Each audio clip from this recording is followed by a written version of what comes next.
Alrighty. Hi, everybody. Welcome back to part two. Oh, shoot. It's going to start.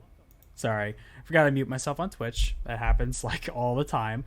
But yeah, welcome back to part two of the Nuzlocke run.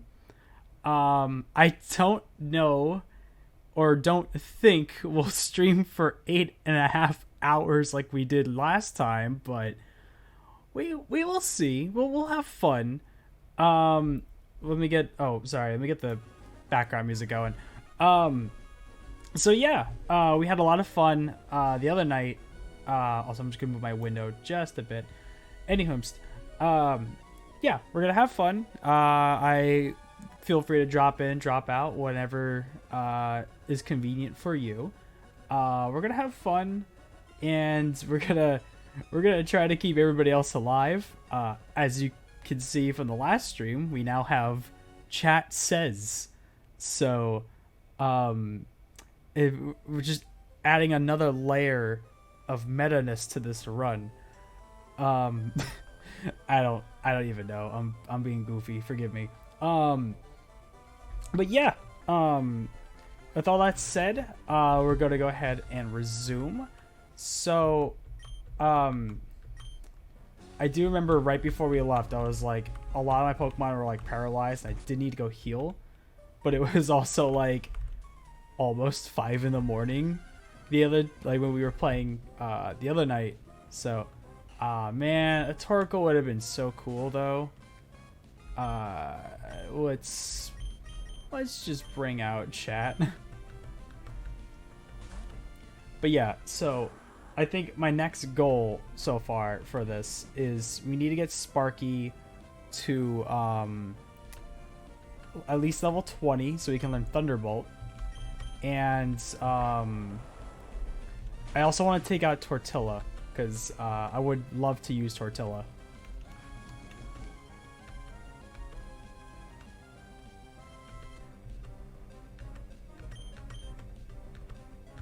No, chat, come on.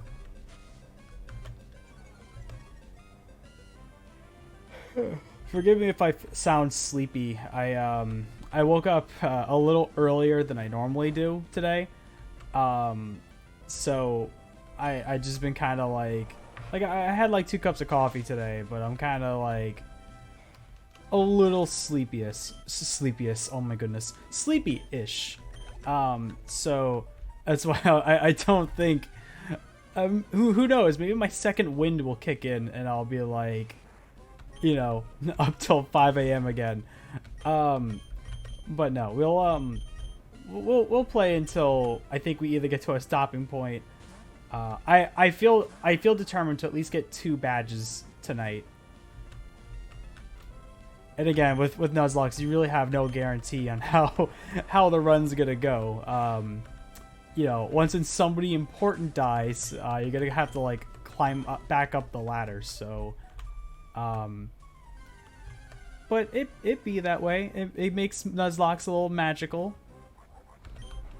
And you know, like I think I've finally finished grieving over Daryl and PogChamp. So, you know, I'm ready to kick butt with Tofu Chan and the gang.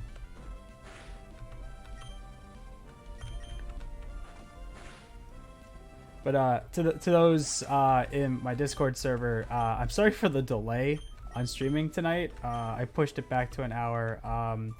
I was in the middle of working on Burger King foot lettuce, and like once when I have like momentum going, I'm like when I'm working on like a project that I'm passionate about. Once when I have momentum going, I really don't like stopping halfway through. But I got to a pretty good stopping point for now. I'm almost done putting in all the music for Burger King foot lettuce. There were a couple songs that weren't on the soundtrack that I had to go get by recording gameplay and to like get the songs basically. But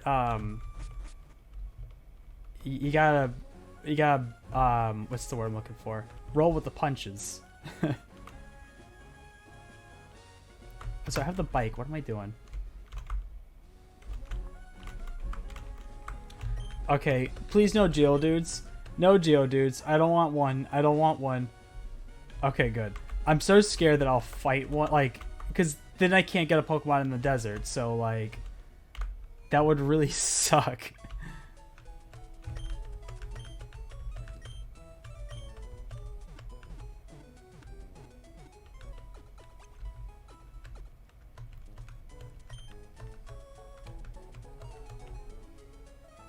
Oh, wait, Tortillo, if you gotta get Tortilla.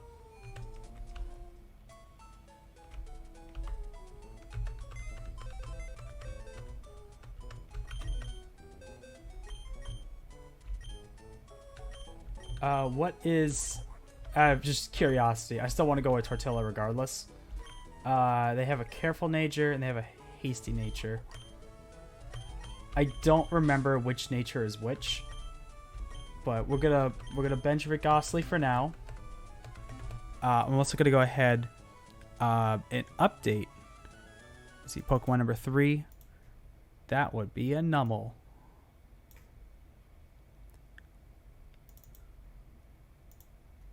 Of course, the Numel portrait is like stupid tiny. I wish. Again, when I got like I think I got it through the spreader's resource. I'm trying to remember where exactly I got these the Pokemon portraits from, but I do wish they were consistent with the sizes.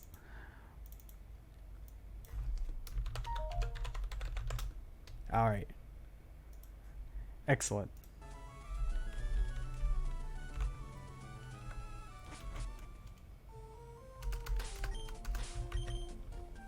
And they have a Rostberry.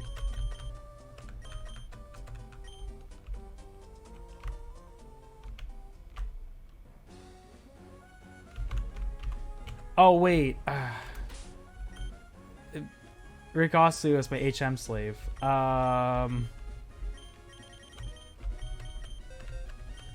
Okay. Who... Alright. Okay. Well, Tortilla now has Rock Smash. We will probably get rid of it when we get to a the move deleter.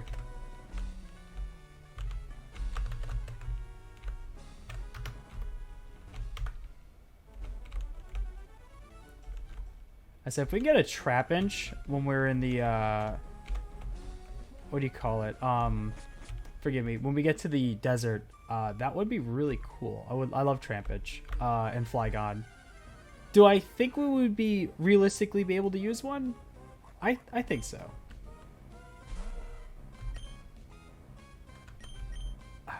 I don't...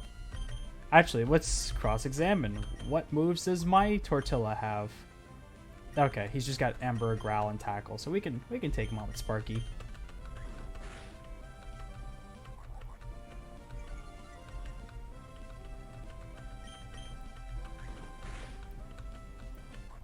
Oh my goodness.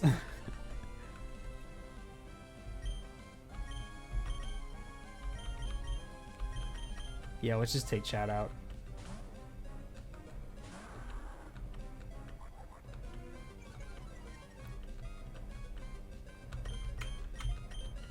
Okay, he just needs one more level. One more level.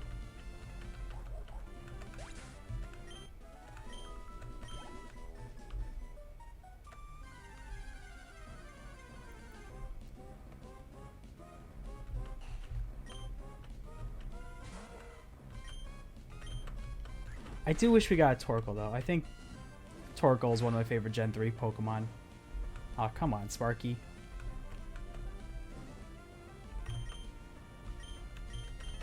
Go get him, Pringle.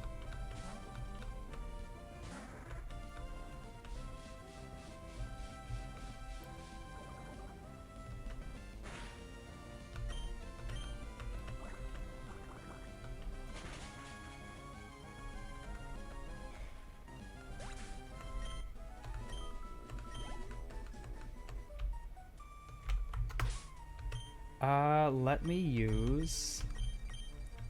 Do I have just... Oh, I got 5 of them, yeah.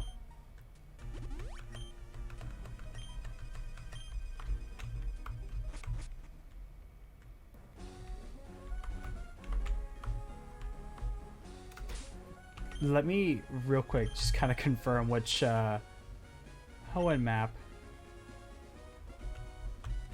Okay, yeah, we're on the same patch of grass basically, and now we're not on the same.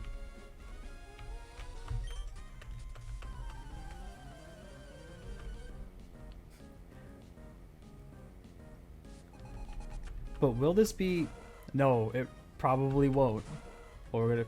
No, it definitely won't. Go Tofu-chan.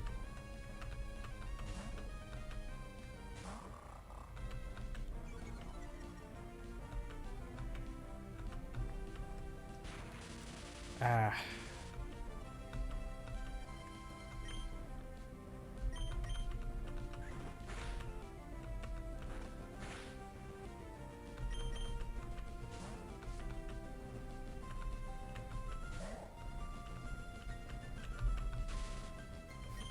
Okay, I don't like that. So we are switching back out. Go get him, Pringle.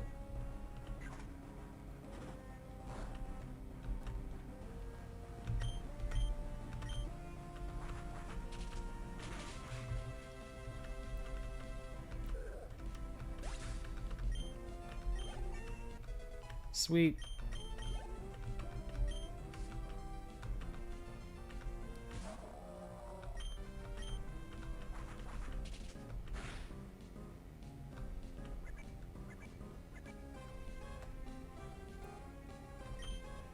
Again, part of me wants to like take out Sparky, but then like the fear, you know?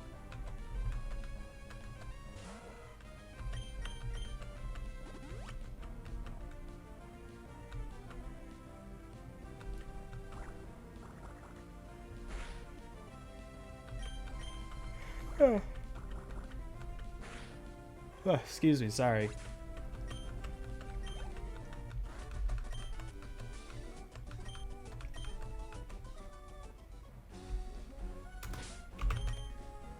Let us use a super potion. It's kind of a, you know what? We're about to start.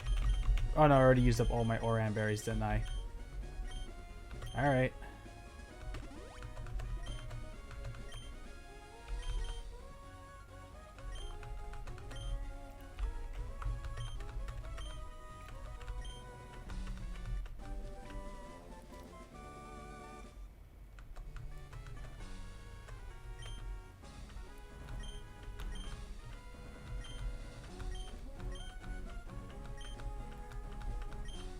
I forget, what does secret power do outside of the base making thing, obviously.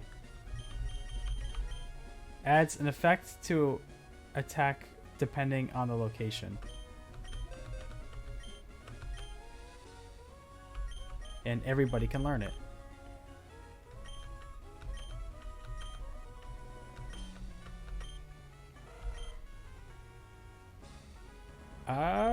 Yeah, why not? Let's get rid of Howl.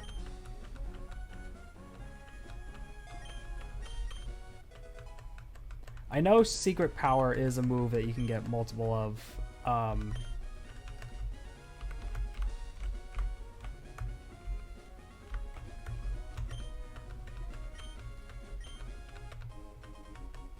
Thank you for the raspberry, friendo.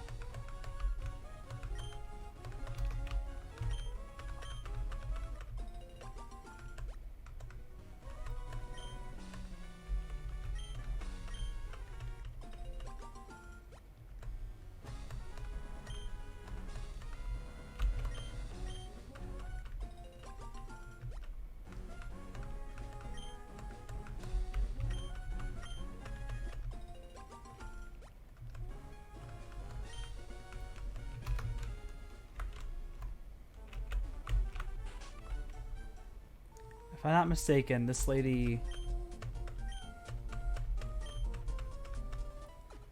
Well, it's kind of a waste to use that super potion earlier, but... It be that way, I suppose.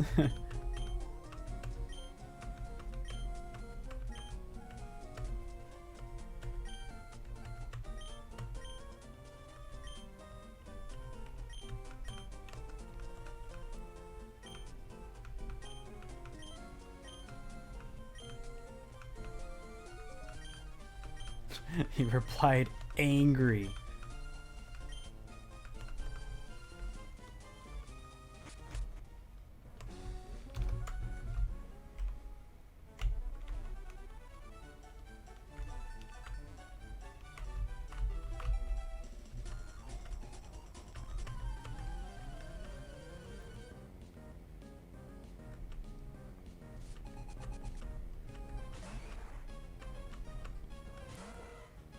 But can Sparky take him on?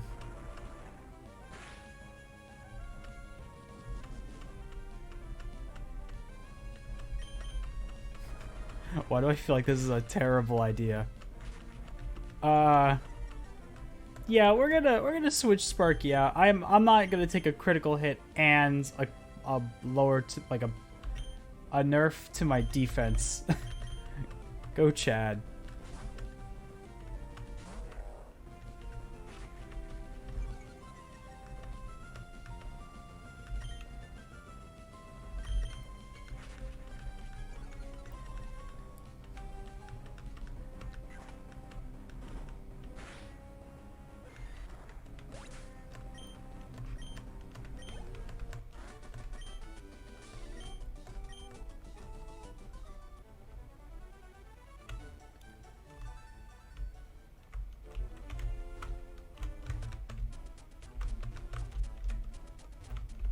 Okay, yeah, I can't go there yet.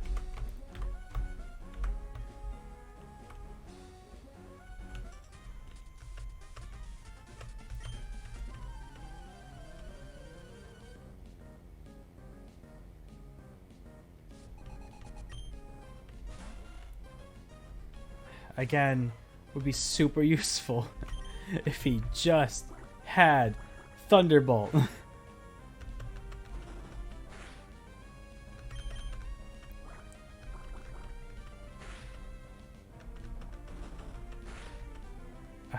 I'm not risking it.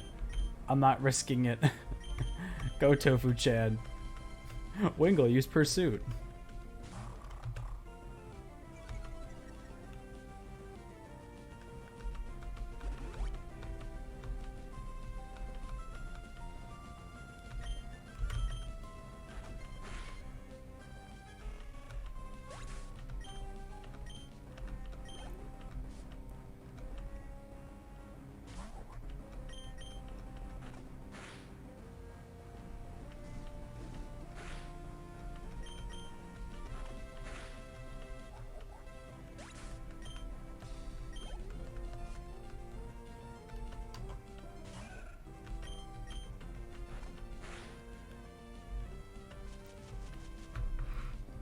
Well, a cool Pokemon that would be nice to get. Granted, I don't intend on using a different water type unless if something horrible happens to Chad, God forbid. But I would love to use Sharpedo. I really like that Pokemon, but I don't think I've ever used him like once.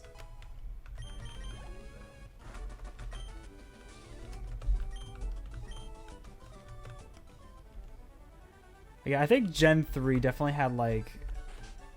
I think it had like... It had like the best variety in terms of like Pokemon types, if that makes sense. I don't know. There's something about like the Hoenn Pokemon that I found fun compared to like other generations.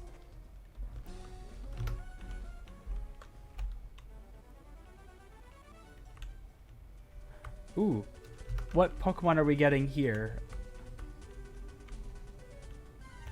Alright, what are we getting? Are we getting a Spinda? We get Skarmory? Spinda. I just remembered you can get Skarmory here. Now I'm disappointed.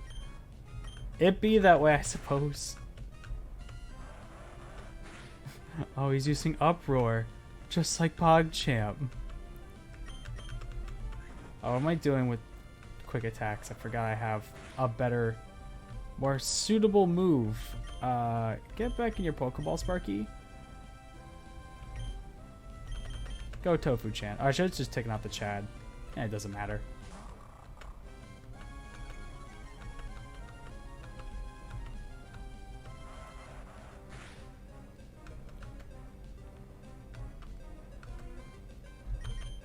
Okay.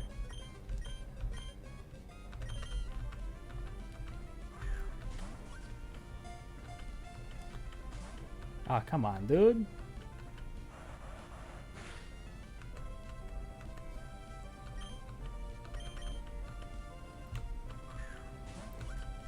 Get in the Pokeball.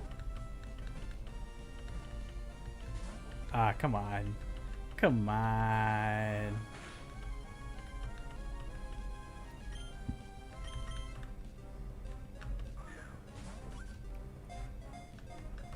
A 1. A 2. Dang it.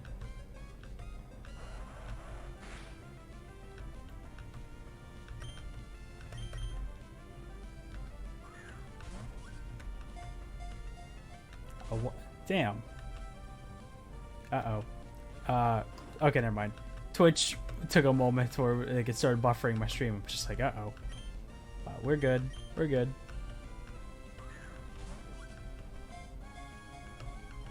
A 1, a 2, a 3. There we go. Okay, so I'm gonna go ahead and name our Spinda here. I shall call her Speen. Speen.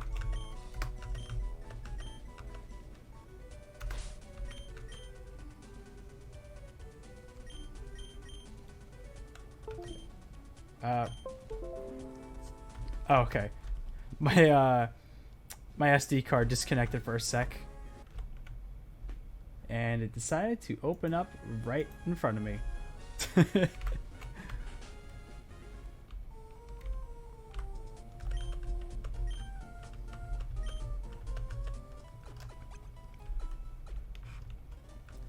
Oh, you know, I should have checked, because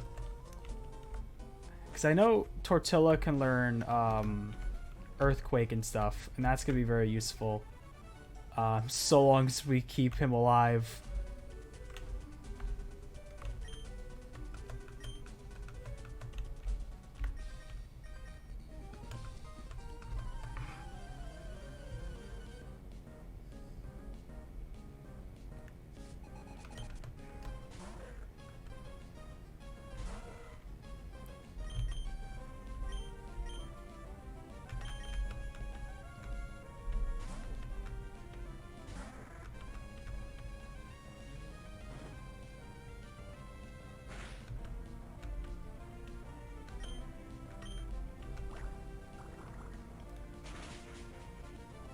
That's what I remembered. You go to is it Mount Meteor?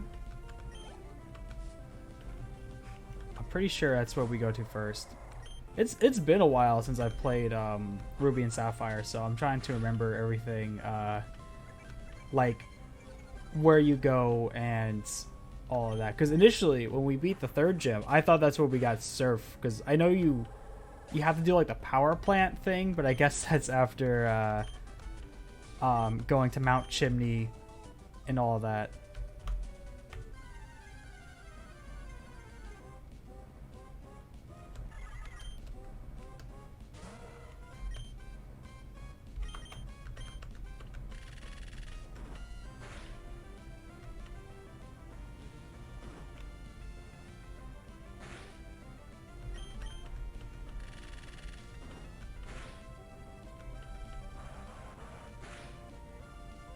Jeez. And Sparky has like really crappy defense too. That's it blows.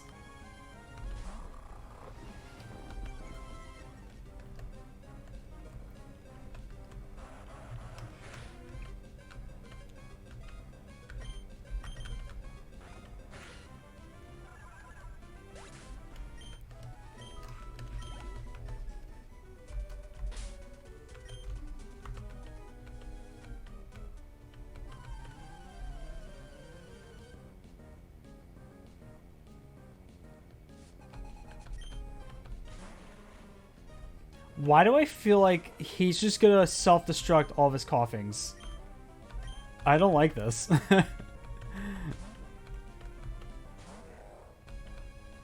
Okay.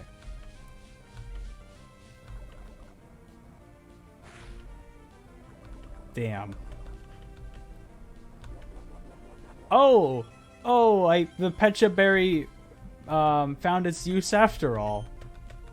Oh, shit. I think the Chad... Okay, yeah, my heart stopped. My heart stopped for a minute.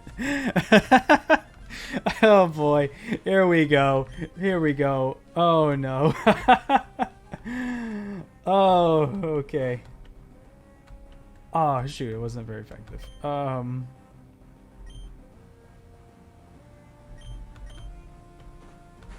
my goodness. Okay. We should be fine. We should be fine. I just... Oh my god.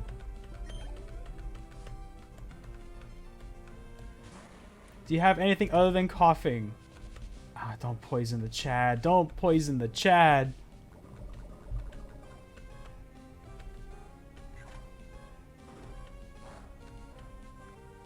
Okay. We just need to get him with a tackle, Chad.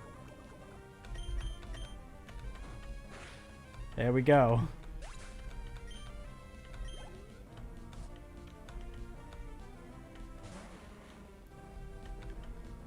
Okay, I don't think... The Chad will certainly not survive an explosion and poison, so I need to find out. 41. Oh, Pelipper's got really good defense. Alright, go get him, Pringle.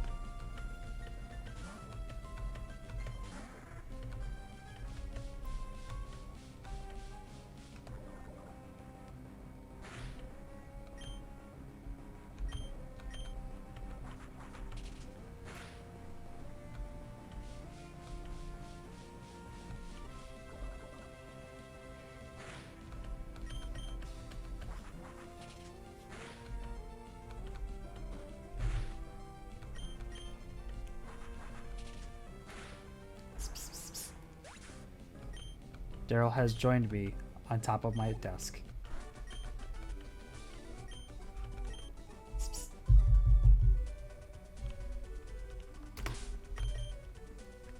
Where's my antidotes?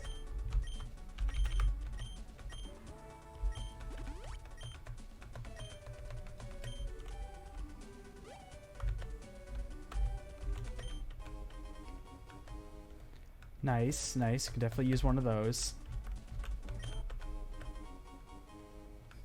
We'll have so many of those for the Elite Four, and we'll never use them.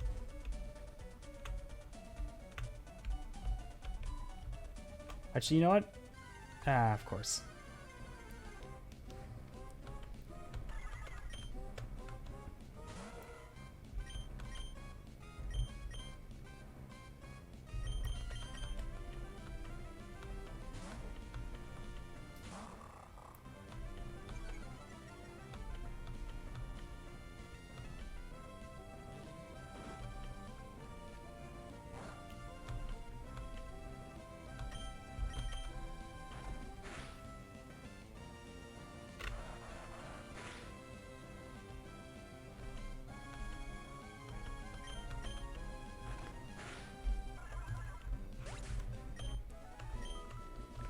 Spinners really don't give out a lot of XP. Oh, come on, dude.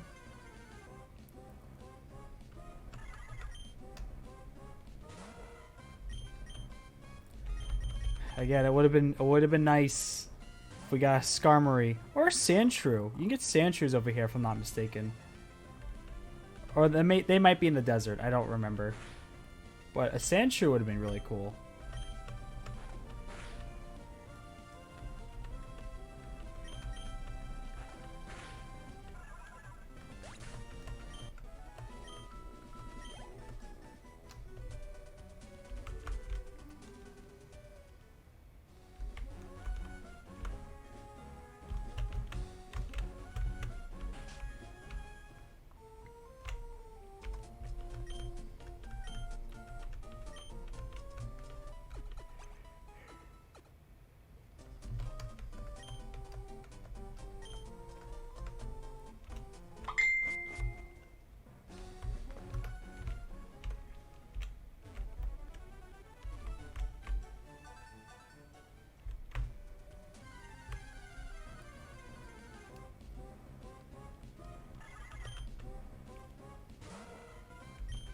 Okay, he's literally one level away.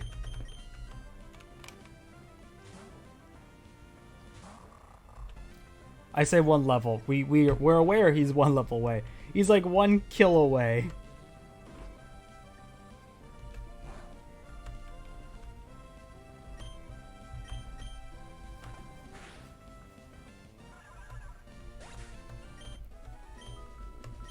I was wrong. Alright, this will be it. After this... Oh, it's a Sandshrew. Man, Sandshrew would have been cool. I love Sandshrew.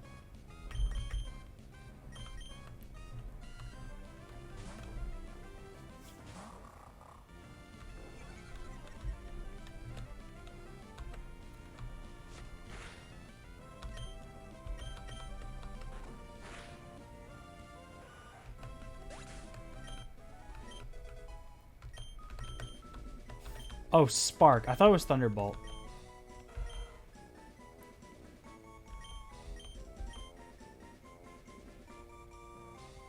Let's get rid of Lear.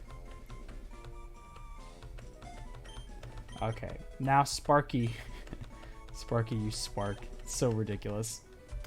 But hopefully this means they are now capable of... Well, okay, they can't kill the Sandshrew, but... hopefully. Sorry, Sparky. We gotta do one more switcheroo.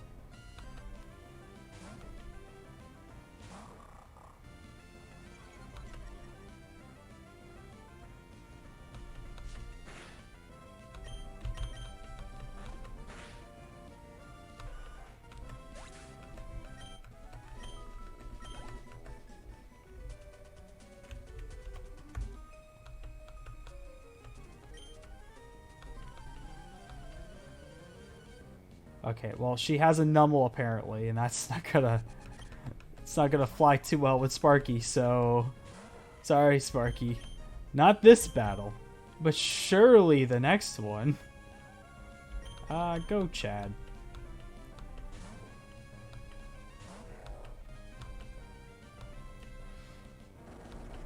The Chad should be fine, but like...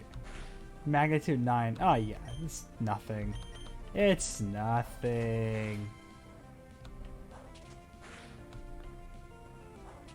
Yeah. Oh, and the Chad's gonna level up. Heck yeah.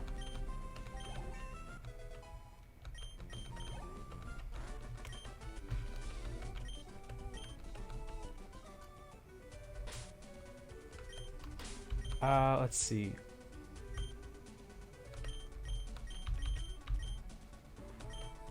I'm gonna bring Tortilla out for this double battle, but like, I don't think Tortilla is gonna be able to do much.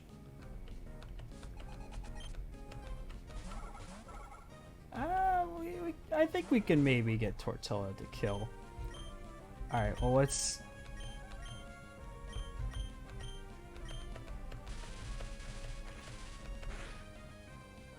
Oh my gosh, so much better. So much better. Oh, and okay, yeah, they got this.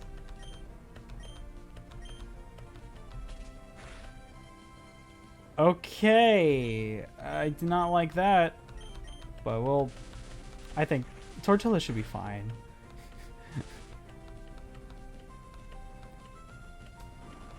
Yeah, see?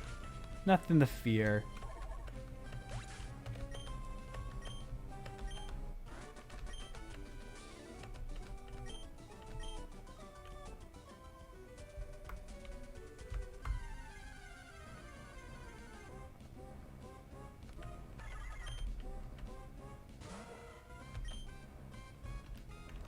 Let's put Spark in the front there so I don't have to keep...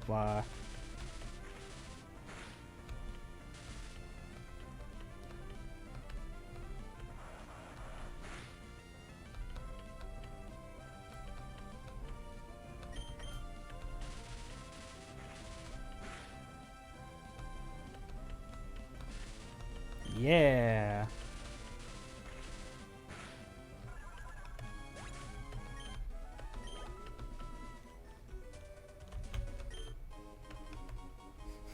I like how Sparky is like the only normal name like for my team. Like that is a pet name basically. Everything else is just ridiculous.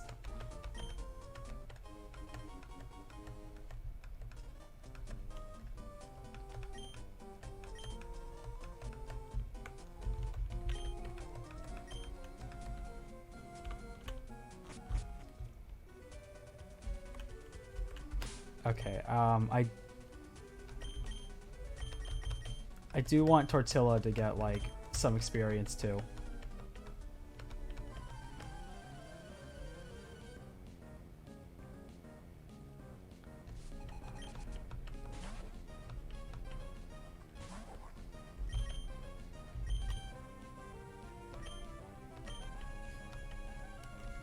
I don't trust Ninokata to like not use a ground type move. Even still, I think Tortilla would have been in trouble had we let him take the beating like that.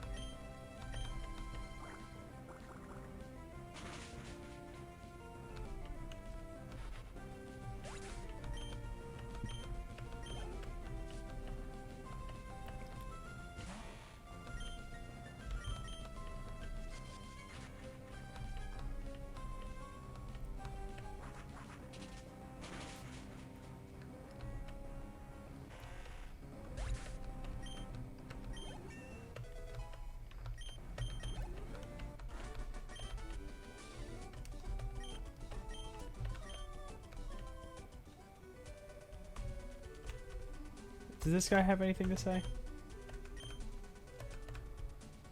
He has nothing of importance.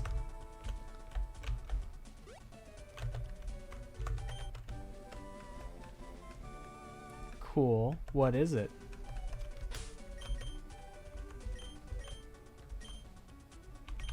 Oh, double team.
That's right. Lynette is the Gen 3. I was thinking it was Bebe, but I just remember she was Gen 4.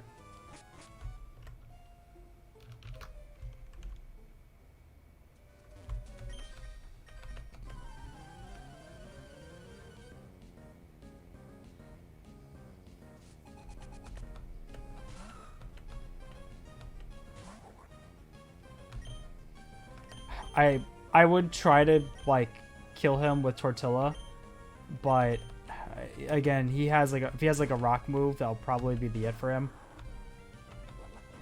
Or headbutt, that still would probably be the it for him.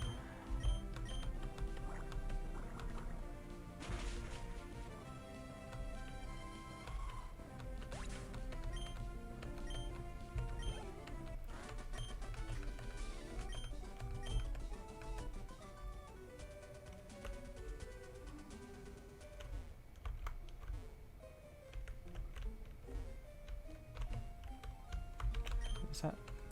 Oh, move tutor. Alright, well, we can get a new Pokemon here. I forget. This is the guy.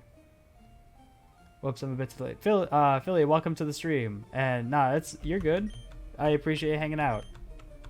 Welcome. You didn't miss much. It's been kind of chill. Just like we got through the volcano ash route. We caught a Spinda. Probably won't use Spinda at all, but you never know. And what was it? Yeah, you didn't miss much. No one has died, so it's been 40 minutes. Yeah, like I said, you didn't miss much.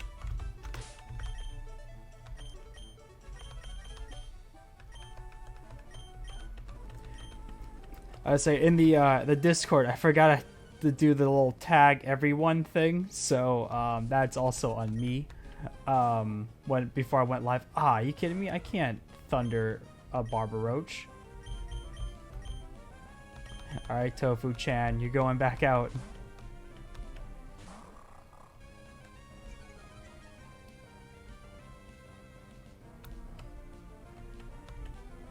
Yeah, that would have been really scary for Sparky to take that.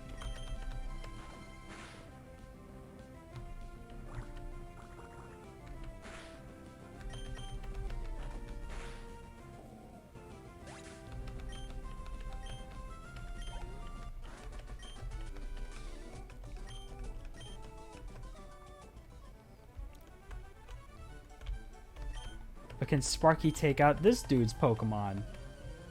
Let us find out.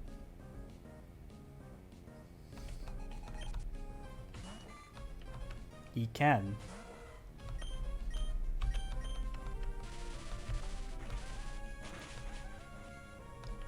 Again, now that Sparky can use Spark, he is definitely like night and day. Oh, now he can't anymore because bastard had to pull out a Barber Roach. Go get him, Tofu-chan.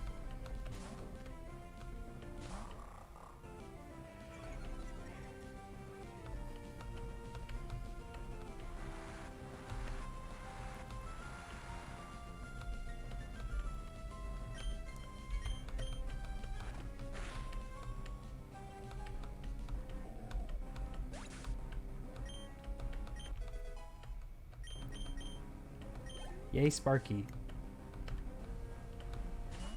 I forget what level Electrike evolves at, but it's got to be soon. I want to say it's 27. I could be wrong about that, but I'm certain it's got to be soon.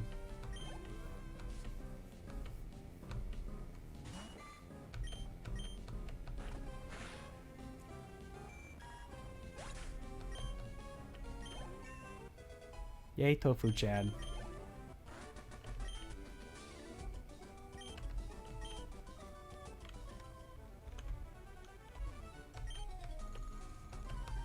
I should have brought Tortilla out in front. Oh well.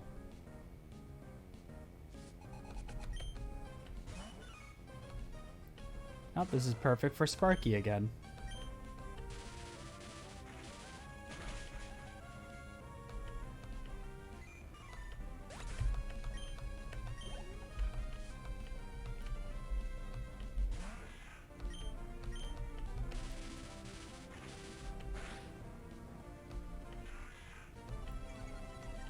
I say she can keep growling if she wants to. That's perfectly fine by me. Yeah.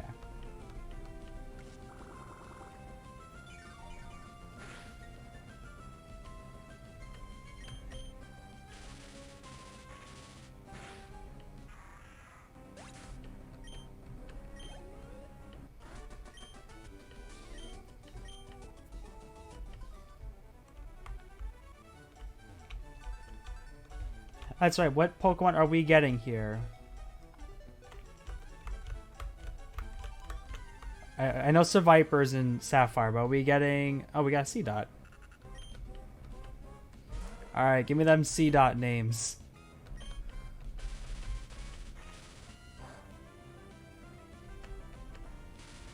Yeah.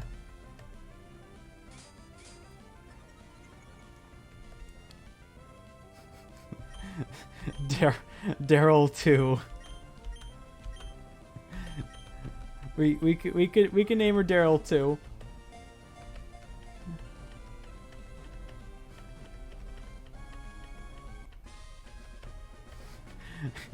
Welcome to my Nuzlocke challenge where I name all of my Pokemon Daryl.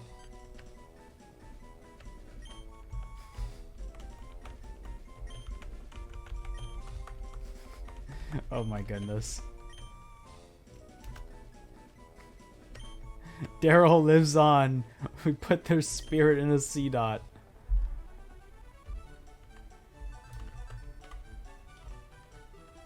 Pokemon Daryl lock.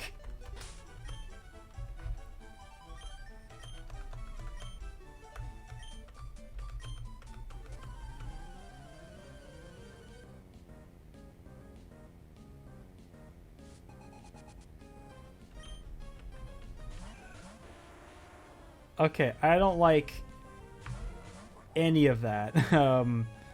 Sparky, you're getting back in your Pokeball. Go Pringle. And Tortilla, go the Chad.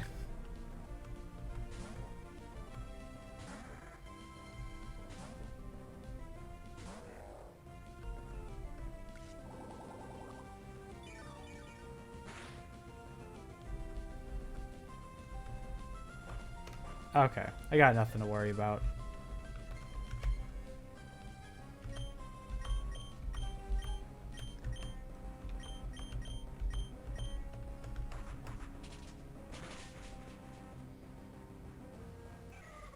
I accidentally touched my laptop fan and now it's doing some weird sounds.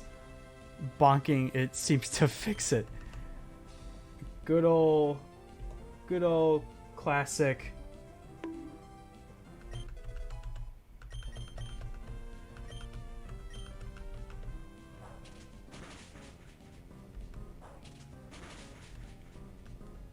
I'm glad that bonking, when all else fails, just bonk. But yeah, I was gonna say, when I built my computer a couple months ago, I was paranoid because like it was making some kind of loud sounds, and like hearing computer sounds gives me anxiety because I'm just always like, oh god, what did I do wrong? You know. If something isn't working, just bonk it. We're not cavemen, SpongeBob. We have technology.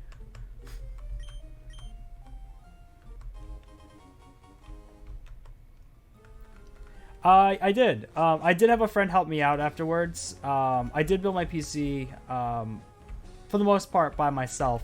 Okay, so there are two screw-ups that I made while I was building my computer. The first one was okay, so there's a plug, I think it's called USB 3, or like USB 3.0 or something like that, that you plug into the motherboard.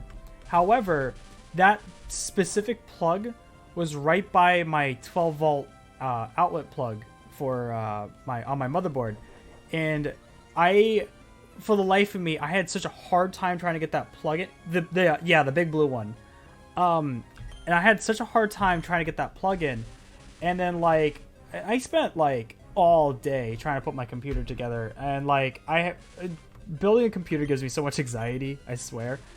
Yeah, the 3X. So trying to plug that in gives me so much anxiety, and I'm like, I swear it's that episode of SpongeBob, or like he's trying to open the can of paint and his face is just like sweaty and he's like so anxious on trying to open the can. That's me. That was me the whole time building my computer. I'm like, something's gonna go wrong. Oh no. And like, you know, I try to like not let my anxiety go just haywire and be like, it's gonna be bad, it's gonna fall apart. You know, I try to keep my cool for the most part, except once I got to that plug, because I was trying to put the thing in, and then next thing I know, I see that I'm bending one of the pins, and the little plastic part around the plug where that's supposed to go started breaking off, and I was like, I went from like 0 to 100. I'm like, oh, son of a bitch. Oh, I was so upset. I was so mad. Thankfully, I have a friend who does PC repair, like that's his job. So I hit him up. I'm like, hey, look, I'm an idiot. Can you like help me out here? And fortunately, my friend Josh just popped open my computer. He took some like little tweezers. He bent the pin back correctly, and it worked. So I get to use the USB ports on the front of my computer. I was about to be big mad if I couldn't do that, considering that I spent like almost $3,000 building my computer. So there was that, and the other issue I had was once when I had the computer done, like I had it built, I had it good to go, I had it running for a single day. My classmate did that, LOL. He just takes some broken old stuff from the library where there are old PCs and repair it. That's awesome. Well, okay. Is he stealing the parts, or are they just like junk parts? If he's resalvaging, I think that's cool as hell. But anyway, so the junk parts. That is really cool. So yeah, the other issue I had was I had my computer running for a single day, and I was like, you know, when it's like building the computer was like, yes, I did it. You know, it was like this moment of satisfaction, like play the fanfare. I did it. You know, it was great. And like just, you know, customizing my computer, making it look nice, and doing all these little things. Because I was, what do you call it? Like I had it working, and then like literally the next day, like I booted up, like the boot up screen has like these weird glitchy looking things in the middle of it. I'm like, that's sus. And then like as soon as the Windows booted, it's like Windows could not boot up or whatever, and I was like, oh god, oh no. And I called my friend Matt. I call him, they are called artifacts. I called my friend Matt, and I'm like, I felt bad because like I kind of like woke him up because I messaged him on like Facebook Messenger or whatever, and I know his Messenger doesn't do this anymore, but like it used to have like the little icon of someone's head when I guess they were reading the chat or whatever, and dummy me thought it was like, oh, maybe he's trying to call me or whatever. So I call him, and I like you know when you call somebody and like you can tell they just woke up. So I felt bad about that, but yeah, he helped me out. He's like, yeah, it sounds like you fucked up the SSD, and truth be told, I did fuck up the SSD. And here's the thing, because I'm so used to a SATA SSD, you know, like the little drive itself. I've never used a M.2 SSD before. So when I was putting it into my motherboard, I was basically like, I didn't know what I was supposed to do for the first like 40 minutes. And I'm like trying to screw in the little tiny screw. Because you have to like, for my motherboard, you have to like pop off the front plate, slide it in, put the front plate back on. But while I'm doing that, I'm like, again, like Patrick with a little plank of wood nailed to his forehead. I'm like, what am I doing? And like I tried screwing it in like multiple times, but I couldn't get the close.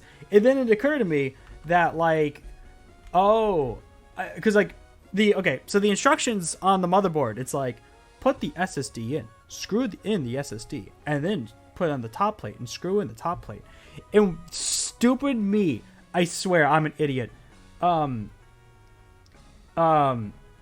was scared because I could break it. Yeah, that's essentially what happened. I broke the M2 SSD because I was using a screwdriver, not the most of best of screwdrivers, mind you. I did at one point, and this is gonna be awful, but like I was like, I don't know if you can hear it, but like I had it, and then like I was screwing it in, and at one point my screwdriver did like across the M2, and I'm pretty sure that's what killed it. Fortunately, but yeah, long story short, I was supposed to put the SSD in, then put the top plate in, and then screw it in. Dummy me couldn't comprehend that for like 40 minutes. It was embarrassing. Like, I am ashamed. But, step 2, profit. But the, yeah, so that was the problem. I ended up getting a new SSD from Amazon. Fortunately, I got a refund. I was still within that warranty. I just said, like, why are you sending this back to Amazon? LOL, it broke. It's not, totally not my fault, wink.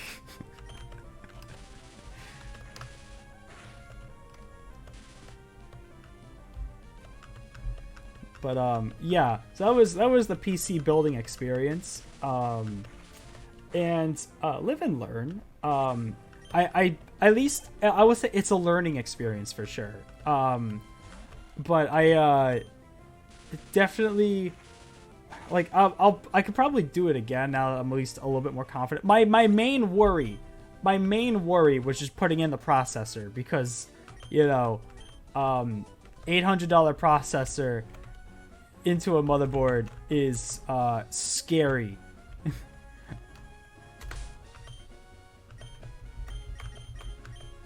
Let's get Tortilla some levels. But yeah, again, like, I got my computer working, so like I can say that I managed to build my computer. Not successfully at first, but it's built.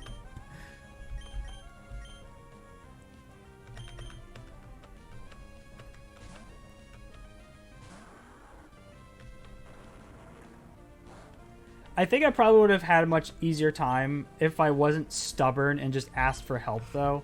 I think that was truly what I needed. The true prize was the friends we made along the way, if you will.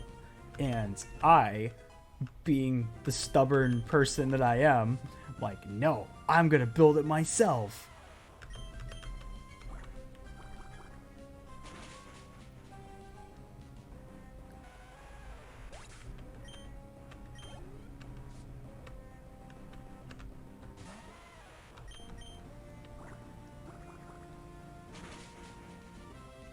No, I do remember, though, so this was the second computer, well, like, my first true, like, custom built computer. I had, like, I usually watch a lot of tech channels like LTT, Austin Evans, etc. Oh, nice, dude.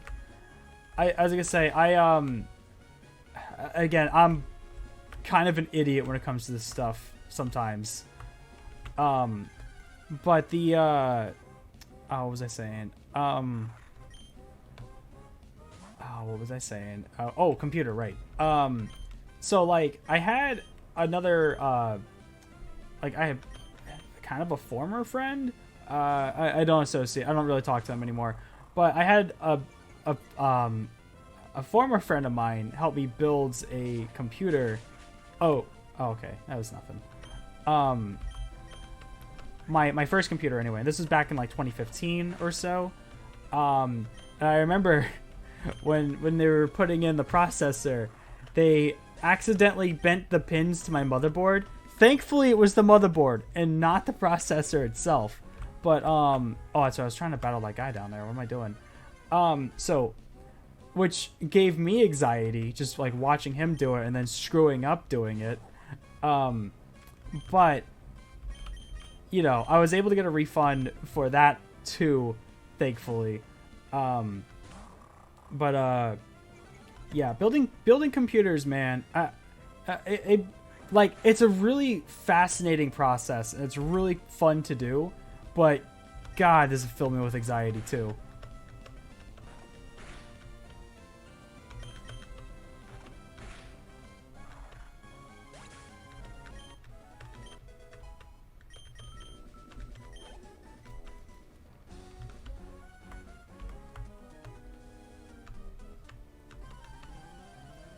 I feel like there's an item by that rock.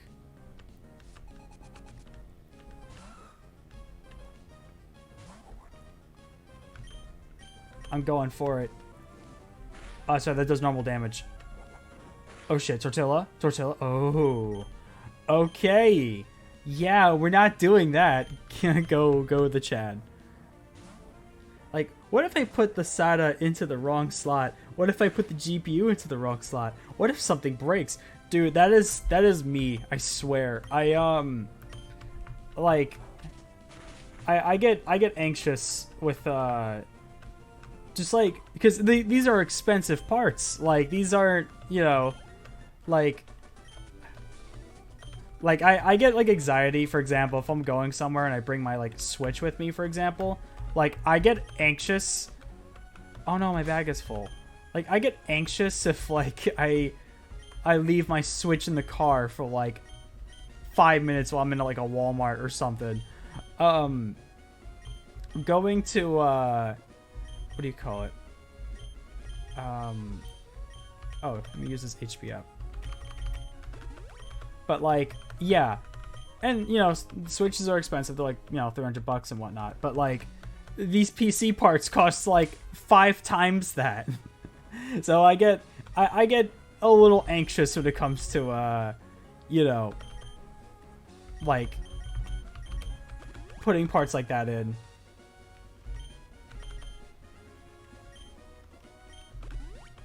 I don't know why I raised the Chad speed, but I did get very lucky. What was it? I did get very lucky. I managed to get a NVIDIA 380 Ti, the Founders Edition. I got stupid lucky with that one, actually, because it was like, this was, I think, last August or so.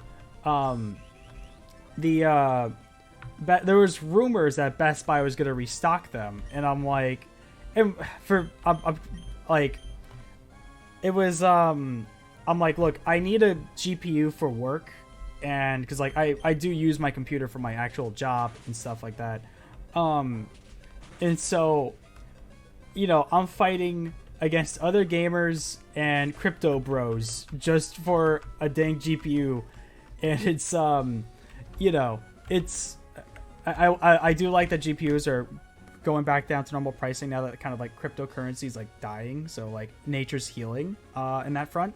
But what was I saying? So like the like I said, Best Buy was like rumor that they're going to be restocking NVIDIA graphics cards, like you know, and it was a rumor initially, and I initially thought, I'm like, oh, okay, it's going to be Best Buy's online store. I'm still going to have a very small chance of getting one, but, you know, I'll try, you know, hopefully. And then, like, the day before they go live, it's like, oh, yes, the rumors are true. The Best Buy is restocking on NVIDIA graphics cards or whatever. However, they're selling them literally the next day, like tomorrow. So get ready. So I had to just make last minute plans. Me and my sister, we went to Best Buy. There was only one Best Buy in my whole state that was selling like the NVIDIA graphics cards.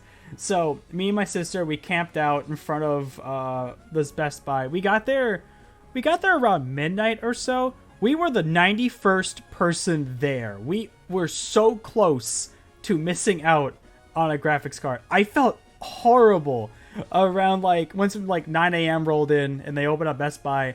You know, I my only options at the time, because you know, obviously like the regular 380s are going and the 360s and the 370s and whatnot. So my options were really 380 Ti or 390. And I just went with 380 Ti. I think that's perfectly fine for what I need it for.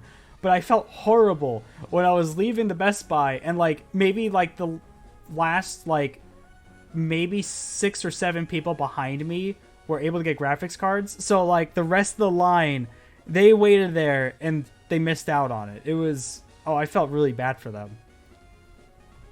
It was, I felt really bad. I'm just like, I'm so sorry.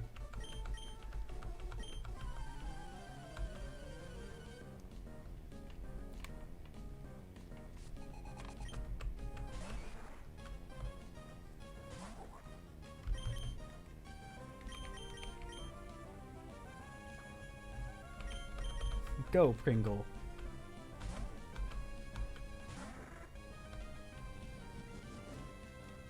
But yeah, what was it? I did tell my sister that I have, like, I told her I'd plan on building her a computer sometime really soon. So, I'm gonna have to work through my anxiety on building another computer. But I think after doing it once, I feel like I'm a little bit more comfortable, you know, putting it together.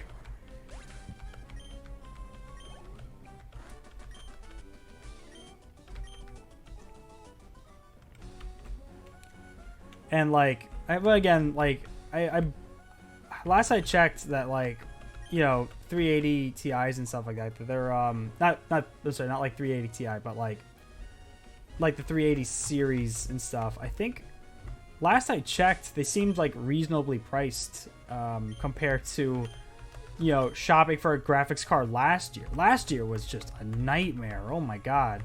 I picked the worst time, because like I got like a new job around that time, so that required for like to do animation with and stuff, and so I really needed a better computer to run like Adobe Animate and everything. So yeah, don't get me wrong, like I'm glad that I got it when I did, and I managed to not buy a graphics card at a scalping price. So that part was cool, but it was still, like, I picked, like, the hardest time to, build a new computer, for sure.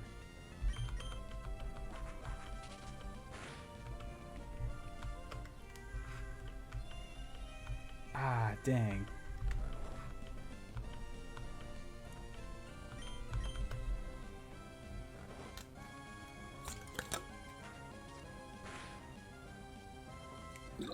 Sorry.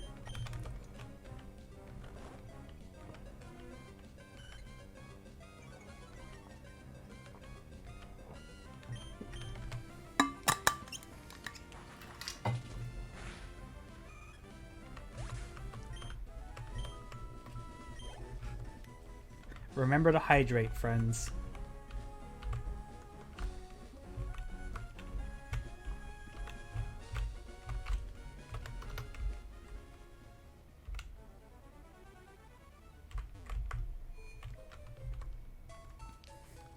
It would be fun to do the contests. Like, I love doing the contests, like, when actually playing Ruby and Sapphire. But, give just those little moments of, it's like taking your kid to the park. It's just like, yeah, more emotional bonding and attachment. And then you just rip it off away from you after they die. But nah, I think that would just make these streams unnecessarily longer than they need to be already. Oh yeah, let me go sell my crap. I have so much junk right now.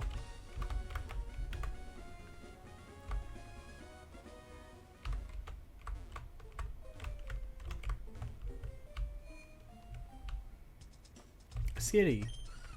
Oh, that reminds me of Daryl. Alright, let's see. Nugget. We don't need the mail. X speed. Don't need it. Dire hit. Don't need it. Don't really need the Everstone, but 9 revives.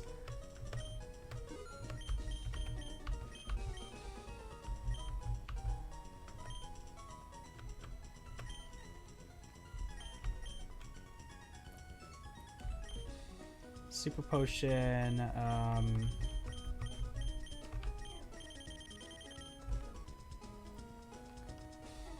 I have 57 Russian rubles.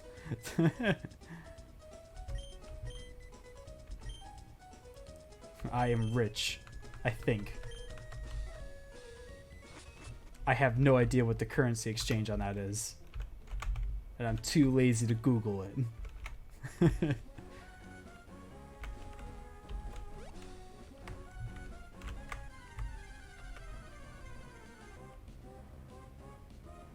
It's like 5 USD right now.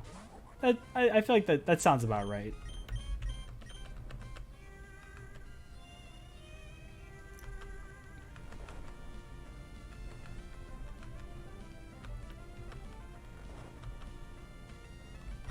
Man, having a Swablu would have been fun. Again, I said this earlier, but I feel like Gen 3 really had like so much fun Pokemon.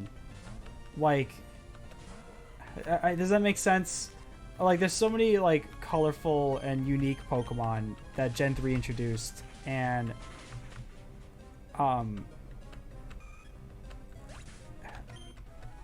again, like, I mean, every generation has its fun Pokemon, but like, I don't know. There's something in my humble opinion magical about the Hoenn region's Pokedex.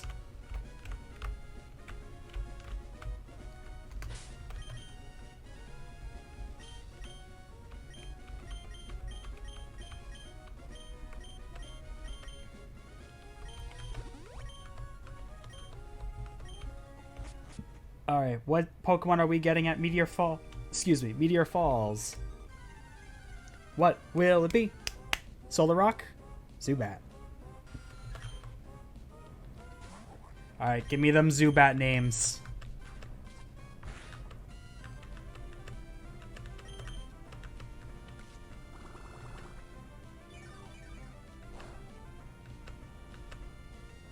What shall we be naming this Zubat?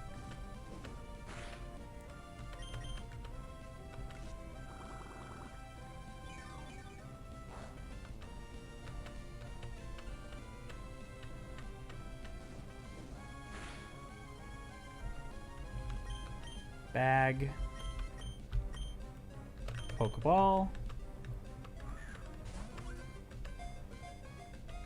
A 1, a 2, a 3. Alright, what names? What do we got?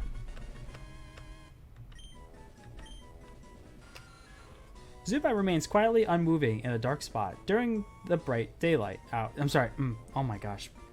Zubat remains quietly unmoving in a dark spot during the bright daylight hours. It does so because prolonged exposure to the sun carries its body to become slightly burned. Ah, man. I feel like I'm like putting my Zubats through hell when I have them battle outside. Alright. What shall we name the Zubat?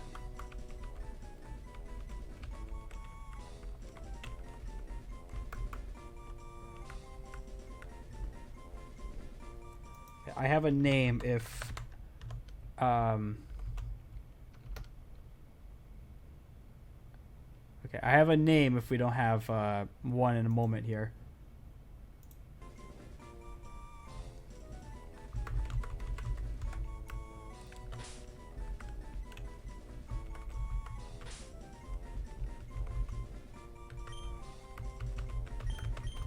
Okay, he shall be known as Raby Baby.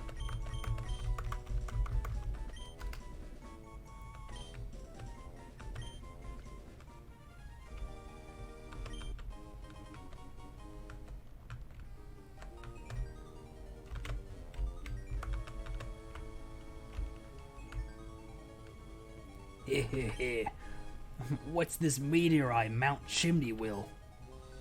Eh? I don't know who you are, but if you get in the way of Team Magma, don't expect any mercy. Hold it. Oh, right there. I can't do that voice. Hold it right there, Team Magma. We, Team Aqua, won't allow you to get away with your misdeeds. Hehehe. Even Team Aqua joins us, but it ain't too much trouble to deal with you all. Heh, it doesn't matter. We got the meteorite, so off to Mount Chimney we go. Hehe. Be seeing you, Team Aqua dingbats. Oh, I thought I was supposed to battle them. I guess not.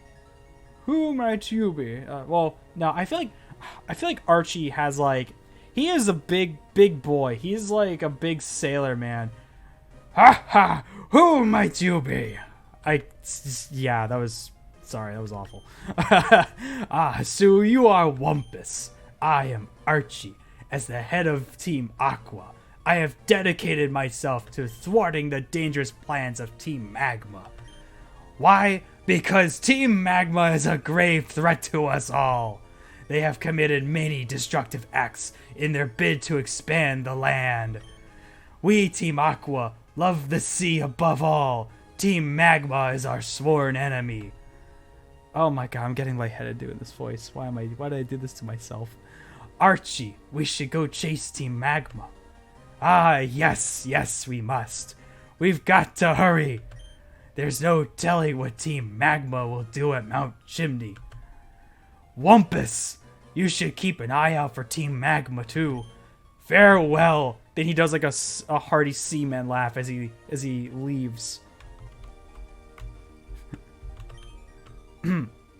Alright, I'm Crowsmo. I'm a professor. I usually studied meteorites in Phalaber Town. Then some people from Team Magma made me guide them to Meteor Falls. They promised me that they would excavate meteors for me. But Team Magma, tricked me. Oh, that meteorite. It will never be mine now. But that Team Magma, what are they going to do with that meteorite at Mount Chimney? Now, you got nothing important to say to me. A moonstone. That would have been great for Daryl. Sad.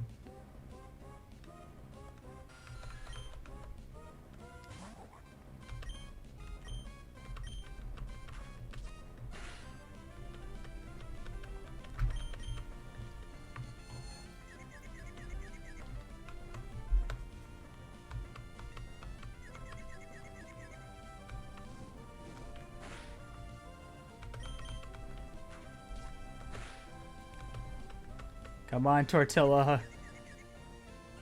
Yeah. Dang.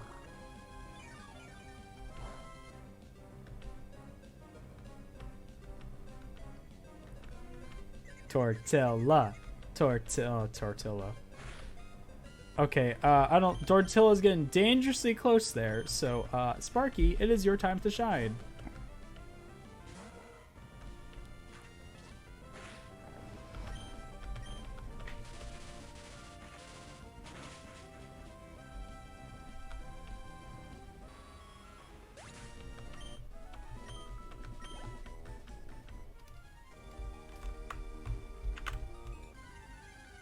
Yeah, I don't even want to go down that way, because I know if you keep going down that way, it'll take you to, back to, what's the town?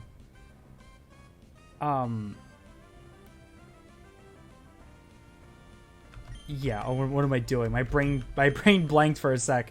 Yeah, it'll take you back to the town with the first gym, and I don't want to, have to traverse all the way back. Obviously, there is that tunnel now that we can go through with the where we used Rock Smash and everything, and where we caught PogChamp. But yeah, it's not worth going over there. Maybe later when I have Waterfall and stuff, and I can't catch any new Pokemon here, but like I could at least I could at least go get some items and stuff.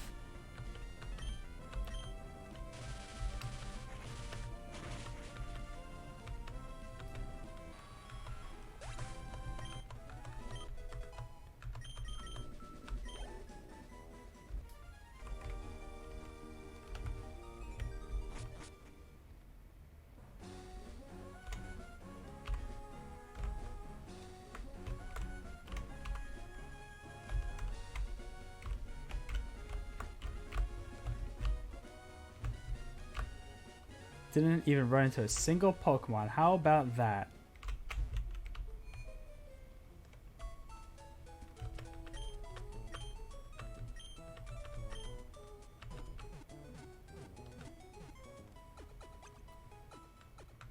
Oh, that's right. Our next gym is I think her name is Flannery? Flaney? Fire type gym. So we are already gonna win. Like, we already won. We didn't even battle them yet, but we already won. We have 2 water type Pokemon and Tortilla. So like, well, at least until Tortilla learns like Earthquake or something.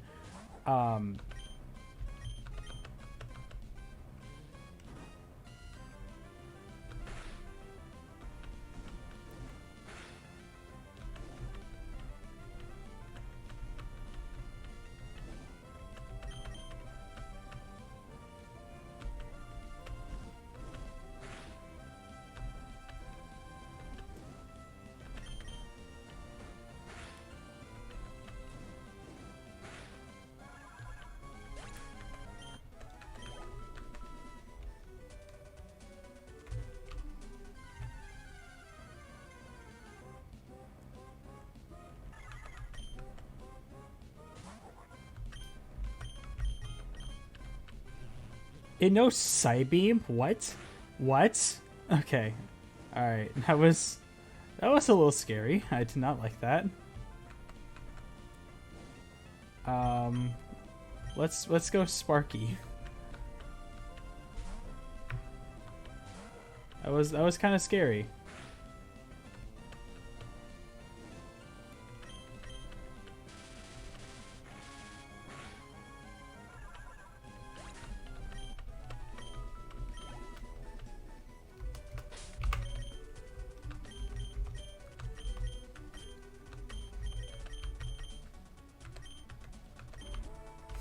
You know what? I occurred to me today that I thought was a joke, but turns out to be an actual thing. So I remember my friend Ryan brought this up. Ryan seems to be doing pretty good. Oh yeah, we're doing well. We haven't no casualties so far. It's been pretty chill. It's been so far the stream has been casualty free. And Sparky finally got an electric type move, so he's a lot more usable. But anyway, what occurred to me today, and I thought it was a joke, was because this was a while ago. One of my friends was telling me about like the Dead by Daylight updates and stuff. He's like, "Oh yeah, you know, like they're changing this to the game. They're adding this other killer. The I forget the name of the new killer, but he's really cool." But yeah, you know, we're talking about Dead by Daylight or whatever, and he was just kind of giving me like the Cliff Notes versions, like, "Oh yeah, you know, they're changing the meta. They're adding this. There's a dating sim now," and I took that as a joke, like, "Aha, that's funny. Dating sim. That's real funny." And then the dredge, yeah, and then I realized like today that there actually is a Dead by Daylight dating sim, and I think it's called like I'm hooked on you or something. I think that's the game.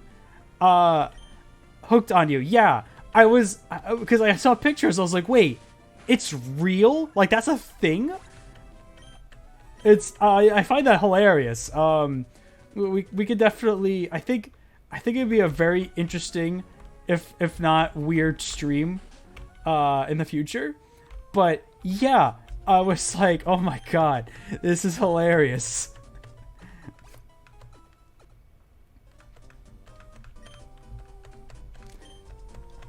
Yeah, I was pretty shocked. I was just like, wait.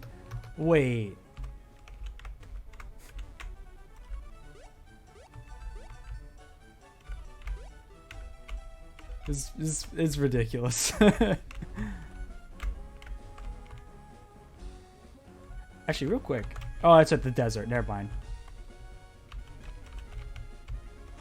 I love the March bike, but I also hate the March bike.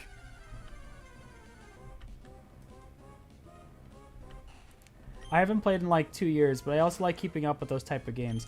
Yeah, okay, so like I love because like whenever my friends and I like we'll play Dead by Daylight pretty commonly. Like we play it at least like maybe like once or twice a week or something like that. But like my group of friends and I, we just do custom games, so like all the perks are there, and like, you know, like we don't really play much with like the like with randos and stuff. But yeah, no, it's I really much enjoy playing it with friends. Like it's like my friend group, like we hop on Discord like every like few days or so, just like Dead by Daylight.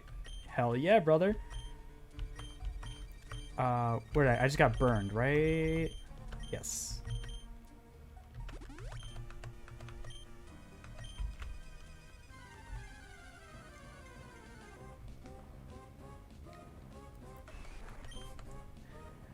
I'm still waiting.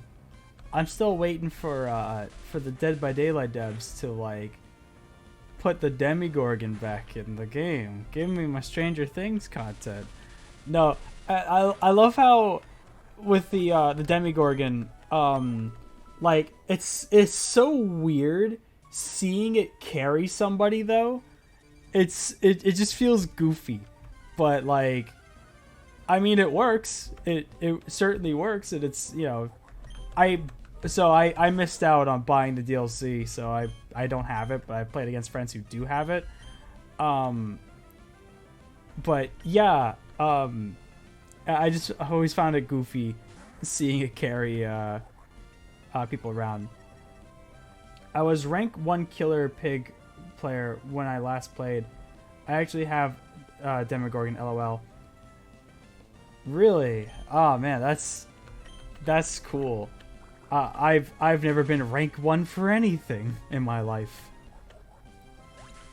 Except rank 1 failure. No, I'm kidding. Oh shoot, no. Rank 1 failure at its work. But what was it? I'm trying to think. Like my friends and I, like I never really like a couple of years ago I did play a little bit more online in Dead by Daylight, but like I never got like into it, you know what I mean? Like I played it with friends, but it was kind of like that was kind of it for the most part, you know? Like we did a couple of rounds here and there with randos, but I was never like into the competitive scene whatsoever. Like I said, my friends and I, we just play, we have fun, and we laugh. Okay, first things first. Let us bring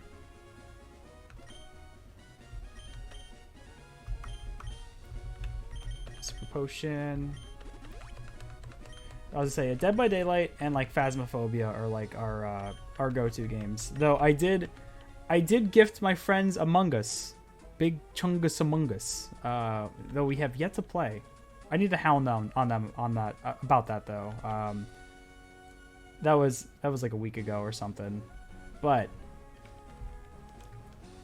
and I never like I played Among Us with like, you know, with a few friends here and there, but I part of me feels like I missed out on the like, what do you, not the, I wouldn't call it hype, but like the when the game was like big, you know what I mean?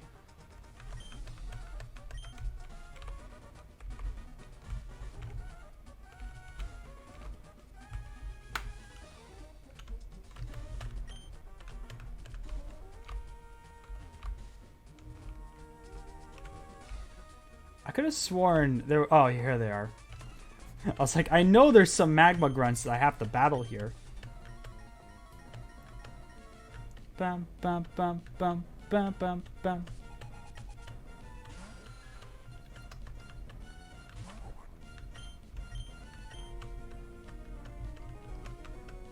You can do it, Tortilla. I believe in you.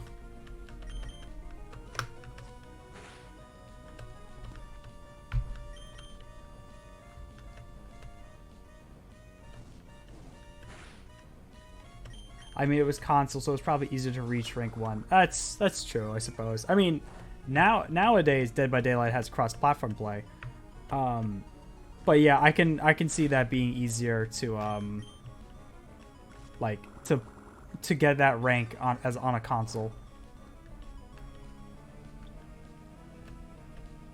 I like when I play Dead by Daylight, I can enjoy playing as the killer using an Xbox controller. I'm sorry, not killer, survivor. But as a killer though, especially Huntress, because Huntress is the one that I usually play a lot as. And you need that precision when you're throwing hatchets everywhere.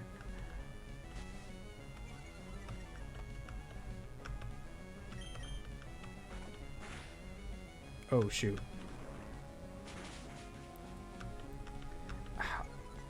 I'm gonna take the gamble. I'm gonna take the gamble, guys. We did it. I took the gamble. We won. This is Tortilla's time to shine.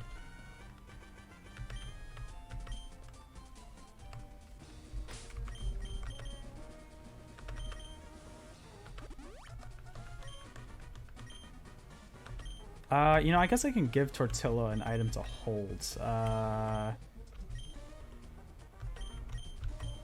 give him a Pecha Berry.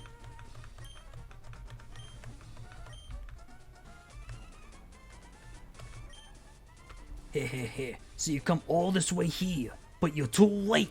I've already delivered the meteorite from Meteor Falls to the boss. I'm gonna have to get more water before I even try to do any more of that nonsense. Ah, the admin.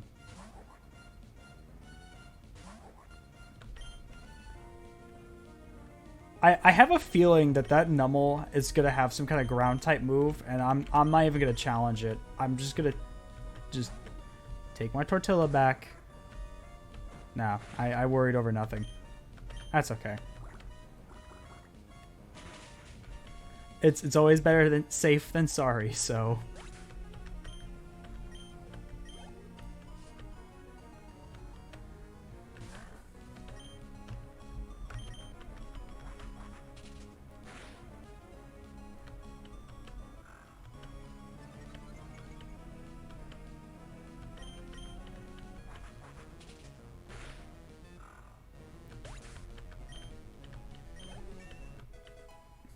All right, Pringle.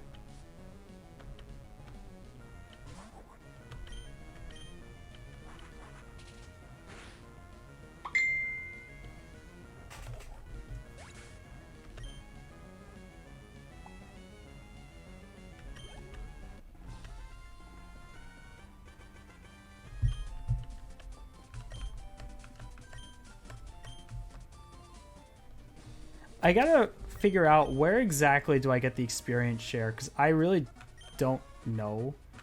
A meteorite is lifted from on a mysterious machine. The machine seems to be storing energy in the meteorite.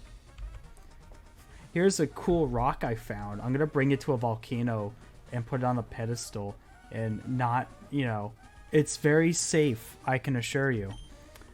The power contained in the meteorite. By amplifying the power with its machine, Mount Chimney's volcanic activity will instantly intensify. The volcano will erupt, spewing lava that will cool and harden and expand the landmass. You again! Now listen, we humans have grown on dry land. The land is everything. Its importance is paramount. That is why we of Team Magma are committed to expanding the landmass. It will create space for new species of Pokemon to evolve. It will give us humans more space to advance. That is Team Magma's vision. I can't allow an ignorant child like you to get in our way. I, Maxie, will show you the consequences of meddling.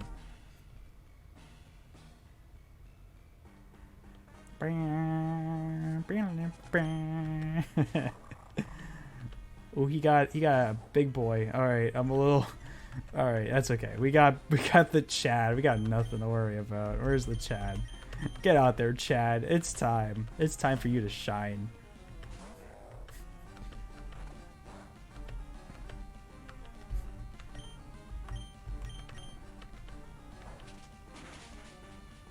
A 1, a 2, a 3, a 4. Nope. That's okay. I do like that his Pokemon, or at least like of the level of my Pokemon, like my good ones right here, like, you know, obviously level 26 is higher than 24, duh, but like I'm not like 10 levels above him, you know what I mean?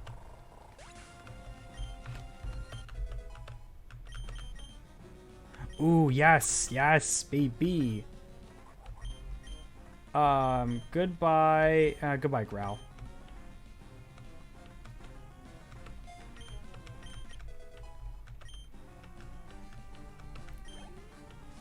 That will definitely make Tortilla a lot more viable for, Okay, so this is the part where we take out,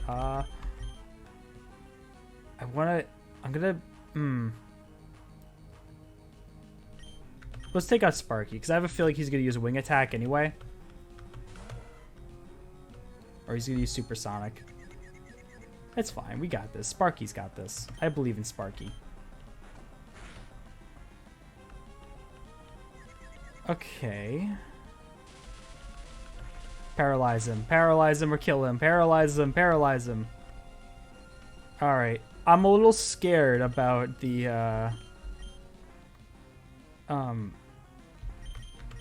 yeah, go Tofu-chan. Just because he did, like, almost half the health, and if Golbat were to land another bite, and then, the Sparky hits himself, it's over for Sparky, so I'm not ready to gamble that, so we're just gonna let Tofu-chan be the hero here.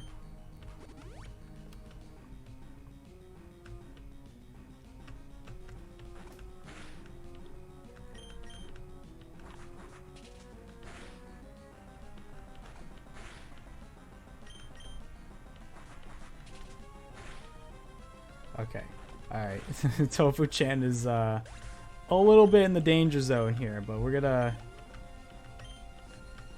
His last Pokemon is Camerupt. Oh, 25, really?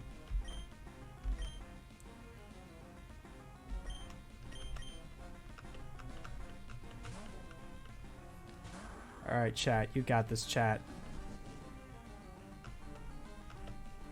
That ×4 multiplier. Let's go.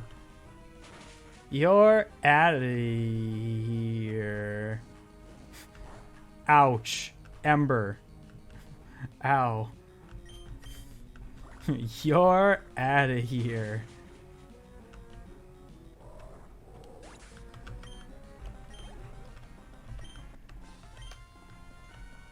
What? Maxie was caught off guard? Whatever. I will give up our plans for Mount Chimney for the time being. But no one can ever stop us. Team Magma will prevail. Don't you ever forget that. Get out of here, you chump, you stupid nerd. Wumpus, thank you. With your help, we thwarted Team Magma's destructive plan. But this victory doesn't mean the end of their evil plans. We will remain vigilant and keep up with the pursuit of Team Magma. Wumpus, we shall meet again. And he does he does the Hardy Man laugh as he leaves. I gotta get some water in a minute here because just doing these silly voices is taking a lot out of me here. Isn't there other? Okay, here's my question, and I'm pretty sure this is the case. If I were to go here, and if I were to come back, if I'm not mistaken, it's now popular with trainers. Pretty sure. Or maybe it's later. I could have sworn trainers just show up here. Like there's like a few of them that's just vibing. But I guess I was wrong. All right. But here's the question. Will we get a Spoink? Okay, first things first. Who is not almost dead? All right, Tortilla. Oh yeah, we're fine. All right, Spoink, perchance. Machop. All right. Yeah, we can use Machop. Let us hit him. Oh, let's do an Ember.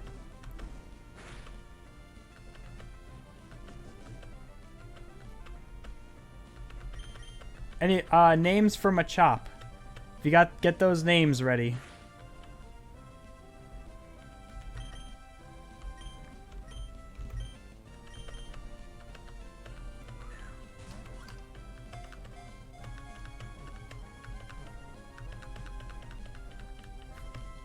All right.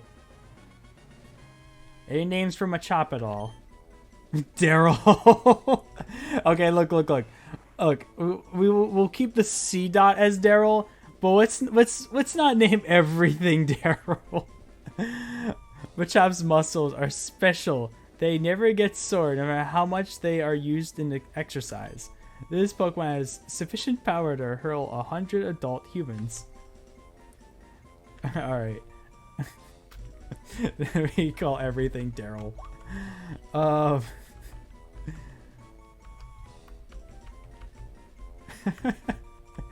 Oh my goodness.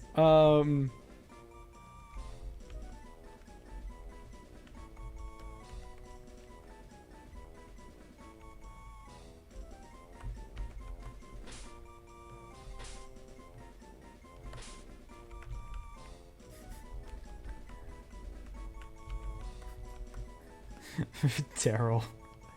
I'm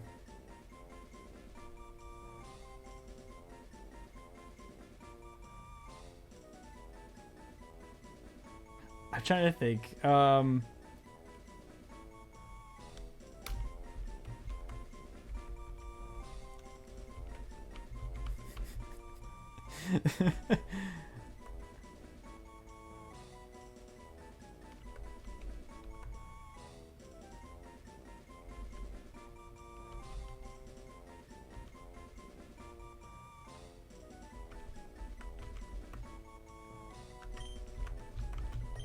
I'm gonna call Machop Chunk. Well, I feel like maybe not Chunk.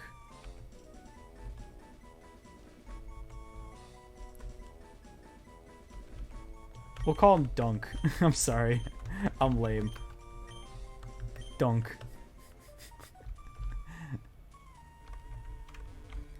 I want to save Chunk for like something that might actually be chunky, not buff. You know what I mean?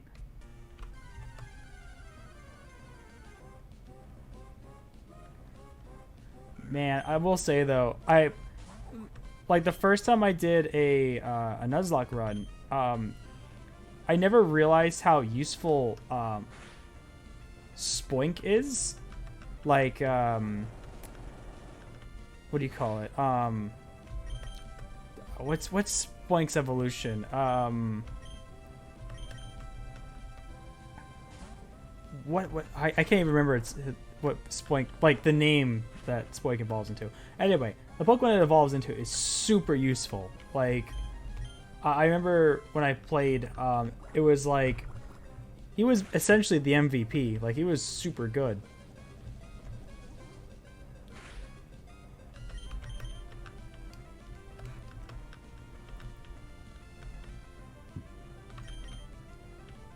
Grumpig, I think that's the name.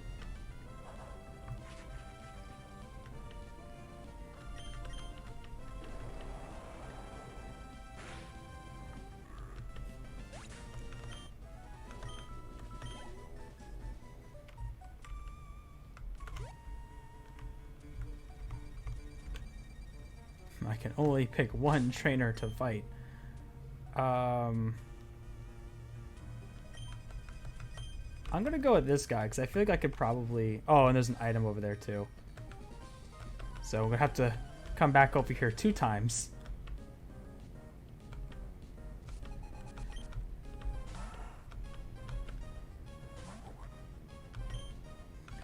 I'm already gonna switch out because I can already see him using Headbutt and just doing like massive damage to Tortilla. So let's just bring out the Chad. Yeah, see, Tortilla would have just been dead just now had I not done that.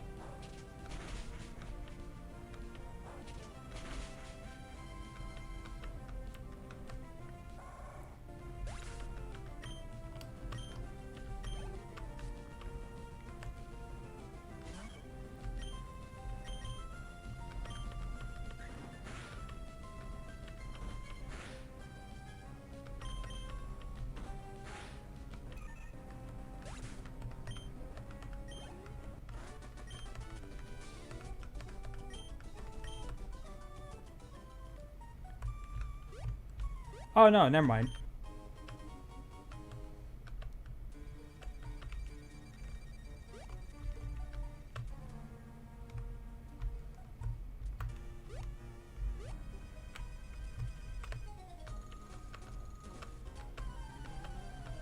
I should have healed, I should have healed Tortilla.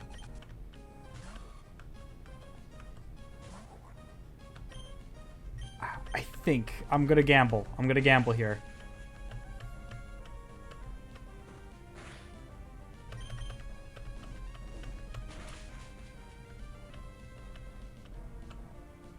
Okay, we got this. We got this.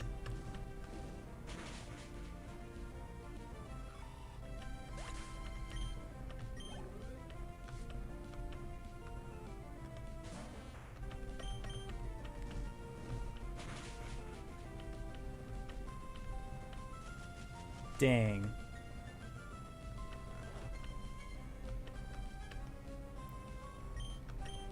Alright, I'm not about to watch all of Tortilla's health just kind of get sucked away. So, go the Chad.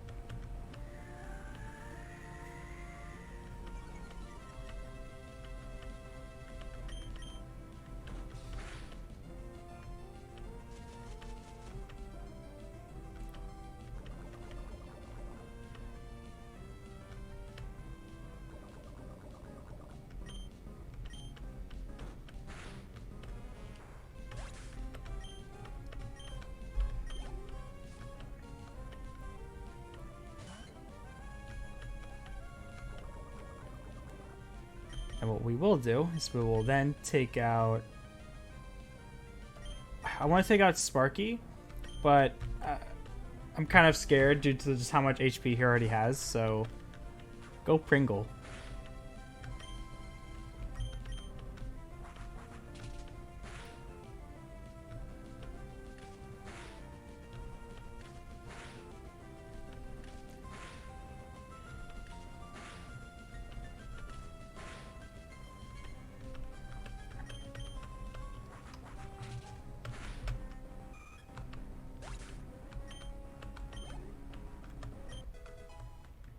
Sweet.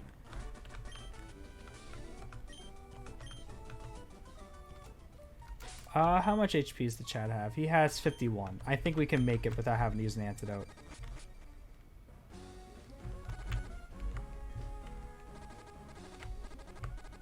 That's the Mart. Oh my goodness, please. Please, my Chad is dying.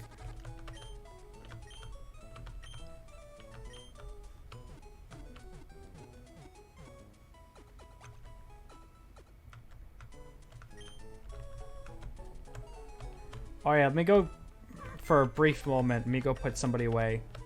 So I can go get that egg.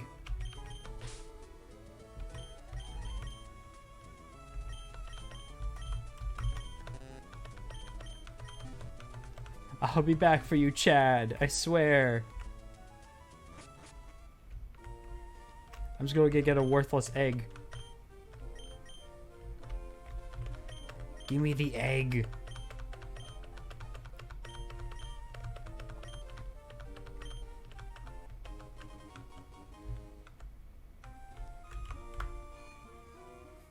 But sadly, that why not will never hatch, because why not? I'm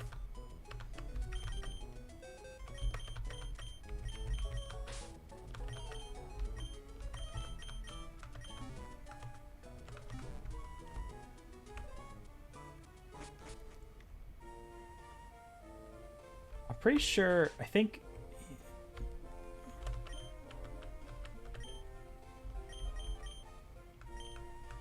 Nah, I don't want... I think it's the next house. I can get a charcoal. Pretty sure. Do you give me the charcoal? No. I could have sworn somebody over here gives me a charcoal. Or maybe it's the other town.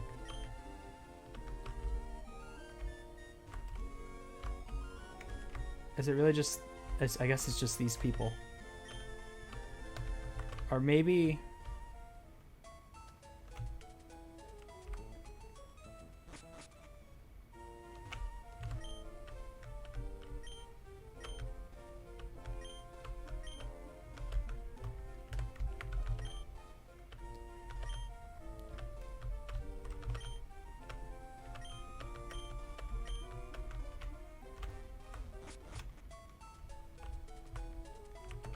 I guess...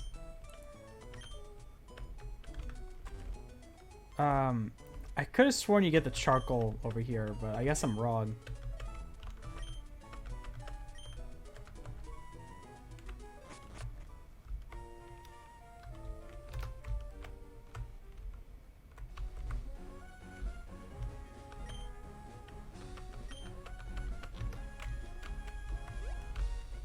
Okay, I do want to go fight that one guy that we missed out on earlier.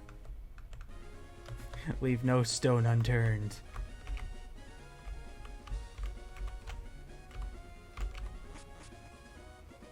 Even if we have to ride the annoying gondola all the way back up.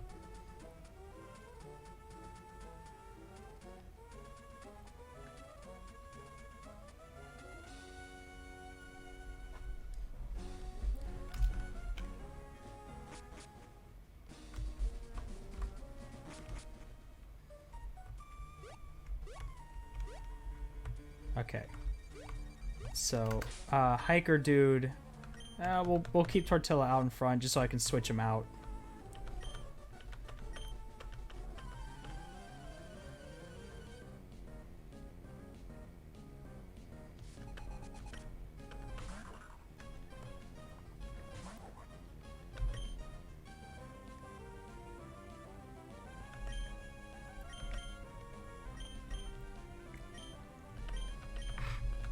Again, I don't...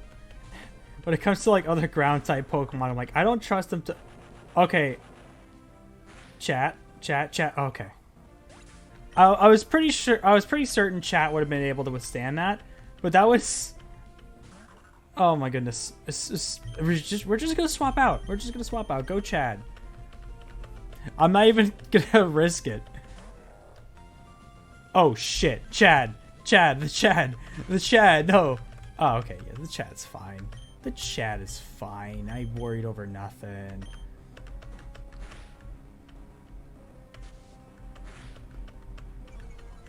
You lowering my accuracy, are you? It's kind of rude. That's okay. Yo, Ladining, thank you so much for the raid. Welcome. Welcome to the stream. I hope your day is going well.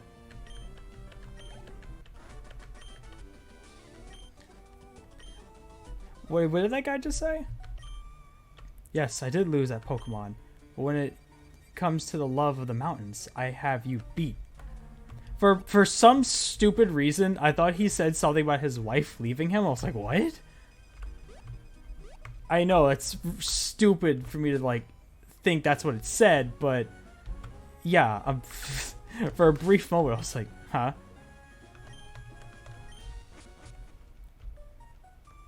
Oh, I can't even run into any grass over here. Oh, shoot. No. Well, I done goofed just now. That's okay. Yeah, we go heal chat again, because I don't want to... I don't want anything to happen to chat.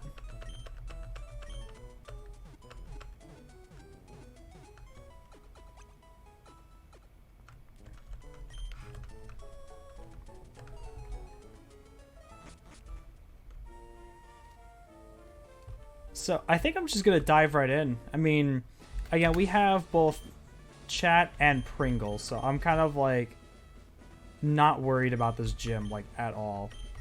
But I will try to get Sparky. Well, okay, if they pull out a Numble, then I'm going to have to switch out.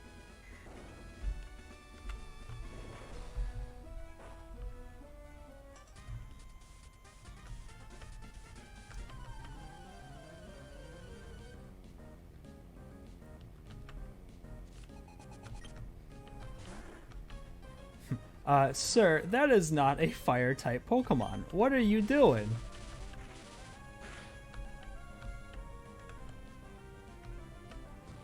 Okay, well, he does know Flamethrower, and that's a... Oh, shit, that's a spicy meatball. No. I didn't like any of that. Go chat. Yeah, okay, here we go. Big brain moment, because now Kecleon is technically a electric type.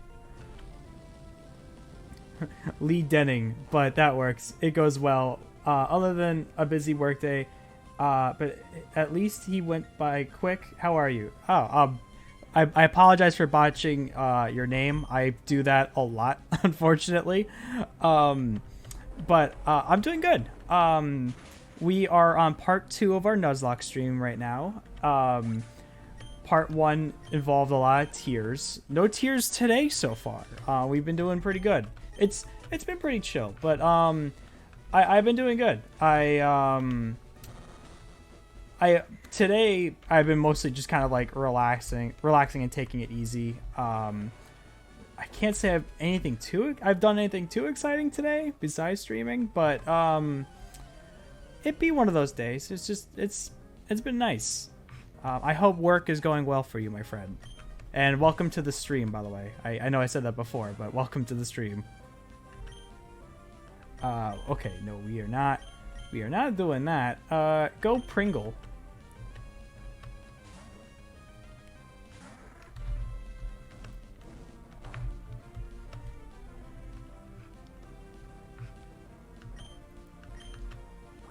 Nothing wrong with having an unexciting, relaxing day. Very true.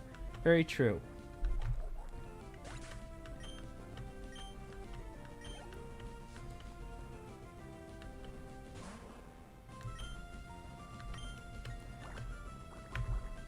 But what was it? For today, I woke up kind of like, so my sleep schedule is kind of trash. But I did wake up a little earlier than I normally do. So I'm like, I would say I'm feeling sleepy-ish, but not like I can keep on going for a little while is what I'm saying. But it was okay, I know this. Where's the other trainer? There he is. But I spent a good chunk of my time today because I also do video stuff for YouTube. So I spent some time doing that today.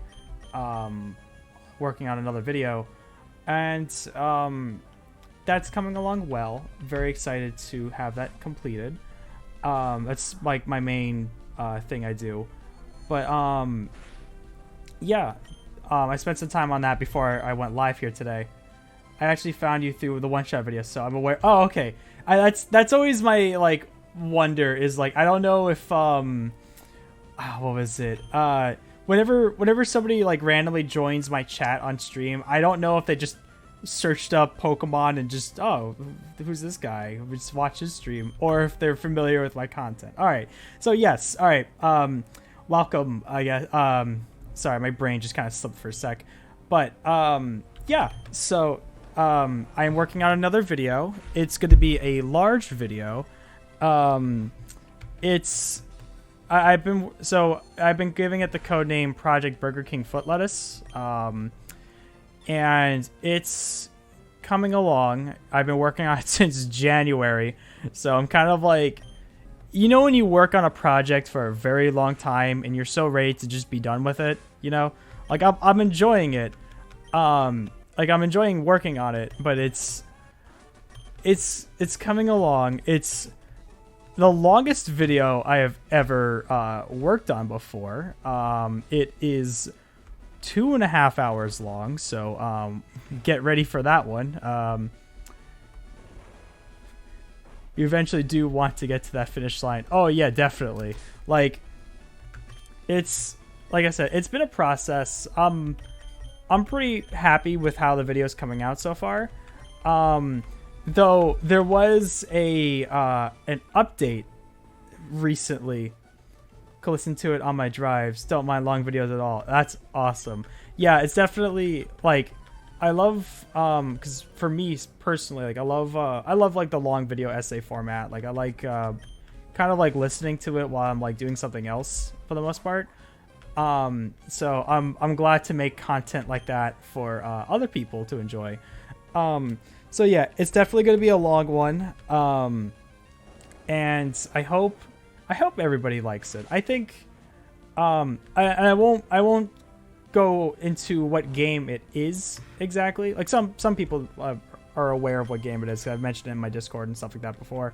But it is I will say within like, fans of One Shot are fans of this other game in particular. That's all I'm gonna say. And okay, I don't know about fighting this Numble here. I'm taking out Pringle. So again, I hope everyone enjoys it. I'm looking forward to having it done. It was a very this game in particular, when I played it back in January, I didn't know I'd end up loving it as much as I did. I know what it is then. I'll actually be streaming it when I hit so many followers. Ah, dude, that's awesome. So yeah, I'm sure you probably are already aware what game it is then. It's a very, what was it? The content, I'll be embarrassed if I'm wrong about the game. Well, we will find out in, I'm trying to shoot for like late July to have this video done, but I can't promise that. I'm about like an hour and a half in so far in terms of like editing the video down, but like actually I'm gonna go to the Pokemon Center first before I challenge the gym. So I'm about like an hour and a half in this actually there is a guy right here. So like sorry, my brain kind of slipped for a sec.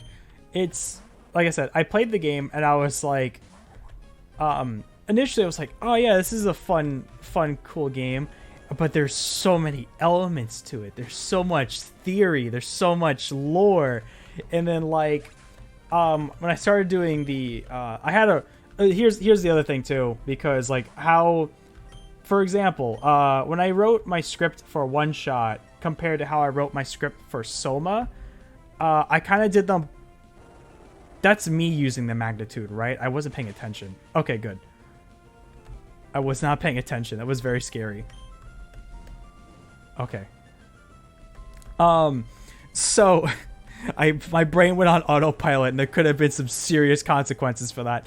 So, yeah. So for example, when I wrote my video for One Shot, how I talked about the plot, I had a paragraph talking about Nico, I had a paragraph talking about the world around Nico, then I had a paragraph talking about the ending. And I really liked that that format of how I did that. Whereas Soma, I kind of went with more of a plot beat by plot beat kind of thing, where it's like Simon goes to Alpha, then Simon goes to Delta, and then Simon goes to Epsilon, and then Simon goes here.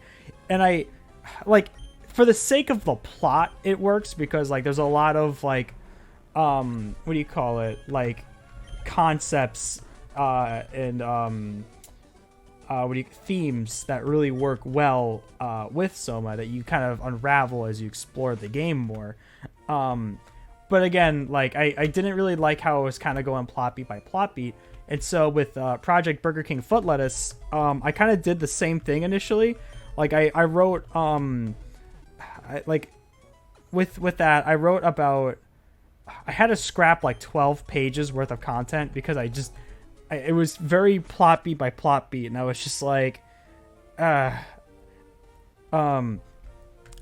just wasn't satisfied with how I was going about it, and it was ballooning up. Like I was maybe halfway through done talking about the game, and at that point I already hit 13 pages on the plot alone. So it's just like, all right, we gotta trim the fat a bit, if you will.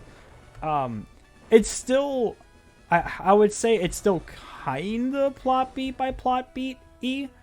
Oh shoot, did I go down the wrong one? I did. Dang it. It's still kind of plot beat by plot beat-y, but it's like,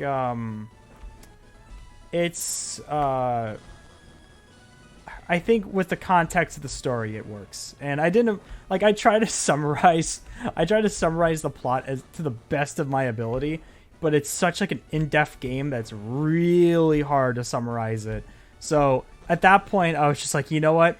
I'm going to embrace the video essay format, and we're just going to make this whole video 2.5 hours long. Speaking of Soma, the enemy you couldn't look at freaked me out the most. It took me forever to get past the ship that thing was in. Yeah, that was really scary. What's it? It's called the Oh, what's the name? I know the name. It's the oh man, it's driving me nuts. The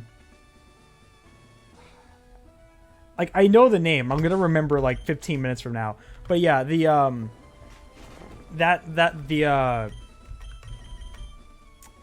can't remember the name. But yeah, that enemy in particular, I was so anxious about going through that part because he could teleport, and I don't like that. And apparently, and I missed out, and I brought this up in my video, but I missed out on the lore where in the sunken ship, it's like, oh yeah, there's just wildfires going across all over the earth. The surface is screwed, and I completely missed that in my playthrough. And I was like, because when you get to like the very end and it shows you like the space shuttle and the scorched earth left behind, I was just like, wow, shit, I didn't know the earth was like the surface was like on fire. I thought it was like volcanic activity or whatever, but like the yeah. And then like when I was reading the wikis, it's like, oh yeah, no, this was brought up in the sunken ship, but I completely missed that because I was scared. I'm sorry, I was being a brave boy, and you know, I was maneuvering my way through the boat.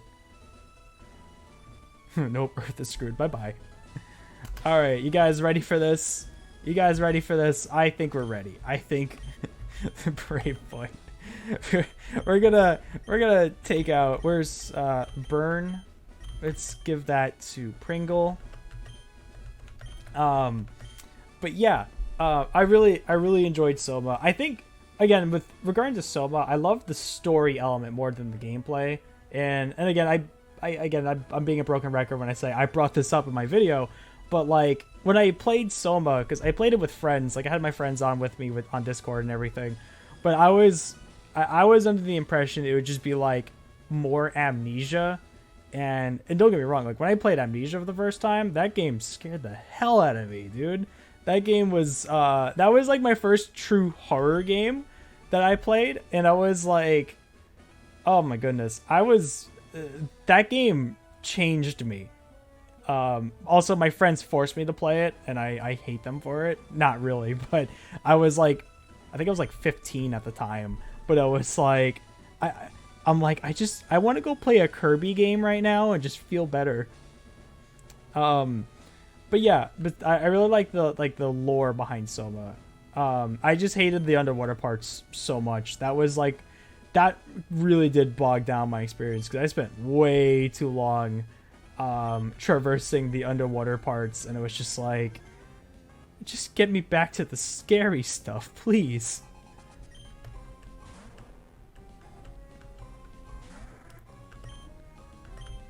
All right, her Pokemon are pretty strong, but I think, oh shit, that's gonna change some stuff right there. Oh shoot. Okay. All right.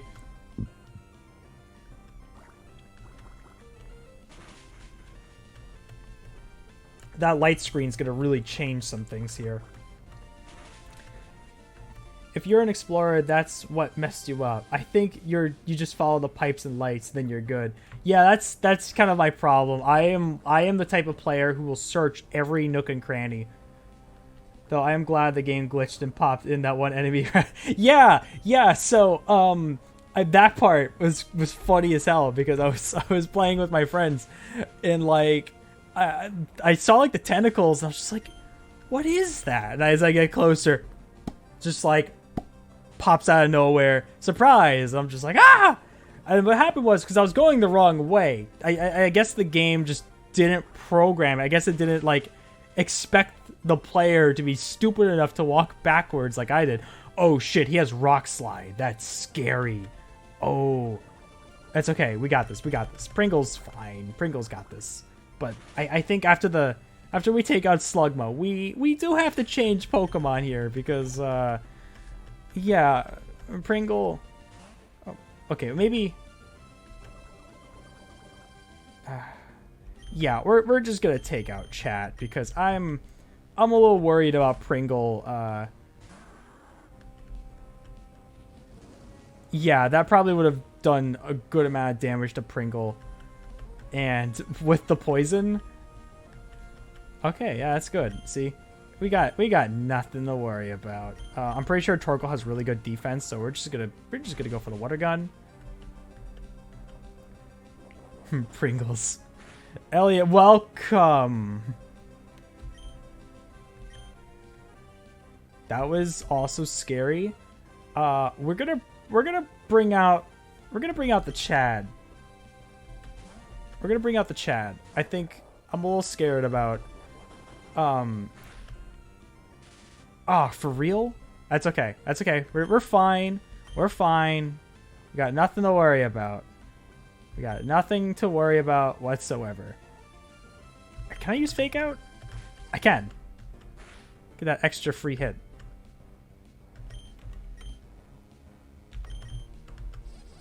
Oh, no. The Chad. Don't. The Chad has become the simp. What have we done? That's okay. He's paralyzed. Alright, come on, Chad. Chad. Come on. You're better than this, Chad. Chad, you're better than this. Oh, crap. Okay. Alright. The Chad. Come on. Oh, come on, Chad. This isn't Chad-like behavior.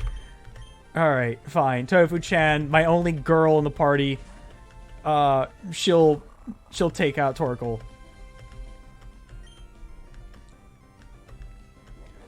I really don't like that he... Oh my gosh, no! That's... No! Alright, okay. Alright, this is tricky. This is really tricky, but we're gonna sand attack. Stop body slamming. Tofu-chan, be careful. Damn it! Oh, shit. Oh, no, that's not good. Oh, shit. Alright. Okay. Alright. That's okay. We got this. You guys ready?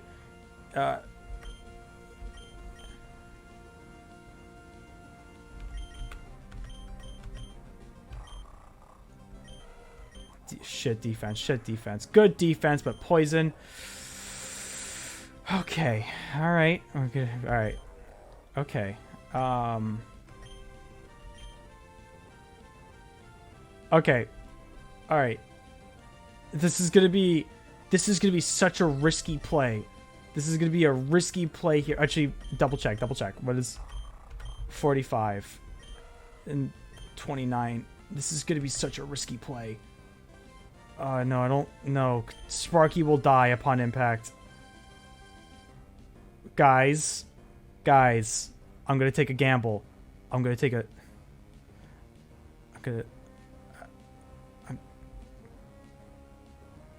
a gamble here.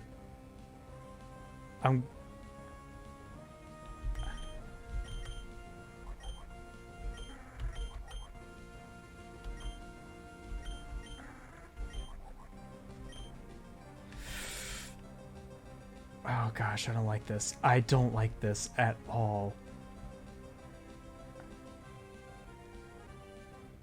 I don't like this.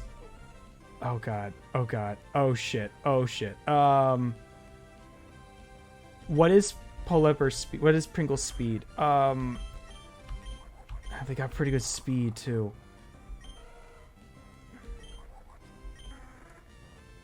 But if they take like a good chunk of damage, that's gonna... They might die from poison. Oh god. Okay. Alright. Okay.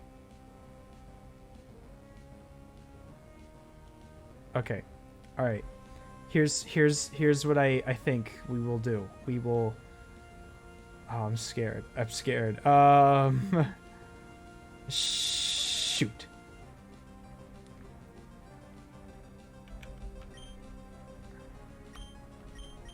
I feel like one body slam to Sparky or Tortilla will immediately kill them. I'm not taking out chat, but Oh. Alright.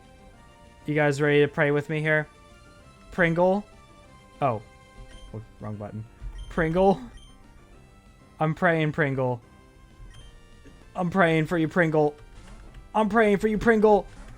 Pringle! Pringle! Oh god. Okay. Okay. Pringle. Oh god, this might. This might. Okay. Okay. What is Pringle's stats? Pringle? I'm kind of scared that she has like Oh, Pringle's got really good special attack. What about much better than chat. All right, Pringle. This is our swan song. Come on, Pringle. Come on. Kill, kill, kill, kill, kill, kill. No! Pringle! No! Pringle! No! No! Oh. Pringle, I'm sorry. I'm sorry, Pringle. Ah. I'm really scared. I'm really scared. All right. Okay. Oh.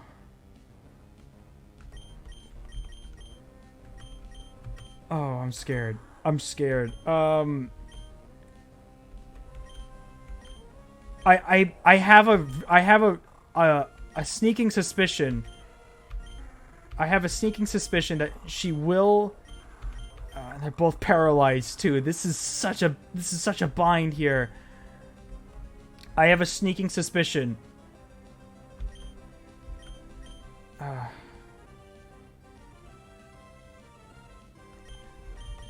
Because I want to. I have a feeling she's gonna use a hyper potion on Torkoal. I have a feeling, and with that, I want to at least paralyze them. I have a strong feeling. I have a very strong feeling. Oh my gosh, we might lose Sparky. I'm gonna take the gamble. I'm gonna take the gamble. Oh god. Oh god, Sparky. Thunderwave. I was right! I was right! She was using the hyper potion! No! No! No! Okay, at least Torkoal's paralyzed. So there's that. So, we might lose Sparky. I'm praying for you, Sparky. I am praying so badly for you right now. Oh god. Oh, special attacks like harshly fallen. So maybe Sparky. No. No. Oh god. Oh god. All right. Oh god, this is bad. Okay, we are both paralyzed. Oh shit, dude. Oh shit. All right, Chad. I'm taking you out. I'm taking out the Chad. Fake out. No! No! No! No! No! Oh god. Chad. Live, Chad. Chad. Chad. Oh god. Oh no. Oh god. Oh, this is not good. I think we're... This battle has broken me. This battle has broken me so much. Come on. Come on, Chad. Get those critical hits. Get those critical hits. Come on, let's go. Let's go. Paralyzed. Paralyzed. Paralyzed. Oh god, Chad. No. Not the Chad. Oh my god, guys. Oh my god. Okay. How much health? I think chat, I am praying, chat, so badly right now. Chat, you can do it, chat. Take her out, chat. No, she's not dead, chat. Oh, we did it. Oh my god, we did lose chat, but holy shit, we lost some good boys today. Oh no. Oh god, I completely underestimated. Oh god, no. Oh, Tofu Chancellor and Swagger, that would actually be pretty cool. Oh god, that was absolutely awful. Oh my god. Oh my god, dude. Dude. That was awful. Oh my god, we just lost two We lost 3, but like the Chad and Pringle were such vital members. We didn't lose Chad, thankfully, but holy shit, dude, that was, oh, I completely underestimated. I completely was like, we got 2 water types. This is fine. We're gonna be okay. We're gonna be fine. It's no problem. I was not expecting Torkoal to be a dirty flirt and paralyzing 2 of my best Pokemon. Oh my god, dude. That was bad. Oh my god. Oh. Oh no. I've only recently become a gym leader. Shut up! I tried too hard to become someone I'm not. I don't care. Go to hell. Go to hell. I don't care. I don't care. Give me this stupid freaking heat badge. I don't care anymore. Where's my filters? Let's edit the filters. Yay. We got the badge. We did it.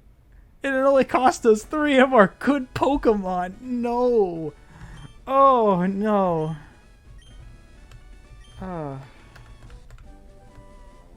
Thanks. Cool. It contains overheat. Cool. Oh my god, dude.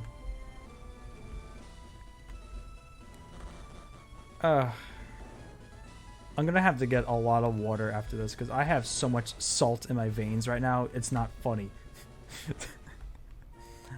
Oh my goodness. Hi, May. Hi, May. How are you?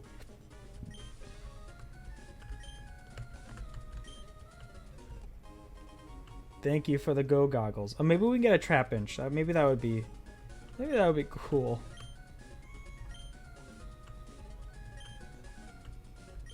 Oh, that's right. We have to go to Petalburg Gym now. Oh. Oh, this sucks. This sucks. First, let me take my items off my... Oh my god, man. And like... Sparky... How... Okay, hold up. I need to know. Oh, wait. Also, let me make a note for myself just so I can like... Notepad... Just so when I make the Fallen Friends later, Sparky, level 23. I think we got him around level 12, I think. I think he was level 12 when we got him. Or level 13. I'll double check later. But, like, we had... who did we lose? We lost Sparky. We lost...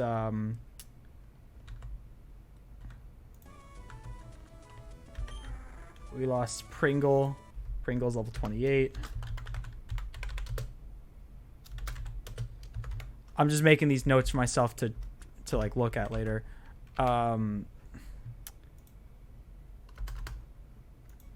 the Chad. I think the Chad was like level 8 when we got him, but level 27.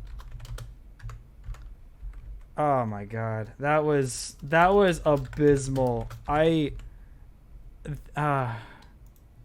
Alright, you guys ready to say goodbye to, like, 3 of our greatest members? Or at least, like, 2 of our best members and 1 with potential. Like, Sparky was on his way up. Like, he was, like...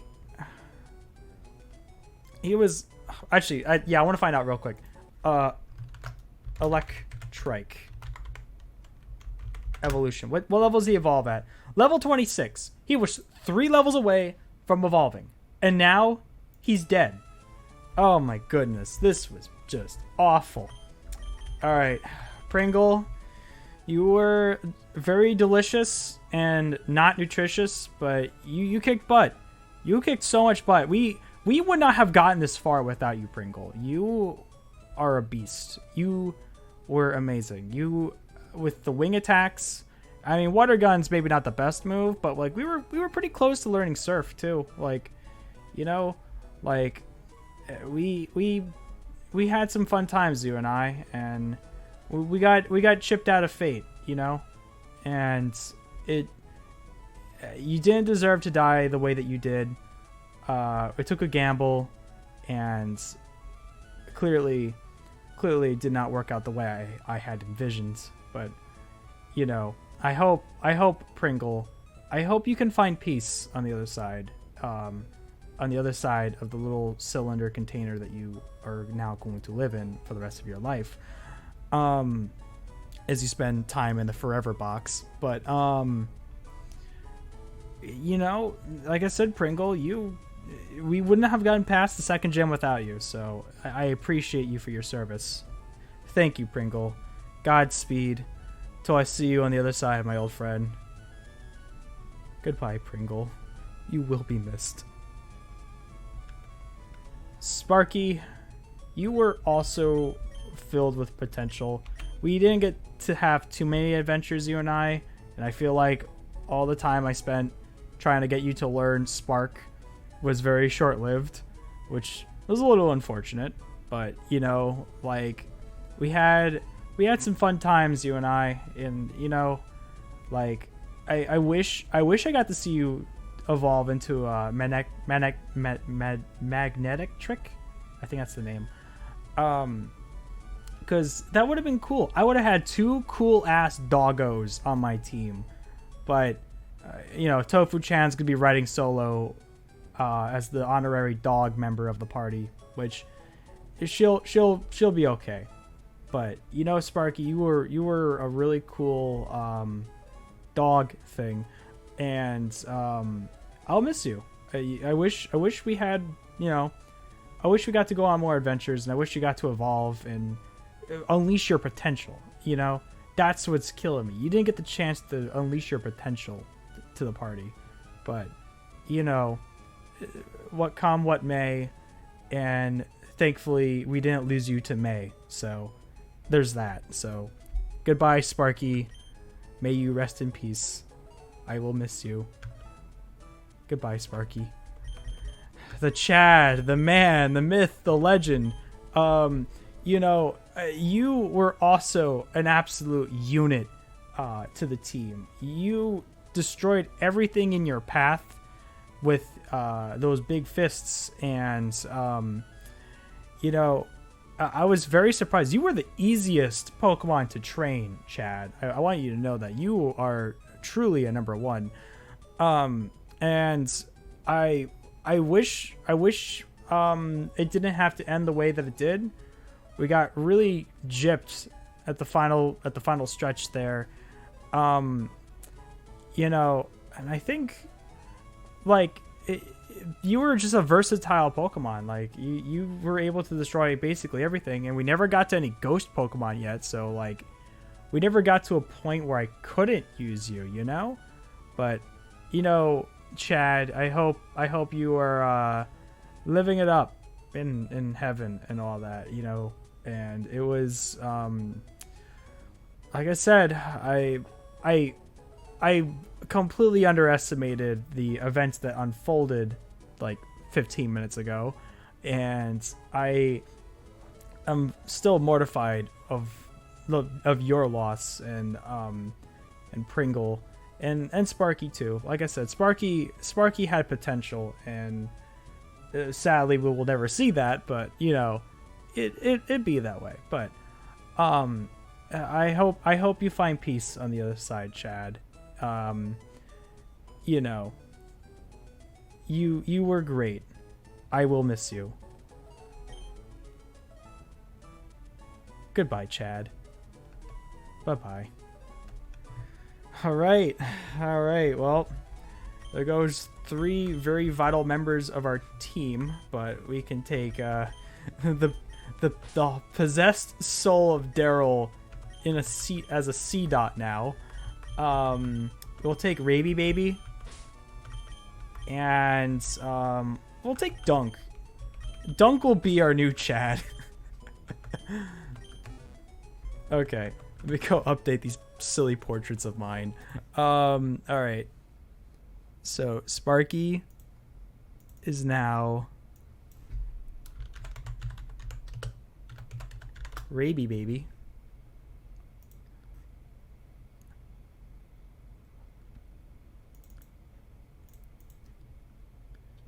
My first not Gen 3 Pokemon. With a stupidly large portrait for whatever reason. Oh no. Oh no, Chad is dead. Yeah, I was gonna be absolutely mortified if we lost chat. Like I was, like I was like I was taking the rolling of the dice, but like I was terrified about losing chat. So it's just like, look, if we have to lose the Chad and Pringle, then so be it. But we're not losing chat. Okay.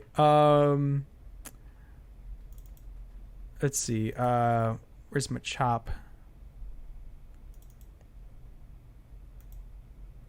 Again, what's with these large portraits?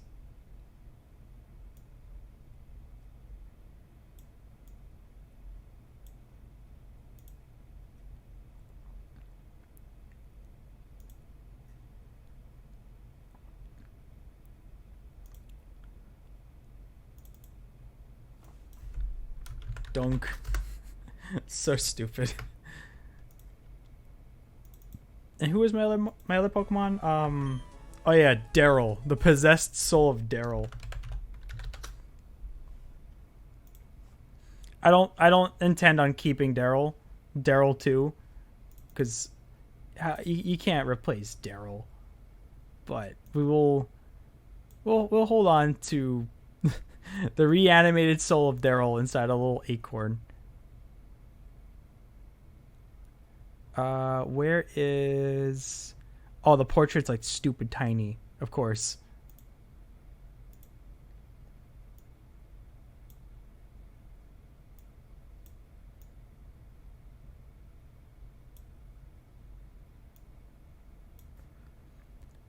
Get rid of the get rid of that. All right. So we have our new gang. We'll definitely use Dunk, and I think we could probably use Raby Baby too. I know Crobat's really good. Like Crobat has amazing speed. Like amazing speed and attack. And I think coming from Gen 2 to Gen 3, I think Crobat actually learned some good poison type moves this time. So I think Raby Baby will probably be very beneficial to the party. That said, let us go and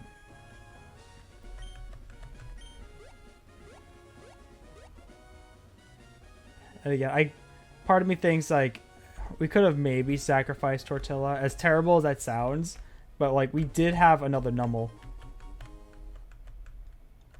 Okay. What? Trap inch, trap inch, trap inch, trap inch, trap inch, trap inch. Yeah.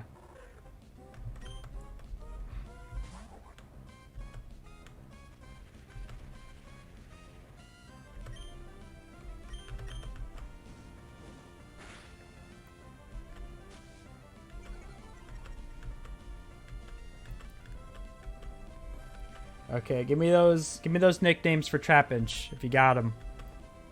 No.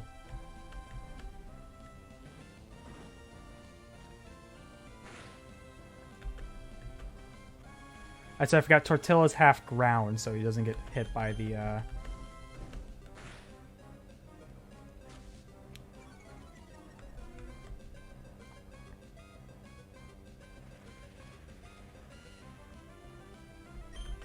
bag.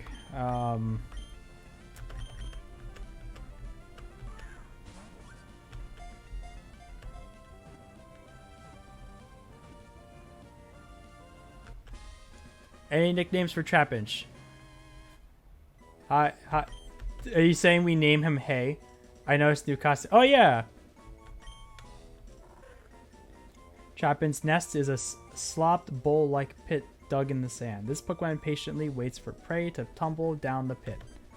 Its giant jaws have enough strength to crush even boulders. Alright, what shall we be naming this Trapinch? Are you saying we should name the Pokemon Hey? That's his... Alright, Hey it is. Welcome to the team, Hey. We're gonna go take you out. A Stardust Crusader.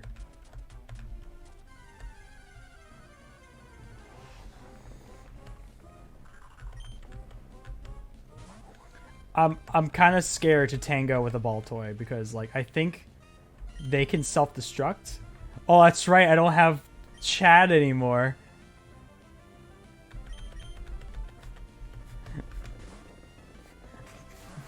Crack some small talk. Small talk. I don't think that picked up my microphone at all.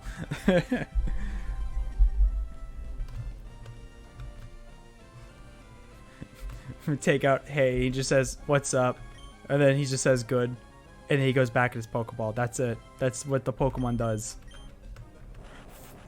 Okay. Well, I'm glad we didn't run into a ball toy for my Pokemon. Because that would have been pretty upsetting. Alright. I think it's on the other side, actually.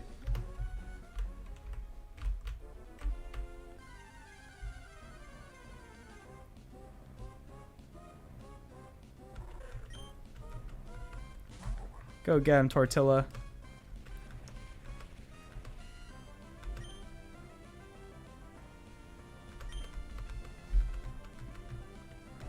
God, I really hope Trapinch doesn't have any ground type moves right now. Does sound, besides Sand Attack, that's fine.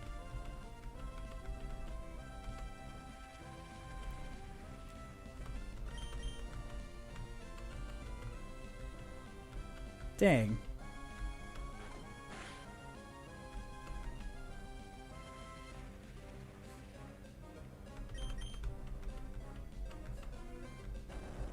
There we go.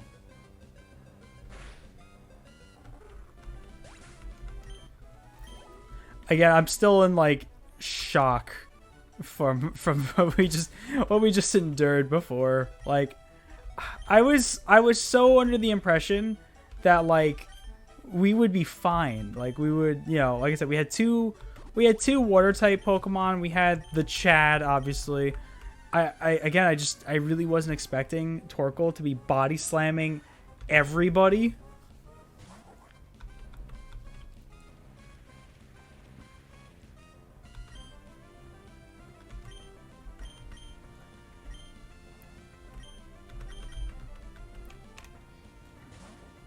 At least we didn't lose Tofu-chan. I was kind of worried about losing Tofu-chan.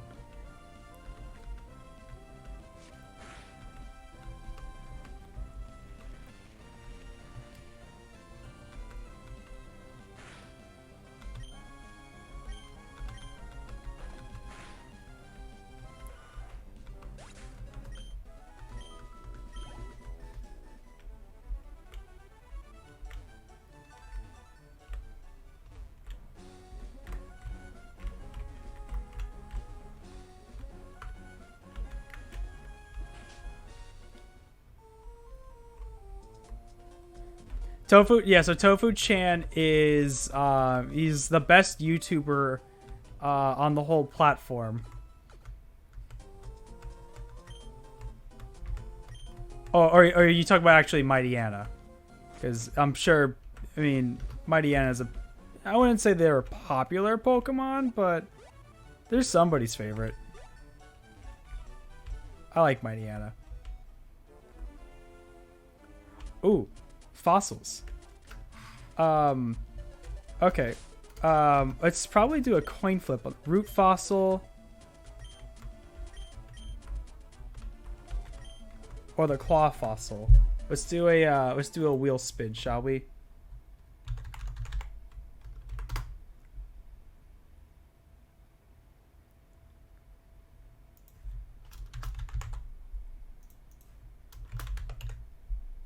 Apply wheel changes. Okay, 1 sec. All right. Root or claw fossil. Let's go. I'm kind of hoping for a root fossil because I would like to have yes. Yeah. Cuz I would like to have a grass type F11. Back to the game. No. Alright, we got the root fossil. Oh, let me go back to Twitch. Also, let me do myself a favor. Let me save the game real quick. Man, 10, almost 11 hours in. Goodness. Yeah, the first stream we did the other night, we played for like 8.5 hours straight. It was insane. I've never done a stream that long before. Ah, shoot.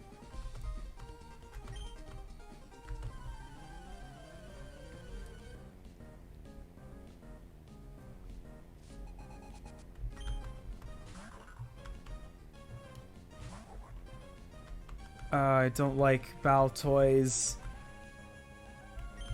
I don't like... What is Tofu-chan's defense? Not as great as Chat, but I think... Oh, well, Chat's fully healed. I keep waking up at midnight. Do I wish... well, maybe not midnight, but like 3 a.m. I think is a really great time to wake up at. But like, what do you call it? But midnight and like anything like earlier is it kind of sucks. I woke up fairly early today. Like I woke up around like 10, 11 a.m. or so.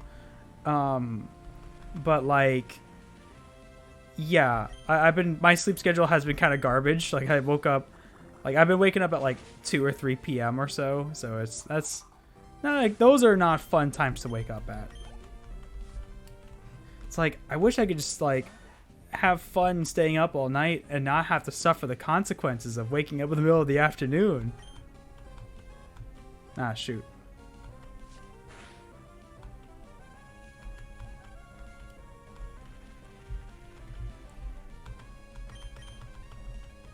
No.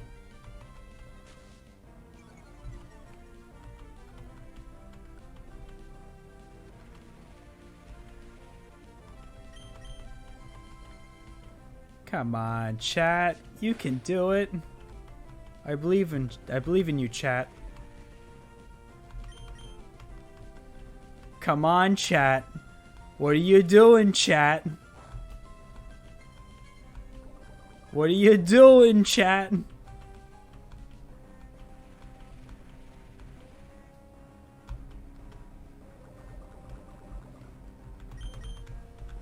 Oh my goodness, chat. Why?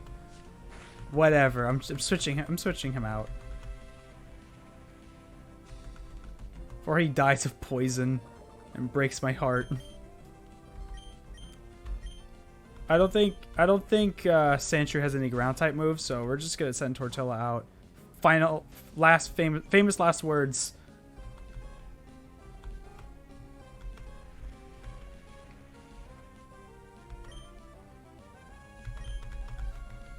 Magnitude 9, baby.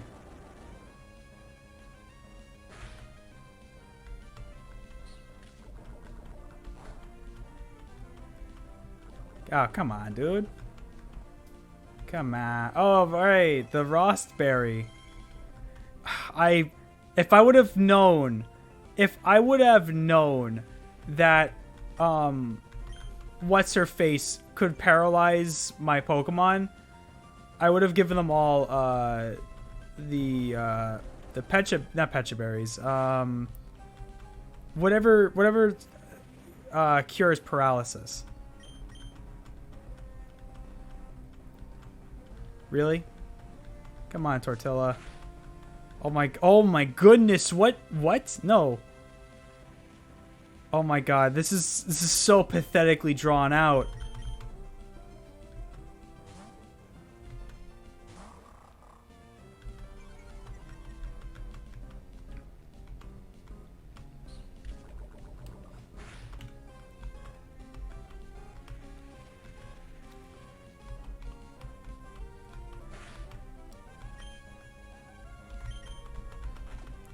There we go.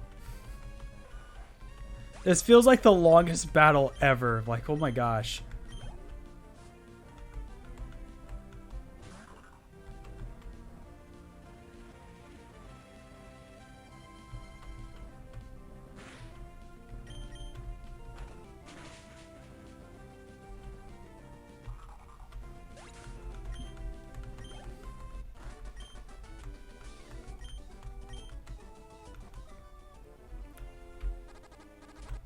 How much HP? I think we can make it. 33, 32, 31, 30, 29, 28, 27, 26. Double check. That's not what I wanted to do. 24. 23, 22, 21, 20, 19, 18, 17, 16, 15. Okay, we're good. I'm being stingy and not using my antidotes when I could.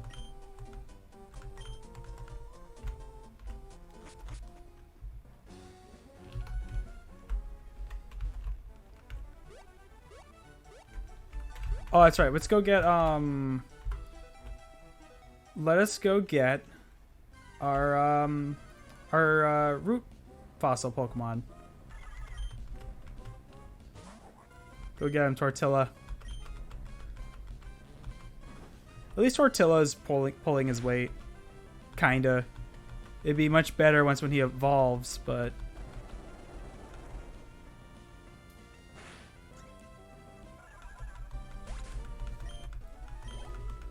he's almost there with the big boys.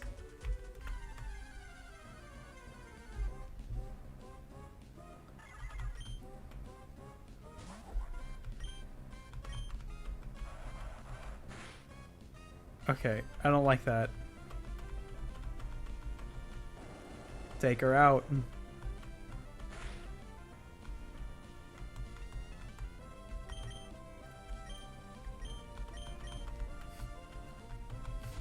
I'm too anxious about, like, some BS happening.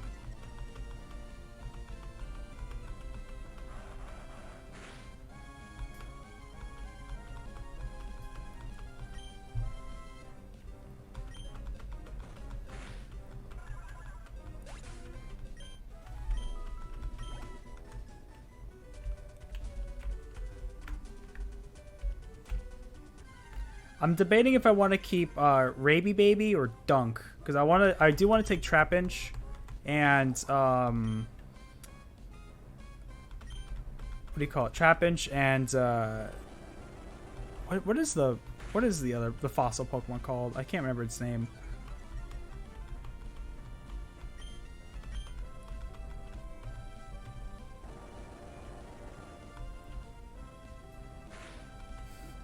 At the same time, I'm like, I don't know if I do want to use Trapinch, but that gives me 3 ground type Pokemon.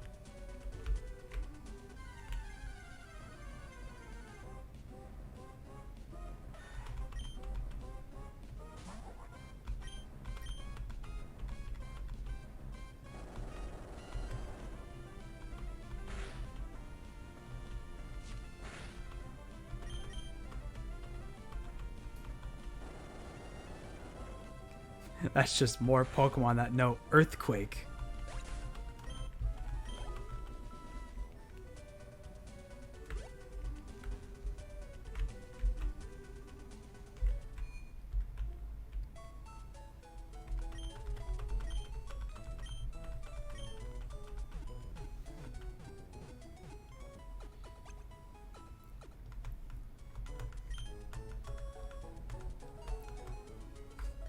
I mean magnitude for now, but I mean like when we get them to like beefy levels where they learn like good moves like Earthquake and stuff.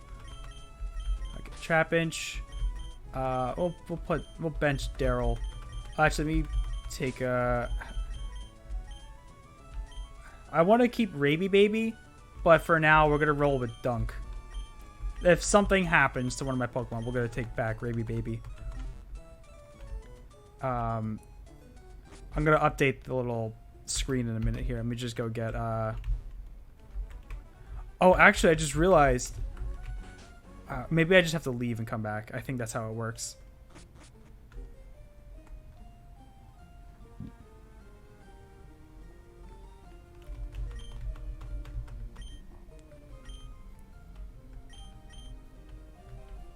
Oh, okay, so I gotta go to the Devon place. Ah, damn, that's lame. Alright, well, I guess Raby Baby stays for a little while.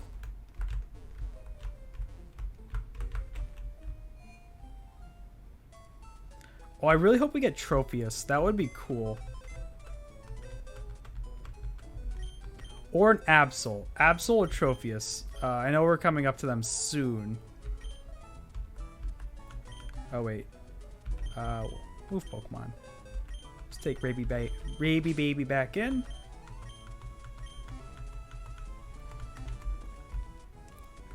Okay, who did we just replace? We replaced Daryl.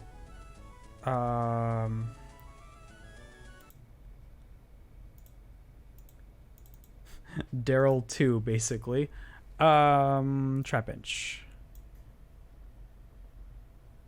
Where is Trapinch is like at the bottom, I think. Or close to the bottom of the list. There's Trapinch. Pokemon 6 name, and we shall oh, that's right, we named him Hay.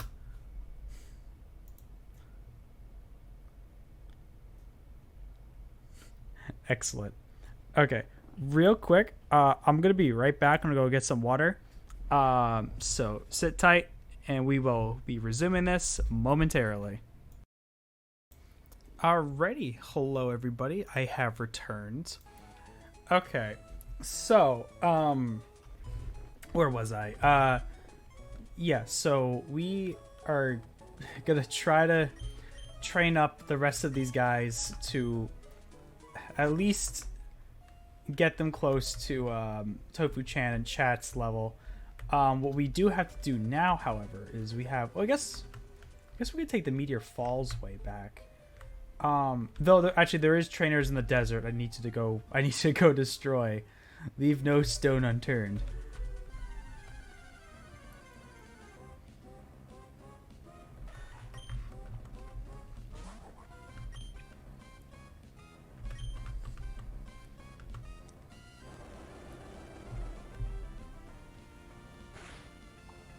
Also, I need to check because I'm pretty sure Numel, what is their move pool? Gen 3 learn set.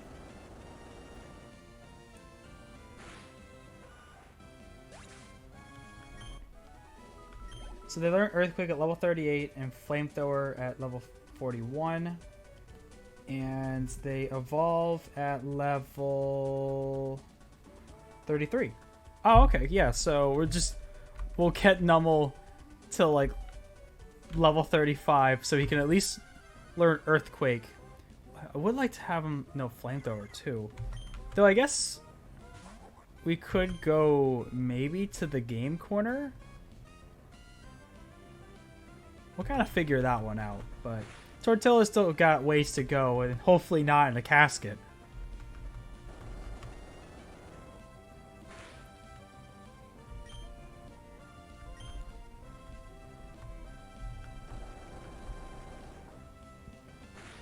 Yeah, magnitude's good, but it's never consistent, you know?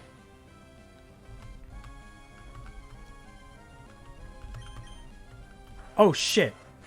Oh, no. Oh, God. Okay. Get him out of here. I was not expecting him to move first. Good job, Tortilla. You almost died, but good job. Alright, let's bring Hay out.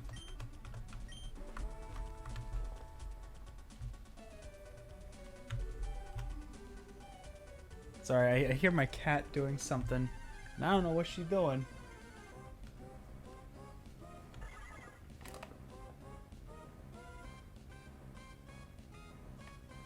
One sec. I think my cat's about to throw up. Hold up.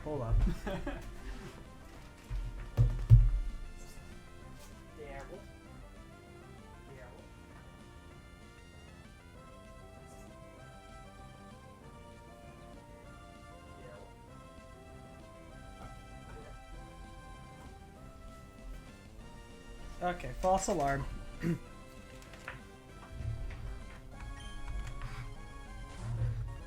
False alarm. Okay, so we have bite and feint attack. What does more?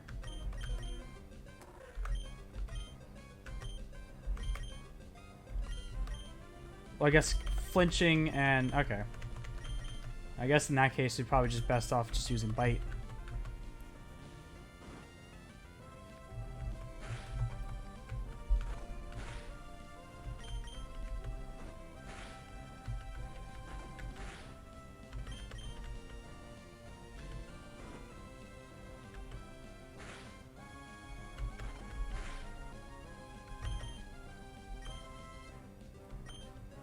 Let's just bring out Tofu Chan.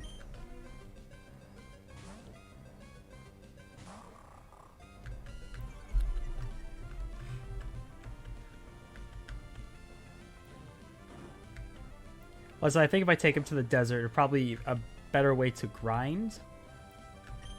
Then again,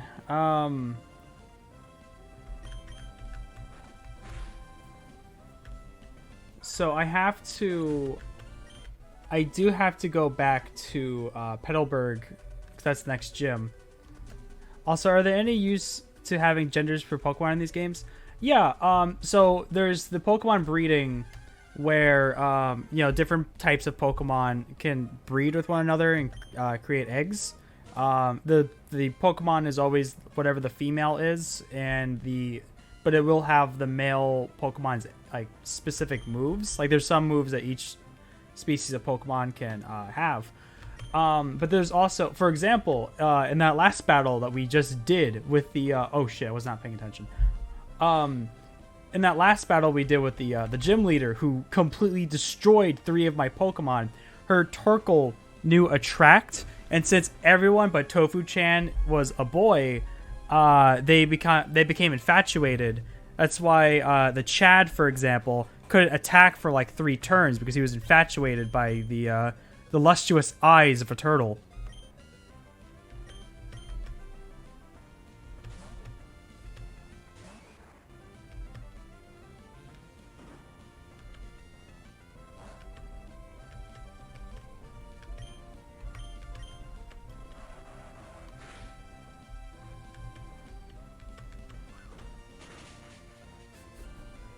Damn turtle. Yeah, that turtle, Torkoal just completely destroyed. Single-handedly took out like 3 of my... I get 2 of my best, 1 Pokemon that was like on his way up to greatness, you know? And it breaks my heart. The Sparky had so much potential.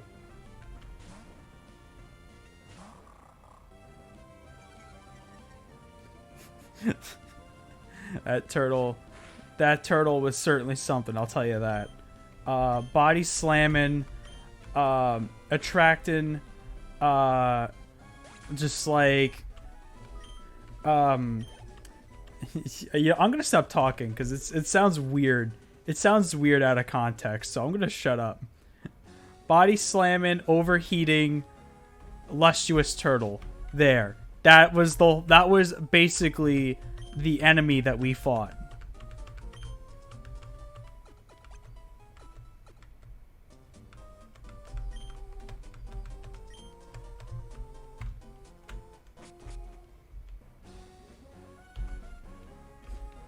I don't remember what Torkoal's 4th move was, though.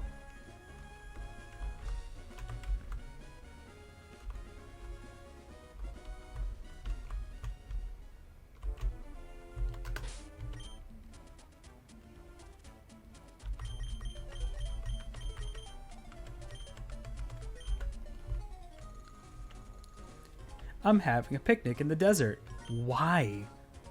They don't call it a sandwich for a reason.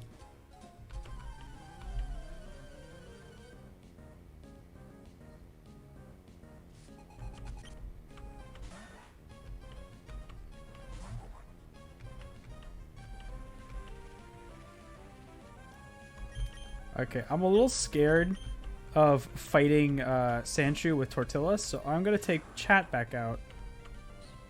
I had nothing to fear.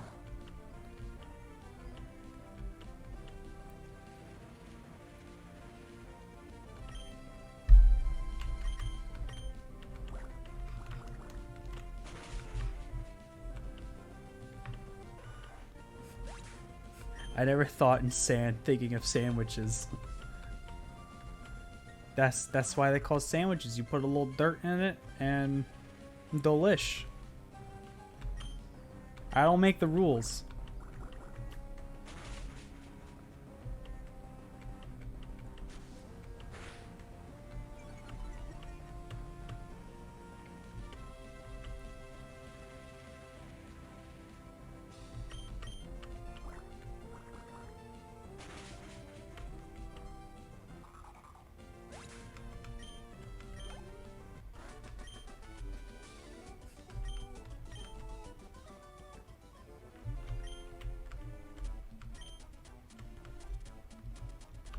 Okay, and I think we got everything up over here. Yeah, it was just those two fossils.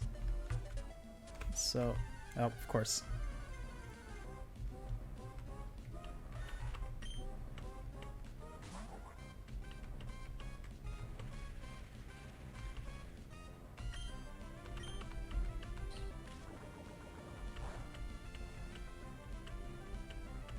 Magnitude, 6 is fine. Or miss, that's also, I guess that's also cool. I guess.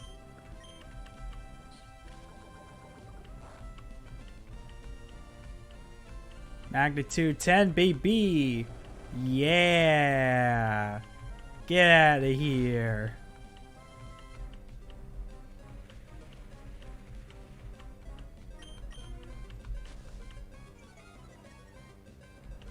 How you miss a magnitude? You just do.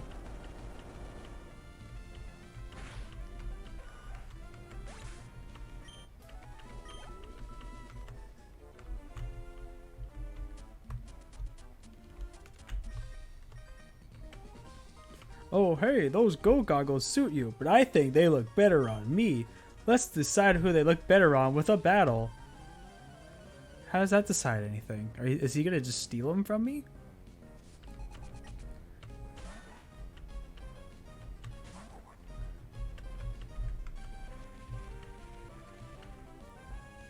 Again, I'm gonna keep on switching out with regarding to these sand shrews, just because I'm paranoid that he will also have magnitude. Oh, he has slash. That's a pretty powerful move.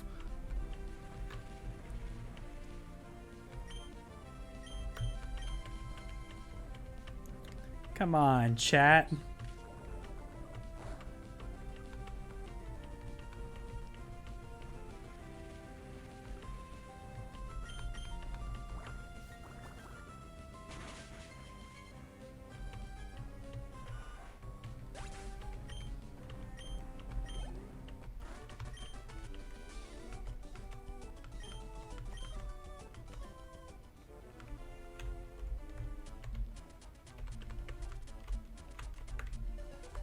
I know there's more trainers down over here too.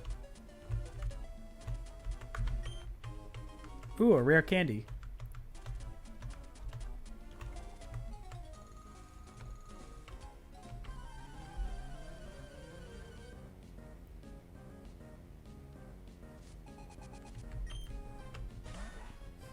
Another sand shrew.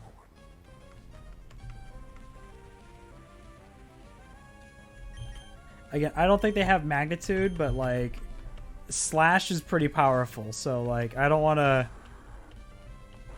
Oh, look, they have dig, so like I made the right call just now.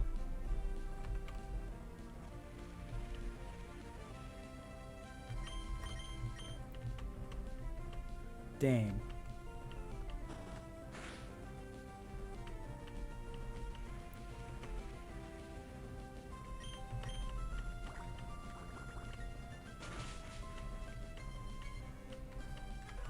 Get out of here. Yay.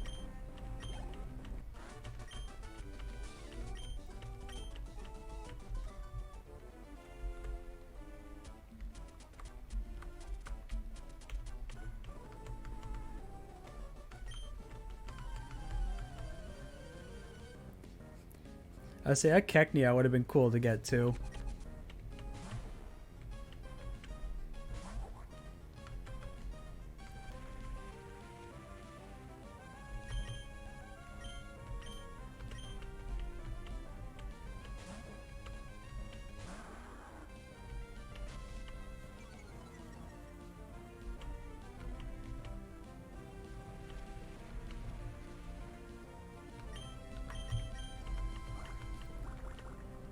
Also on the bright side, I think actually no, I'm pretty sure it's level 36 is when Marsh Stomp evolves.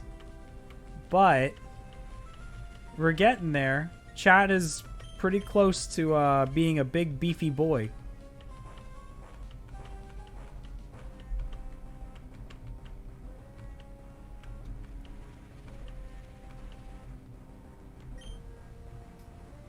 I think chat should be fine, but like I'm a little... Yeah, chat's fine.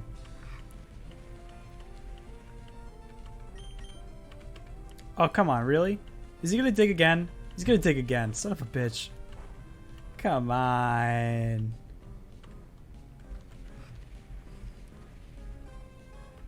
Alright, fine. I'll take out Tofu-chan. I'm... Again, like, chat will be fine. Like, they can take another hit from dig. But, like, there's always the chance of a critical hit. And I just... we're not gonna lose chat to something so stupid and avoidable.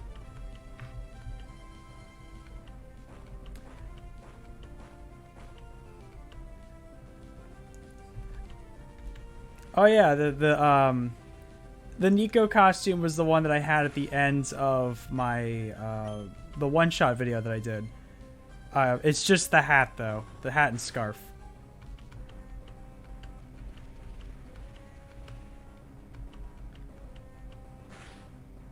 Okay, seriously though? There we go. I was just getting just a little agitated with the sand slash here. I've searched the ruins. I'm not searching for strong Pokemon.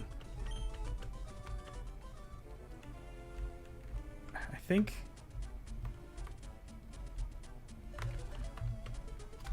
let's see. Yeah, I just gotta be a little careful because, like, my strong boys, well, boy and girl, my strong Pokemon are, like, kinda, not close to death, but, like, I fear for their life. Also, I just remember that Trapinch has Arena Trap, and I need to be very careful about fighting these guys now. I just remembered that's their ability.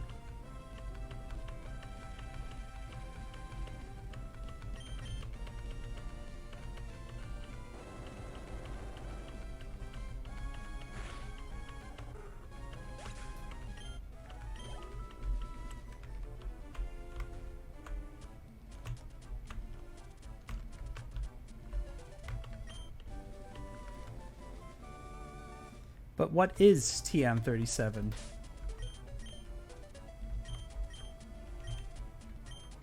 Sandstorm. Druid. Droud. You know the meme.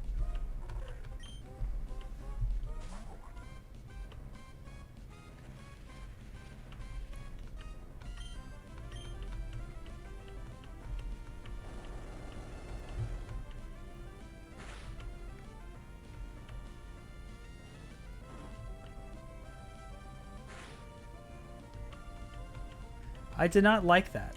No, sir.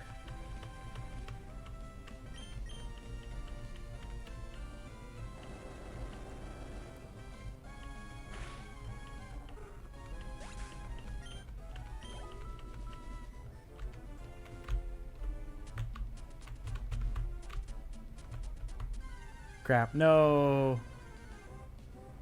Oh, Keknia.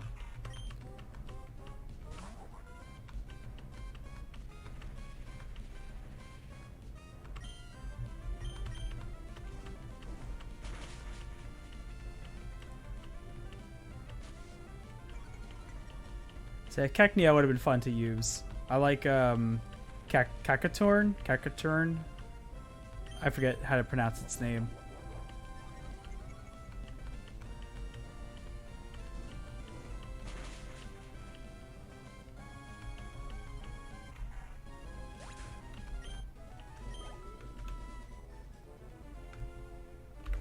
Okay, I think I've destroyed everybody in the desert. Yay.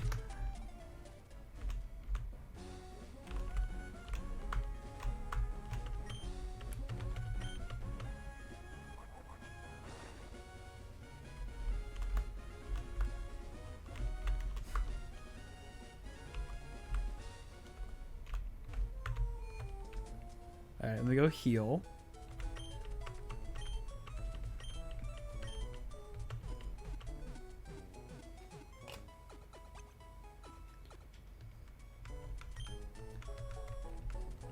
I want to talk to this guy again, because I'm still convinced this guy sung. Maybe not.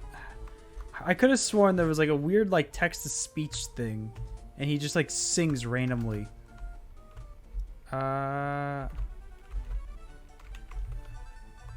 Okay, so what I do need to go do though.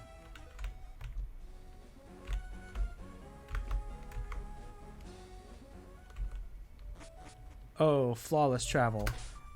Just because I'm not even gonna bother with these like level 8 Whismers. Where's my repel?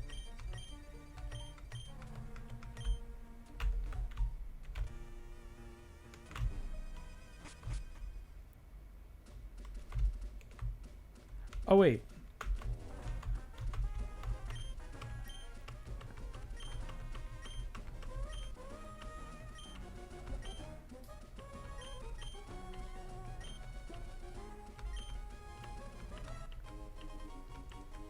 Ah, thank you.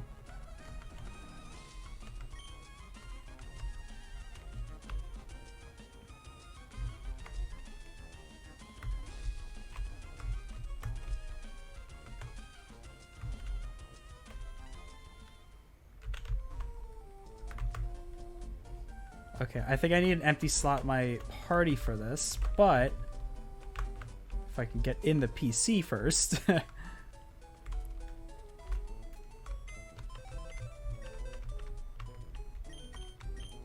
Move Pokemon. Alright, let's put Raby Baby.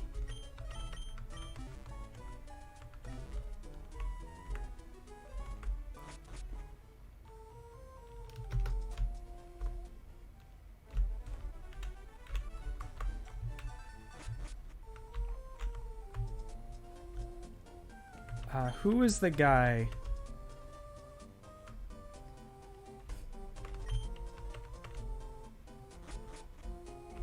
Oh, I think it's one of these nerds. Is it this one? Yes. All right, give me a new name for this. Oh.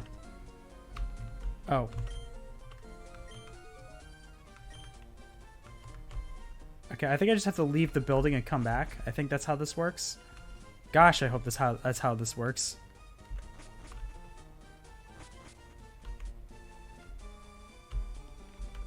If it's like a time-based event, I'm gonna be very upset. Ah, cool. Alright. Give me those names, everybody. What shall we be naming this Lilip?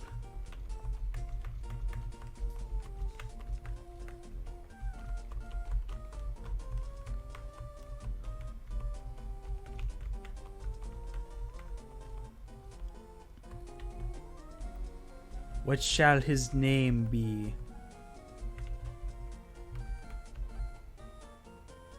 Taco Chan. Nah, we have Tofu Chan, and then we have Taco, the other Nummel. So, not Taco Chan, not Taco Chan. I think we could do something because Tofu Chan is like the what was it? He's the Shiba Inu YouTuber of wholesomeness. So like, granted, I don't think it fits a Mighty Anna, but Taco Master of the Bells. Okay, well that one's too long, but so this thing Lilip turns into a plant-like Pokemon. It's like a almost like a piranha plant almost. That's not exactly the best description of Lilip. And then I think the evolved form is called Crawly. It's like a weird rock plant thing, if that makes sense. Because I'm thinking like I'm thinking something like floral, but like stupid at the same time.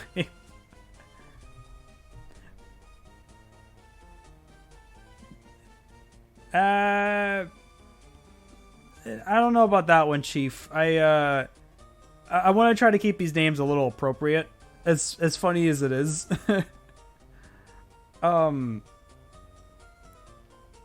Just because, like, yeah, I want to keep these names a little bit appropriate. It is funny though. Don't get me wrong.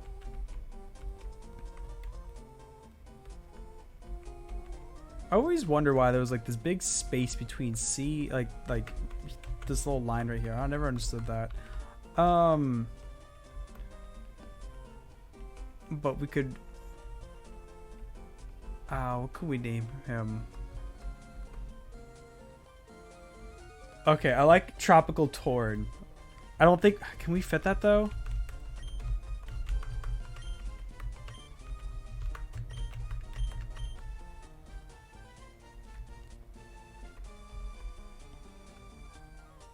We'll call him Tropic Torn. Or Trop. How about this? How about we call him Tropic Tom? It's so stupid, but I'm kind of liking that.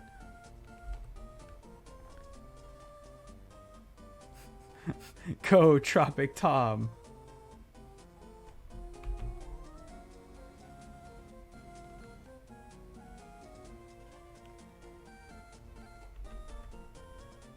Okay, Tropic Tom it is.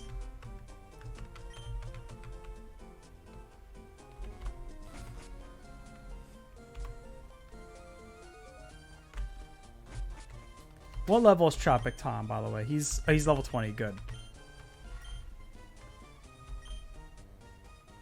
Doesn't exactly have some great moves for the time being, but he's he will do good.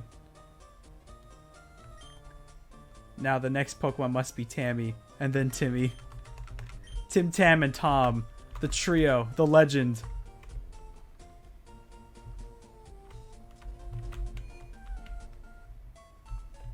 Did I heal? I did. Alright, well, in the meantime, let's update. Don't worry, Raby baby. We will surely be needing you eventually. I'm sure of this. Something horrible will go wrong, and I'll be very upset.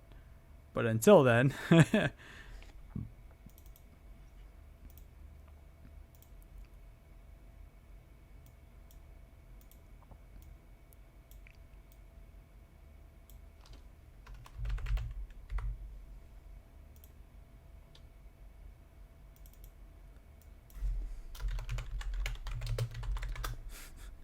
Tropic Tom.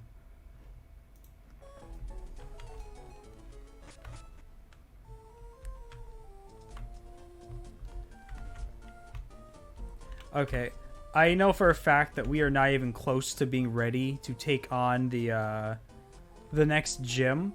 So we are gonna go back and we're gonna go grind for a little while. I know this is not the most fun part of a Nuzlocke run, but it is essential. We will get I can already assure you we are not ready for the next gym. After getting decimated the way we just did, yeah, we're gonna have to get everybody up to speed.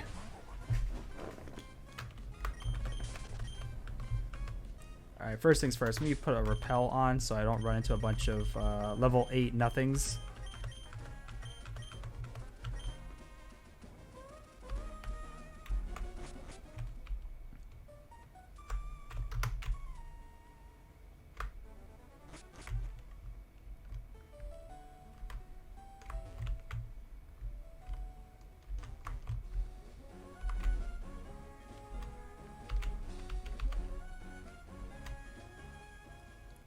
Let me do myself a favor. Also, let me sell my garbage.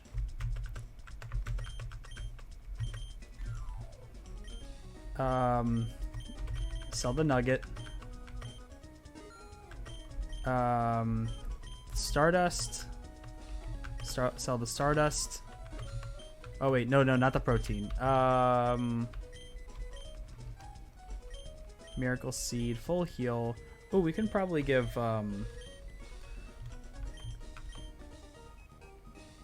And do you have super repels? He does not. That's unfortunate. But I will buy more antidotes because, like, that's... You do not want to get stuck without any antidotes. That's like... That's like a death sentence if you're not ready. You going to bed? Alright, well, thank you for joining the stream, Elliot. I appreciate you hanging out. I hope you have a great night, man. Alright, let's buy... buy another set of Pokeballs. I guess I could start buying some super potions and stuff, but like, as I say, we're good on that for now.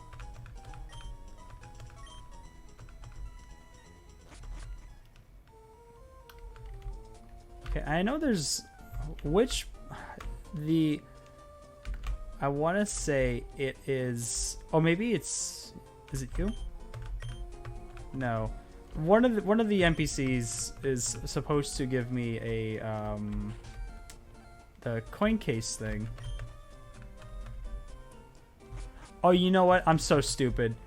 Because in the casino, they're like the lady next door, and I think what they meant by that, I think that there is.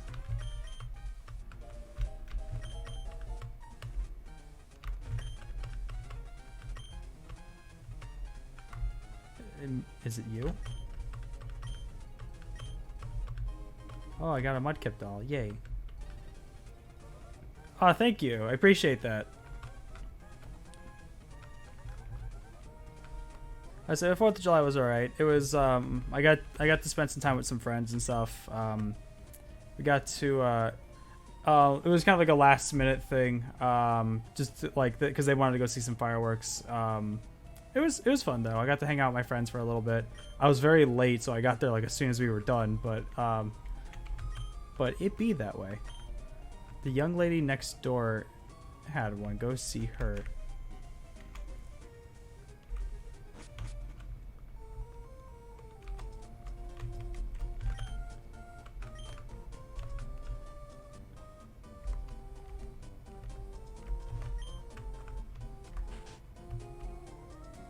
Are you the lady with the coin case? No, you talk about bikes.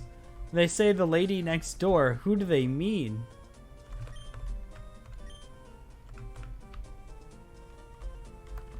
This is a bike shop. This is not the area.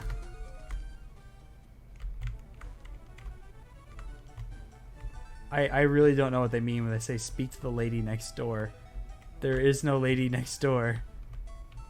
Is it this lady? Is it this? This is not a. This is a dude. Is it this lady?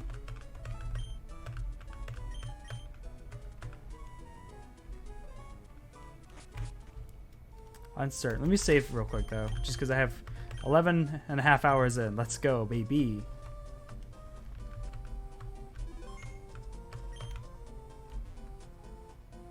Okay. I really don't know who they mean when they say the lady next door. Like,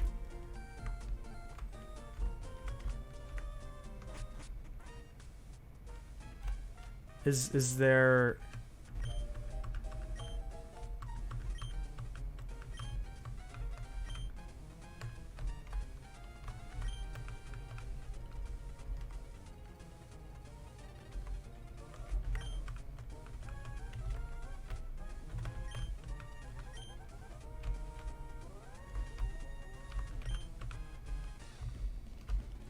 Maybe maybe there's maybe when he says next door, maybe he's like, aha, next door, as in it's in this town. Maybe I would not know, but oh shoot, no.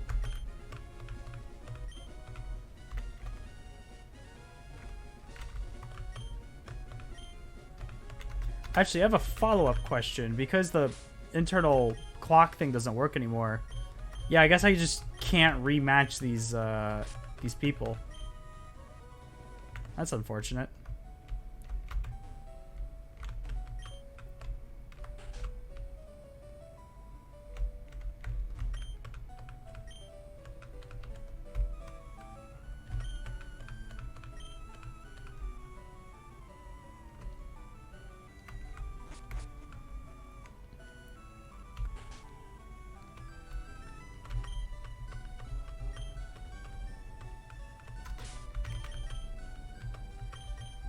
But what about chat? Surely chat loves me. Alright, good. I'm glad chat likes me.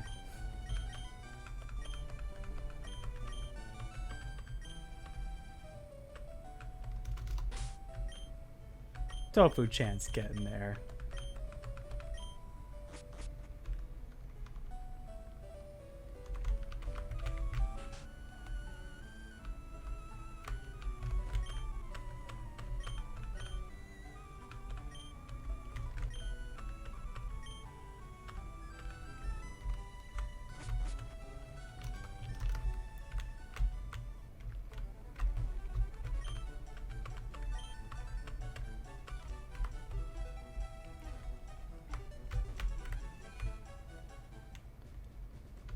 Oh, you know, I think...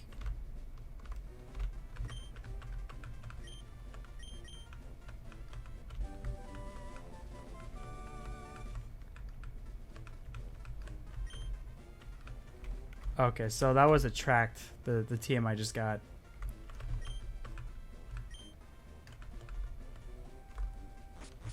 Yeah, I don't know where the heck you're supposed to get the coin case from.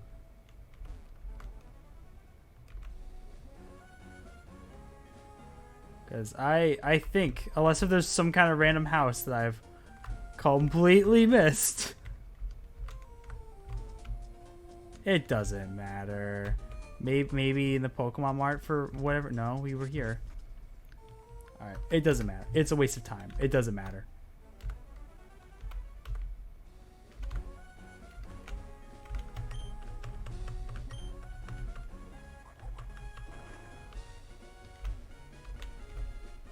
Alright, let's so we're about to enter the not so fun part of the stream where I grind the dust and bones of other Pokemon for like probably 2 hours until we get everybody to like level 30 or so. This is the part where you throw the stream on in the background, or you close off the stream and you come back later or tomorrow, or not tomorrow, but like whenever the next time I stream. But no, we'll again, we're entering now entering the chill zone.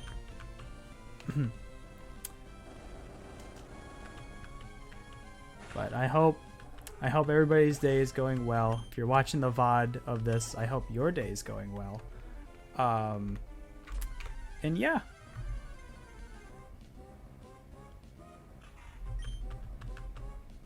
I just realized, hold up. Video creator dashboard. That's not what I want. Stream manager. Oh no, Elliot, I'm sorry. I'm just now seeing your request. I'm gonna refund you your points. Oh my goodness, I'm sorry. I just noticed that. I am sorry. I did not pay attention to that.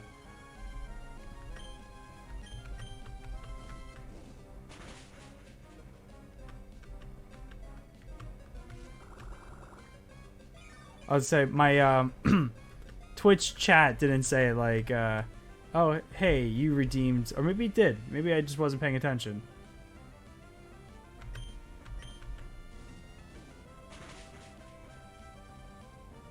Yeah, Twitch never said anything. It was like, oh hey, you redeemed the thing. But I also probably should have kept the creator dashboard window open. My bad.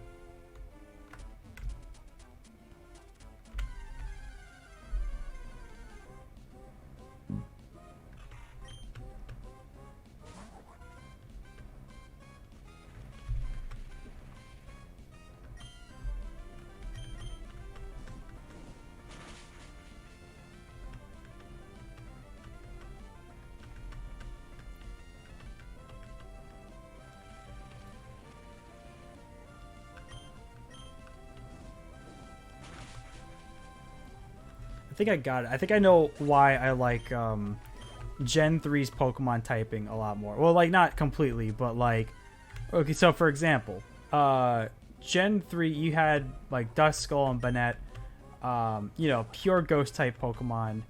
Whereas, I mean, you had Mischievous in Gen 2. That was like the only additional Pokemon, and they never evolved. And the only other option was Gengar, Ghastly, and all that. And I love Gengar, don't get me wrong. But the dual poison typing, and that was another issue with grass-type Pokemon in Gens like 1 and 2, is that like every grass, not every grass Pokemon obviously, but with the exception of like Tangela and Sunflora, but like every grass Pokemon was dual poison. And for my Bulbasaur boy, that's a great typing. I love that. But like, I feel like with Gen 3, there was a lot more variety. Not everything was tied to poison type. But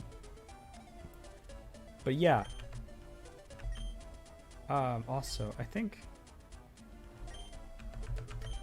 I'm sure I can take on another Pokemon with Tortilla, but I'm just a little scared about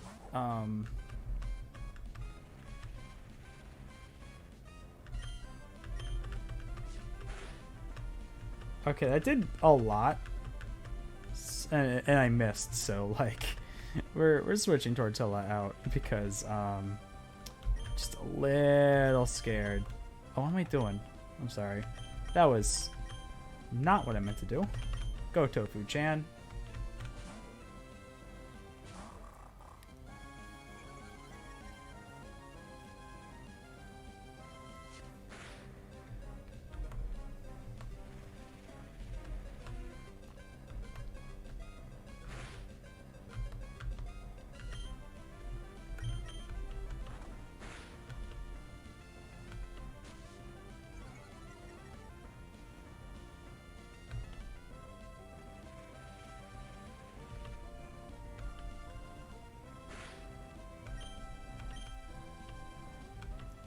No.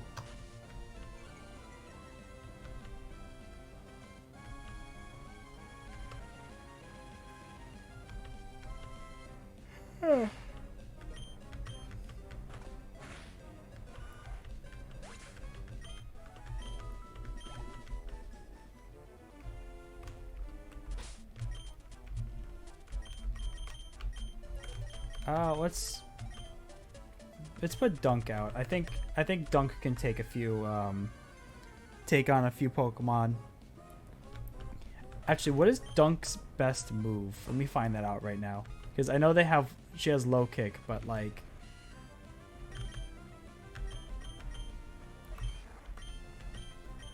Karate Chop, Seismic Toss. Okay, so Karate Chop is like their main move.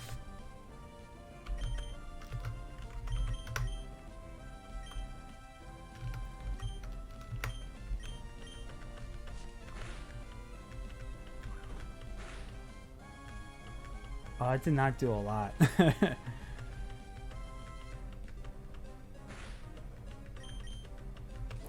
Oh, what am I doing?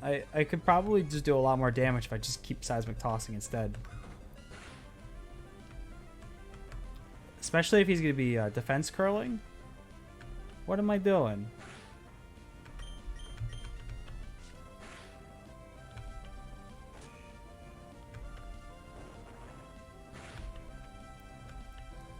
Okay, well, it wasn't that much more. I guess Sandshrew just has a lot of HP, but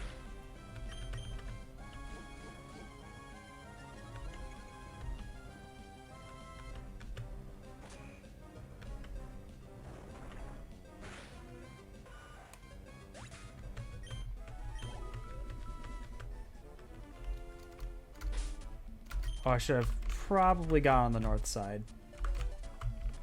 No. Oh, shit. Not Trap Edge. Not Trap Edge. Not Trap Edge. Not Trap Edge. Okay, good. Okay.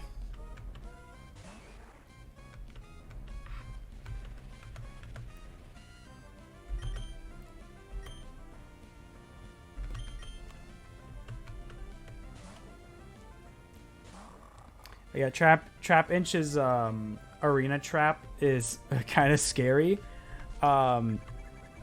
Especially because with my stupid Nuzlocke rules that I applied to myself here. But, yeah, I don't want to lose a Pokemon that could be very viable to something stupid like that.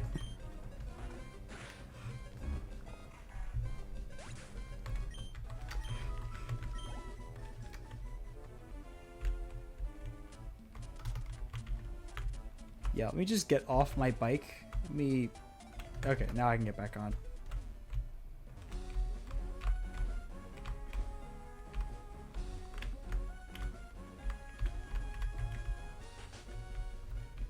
So I think the levels that I want to get everybody up to before we take on the next gym, and this is going to be terrible. Like, this is definitely going to be just like kind of like a mindless grind session. Also, one sec, let me fix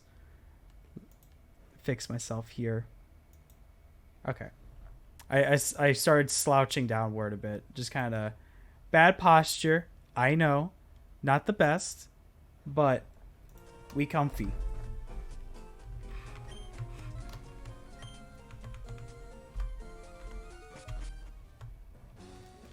But yeah, so I'm gonna try to get everybody to like level 36 or so. I really want to get Tortilla. Actually, I need to find out what level Tropic Tom evolves at, because at level 30, 35 is when Trapinch evolves into Vibrava, and level 33 is when Tortilla evolves. And level 36 is when Chat evolves, and we're gonna need all the strength that we can get, because like with the exception of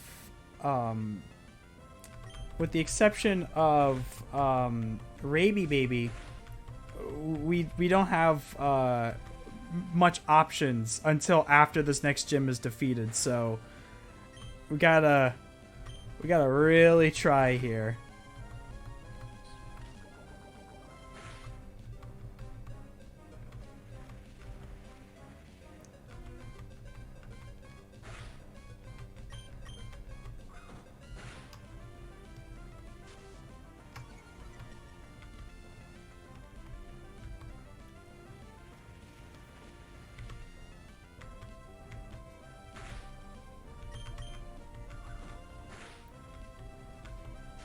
Back on the topic I was talking about earlier regarding to like Pokemon variety, I think with for example Gen 8, I think with how like the Pokemon you get at the beginning of the game, there was a lot of variety. What I really liked about Sword and Shield was that, like, you know how like every Pokemon game you start off, you get like your normal rat Pokemon, your normal bird Pokemon. And yes, they had those, but they were pretty unique typing. Like, for example, like Nickakit and, well, then also Poochyena were also like dark types and stuff. But like Wooloo was normal. I think Rookie D was steel type, I think. But yeah, like, you had Pokemon typings that you don't commonly see at the beginning of a Pokemon game. And I thought that was really cool. That's like my one praise for Sword and Shield.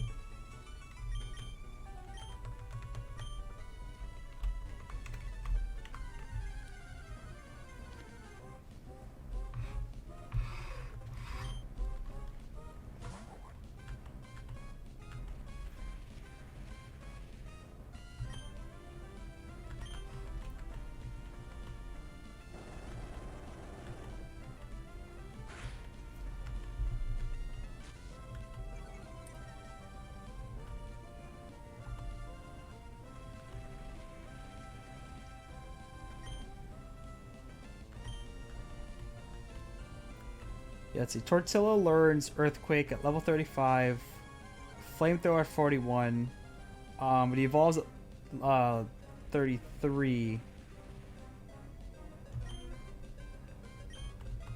Now, if Tortilla can just... There we go. I think... What moves does Camerupt learn? I know Camerupt learns like Eruption. That's like their signature move. Sorry, I have Bulb, like, again, I'm not using Bulbapedia for trainers or like like catch rates or anything, but I am gonna use it for like moves and planning out like when to evolve Pokemon.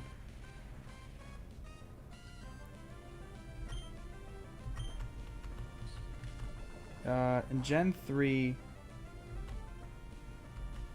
he learns okay, so he doesn't learn Flamethrower, but he learns Eruption at level 45.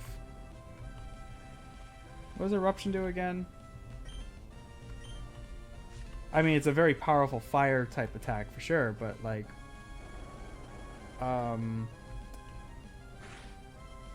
decreases on the user's remaining HP, so that can start to become very situational very quickly.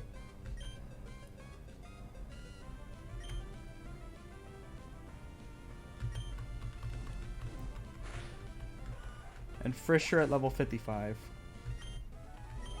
Oh, he also learns Rock Slide at level 33. Oh, shoot. Do I miss out on that if I don't evolve him?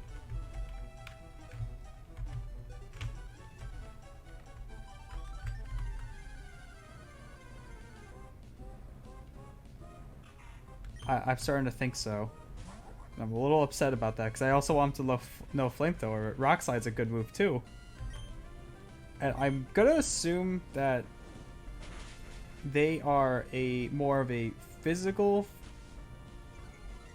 Oh, actually, no. They got better special attack than physical attack. So I do. Well, I guess I can maybe teach him like Fire Blast or Flamethrower. I think you can. It's okay. So you either get Fire Blast through the casino or the department store. I don't remember which one, unfortunately.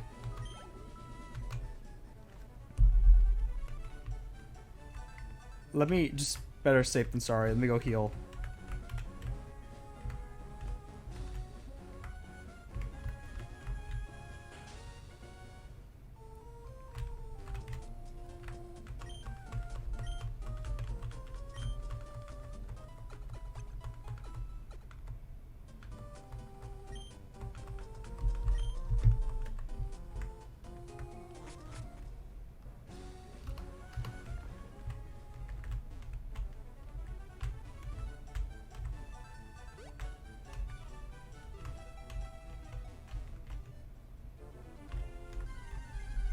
Okay, what about Mightyena? What moves does Mightyena learn?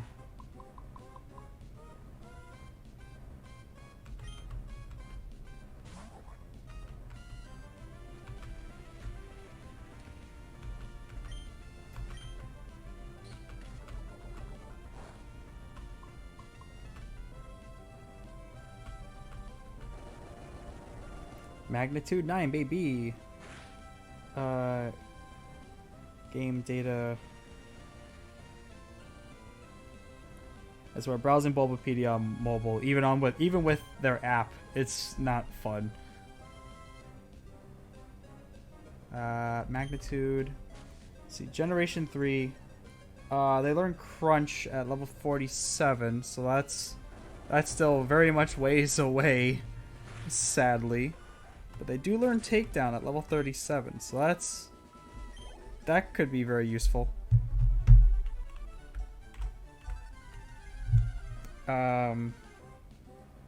So we got that. Oh, let me find out what how do you spell it? Loleep.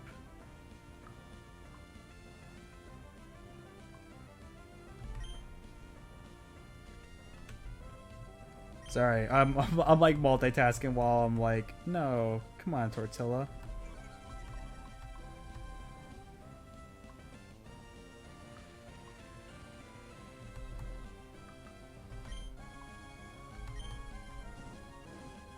Cradley, okay, so Cradley, he evolves at level 40. Dang.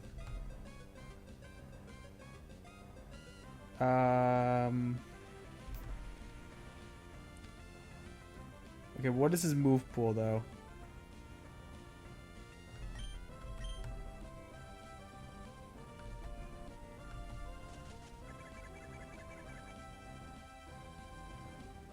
His move pool kind of sucks. Like leveling up anyway. I'm sure he can learn some pretty good. All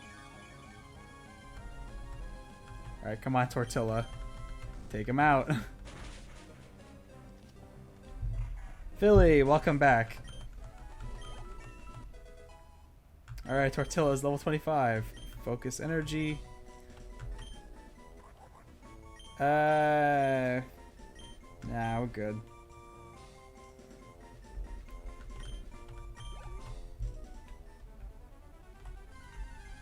Welcome. I ended playing one shot for the second time. Nice. But the question is, did you send Nico home, or did you save the world? Well, I guess technically it'd be, did you send the world machine home or save the world?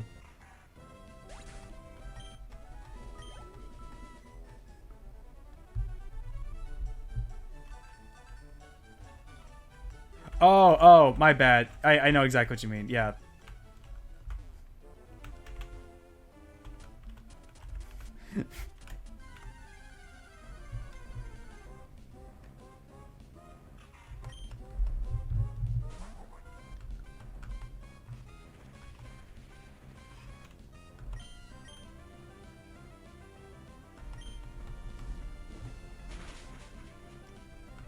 I say yeah, definitely when the World Machine Edition comes out, we'll definitely do like a day one stream for that.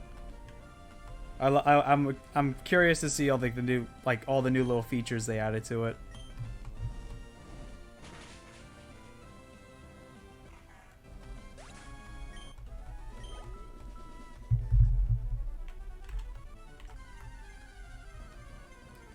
I say yeah. Tropic Tom's move pool kind of sucks. Or maybe it'll be better when he evolves. I hope. I'm gonna find out.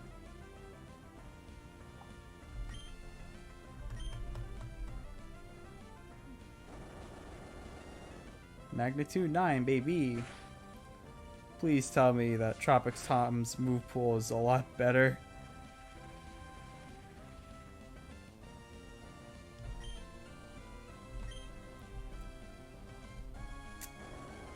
No, his move pool still kind of sucks. I have to like teach him good moves.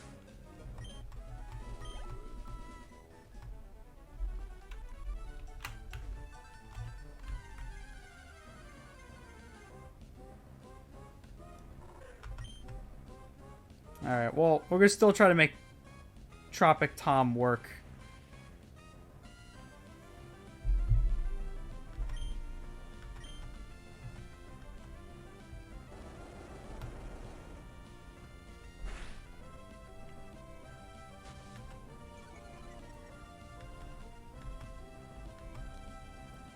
I say yeah. I'm wondering when the because I know they said summer of this year.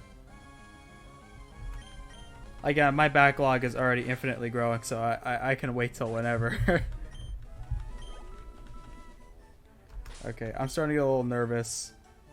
I think this month I can see it. I can definitely see it this month, like coming out this month. Okay. I'm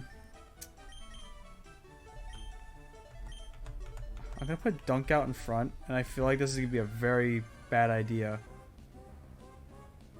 Okay, Sandshrew. Go, Dunk.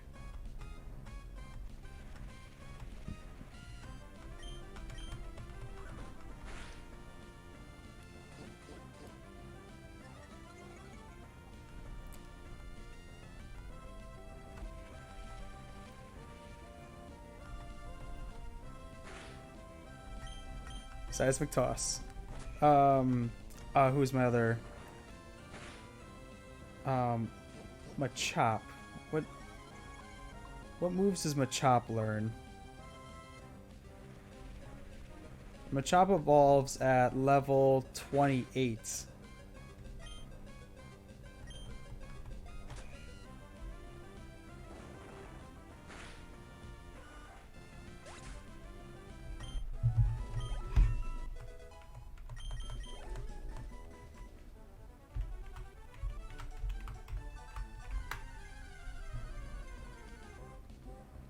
What is his move pool?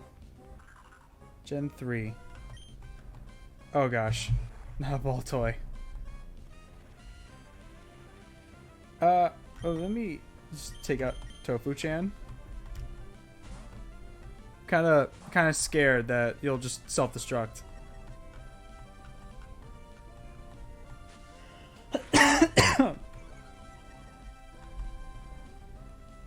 See, Machop's move pool. I mean, he learns Revenge and Vital Throw, but like he'll probably evolve. Or she'll evolve before then.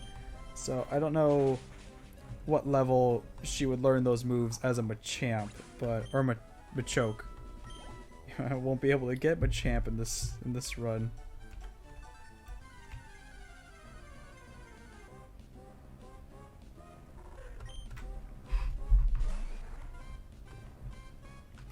I would say we definitely need Dunk for this next gym though, because Dunk, because he has normal type Pokemon. He has two Slackings and a Slackov, I think is what it's called.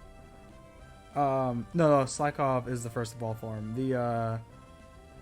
It's the second evolved form, but it's like, I think it's faster than the final evolved form. But yeah, so I gotta make sure that I'm ready for him. I know Slacking has like, I think he has a base stat of 600, but because of his ability, he can only move like every other turn, so like that kind of balances it out. But like, yeah, we gotta. Ooh, what if I teach... I have Attract. What if I teach Dunk Attract? And then, like... during the battles, we use Attract on the Slack Kings. And while they're taking their sweet time to attack the following turn, we get them to fall in love.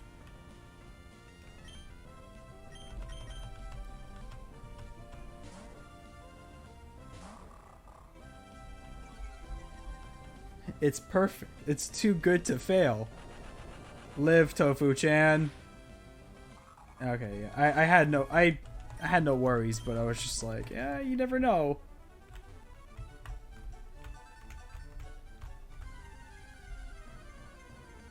Okay, I do have to stop being careless though, like with this desert, because again, the trap inches with their arena trap, that is such a deadly ability. For this, because it could really ruin my game if I'm not careful.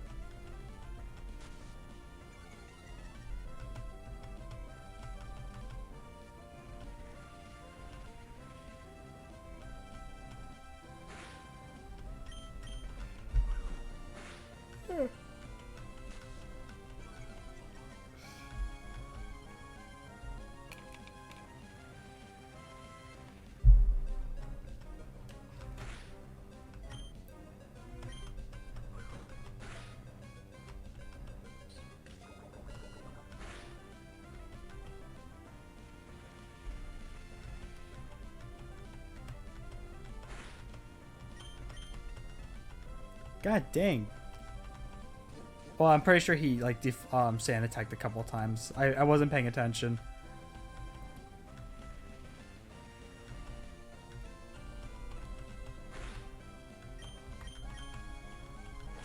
There we go. Gotta do it one more time. Or no, we don't. No, we don't. Alright, let me go heal Dunk.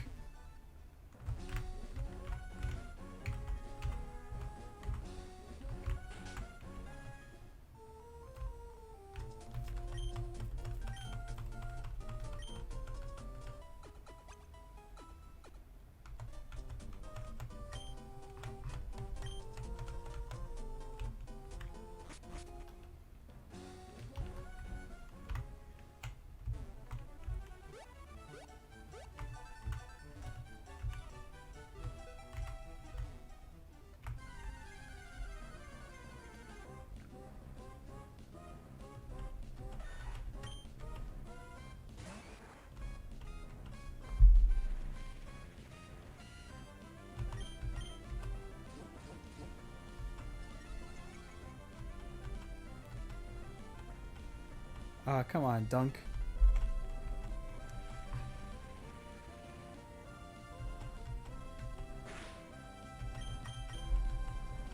I'm pretty sure Sandshrew has like Sand Aura as his ability, which like makes him harder to hit in a sandstorm.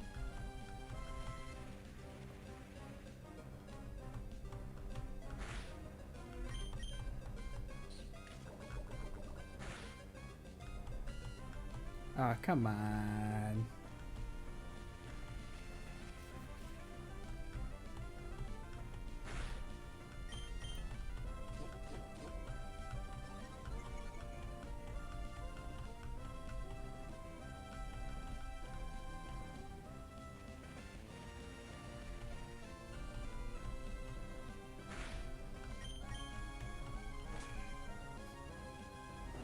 I will say though, these Sandshrews are really starting to become annoying.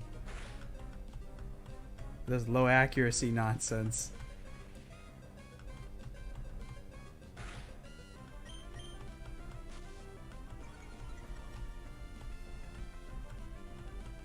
There we go. That's how it's done.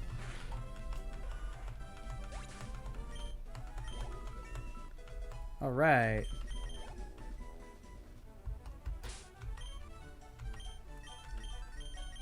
Alright, let's bring Tortilla back out in front. I still have to train Hay too. I'm gonna probably start training Hay in the over by like the volcano area, because again, arena trapping trap inches are scary.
The sandstorm rages.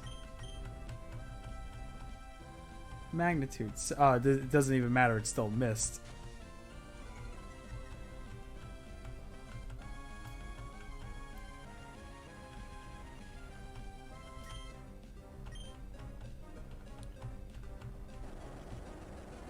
I say this next badge that we're about to like, you know, this next gym we're about to do. Like, I'm a little anxious and worried about it, but it's the next gym that I am terrified for. I just know that it's a run killer for sure. But we will get there. We'll make sure that our Pokemon are like stupid strong by the time we get to it. Be a bunch of boring and grinding sessions, but we'll get there.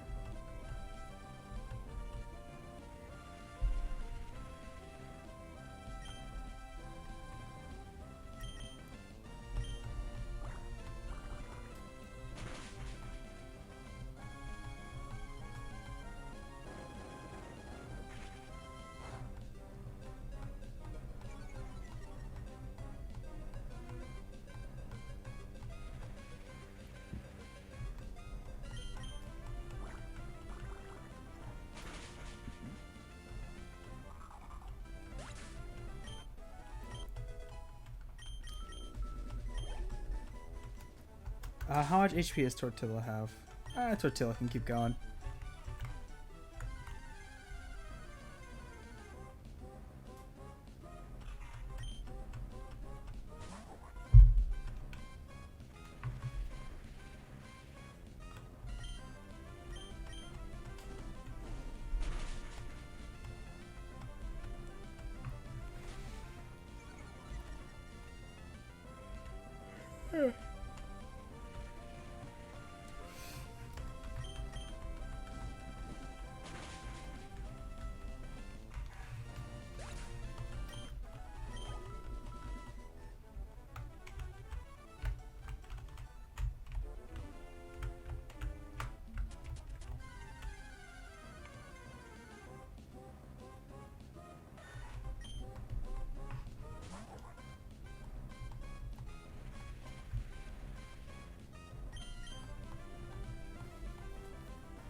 Oh, come on.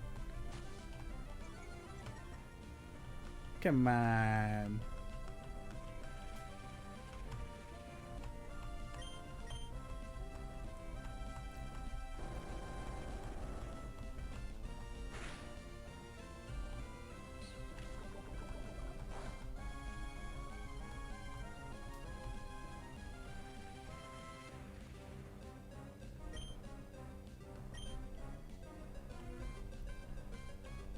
Come on. I swear. Like, the Sandshrews give a pretty good amount of experience, but oh my goodness, trying to hit them is a whole nother story. Oh, come on, for real, dude? Come on.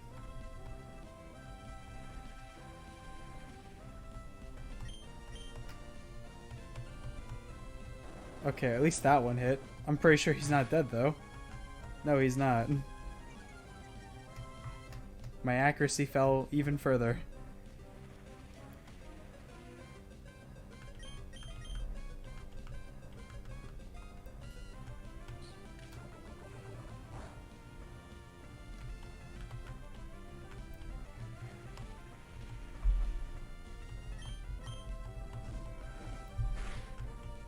There we go.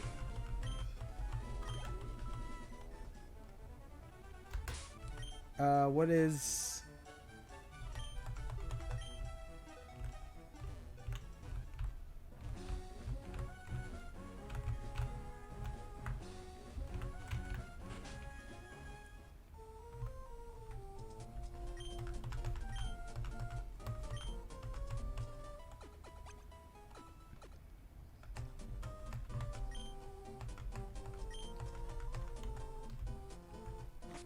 So I think, all right, in terms of Tropic Tom, with Tropic Tom, I'm still going to keep him on the party.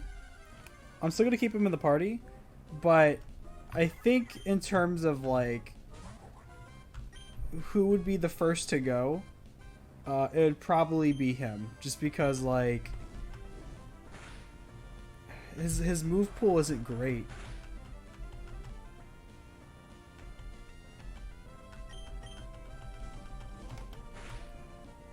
Also, how much experience does Spinda give? Not super great, but let's get Hay up like a level or 2 or 3.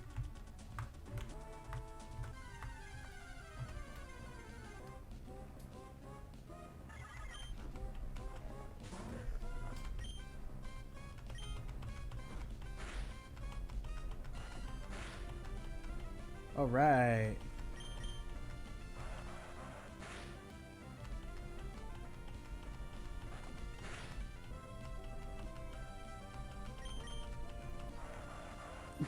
Don't die. There we go.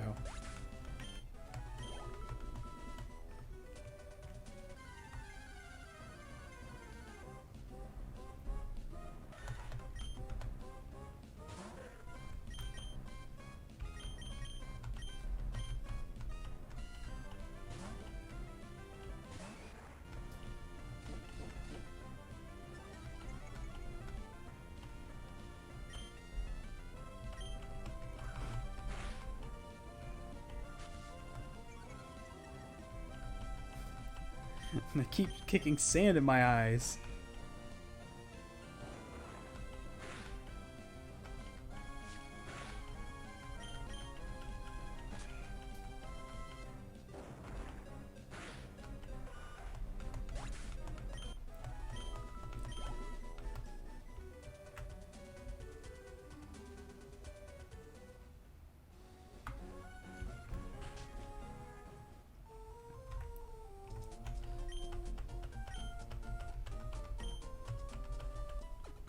I think what I would need to do when I get to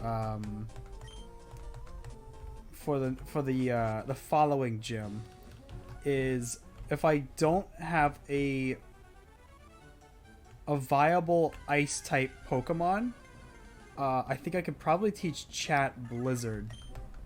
Granted, I have to find the stupid coin case and everything.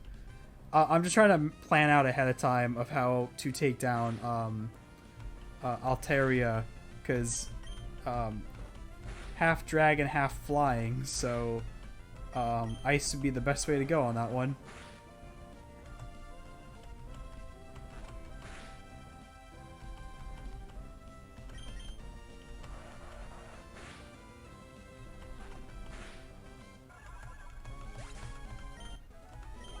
Oh my gosh, we're really gonna go back and forth just to heal hay.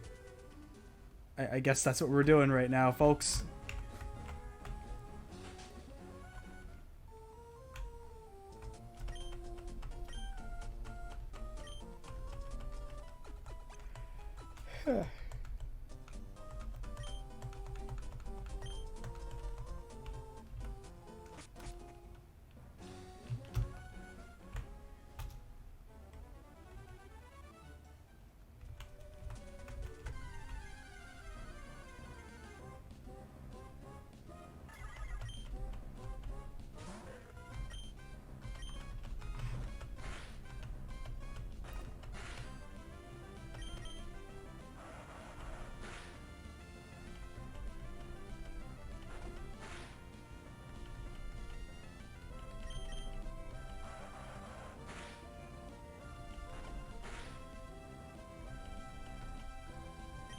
You know, there's like that slight possibility that they'll get a critical hit with their uproar, so I'm not risking that.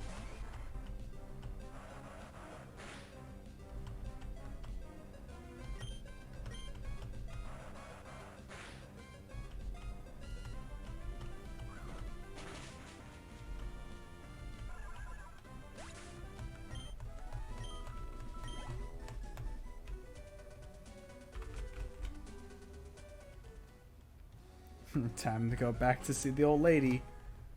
Hi, lady. It's me.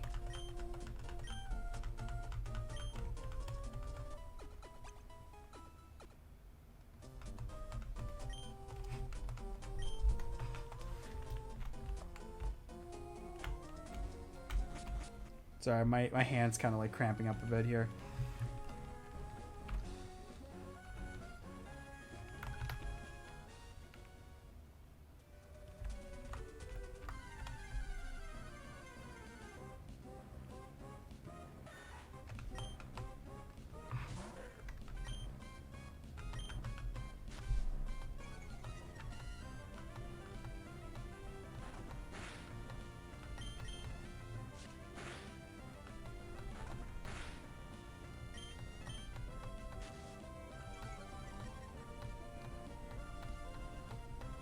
Come on. Alright, fine. Faint attack it is then.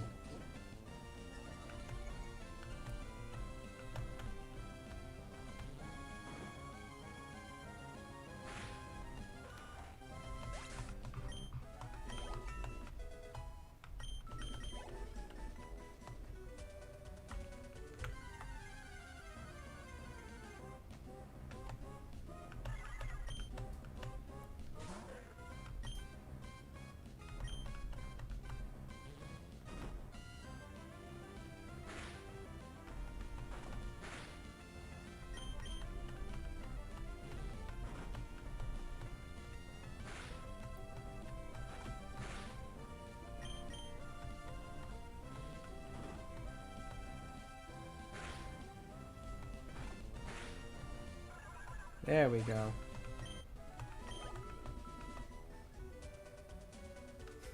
Time to go back and heal Hay.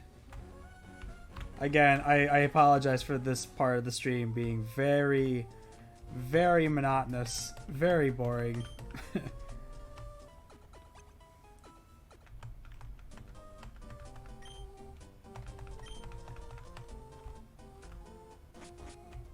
But that's what makes the it makes the gym battles all more exciting by comparison.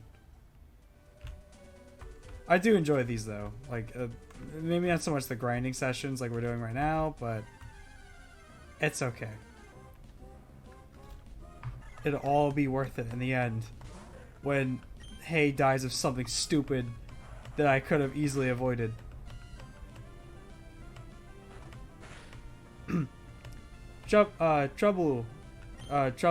I'm sorry. True Blub Woo. Welcome. How are you doing today? Trublub. Sorry, I botched your name again, I'm sorry.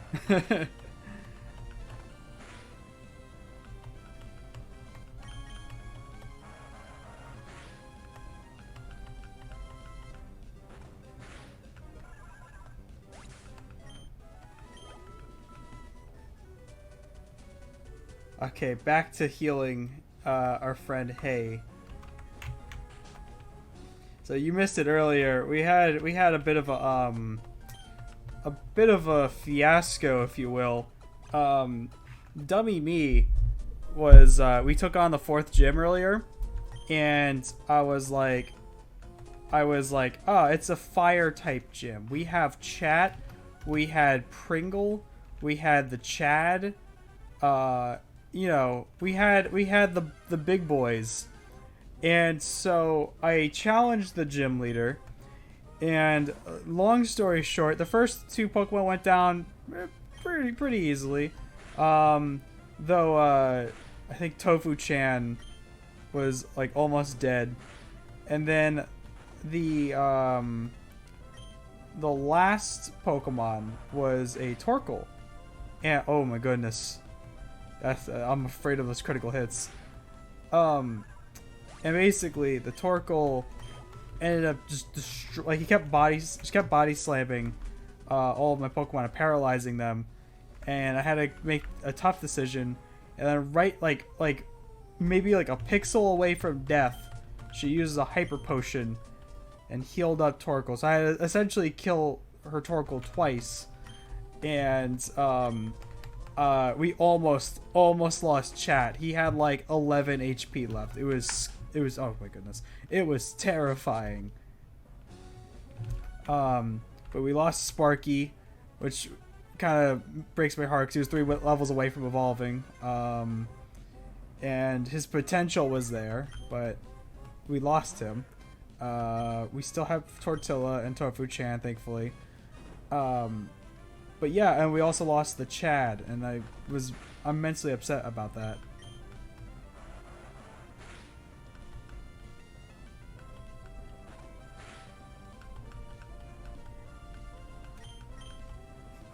It was a bloodbath for sure. Okay, spin to calm down. I'm still not gonna risk that exactly. Go Dunk.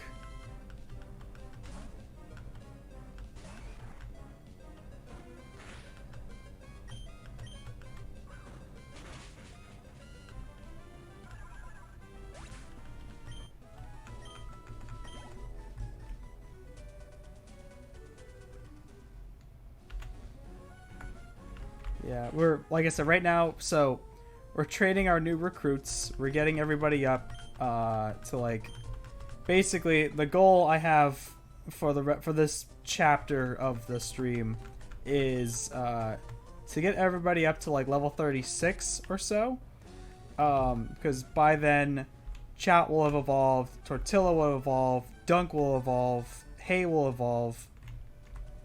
Tropic Tom, I really want to use Tropic Tom, but like he doesn't really learn any good moves by himself. I have to use TMs on him.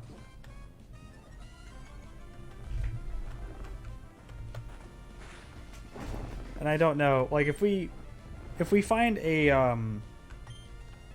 what do you call it? If we find a Tropheus at some point, Tropic Tom's out. He's getting benched. Give me the big flying dinosaur.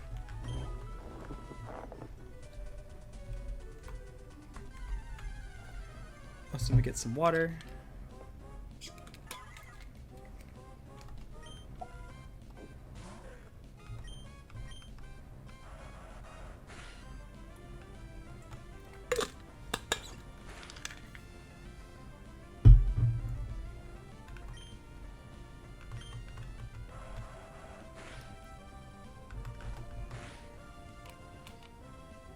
Okay.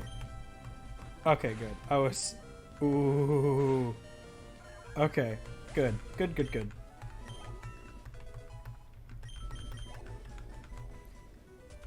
I would take hay into the desert and train because like it get more experience that way. But like the other tramp bitches with their arena trap is kind of terrifying because in that situation you cannot take out your Pokemon. So having a Pokemon that's nearly dead and forced to fight, no thank you. So we're gonna keep on slaughtering Pokemon over here for a little while, just until I feel like they're ready to like move on to the desert.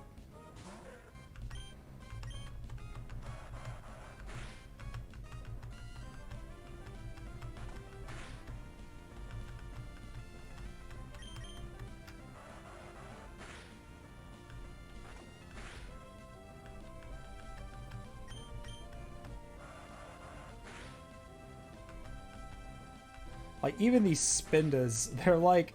Oh my goodness. Okay. Okay. Yeah, little things like that. It's okay. All right, that's okay. We'll just switch them out.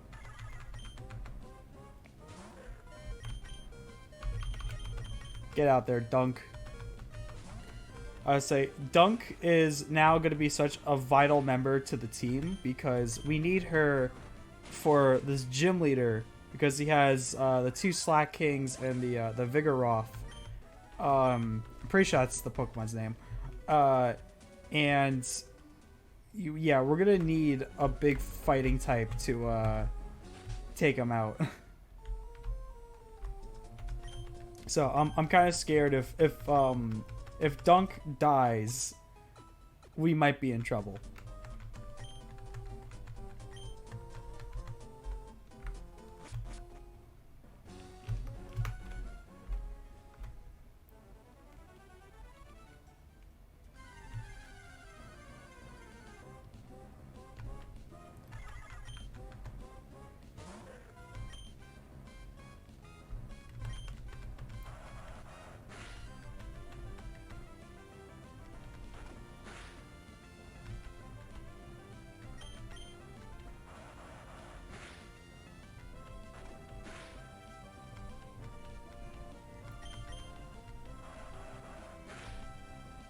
Oh, no sir.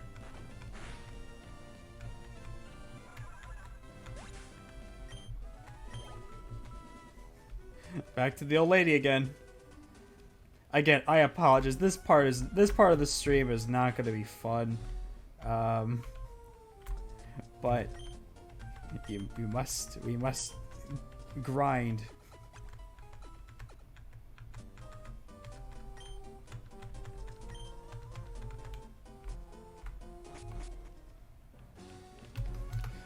And unless if like something horrible happens and one of my Pokemon die from like out of nowhere, it shouldn't be too eventful. I think. I hope. Let's not make this grinding session eventful and lose a Pokemon over some BS.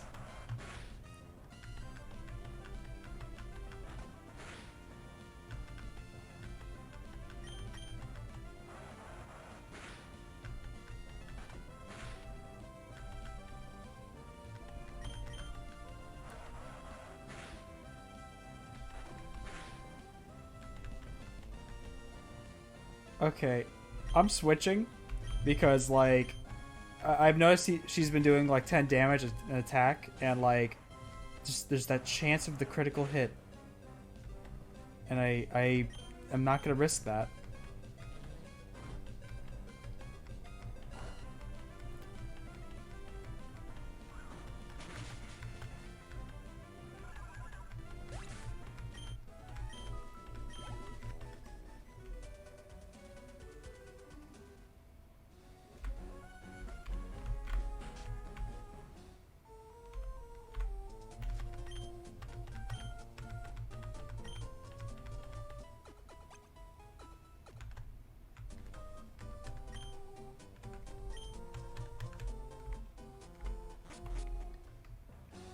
I'm trying to remember. I think where you get the good rod and the super rod. I think I'm pretty sure you get the super rod in the town that's like just planks of wood basically. I'm pretty sure that's where you get it. Because like I would like to get a like a Whalmer or something.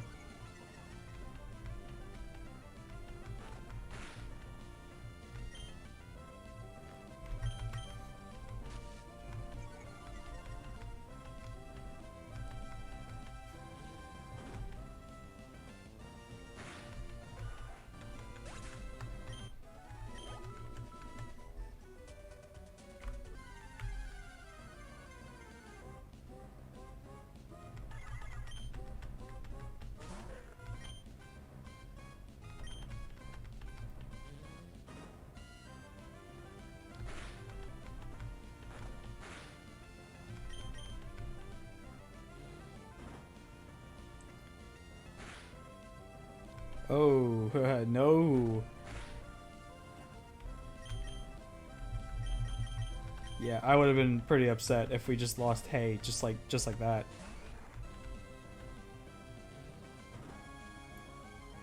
The captain, welcome. How are you doing today?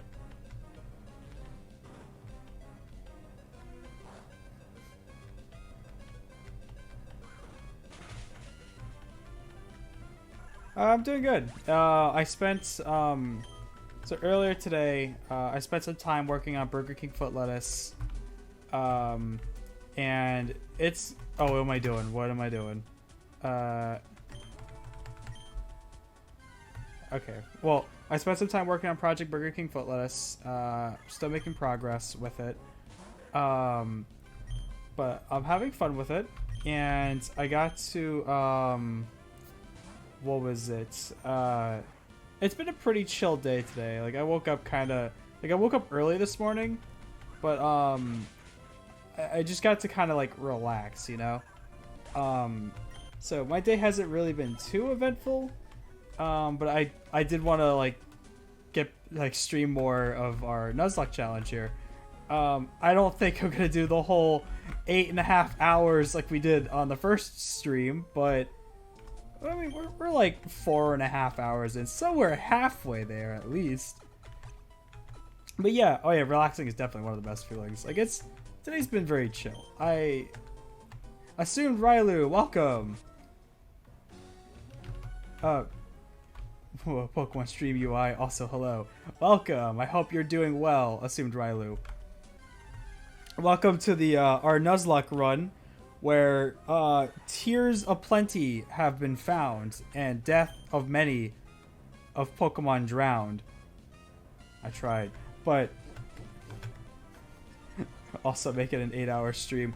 Look, I mean, we'll keep streaming for a while. My goal for tonight is to get our team up to like level 36 or so, like a good bulk to where both like Chat, Tortilla, Hay, and Dunk will evolve, so they're very so they'll be much usable for our next gym, and hopefully there'll be no more casualties between then and now.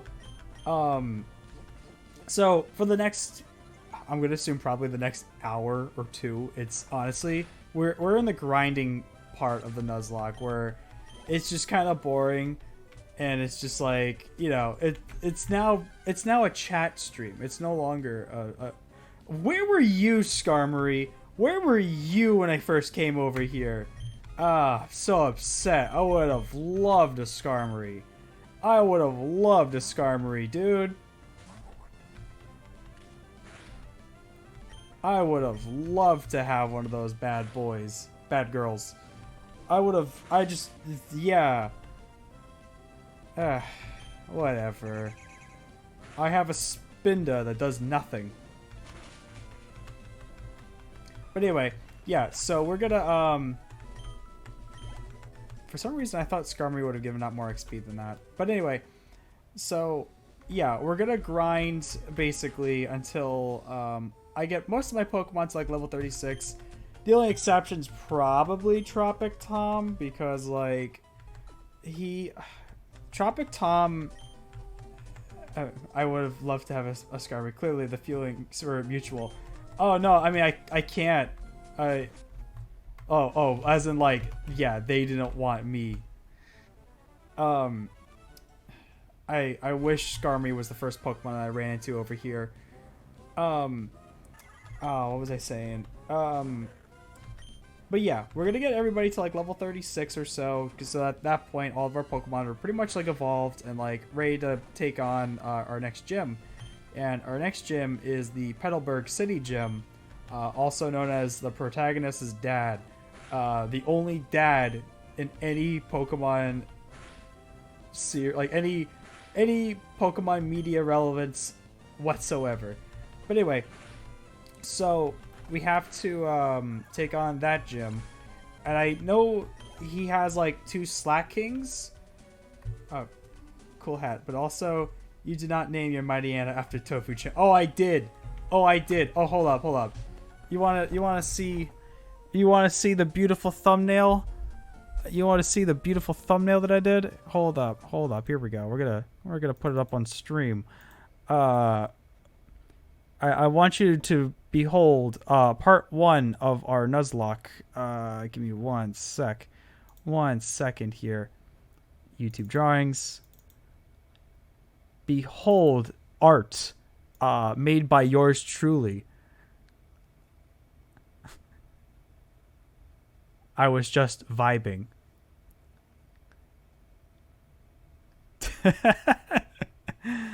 Oh my gosh, this was so silly.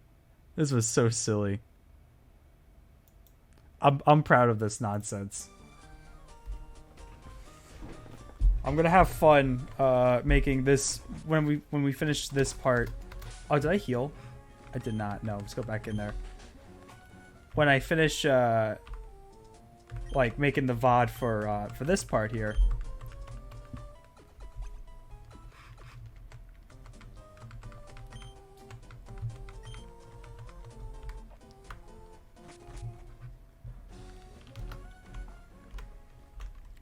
But we had a lot of good members that we lost along the way.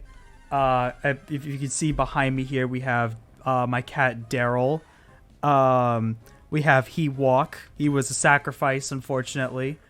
We also have PogChamp. I was very upset about losing PogChamp. PogChamp was he was great, and he died from my own stupidity. Oh, and there's Hamburger. Hamburger was sacrificed to ends to justify the means kind of thing. Same thing with RTX 3090 Ti. He was also sacrificed. Unfortunately, they didn't deserve to die, but I was not really willing to lose Tofu-chan or chat. But today, we lost some very viable members of the team. They don't have a portrait behind me yet because, you know, they died today. So, but we lost Sparky or Electrike. He was he just learned Spark. He was level 23. He was 3 levels away from evolving. He was kind of a pain in the butt to train because like all he had really was quick attack, and his attack stat was just awful. But he had potential. He had so much potential, and then he was taken so soon. However, what happened was was dummy me. We took on the 4th gym earlier in the stream, and I was like, it's a fire type gym. I have Chat. I have Pringle, my Polyper, who is unfortunately we lost him too. But I was like, oh yeah, we can take on this gym. We got water types and stuff, and like all of my boys, like they were all like level, like 26, 28, somewhere in that ballpark. So we were ready to kick butt, man. Like we were like, all right, we're gonna get in there. We got rid of like the first 2 Pokemon pretty easily, though. The Slugma, like Flanny's first Slugma, she has Light Screen, which kind of made what do you call it? Trying to attack with water-based moves hard, like half the damage. So like that was tricky. But then what happened was her Torkoal. Her Torkoal destroyed me, dude. It was awful. Like her Torkoal, like, so I think by the time her Torkoal came out, Pringle, my Polyper. Oh, hi Skarmory again. Hi, how are you? Pringle, my Polyper, he was poisoned, and he had like 30 something damage done to him. So he was almost dead, and I was like, oh crap, I don't want to lose Pringle. And so I swapped him out for the Chad, which was a Hariyama. And the Chad, unfortunately, he simped pretty hard for that turtle, because that turtle started using Attract, and for 2 turns he could not attack, and then he got body slammed and paralyzed, and that completely, and then I think there was another turn where he was just paralyzed and didn't do anything. But anyway, okay, gotta go play Baroni with a friend. I might see you later. We'll see. All right, you have fun. Thank you for joining the stream, Trublub. But yeah, so her Torkoal single-handedly like put me in a bind, because like her Torkoal then almost killed Chat, and then I tried to keep like Chat is my highest priority. Like I'm trying to keep you guys alive. That's my highest priority in terms of like my members of the team here. So then like Chat was almost dead. Tortilla and Sparky would have probably died in 1 hit had I sent them out. So it was like they're kind of useless in this situation. I didn't want to lose them, but like it was kind of like, shit, what do I do? But then I took out Pringle, and Pringle took out, like, he basically almost killed the Torkoal. Like the Torkoal lived by a couple of pixels basically. And then Torkoal then killed the Polyper, and I took out Sparky because I was convinced that she would use a Hyper Potion, and I was right. She Hyper Potioned the Torkoal, essentially making me have to re-kill the Torkoal all over again. And so I managed to paralyze her, thankfully. But then like Sparky ended up dying, and then I took out the Chad, and I tried to, like, I felt like the Chad would have probably been the only wall that I had left. Granted, he was paralyzed, and I knew he can only take like 1 hit. And so the Chad sadly also perished too, and I was pretty upset about that, because he was a very versatile, strong boy, and then he's now a dead boy.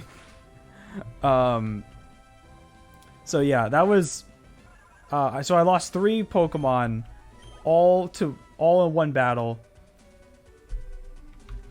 Quite a stream I've been missing. Yeah, I would say that the stream, I feel like this, like the Nuzlocke streams, I don't know how it is for you guys, but it's like getting a bowl of Lucky Charms. It's like, oh, I love Lucky Charms. They're great. They taste delicious. but it's really the marshmallows that I love. The rest of it is just cat food put in with these marshmallows. And so you have those little nuggets of marshmallows that taste delicious. Then you have the rest of it is just cat food. And this grinding session right here, this is just more fancy feast for you. Nah, but these are fun though. I love doing Nuzlocks. As silly as I was making it sound, this is fun to do. I don't know if it's fun to watch exactly, but you know, it now becomes a chat stream basically. It's no longer just a Pokemon stream. It's just like hey, we're just gonna chill, chat, relax, and if we're unfortunate enough, maybe see me scream in terror.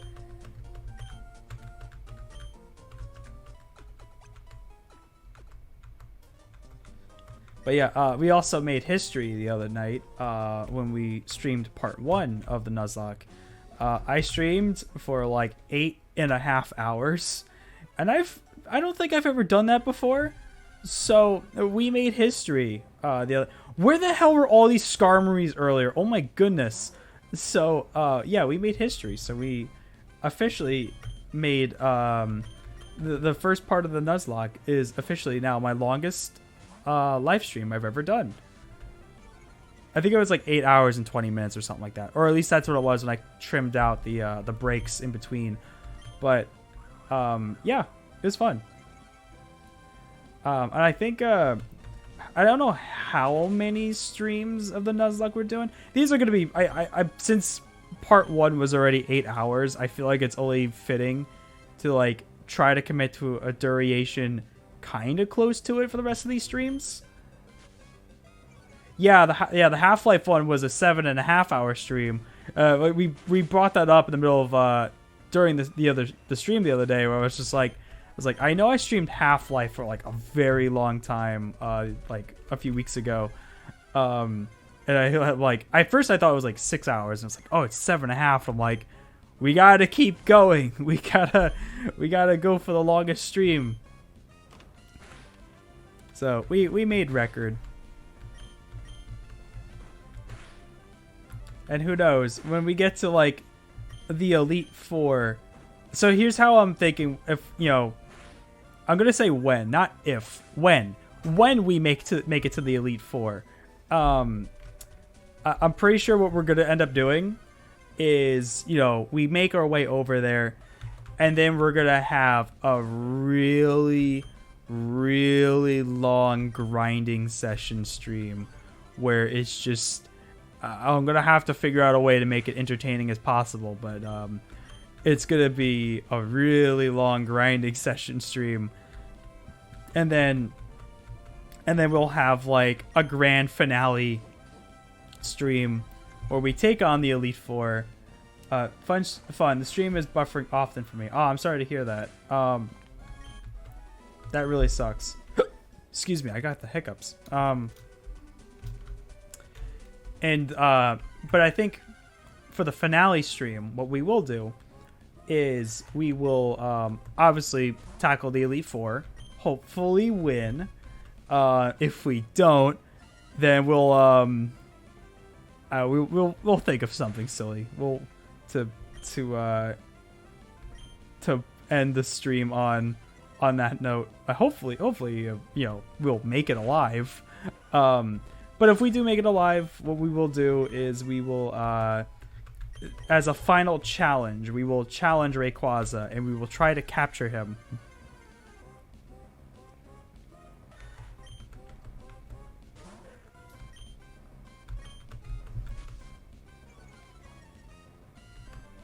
That will be the true final challenge.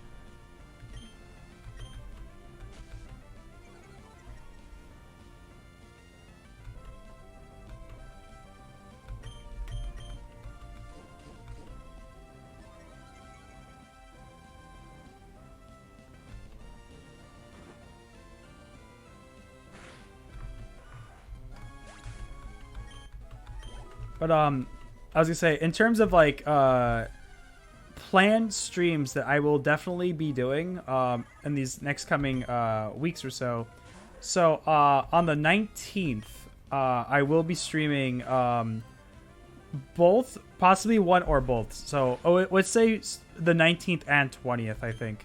I will be streaming Endling Extinction Forever, because that game comes out on the 19th. And also on the same exact day, Stray, that like cyberpunk cat game, also comes out on the 19th. And I pre-ordered both of them because they both really look interesting. They definitely look like something I want to play. So for both of those games, we will be streaming those. And yeah, I'm excited to try those out. With we might do Endling first, I think, because I'm a little bit more excited for that one. I do want to play Stray though. I feel like with Endling Extinction Forever, you know, Fox Survival Simulator, like it has me written on it. Like I'm ready to play through it. I am ready to try to keep my kittens alive. My cubs alive. Kits, that's the word. Try to keep them alive, and I'm certain, just like how many heartbreaks I've had in this Nuzlocke run, I'm certain I will be crying by the end after getting one of my little babies killed. Probably, I can already see it now. But I will absolutely. Oh, I'm also gonna do like a no reset run, so I'm gonna, you know, death is permanent.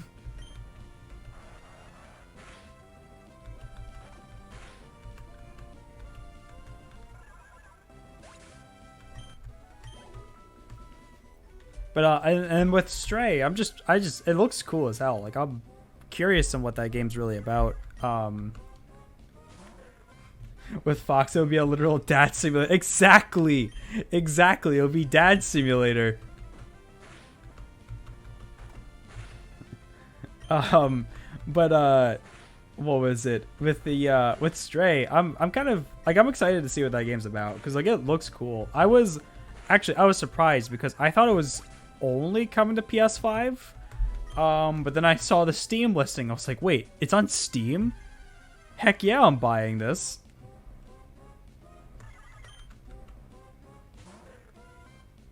Okay, I'm a little scared about the Spindus, so let me take Hay out. Go out, go dunk.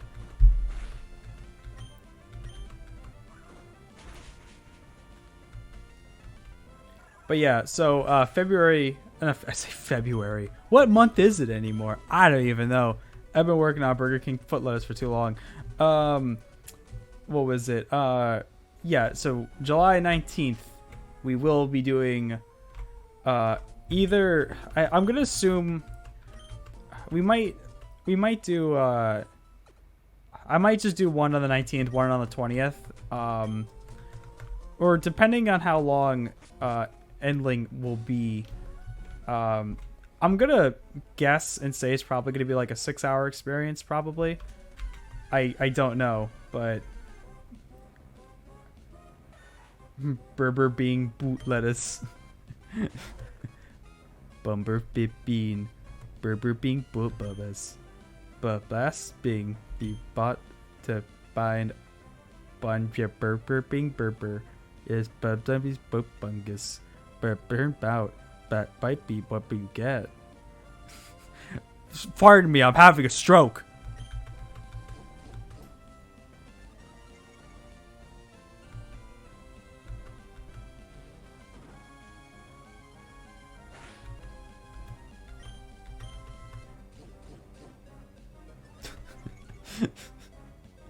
I practiced doing that without breaking before. Burping bupas. Burping bupas. Oh my goodness, I feel so stupid. Burping bupas. Babusting. Babasting. Bebump. Burping burper. Burping bupas. Might be what you bet. So stupid. Oh my goodness.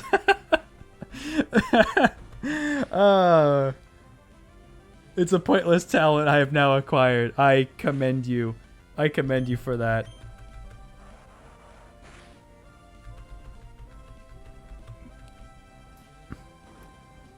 Number 15, Burger King foot lettuce.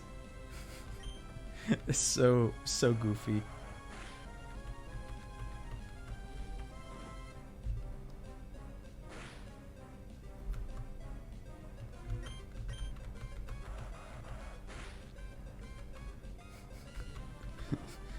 How did you pass the time when grinding your Pokemon by birds and beans? Oh, by night.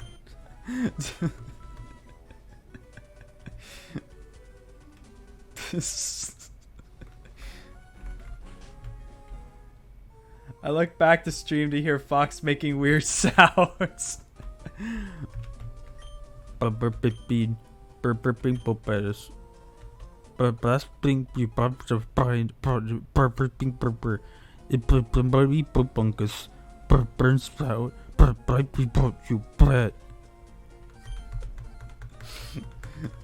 Oh my goodness, that is a talent. I feel like an idiot when burping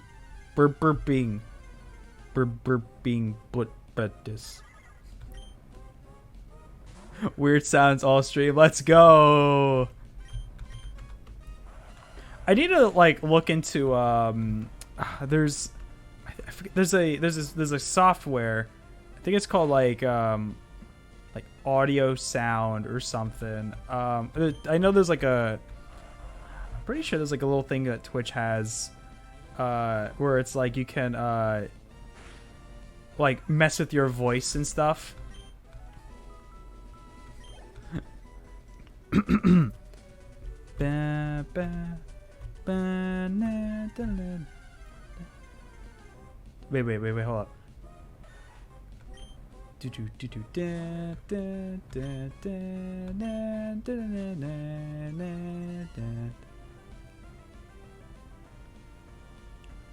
Wait, hold up. Wait, hold up. For some reason, never gonna... Okay. My brain, for some reason, this song's a classic, and for some reason I forgot the lyrics. Okay, hold up.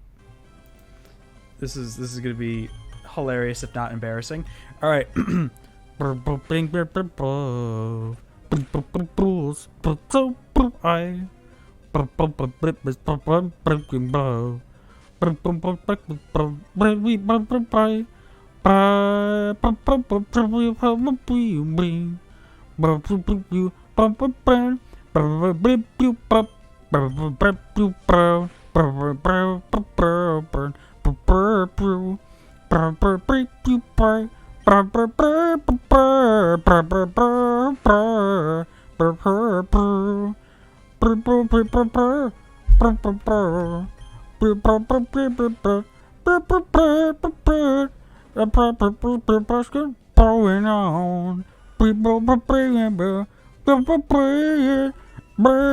I almost got Hank killed because I'm so committed to this nonsense.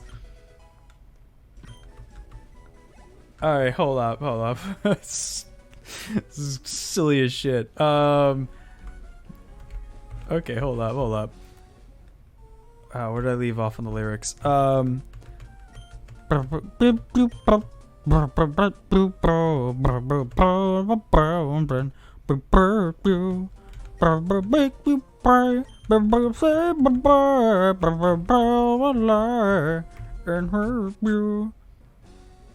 People getting in here in the VOD are gonna question your sanity. Oh, it's rapidly dwindling. Let me tell you that, my friends.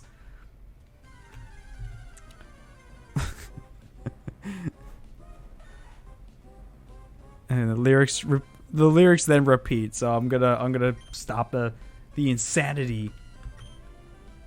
Oh, I learned Sand Tomb? Ah, neat. I wasn't even paying attention. Excellent.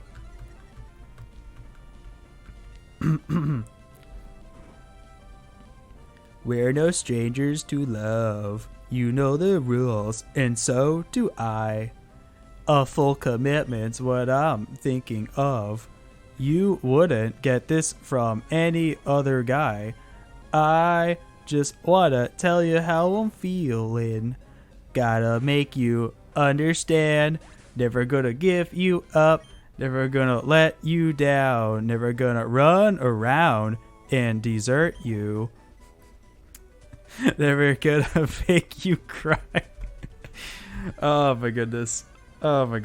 Number 15. As as jokingly regarding to Chills, I don't really watch his content, but I do find it mildly, like, I do find it pretty entertaining. But are the rules so do I? A full commitment is what I'm thinking of. Man, remember that this about Burger King meme makes me hungry for Burger King for some reason. You know what? Me too. I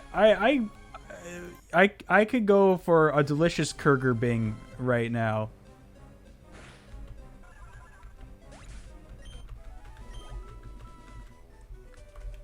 Get the Whomper.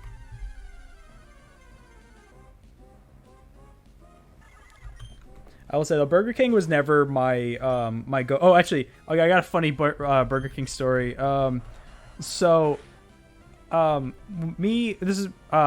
is back when Sonic 2 was in theaters. I went to go see it with my sister and our friends, and originally I wanted to, for shits and giggles, go to Sonic, the restaurant, and get a chili dog, just for the spirit of things, for the laughs, if you will. And but my sister, she was very adamant about going to Burger King because she had coupons. She's like, yeah, I wanted to go to Burger King. I was like, all right, I could settle for Burger King. They have rings there. They have onion rings there, so like it would still work out.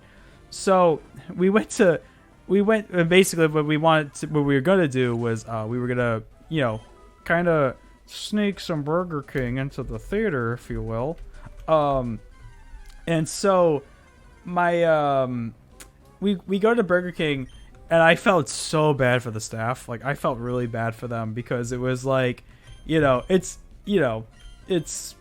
a fast food job kind of thing. And here's me, my sister, and her roommates, like our friends. We were just like,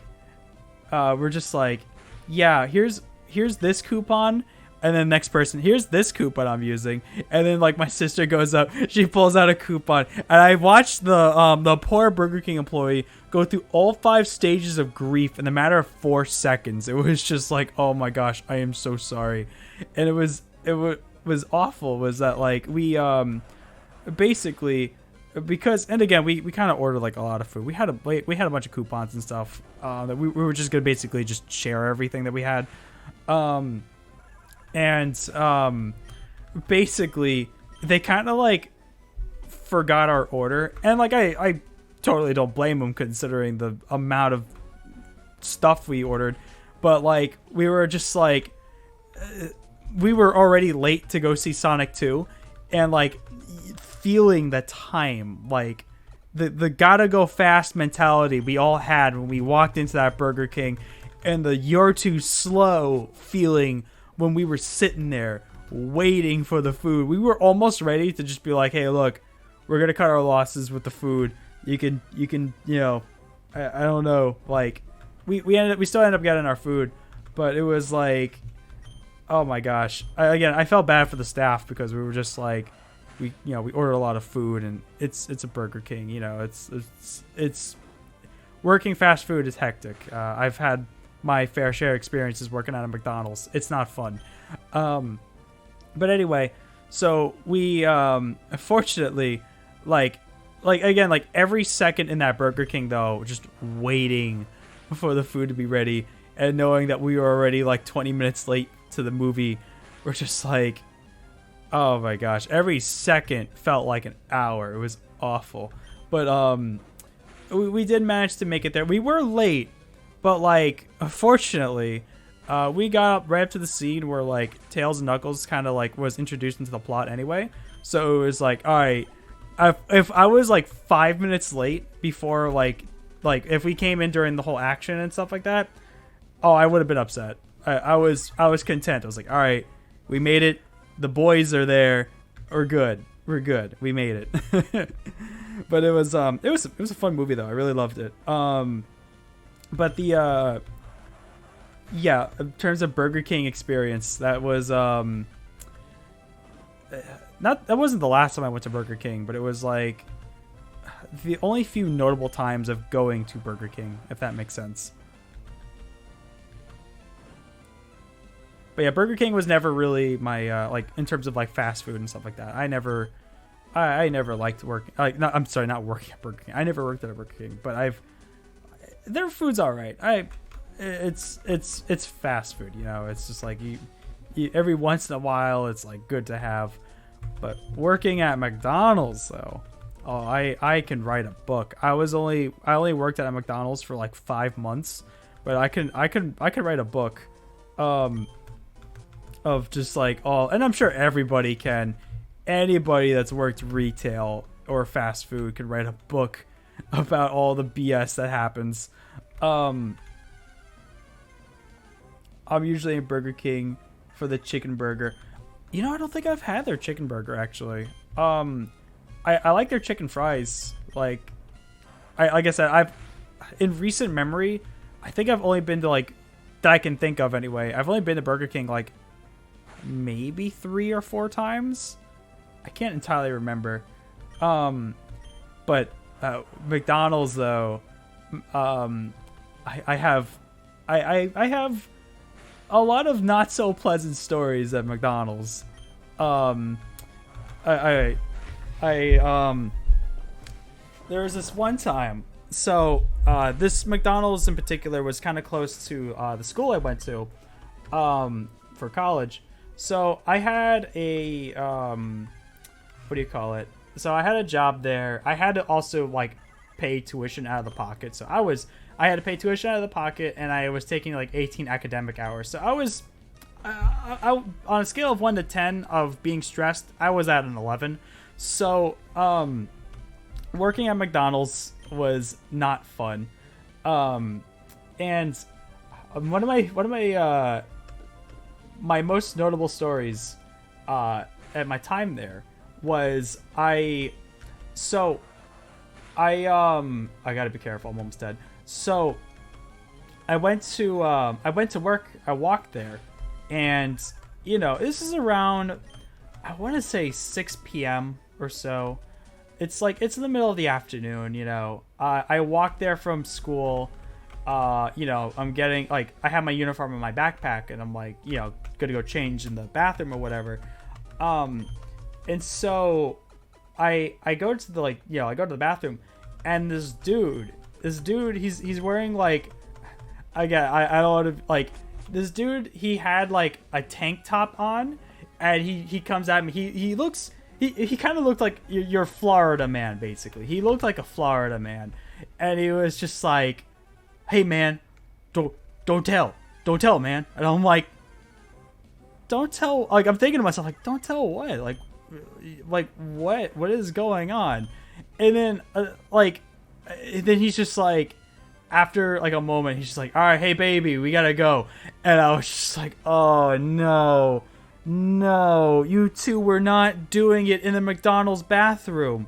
No, you are in one of the most grossest parts of a gross place in America. No, you not in the McDonald's bathroom."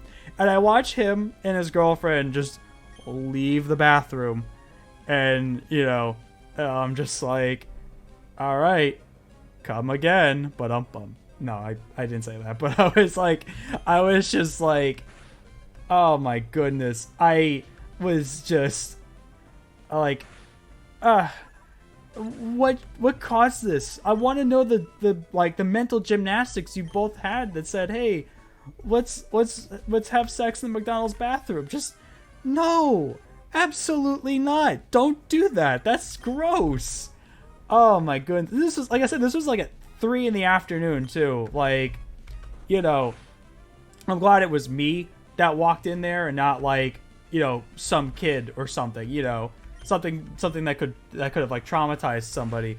But like, it's just like, why the McDonald's bathroom? I want to know, is it a fetish? Is it like a it just why? I have so many questions. But yeah, like I said, him and his girlfriend, they walk out of the bathroom, and I'm just like, just like, oh, look, you go keep it in the bedroom. I don't care. Just not I don't do whatever. Just not in the McDonald's bathroom. I'm sorry. That's just, oh my goodness, no. It was, oh man. Yeah. So that was what I like to call the like he like I said, this guy looked like your Florida man. Like he had like the tank top on. He had like this look like he's just like, hey man, don't tell man. And I'm just like, Nani? But anyway, so that wasn't fun. Another fun story was I call this one the pickle caper. So I like to think that it takes a lot for me to get like angry, like actually mad. Like I like to think of myself as a pretty chill person for the most part. Like it takes a lot for me to like get genuinely mad, you know, and because it's just ugly. I don't like being angry, like visibly angry anyway. But there's this one time I was working and my I think my coworker called in sick. So my coworker called in sick and they had me like fry cook duty. So I was like, you know, cooking burgers, cooking the McNuggets, assembling the burgers. This is a 2 to 4 person job and I was the only one back there that day. And it was like Friday night. Does punching Nico make me visibly angry? Yes, it does. Do not punch Nico or I will punch you. So I what was it? So like my shift just started and I had like the night shifts and typically on weekends because like it was really the only time slot that fitted with my my school schedule. So don't you dare punch Nico. I'm gonna send you a gif just in the face. Anyway, so my don't you dare. Anyway, so I am doing a like I'm working and I am exhausted. My shift just started. I had I want to say I had like this was around like maybe 10 or 11 p.m. at night on a Friday night. So you have people who are just hungry, people who are getting dinner for their families, and then you have stoners. So you have the whole triad of people showing up at McDonald's at 10 o'clock at night. And I am trying to, you know, I'm trying to do my job and make these burgers and cook the burgers and cook the McNuggets and package the McNuggets. You know, I'm trying to do it all. And I'm exhausted. I'm tired. My shift just started. And I ran out of pickles. Because of course I did. I ran out of pickles. And I asked one of my coworkers, and I'm like, hey, can you do me a favor? Can you like go in the back and get me pickles or whatever? Because at that point, there's like the little monitor that tells you like what orders everyone has made. And let me tell you,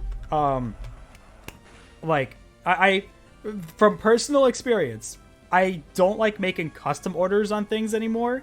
Like, and not that I never really did in the first place, but like when you make a custom order, like, so for example, if I make a McDouble, it's like, okay, you know, ketchup, mustard, onions, pickle, patty, cheese, patty, cheese, you know, that kind of thing.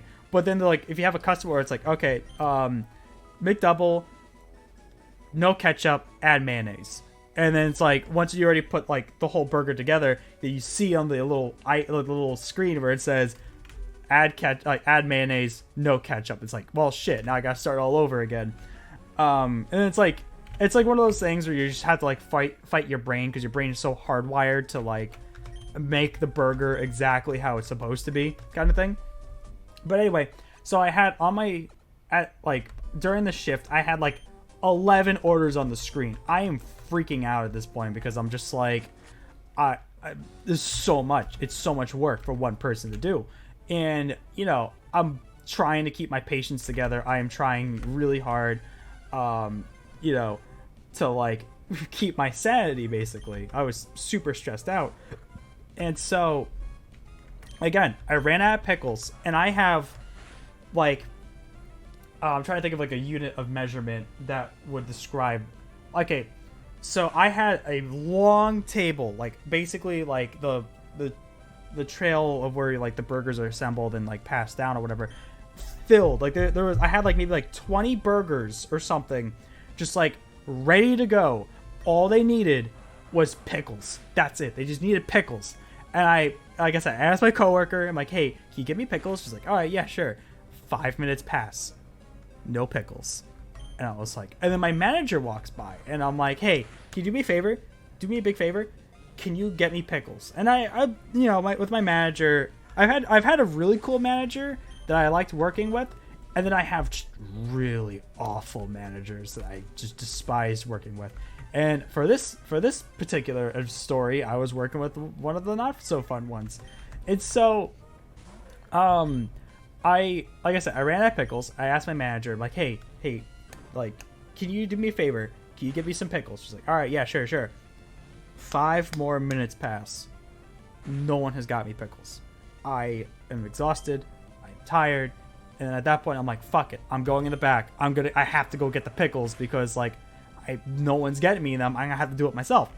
And I go in the back. I'm trying to find the pickles. I don't know where exactly they keep them stored exactly, but I'm looking in the back. I'm trying to find the pickles, and I can hear my manager's like, she had like this really nasally voice. She was not fun to work with, and I could hear her. She's like, Ryan, where are you? We have 11 orders on the screen. Like full volume, halfway across the restaurant. And I again, like it takes a lot for me to like actually get like angry, like visibly angry. But I was just like, oh, I was so mentally done. I was just like halfway across the restaurant. I'm just like, I am looking for the motherfucking pickles. Like, oh, I was so livid. There's not too many moments that I could like mentally think of like where I'm actually like yelling in like anger. But that is one of them. And I'm not exactly proud of it, but it was something that like, oh shit, I should. Oh, okay. Okay, we're fine. Sorry, I got so enveloped into the pickle caper that I almost got my trappage killed. Hooray, critical hit. But yeah, so it was not pretty. It was a big oofus indeed. It was yeah, like, dude, I swear though, like, because McDonald's was my first like job, and when I worked there, I went in as a SpongeBob. I came out as a Squidward, dude. I just despised everything about working at McDonald's, and it's why I always like give props to everybody who does work at like fast food and the service industry, because they get so much shit, dude. Oh, that was the other thing. Speaking of shit, when I used to do the night shifts, one of my duties at duty and shit. I'm sorry. I did not intend for that to happen. My one of my tasks was that I had to sweep up the parking lot, and dude, I don't understand people. I don't understand why you would leave a dirty diaper in the middle of a McDonald's parking lot when you could literally just bring it to a nearby trash can. Like, we have like 4 of them outside. Why do you leave the dirty diaper like right there? Like, there was this one dirty diaper that was like between the first and second window of the drive-thru. I don't understand how you did that. I don't understand. But like, come on. Are you gonna like just it's so, oh my gosh. Like, it's so just disrespectful to just like leave a dirty diaper in the middle of a parking lot for some poor bastard who's getting paid $7.25 an hour to sweep up. Like, dude, it's just not cool, man. It was not, like I said, but this was like, oh my gosh, this was, I think it was, oh, All right. That was scary. I gotta really be more careful. But this was oh my goodness, how many years ago was this? This was 2014, I believe. So this was like 8 years ago. Dang. I feel old. But yeah, this was like yeah, that was scary. That was scary. I'm gonna be a little bit more careful while while I'm telling these fun stories. I'm gonna at least try to be more cautious of my what I'm doing in the game here, because I didn't like any of that just now.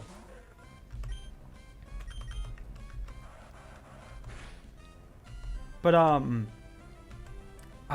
there's so many dude, I swear though, every single time I had to like change out the sweet tea and back in McDonald's, every time I had to change out the sweet tea, because I had to like lift my arms up above my head to like pull the thing off of the shelf or whatever, every single time I would always spill sweet tea on myself, and I would just be sticky for the rest of the night. Dude, that was such a terrible feeling, dude. It's actually, real quick, what is Sandtomb's damage output? Because like I should probably be using that. It's just like your what you call it, fire spin. Not exactly a great move, but it'd be that way. I'm trying to remember. I love doing the window though when I worked at McDonald's, because like obviously I hated cooking because like it's hot, it's sweaty, it's and I do not do well in the heat. Summer is my least favorite season, if I haven't made that obvious already. But like being in the heat and like having to work behind a greasy burger, like, you know, stove and everything, is just, oh my gosh. Like I feel like you feel like the grease is on your face. It is just the worst feeling. Like I swear, I felt like every 20 minutes I had to go wash my face. It was just bad. But the what was it? I think one of the worst. Oh man, I like iced tea. Now that makes me wonder about the peeps who make it, and when I ask for it at McDonald's, like it's not exactly what do you call it? Like the McDonald's that I worked at, and it was just like, because every few hours you have to like change the iced tea filter, and it's like okay, so for example, if you order iced tea, that's fine because they have the little jug thing. Like if you're going through a drive-through, it's like right there. Like, you know, I don't think you're burdening the McDonald's employees for doing that. It's just like my complaint is just changing the teas themselves, because like I said, I would always splash it against my face, and they're kind of heavy too. Like, you know, if they're filled with like full with tea and everything, like they're a little heavy. But it's like, and then again, it's also maybe just me. I mean, I'm not the most strongest guy, I think, but yeah, it's like I think you're good. I honestly, like, iced tea is like probably the easiest thing to order from. Well, probably I guess maybe a soda, but like, it's an easy thing to order from a McDonald's. Like I said, and again, this is personal experience, but like, cause like I used to, back when I lived with my parents and stuff like that, like sometimes, you know, my mom and my dad would be like, hey, like here's like the debit card, let's go, like, do you want to go get like McDonald's for everybody or whatever?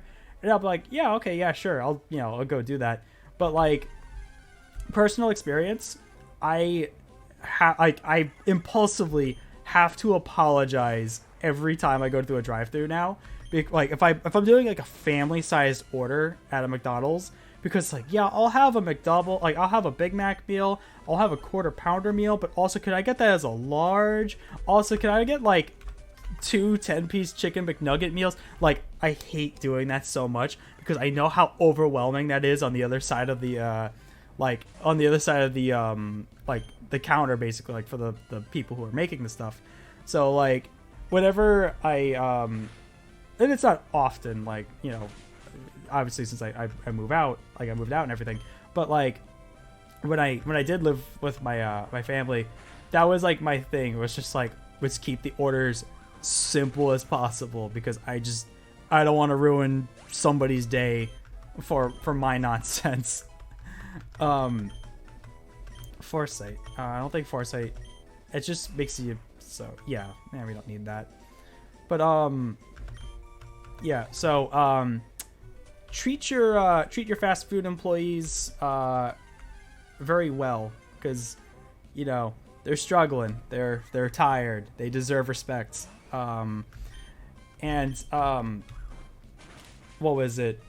The there was another story I had beforehand. Oh, windows. Yes. So I love doing the window because I'd feel like the breeze come in through the window. So like it was, you know, it helped me relax a little bit. It was like, you know, I'm not sweating in front of a stove, and I'm not burning my hand. I swear I have like the scar is kind of gone now, but I burned my arm because like one time I had like the deep fryer McNugget basket, and I was trying to like, you know, knock some nuggets out of the basket that were stuck into it.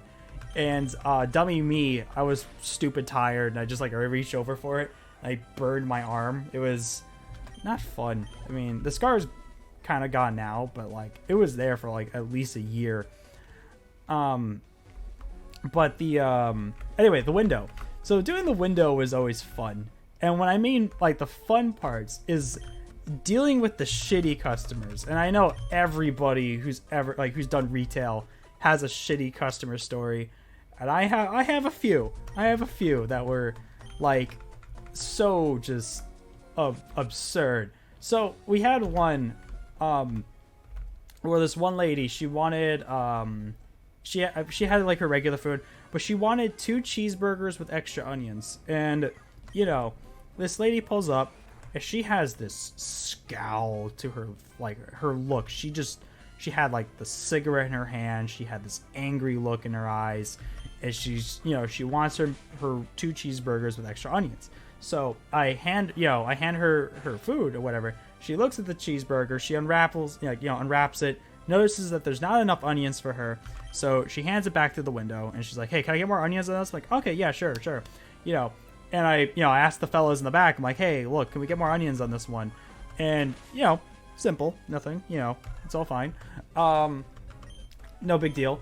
And so we, you know, and I noticed when I gave her cheeseburgers that I gave her a regular cheeseburger, because like, so when you do a custom order, they slap a little label on top of like the wrapper or the box that comes in that says like, "Hey, this is a specific custom order that one of the customers wanted," basically.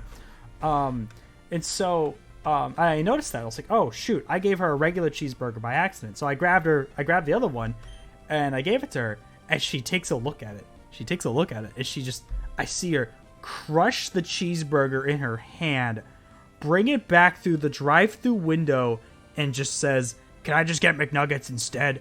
And I'm just like, "Oh, ma'am, please, what is happening here?" It was just like, what? Like, why would you do that? And then my manager stepped in and helped out and everything, and it was like, you know, they got her problem resolved. But it was just like, for onions, I don't know. It was silly. It was like, I get it.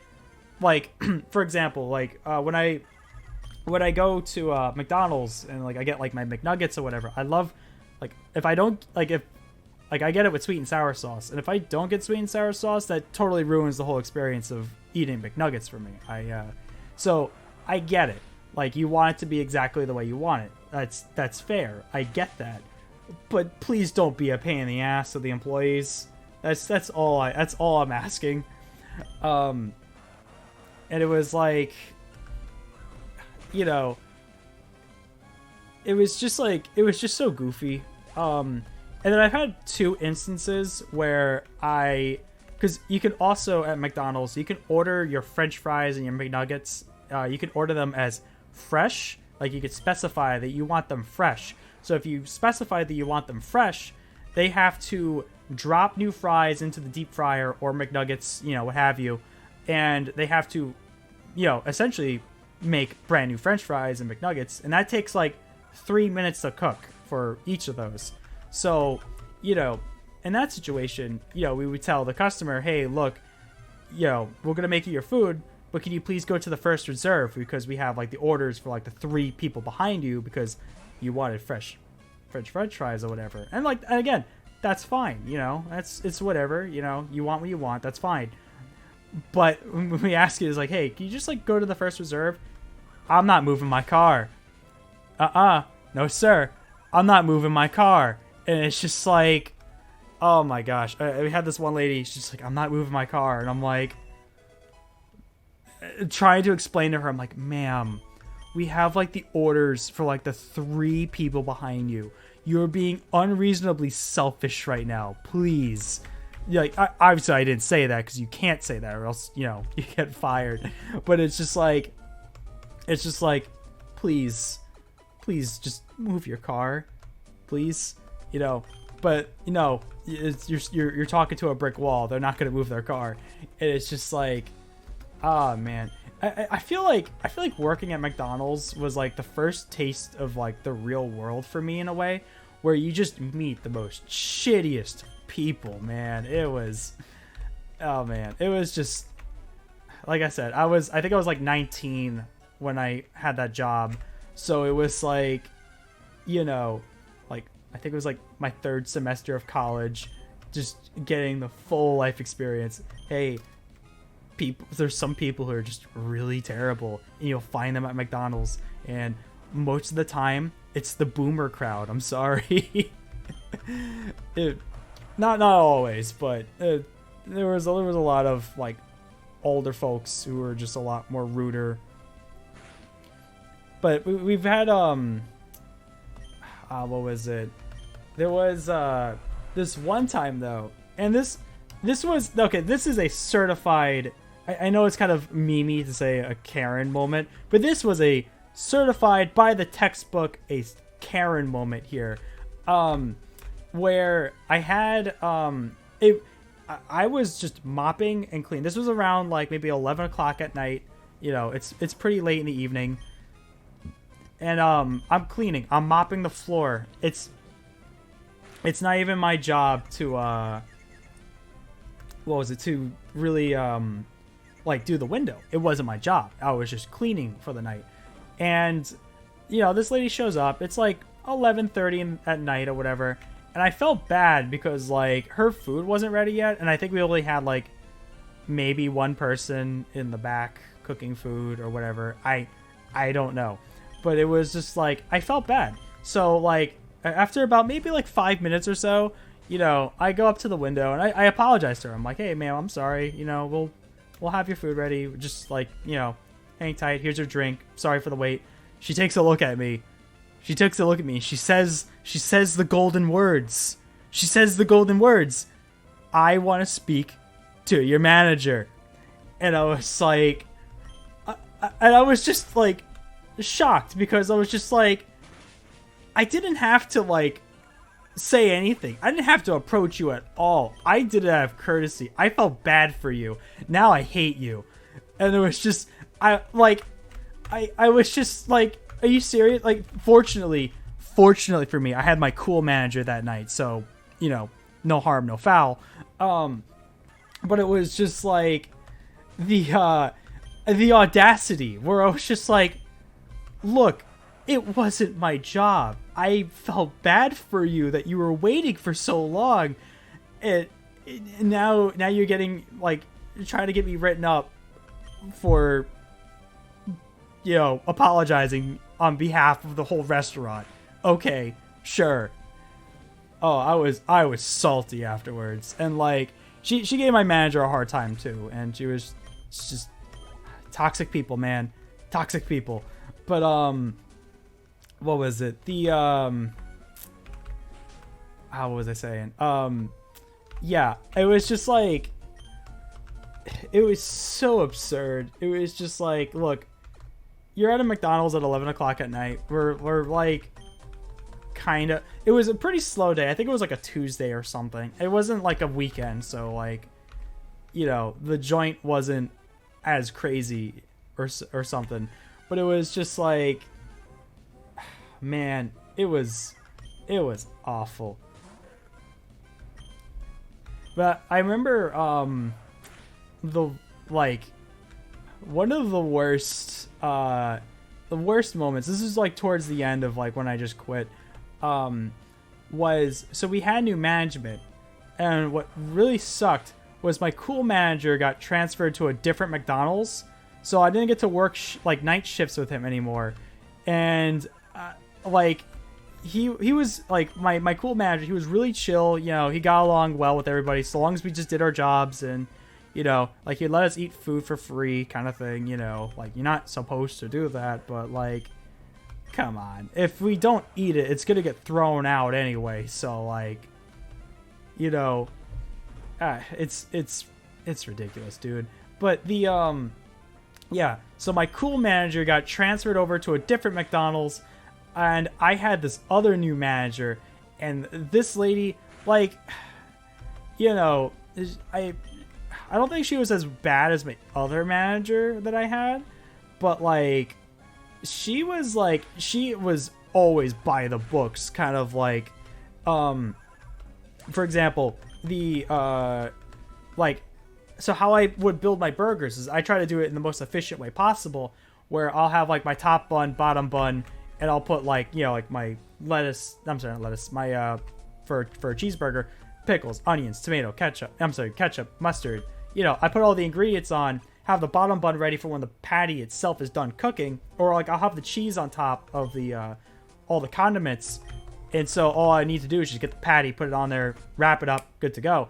And she was like, no, you can't do it that way, you have to do it like this. And it was the result, it was exactly the same, it's the same exact build, nothing was changed whatsoever. But she was so adamant about like, no, you can't just put the bottom bun with the patty and the cheese and then do the top bun separately. You have to do it in order. I don't understand. It's the same exact thing. Like this, the result's exactly the same. I'm just trying to do it in the most time efficient way possible for me, and for by extension the whole restaurant.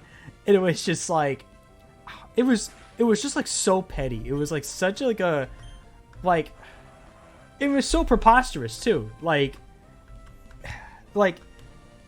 how she wanted me to assemble the burgers, and like I said, the result's exactly the same. It didn't matter. But yeah, so that was like towards the end of when I was like leaving.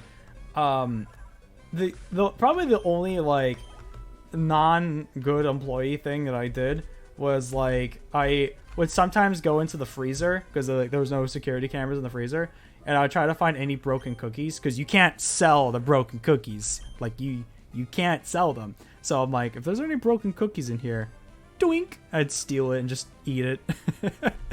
That was probably like the only like not like good employee behavior thing I probably ever did when I worked at McDonald's. Well, that and, you know, yelling at my manager, but that was honestly really like a one-time thing. But I would, like I said, that place changed me, dude. I went in like pretty optimistic. I'm like, yeah, this is like my first job, you know, like I'm finally making money. I'm finally being able to like, you know, buy things I want. This is before I got smacked in the face with like tuition, where it's like, hey, sorry, but your student loans don't cover all this. You have to pay like $900 out of the pocket. I'd say you're doing the store a favor by taking their broken cookies. Exactly, you know? And the cookies are good too. Like, I never really buy like, like whenever I go to McDonald's, I never really buy like the sweets or anything. It's not really, it's a sweet tooth or a meat tooth. I can't have it like with both, you know, when you go to a fast food joint. But the what was it? But yeah, the cookies were good. So towards the end of my employment, towards the end of my employment, let me tell you, this was, and I this is kind of like the bar I've set for myself. Like, if I've survived all of this, I could survive anything in life.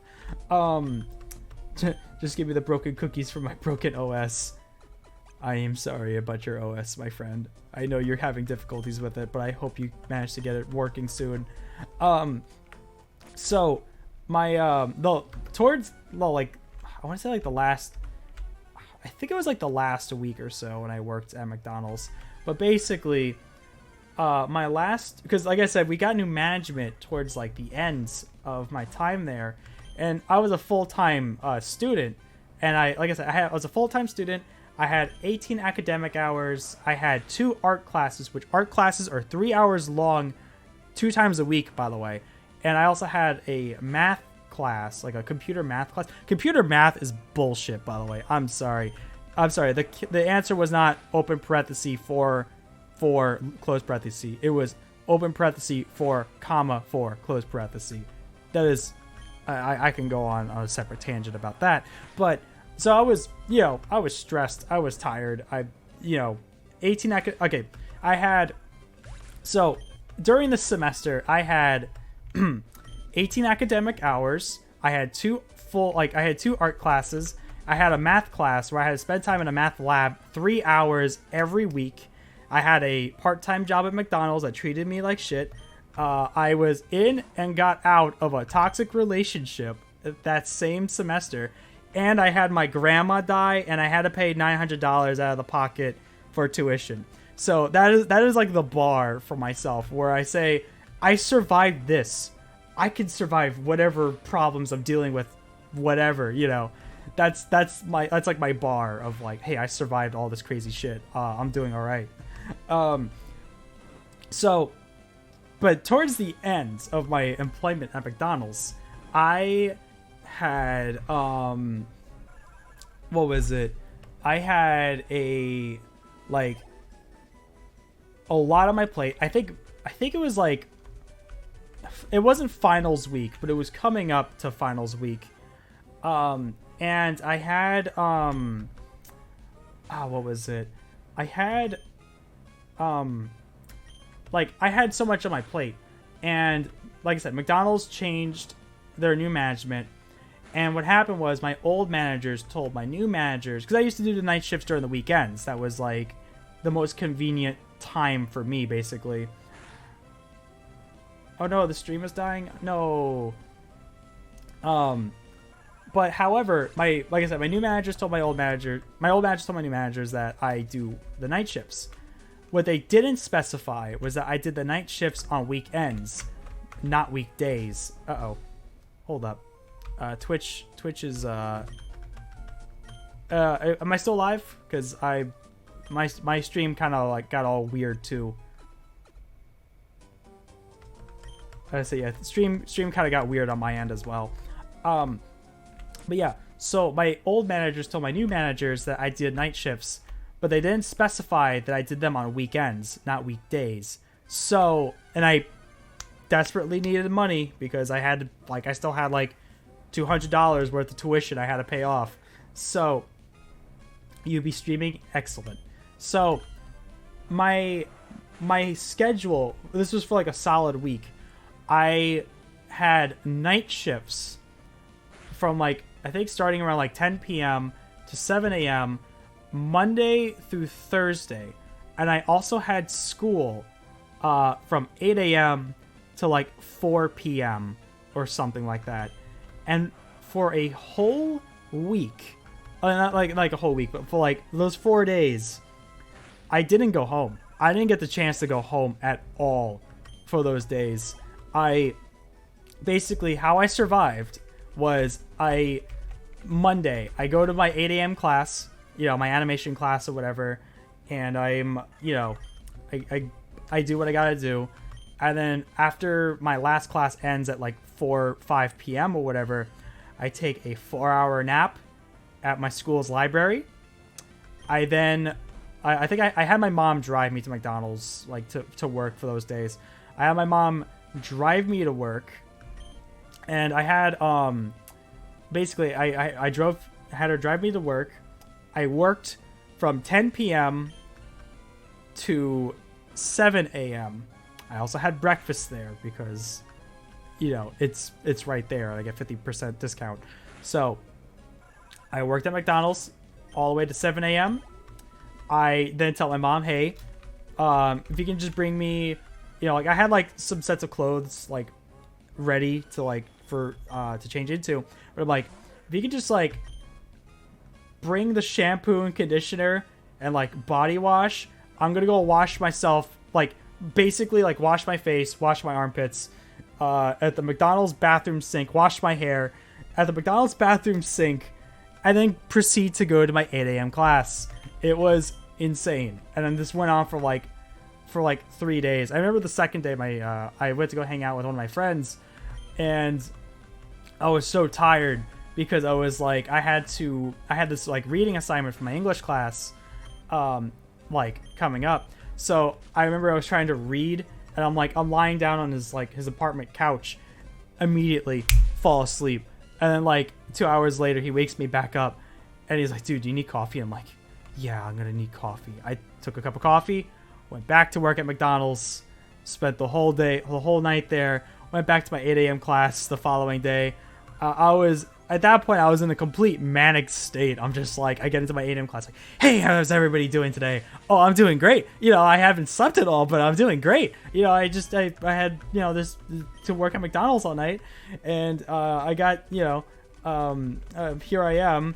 I felt, it was funny because like every time I'd go to my art history class, dude, I loved my art history teachers. I had 2 different art history teachers like back to back.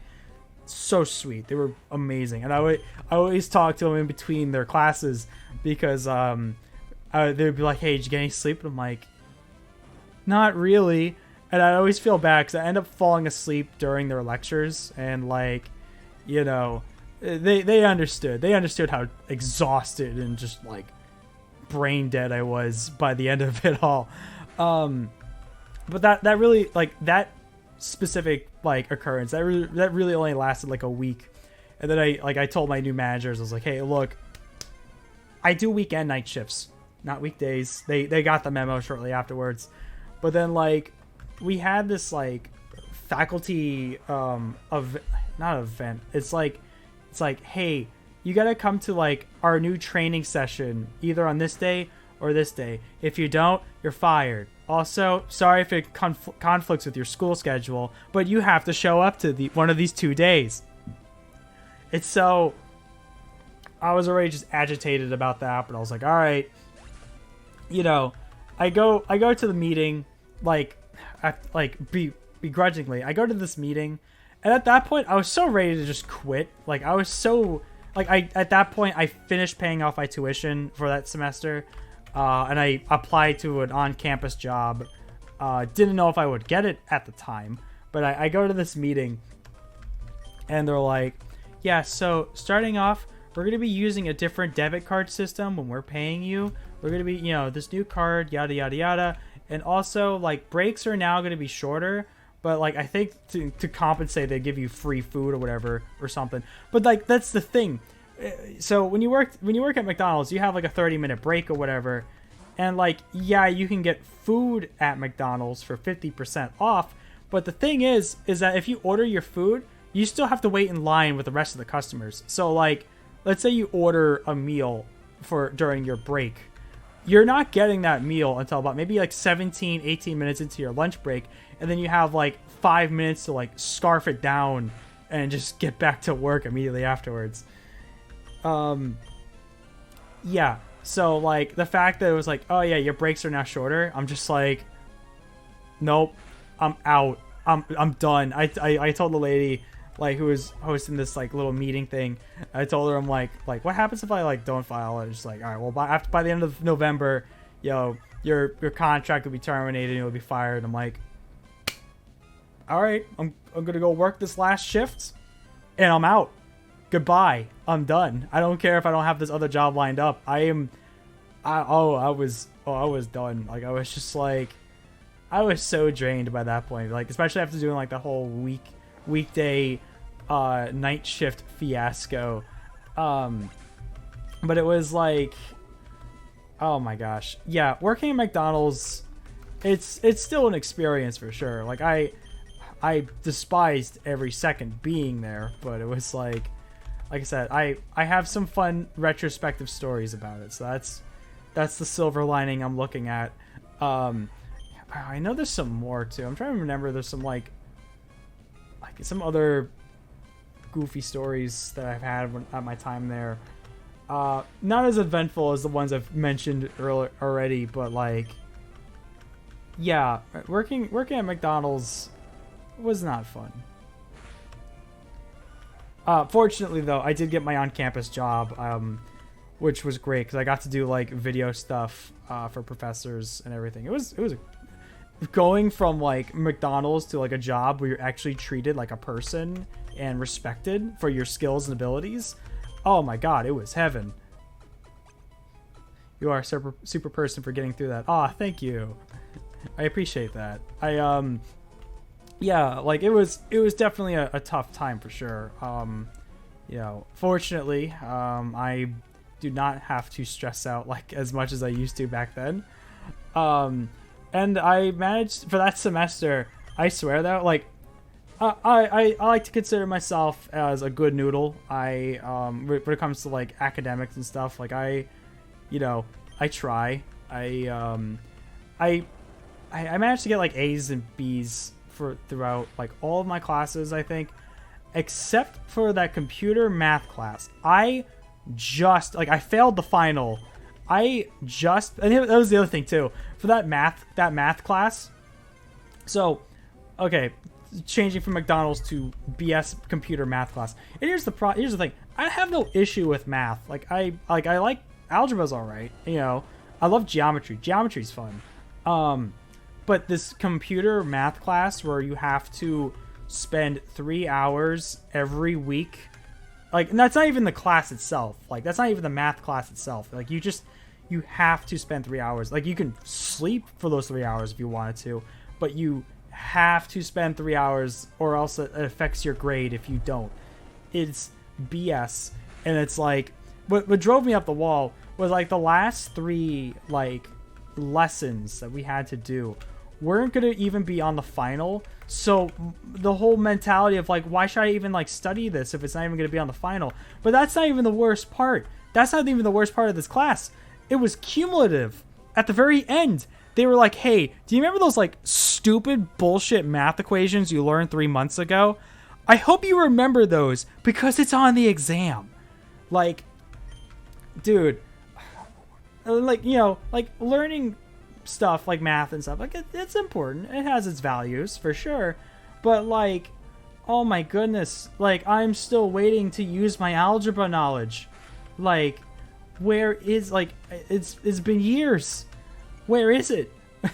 But no, oh my goodness, it was just like, and like I have no problem with math. Like I took, after that class, I just passed with a 61.2 D. Like I just made it. Like I just barely failed it. It was, oh my gosh, it was insane. But the and that was the only class that like I had trouble in. Like everything else, you know, a C at worst, you know. But the what was it? Like, and I took like a math class, an in-class math class, and like I said, the computer class was required by the university. Everybody had to take it. It was dumb, and everyone who went to my school will tell you it's dumb. Nobody liked that class. And like I said, like I took like an in-person math class afterwards. It was just like I made an A, and it wasn't even hard because you're having an actual human being grade your stuff, not an algorithm.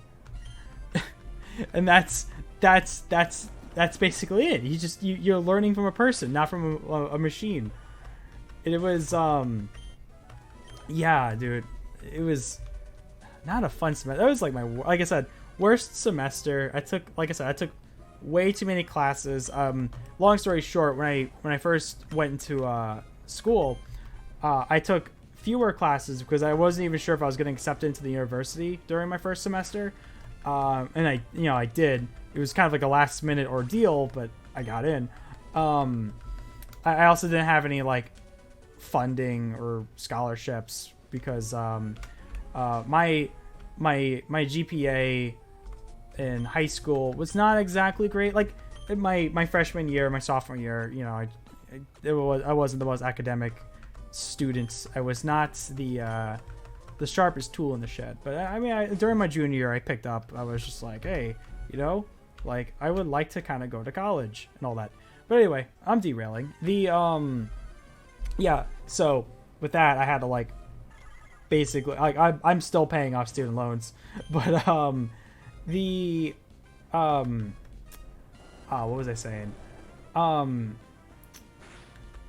talk about student loans. And yeah, that semester though was, like I said earlier, I had a not so great relationship. Kind of got cheated on, which was not fun. Would not wish that on the worst of my worstest of enemies. And I also had my grandma die, so that was yeah. And like I said, that's the bar for me. It's like yeah, I survived this. I could survive whatever life throws at me, kind of thing. Yeah. But anyway, I got completely derailed. I promise I'm not trying to make it sound sad or do a sob story or anything like that. It was just like, that was my semester. Working at McDonald's was the worst. I got another fun story. This was another work-related story. This was years ago. And so I say this job. I'm going to say job with air quotes by it. So I worked, this was back when I was in high school. So a little fact about me. I'm from New York. So the New York's winters, they get really cold. They get to like they get pretty chilly up there. And so I had this job, and again, I'm gonna say job with air quotes because this was a scam. This was sketchy. And again, I was like 15, 14. I was a kid. I was just trying to make money, because like I grew up poor. So, anyway, this job basically had us like. It was basically me and a bunch of other kids, and we were selling goods. When I say goods, I mean like the most miscellaneous of things you can imagine. We had like dog biscuits. We had tin cans of peanuts. We had what was it? We had tin cans of peanuts. We had chocolate truffles. We had, for some reason, Kung Fu Panda basketball hoops. I swear, I don't know what dumpster they got all these things out of, but they had us sell these goods. It was for a charity, or so young me thought, or believed anyway. And it was like, yeah, it was this charity to help teens get off of like drug and alcohol addictions. This is what I was told, and this is what I believed. And I worked. This was like maybe like 3 months or so. I was like 15 or something. Here's the thing. They like the people who ran our job, like, oh dude, they should be in jail. They should be in jail right now. They had us kids crammed. Like, and when I say crammed, I mean like, they had me and these other kids. Like, there was about maybe like 11 to like maybe 14 of us inside an 8-person vehicle, and they would drop us off at different like grocery stores, basically, either grocery stores or door-to-door salesmanship. I was not good at door-to-door salesmanship. I was a grocery store boy. So they dropped us off at like these grocery stores, and basically, they had like a little pamphlet. It's like, "Hi, I'm Ryan. I'm from this club. We're a charity organization to help teens get off of drug and alcohol addictions." Again, this is what I thought was told. This is what I believe. This is what I thought the whole organization was for. And who knows? Maybe it is. Maybe it is. I think it's sketch. I don't think it's a legit organization whatsoever. But they had us sell these goods in front of these grocery stores, and the thing is, like 19 out of 20 times, no one wants to interact with you. You walk out of a grocery store and you see a kid trying to sell you something, nah, they're gonna walk away. They're not even gonna give you a second glance. And so they wanted and there was only two times that I actually make like $100 in one night. And that was the thing too. We were not paid by hour. We were paid $2 per sale. $2 per sale. And I'm saying, and like these are full work days. Like these are from like after school from like 4 p.m. to like 9 p.m. Most days, and again, I was a naive kid.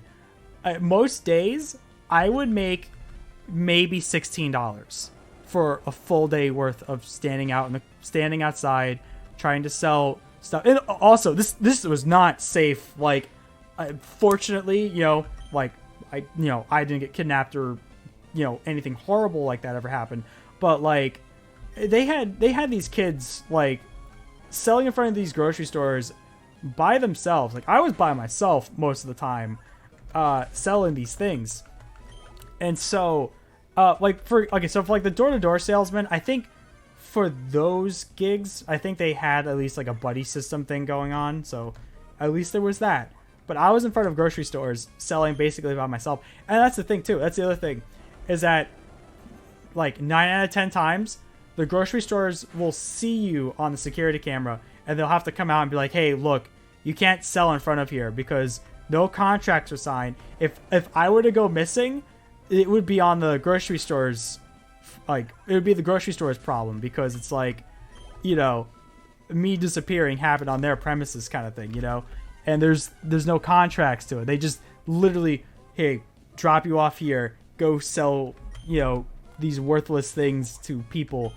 And again, this was during, basically, this was between, I think I worked from like November to like early January. Basically, after Christmas, I was out. I got my family Christmas gifts that year. It was actually pretty cool because like I never really got to like buy my family ever like gifts ever. So that part was cool, I guess. But it was like, yeah. So they had us selling these random items in front of grocery stores. It was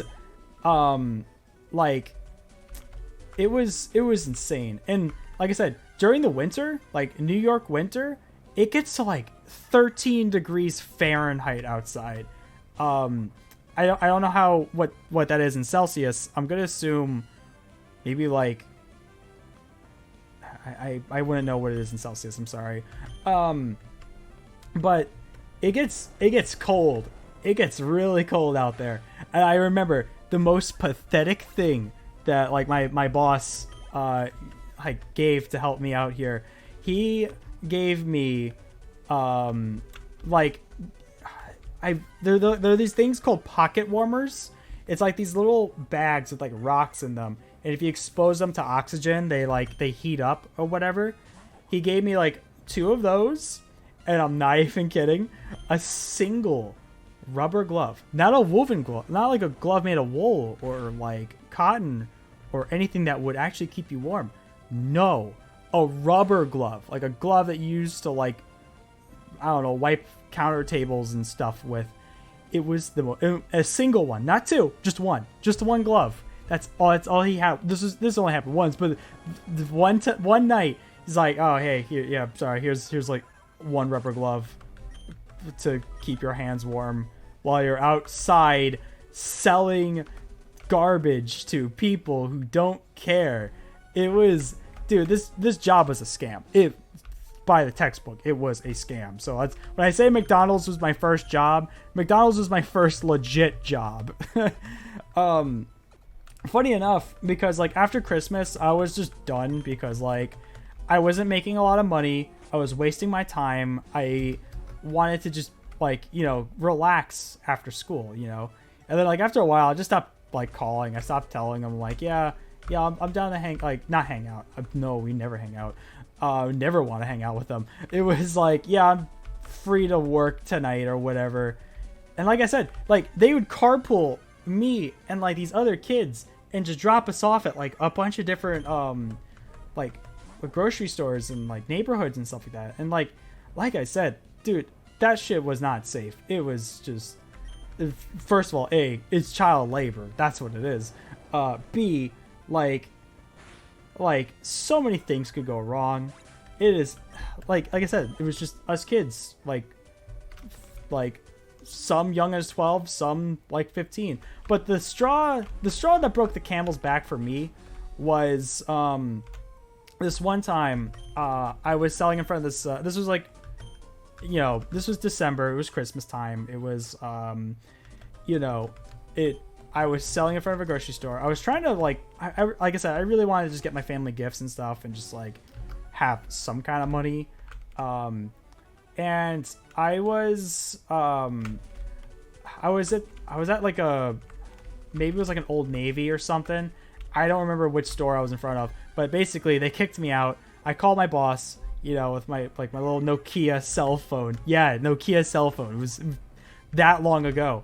And I call him and I'm like, hey, they kicked me off. It's like, all right, try selling in front of the Sears next door. I go to the Sears, same thing happens. They kick me off the lot. I go to the next store. I don't know, it was like a Big Lots or something. I don't remember. And again, we were dropped off in like towns that like I've like never been to before. Like, like 30 minutes away from my home, basically. And like also pre-smartphone. So like I said, Nokia phone, no GPS. So I would not know how the hell to get back home. Had something awry.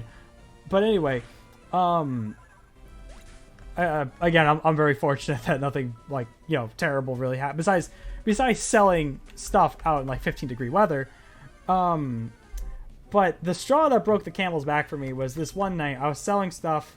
I made about like I sold maybe about like $100 worth of stuff, and I got kicked off another premise. And then I was like, oh yeah, you can just go to this next grocery store. So I'm at this grocery store, and one of the other kids that I worked with, and this kid, he was like 12 or something. He was younger than me, and he was selling. He was basically at that point I was just so exhausted, so I just went to like sit down on like a bench by like the entrance of this grocery store, and I'm listening to him like do the pitch, because you're supposed to be like, hi, I'm Ryan from the new insert thing here, and and it's like, yeah, this organization helps teens with drug and alcohol addictions or whatever. That's what I was told. That's what I've been telling. And then he does it. It's like, hi, I'm so-and-so with this club. We're a charity that helps kids with cancer and all this and that. Yeah, we do these treatments. We do all of these like fun like things. And he's Bob Odenkirking the shit out of this. And I'm just like, and after when he was done with the pitch and the sale, I go up to him like, kids with cancer. I thought this was for kids with teens with drug and alcohol addictions. He's like, nah, you just make shit up. And I'm just like, oh, okay, wow. So that was pretty earth revelating. Like, again, I was a naive kid. I really thought it was like an actual organization that helped teens with drug and alcohol addictions, but maybe it was helping my bosses with their drug and alcohol addictions. I don't know. But yeah, that was, and then the other thing too was this kid. He at one point, again, I'm naive as all hell. He asked to like count my money or whatever, I was like, yeah, sure. So I gave him like my sales or whatever. And then like I was talking to him, and this dude felt bad afterwards. He's like, hey, here's the money. I was gonna pocket it from you. And I was just like, I've learned a life lesson today. I almost just got like conned out of like my hard-earned money. Holy crap. But yeah, finally a better tackle. Yeah, so that was insane. That was like that was my first actual, like, I keep saying actual job because that shit was a scam. I got Ed and Eddied basically. And like I said, on the positive side, like I said, I made money. I had, I think I made about, I want to say maybe like $200. And again, that's pathetic for the amount of time and work that I did. Because like I said, most nights, like 2 times did I make like $100 from this job. But most nights I would make anywhere between 8 to like $16. It was stupid. It was preposterous.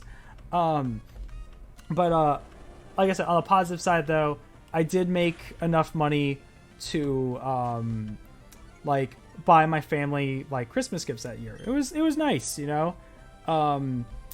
like, and not just like when when you're like a kid and like your parents give you like maybe like $20 to go buy stuff at like a school bookstore fair, like a book fair or whatever, and you get those as gifts for your siblings. No, I got them real stuff. I mean, I feel bad. I got my sister Sonic Chronicles before realizing that it's kind of a mediocre game, but yeah, it was still cool that I actually got to buy real gifts that year. But it was like I said, it was an experience for sure. So yeah, if you're a naive kid, don't work for shitty people. That's my life lesson for the day. Funny enough, this was like a month after I quit, but they actually arrested my boss because he had the kids working out in the cold, which was kind of like the final wrap on the bow for this story, because it was just like he got arrested. I think he was only, like, not like he wasn't like in jail or anything. I think he just got like a charge or something for having the kids work outside in the cold. Oh my goodness, dude. And again, it's just really scummy behavior. Like, and again, like I grew up in a poor neighborhood, and I had like because when I found this job, it was what do you call it? It was like stapled to a telephone pole. It was like, hey, are you a kid looking to like trying to make money? And again, I know now, as an adult, I know how sketchy as all hell that flyer alone sounds. I know this now. But like, he was like, yeah, join the so-and-so club. We're gonna, we're an organization that helps teens with drug and alcohol addictions. Oh my god. Again, I learned a life lesson when I was 15, just about like selling, like working for really, really shitty people. And like I said, like whenever like the day was over, like our boss would cram us all back into like the van and drop us back home one by one, kind of thing. Drop us all back home and everything. But again, this was an 8-person vehicle with like 15 kids in it. Like, you were crushed. Like, you were smushed against the glass of like the door window. I'm not even kidding.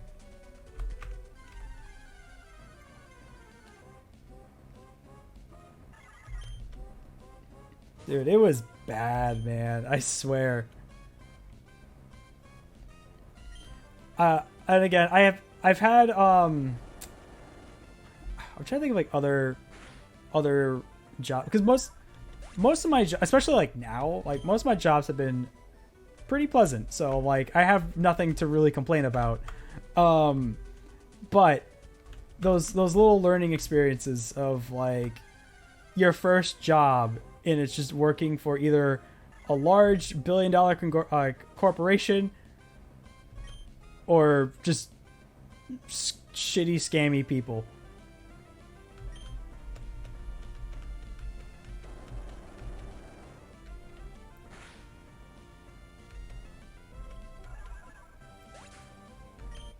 But I'm trying to think. I'm still trying to like pass the time. I will say though, this like these little stories have been fun. I've been kind of just autopiloting the grinding session for the most part. So that's been fun. Man, New Yorkers have it wild. Yeah, we got pretty wild up there. Let me tell you though. I definitely live up to my Long Islander stereotype of like my obsession with pizza, which I mean everyone loves pizza, but like New Yorker pizza, bagels. I can go on all day about bagels and how much I love them. Like bagels and a cup of coffee at like the right hour in the morning, amazing. And store-bought bagels, they're good, don't get me wrong, but like a fresh New Yorker bakery bagel, you can't beat that. You can't beat that at all. But the and what I also miss is a what was it? My like they had something that that they have up there is a like egg, ham, and cheese on a Kaiser roll. Those are so good. Like breakfast sandwiches, like they are so good, dude.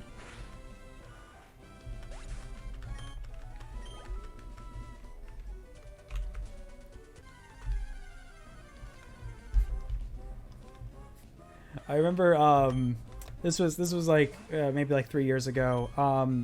So we visited back up to New York for my grandma's funeral. My grandma on my mom's side, and so we we went to the funeral and everything, and as soon as we left the church, and that's another thing too with regards to like New York, you turn a corner, there's a deli at every single corner in New York. I swear there's a deli everywhere. But like as soon as I left the church, I take one step outside, there's a deli across the street. It's like maybe like 8 or 9 a.m. and I'm like, I'm getting me a breakfast sandwich. And let me tell you, like, it was like obviously I was also there for my grandma and everything, but like, dude, that breakfast sandwich though, it's really good.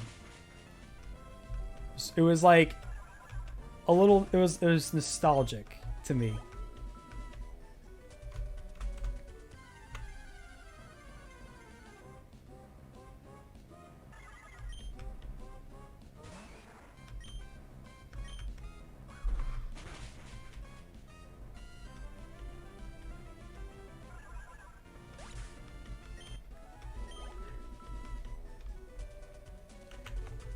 Here's another regarding to New York and stuff.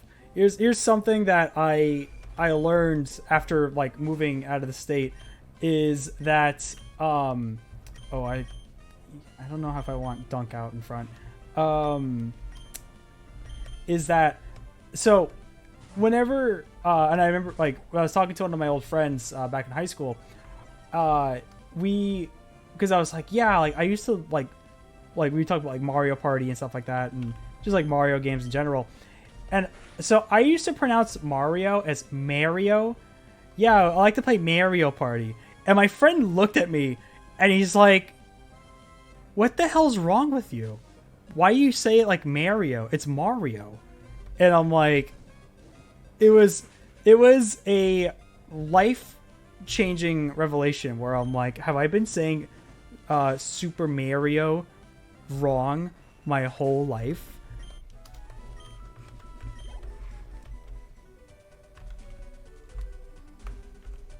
And I mean, like, it's funny. My roommate, he'll like notice sometimes when I talk, he's like, yeah, you're a Long Islander, like you're New Yorker, just like your inner New Yorker just came out in mid sentence, and I'm just like, it happens. It happens sometimes.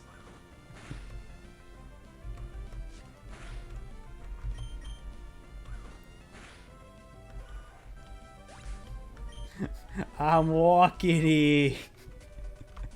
No, not that. But would be funny though.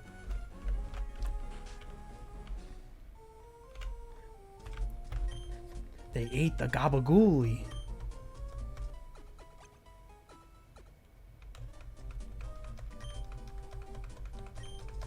Okay, what level is everybody? Because like everyone is, again, I've been having so much fun just like chatting with these stories here that like it's definitely helping passing the time. So thank you guys so much for just participating in chat and listening to me ramble about scummy New York employers and scummy McDonald's employers.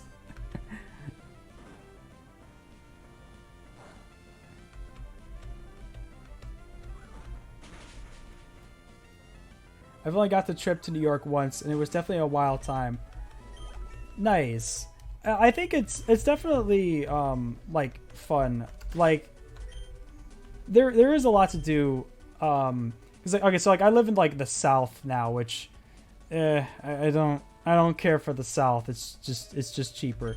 But the thing that I what was it like? So when I was visiting New York, I remember because like you need a car to live here basically, because everything's a road basically. New York, you can literally walk to like anywhere, and it's like I remember one time we were driving when I was visiting for my grandma's funeral and everything. It was just like, oh man, we're gonna drive from like. We had to go somewhere, and I was like, man, this is gonna be like a 20 minute drive. All right, and we just get ready. 5 minutes later, we're there, and I'm like, oh my god, this is such whiplash. It's been like a decade or so since I've last been, but it was like, yeah, it was complete whiplash. I was like, oh my goodness.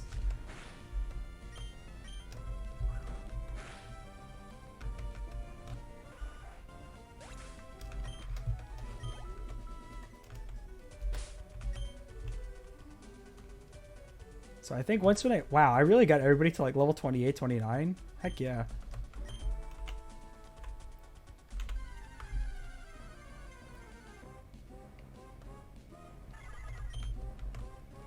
But I do miss, the other thing I miss is like, because I was, like, I kind of was born in like a coastal town. So like, I do miss beaches a lot. Like, I miss the beach. Like, just like the saltwater air, you know? It's... I miss that a lot. My inner hearty seaman laugh, where I, you know, as we were doing the whole Archie impression earlier in the stream. I'm a Team Aqua boy.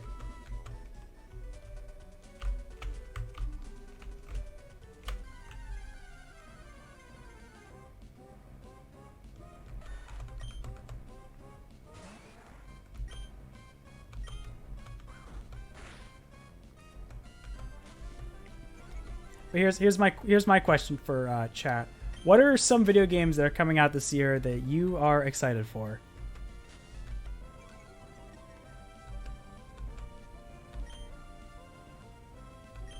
Metro stations are pretty spooky, and there's no spooky there because like I don't live in a big city and that sort of stuff, let alone riding an airplane to get across the country.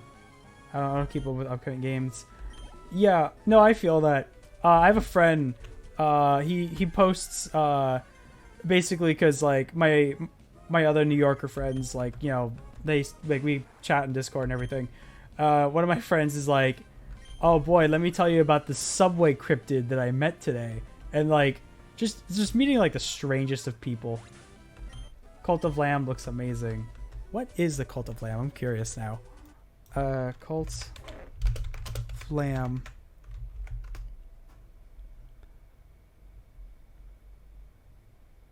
More images. Oh, I think I saw this. Yeah. That does look pretty interesting. The what was it? I'm trying to think like some of the games I'm looking forward to for this year. So I still need to go buy I've been wanting to get Fire Emblem Three Hopes. That's again the running joke in the Discord with the backlog and it never ending. Well, that's another one to add to the backlog.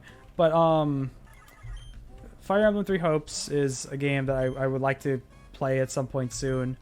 I guess really the only games I can think of that I'm like really excited for is, like I said, Endling, Extinction Forever, which we will stream on the 19th, and Stray.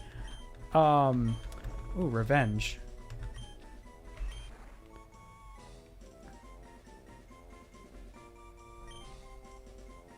High critical hit ratio. I do like that. I'll get rid of Lear. I don't think we need Lear. But I'm trying to think some other games that I'm like looking forward to. I'm trying to think.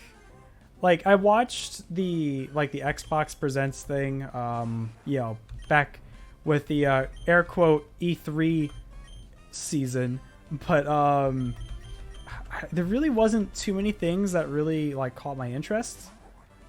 Well, actually, I'm excited about the one. Oh yeah, World Machine Edition. That too. I am excited for that. Definitely glad for Routine being brought back from the disappearance in terms of spooky space games. What is Routine? Oh shoot, no.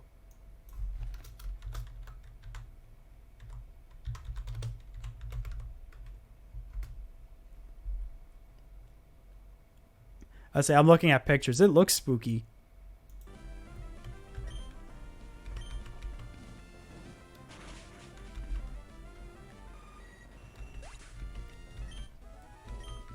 At some point we'll definitely do a maybe more or less in like September, October, however, but we will do a spooky game stream sometime here on the channel.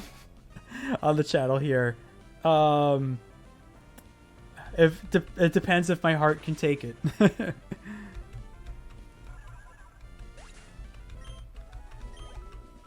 As a certified brave boy, I sometimes playing a horror game is it's like too easy, you know what I mean? It's like there's no challenge, there's nothing to be afraid of in them, you know?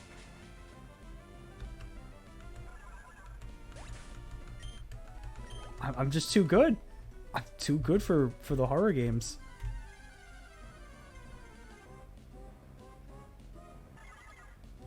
Oh, I still need to finish Darkwood.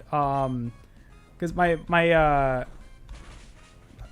friend and I, he's been watching me play it. He gifted me the game, or actually, I don't know if I think he gifted me the game. I can't remember exactly, but he did highly suggest Darkwood, and I'm liking it so far. You're too brave to even consider finishing them. Yeah, see, like I don't need to know the ending. Like it's all about the journey, not the destination. You know what I mean? You know what I mean?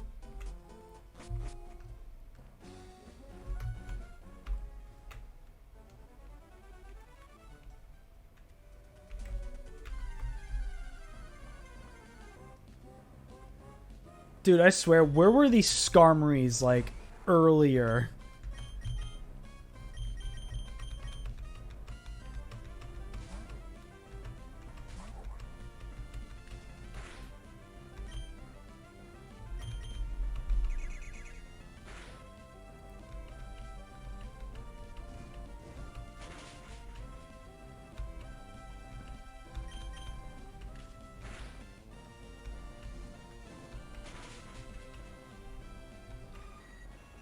I guess I'm also kind of looking forward to Scarlet and Violet.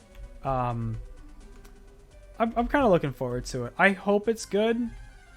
I have very minimal expectations of it being good, but Sprigakito is in it, so like it's already a 10 out of 10.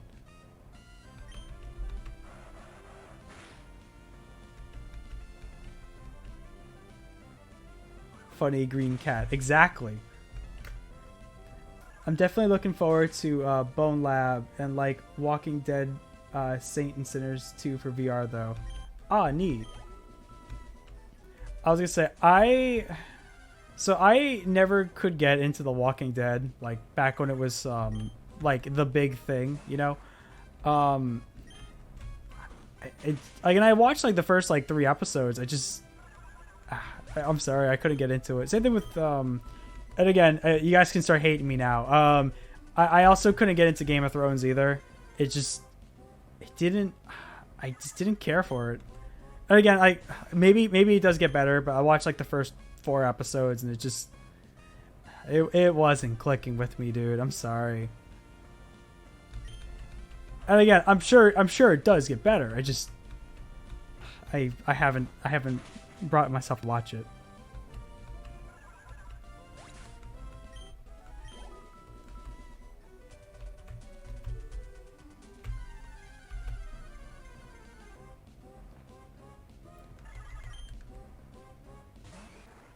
But what was it?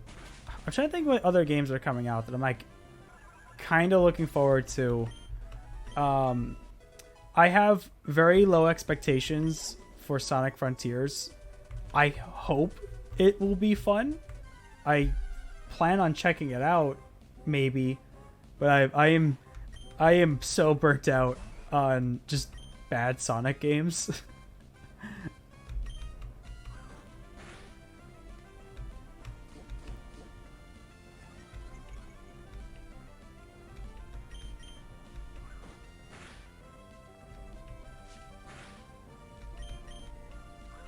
I need like a list. I'm gonna open up a list on my phone just see what like upcoming games and be like, oh yeah, that one.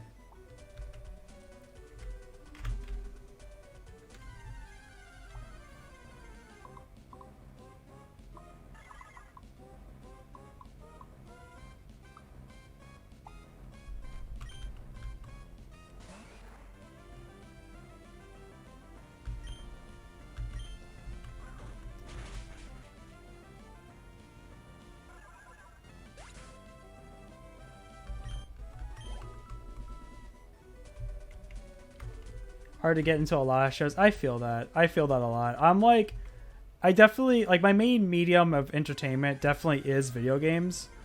Um, Walking Dead show I liked, but I couldn't continue following after like the 5 or 6 seasons. Yeah, I heard that like the later seasons of the show were just like just very dull. And that's kind of like the other reason that I'm kind of like steering away from it, where I'm just like, I don't want to get invested. It's like kind of like what people with Game of Thrones, like the season 8 of Game of Thrones, where it's just like all this build up, all these great seasons, and then it just ends on such a very bitter note.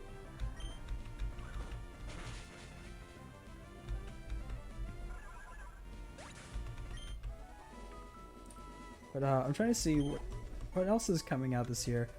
I guess my original anticipated game was Breath of the Wild 2, but since that's not happening anymore for this year, this list is I'm looking at a list right now on my phone, and it's just text. There's no organization to this whatsoever. Oh, let's see, March, May.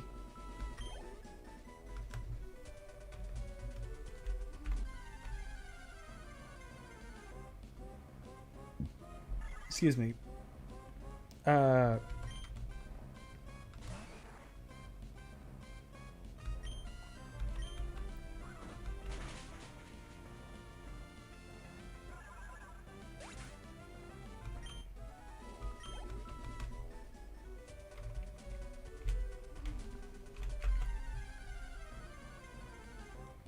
Yeah, there's really not a lot that I'm like really looking forward to.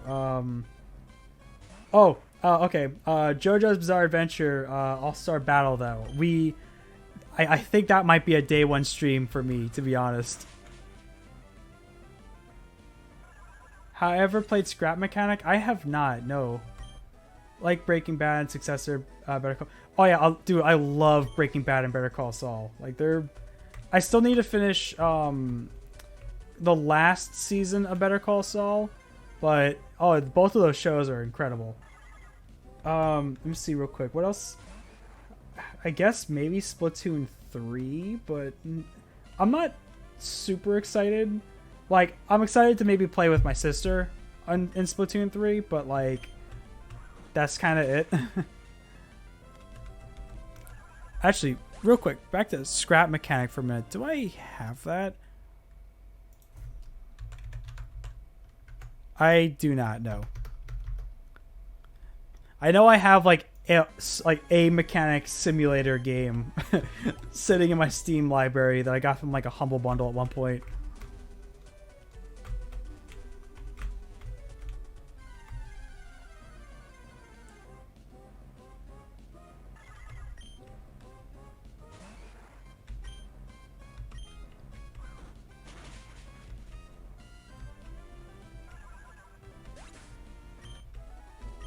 But what is Scrap Mechanic Simulator?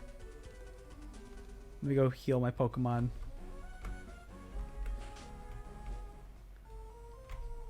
Again, I'm glad that my brain can just like subconsciously do all of this like tedious nonsense of healing Pokemon, killing things, making sure my Pokemon don't die from my carelessness. My brain literally is on autopilot. It's pretty good. It's like driving. That's how I describe the sensation right now. It's just driving.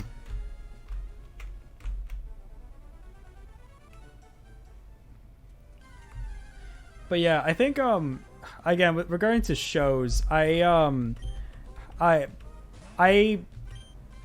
don't spend as much time watching shows as much as I wish I did.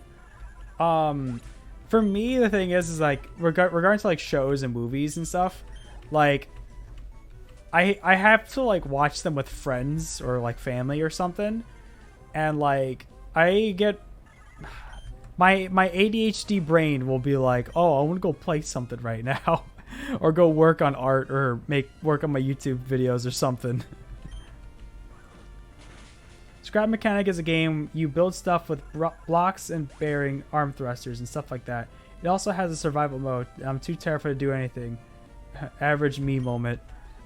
I just want to see some pictures of Scrap Mechanic Simulator. Is it Scrap Mechanic Simulator or just a Scrap Mechanic?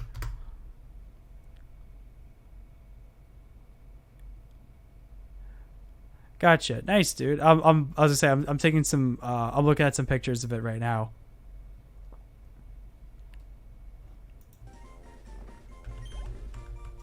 Also, let me do myself a favor. I'm always paranoid because I think with my cool cartridge of Pokemon Ruby, if I hit the escape key, my cartridge explodes in my hands. So like I need to make sure that I save every once in a while. Shows are usually hard for me to get into unless it's like an animated series or catches my attention at first. Oh yeah, no, absolutely. I'm definitely an animation buff for sure. I love like I definitely watch more like cartoons and anime in terms of like more live action stuff. And like I like even then there's still like a lot of like animated shows that have been on my to watch list for forever now as well. And I mentioned this like a little while ago. I do need to watch the Owl House. That is on my list. The Owl House is definitely on there. I've heard nothing but great things about it. But what was it? trying to think. So I started watching Hunter x Hunter. I'm really liking that a lot. I was very surprised. I won't spoil anything to those who haven't watched it yet, but I was very surprised how that show progresses, how that anime progresses. But yeah, the Owl House is definitely on my my to watch list. I actually just recently finished binging. So when I caught COVID last month, and I was just down and I couldn't really do anything, I finished binging Gravity Falls, which was on my list for forever now, and I've really loved it. It was great. Like, the humor in that show is amazing. Oh, what am I doing? I don't have to heal anybody.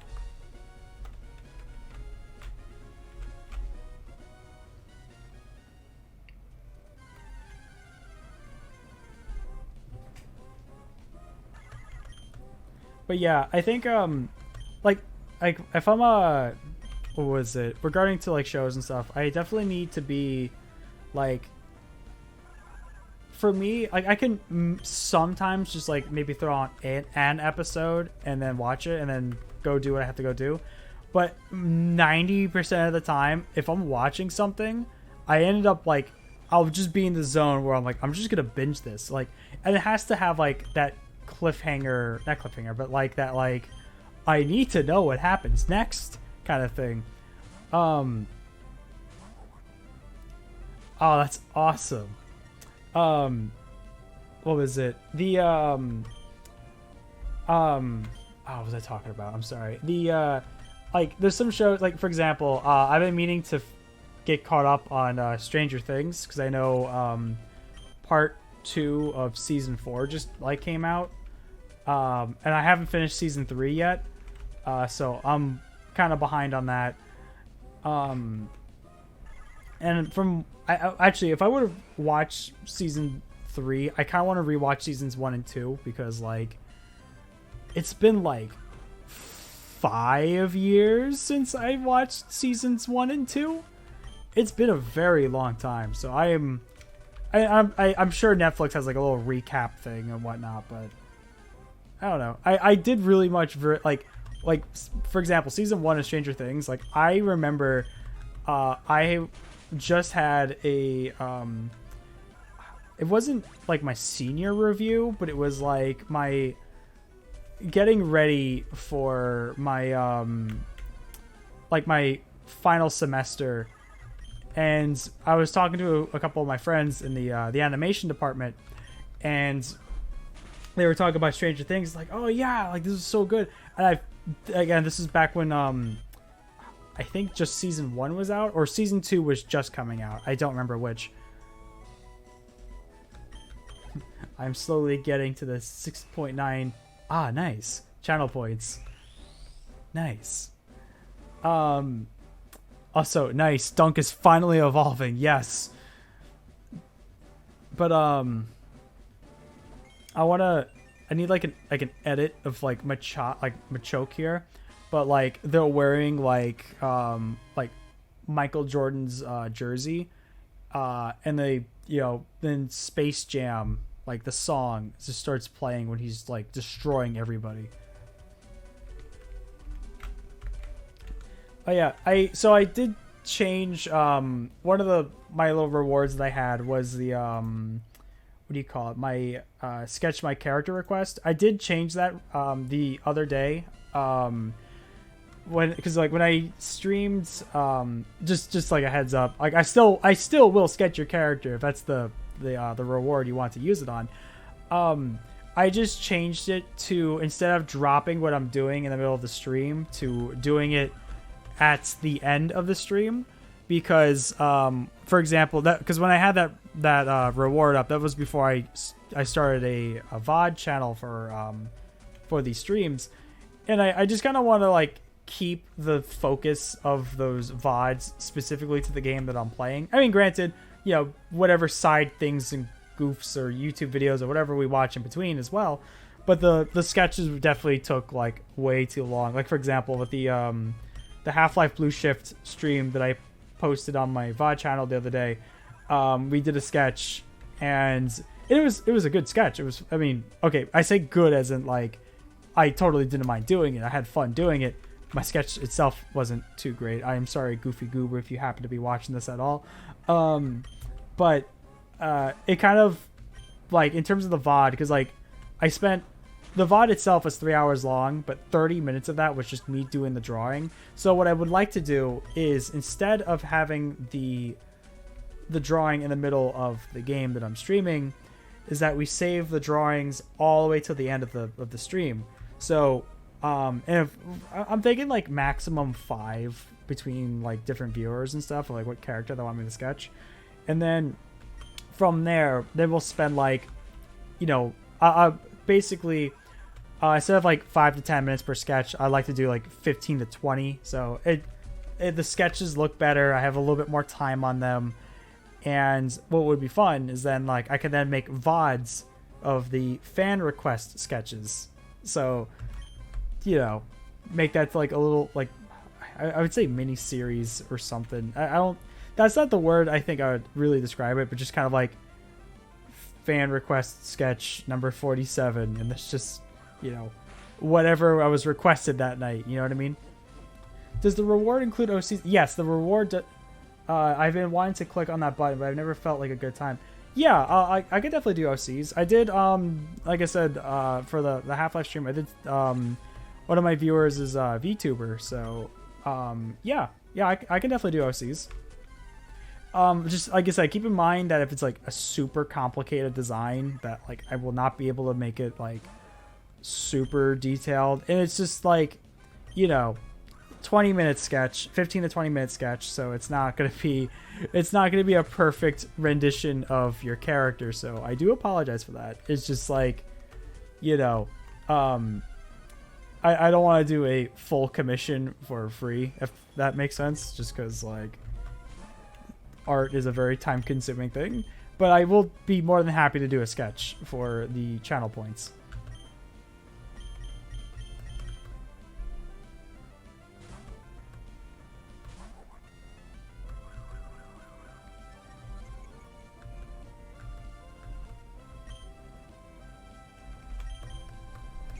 But yeah, I think the only thing I gotta kind of work around with that is because I know not everybody is gonna be able to make it to the end of the stream. So like if they, you know, want to do that like request, like maybe like at the beginning of the stream, and then lo and behold, I stream for 4 hours and 6 hours and 43 minutes, and they're not staying awake for the whole thing, and I totally do not blame them. I just like that's like the only drawback where I'm like, I would like, you know, I still intend to sketch their character that they request. I just feel bad that they are not awake for it. You know what I mean? Oh yeah, I plan to put it in the Discord. So what I posted in my announcements tab the other night, where I will still do the sketch character request.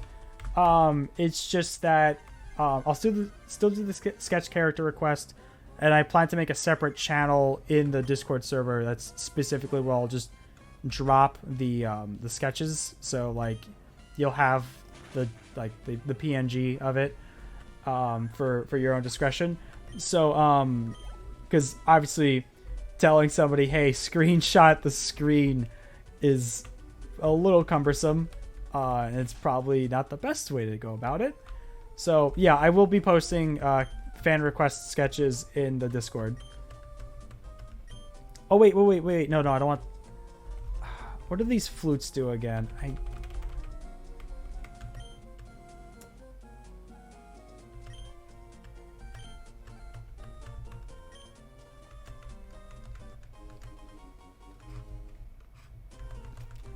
But yeah, I totally like I said, if you guys want to put the use your points for it, you're more than welcome to. I don't know when we are going to wrap up the stream tonight, but I still plan on going for at least a little while. Hey, who knows? Maybe we will actually reach that 8.5 hour mark, like I jokingly said at the beginning of the stream.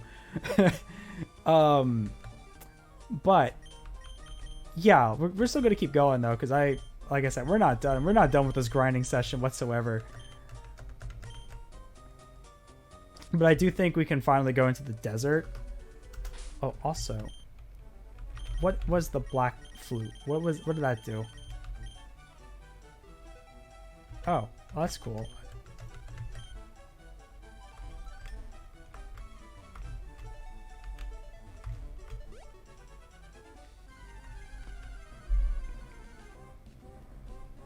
But yeah, like I said, definitely like I'll post them in the Discord afterwards for those sketches, and maybe if we keep chatting, you'll forget about the time counter for it to pass the record time. LOL.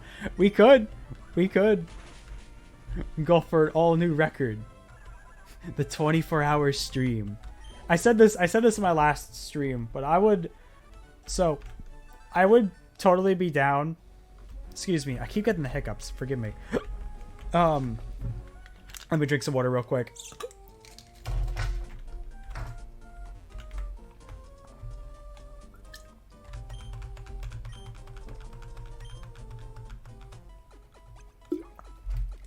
But yeah, like I would totally be down to do like it would have to be an event though, like a 24-hour stream. Like I would, if I were to do a 24-hour stream ever, it would have to be like a charity stream or something, so I'm at least torturing myself for a good cause.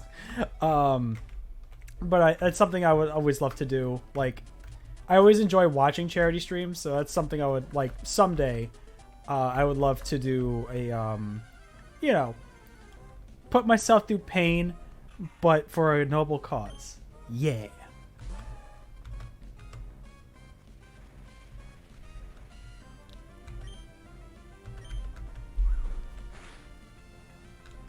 But I'll say though, like I said, just chatting and BSing throughout the past like hour and a half, like this is definitely, it's like I said, my brain kind of just goes into autopilot with like playing Pokemon, and it definitely helps. It's what was it? I remember, so when I did my Pokemon Red Nuzlocke, this was before I started a YouTube channel and everything. But when I did my Pokemon Red Nuzlocke, I basically like I got to like the very end and I did the Elite, like before going to the Elite Four. What I ended up doing, like just for the mindless grinding session, because grinding for experience in Gen 1 is awful. You can't, the most experience you're gonna get is like maybe 600 from like a Ponyta at the Burnt Mansion. Victory Road is a terrible place to train. But the basically what I did was like I just binged the whole series of She-Ra, and that was like, that's how I basically shut my brain off of playing Pokemon, just kind of like grinding while watching She-Ra. It was great. Would recommend that show too, by the way. But like it was like I said, it's just, that's how I always kind of like played Pokemon. It's just like regards to like grinding and like things like that. It's just like you just kind of like watch something in the background while you do it.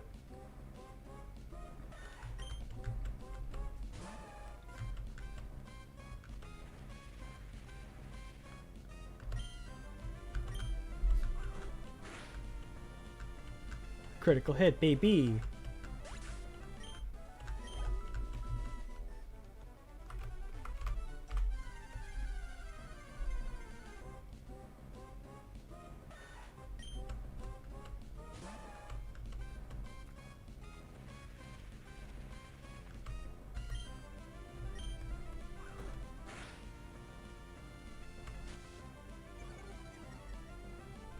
Yeah, what I also would like to do, again, I keep mentioning about like fun streams. I mean, I'm very glad we're doing this Nuzlocke run, by the way, because I really want to do one for a very long time now, and I'm glad that, you know, I'm happy to see you guys, like my regulars, in the chat for these silly streams that I do, because it's more fun.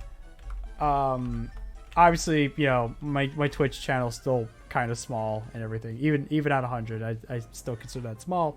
But it's like, you know, having I'm I'm hoping that you guys are entertained by my nonsense. But yeah, anyway, what I was getting at was that, like, you know, I would love to do either like a Mario Kart night or like a Mario Party Superstars night, or a Jackbox Party Pack night, something of the sort, or where we play in chat, like, you know, I have you guys in chat joining me on something like some kind of fun game. I mean, we keep coming back, so we must be. That makes me happy. But yeah, like, I'd love to do well, like prop hunt or something. Granted, I mean, I think I'd be stream sniped like that, but you know, something, or Among Us, big ol' Among Us. You know, something like that. Okay, I don't trust that Bow Toy for a second, so I am switching out.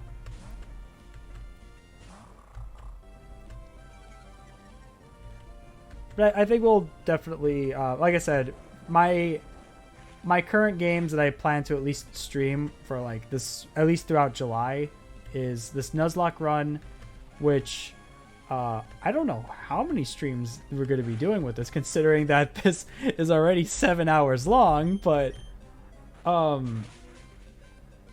was it? It's but yeah, doing this Nuzlocke run, like I said earlier, we'll definitely stream Endling, so I'm gonna be Fox Dad Survivor Simulator, and Stray. So those are guaranteed games that I intend to stream for the foreseeable month, basically. And then I think I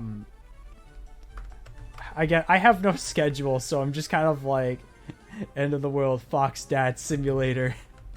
That's what it will be. I'm gonna cry my eyes out, and it's gonna be okay. Actually, funny enough, so I was working on like I said earlier, I was working on Burger King foot lettuce, and I was so tempted to post that SpongeBob meme, like the "I'll have you know I stubbed my toe and I like cried for 20 minutes." I swear, because I was editing the ending to Burger King foot lettuce, and I swear, dude, that game was incredible, and I got choked up like just editing and seeing the footage again, and the music, dude, the music, oh my gosh. And just like, it's funny because I after like the credits rolled for the Burger King foot lettuce, and it takes you back to the title screen, and I was watching my footage and I could hear myself go like sad sniffles. It was like, oh my gosh, it was just like one of those moments. So I'm like, dude, the OST, man, okay, in my video there is one song in particular that I just full on analysis breakdown, and I'm very proud of it. It's my like one of my favorite songs in the whole game. But it's, oh my gosh, it was, I just realized I'm getting destroyed. I wasn't even paying attention to the game. I need to be careful about that. So like I said, I was getting choked up just from like editing the footage earlier, and I also and I briefly mentioned this in the Discord the other day, but I don't know, like when I finished recording the audio, like recording my script for Burger King foot lettuce and everything, because obviously I spent like 11 hours and had to trim it all down to 2.5, but like when I was talking about the ending, for some reason, and I kind of talk a little quickly, like it's so weird, I talk in bursts. I talk really quickly, stop, pause, think for a moment. Obviously, I mean, you guys see me stream, you know, my recorded, edited down YouTube voice is different from my streamer voice, where I like my brain has to like process the words coming out of my mouth and I can't edit it down. But I swear, I don't know what I was doing when I was editing like my audio, but like I'm talking about the ending, and the ending's super impactful, it's super serious, so much happens, you know, if you know, you know. But like I felt like when I was listening to myself, and like the pauses are there, but the break in between my pauses, I somehow trimmed them down to a absurd level to where I feel like I'm just speed running talking about the ending, and I'm like, the emotional value is lost in that, like the quick pace that I'm speaking in. So I had to like go back into my like manually trim and adjust just like the little pauses in between each sentence that I'm saying, so it's not like, you know, the flow of delivery feels more natural. Also, I'm now remembering why I stopped training in the desert. These sand shoes are really pissing me off. Honestly, I'm thinking about going back into to Mount Chimney, because these sand shoes, man.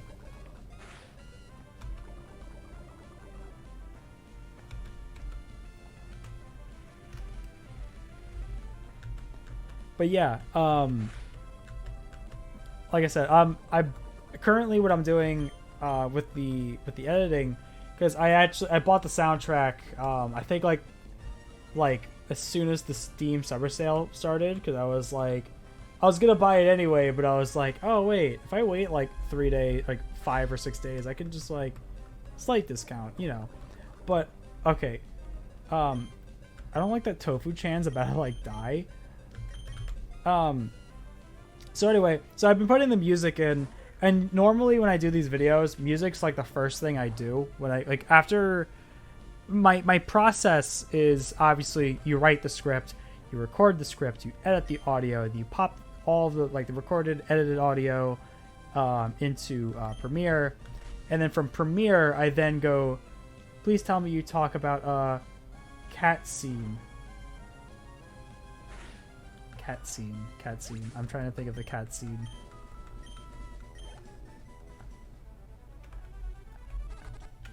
Can you be slightly, just very slightly specific about the cat scene? Because I'm trying to think. Are we talking about Butler?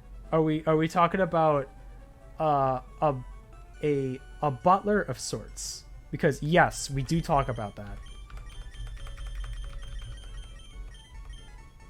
Yes, it's in there. Oh, believe me, for that, like those scenes.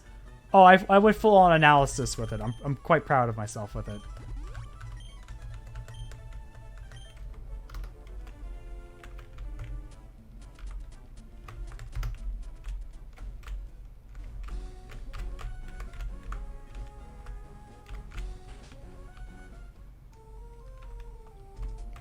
But yeah, it's in there. It's in there.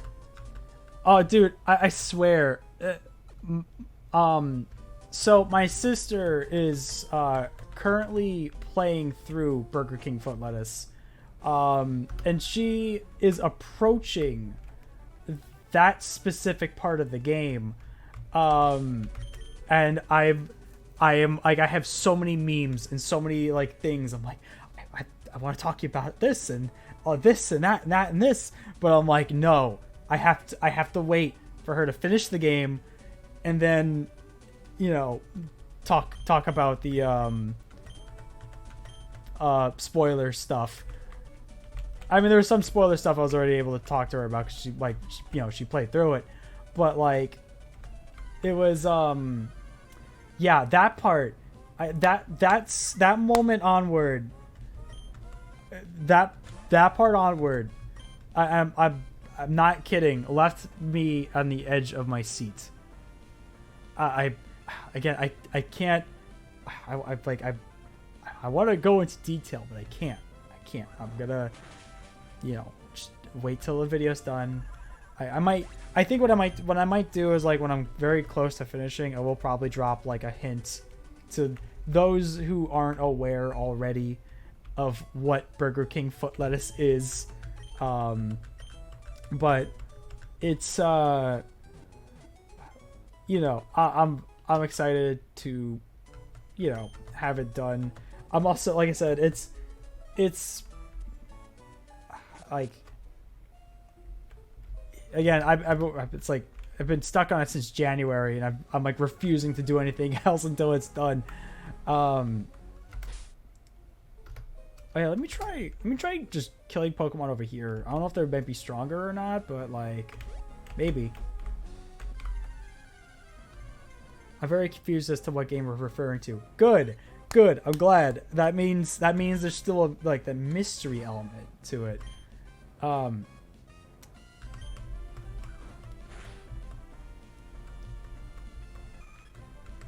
Yeah, I'll refrain from speaking more about like the game itself, but there's like I said, it's truly, I'll say it's truly a work of art, of a game, artistic masterpiece.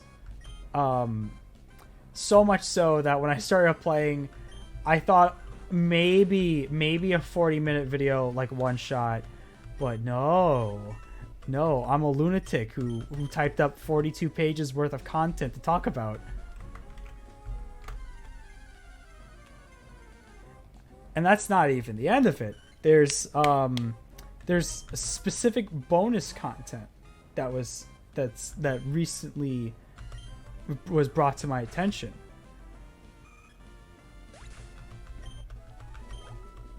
That I also plan to go check out and get my take on.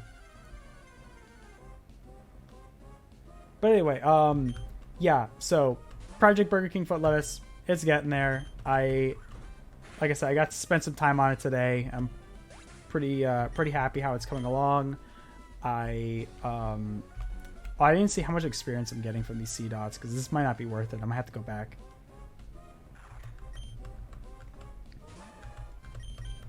Surely the Zangooses might give me a lot. Hopefully. Maybe? Kinda. I mean, it was almost 400. But, yeah, very excited to have it done. I also, down the pipeline, okay, so I will not. What is your favorite track? Last question, I'll stop talking about it. There's a certain character theme. It's a recurring theme that recontextualizes itself halfway through the game that I very much love.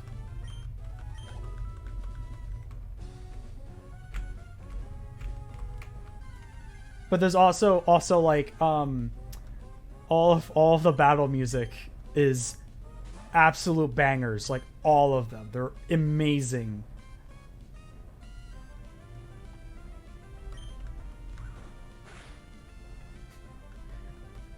It's actually sad. I am because there's the boss battle musics, like the tracks.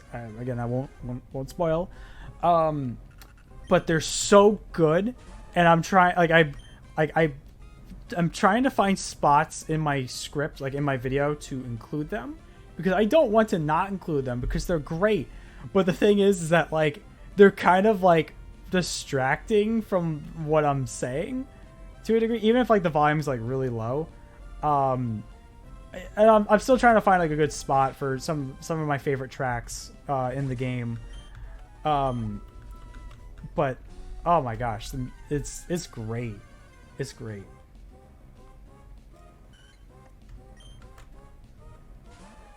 It is okay. Again, I will not elaborate. I won't say the name of the game. I won't say what it is, but it's I will say it is a cult classic game. It is a cult classic game, and it is within okay, cult classic indie game. That's all I'm gonna say.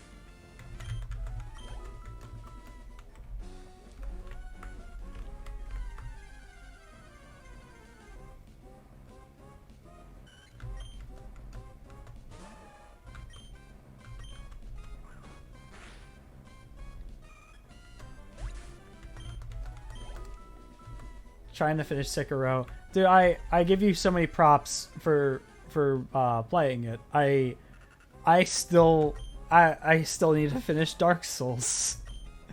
Dark Souls still gives me dread. I still want to finish it. And I vented about this on my last stream, but like I think I'm having fun with Dark Souls, but I don't know if I am.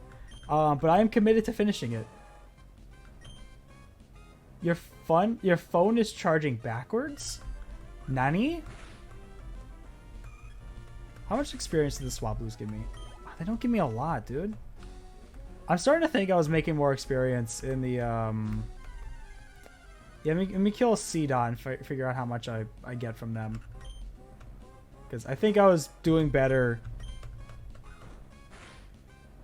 I did get past Sen's Fortress. Where I left off was okay,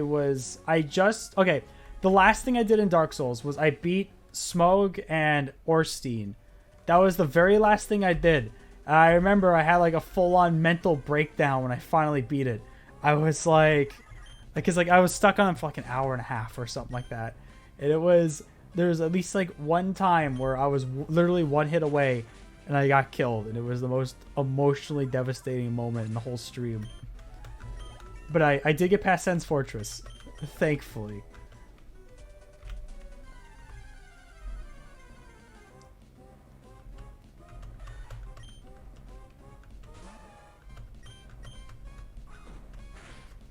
That's right. Assume Bradley, you were there. You were there for that.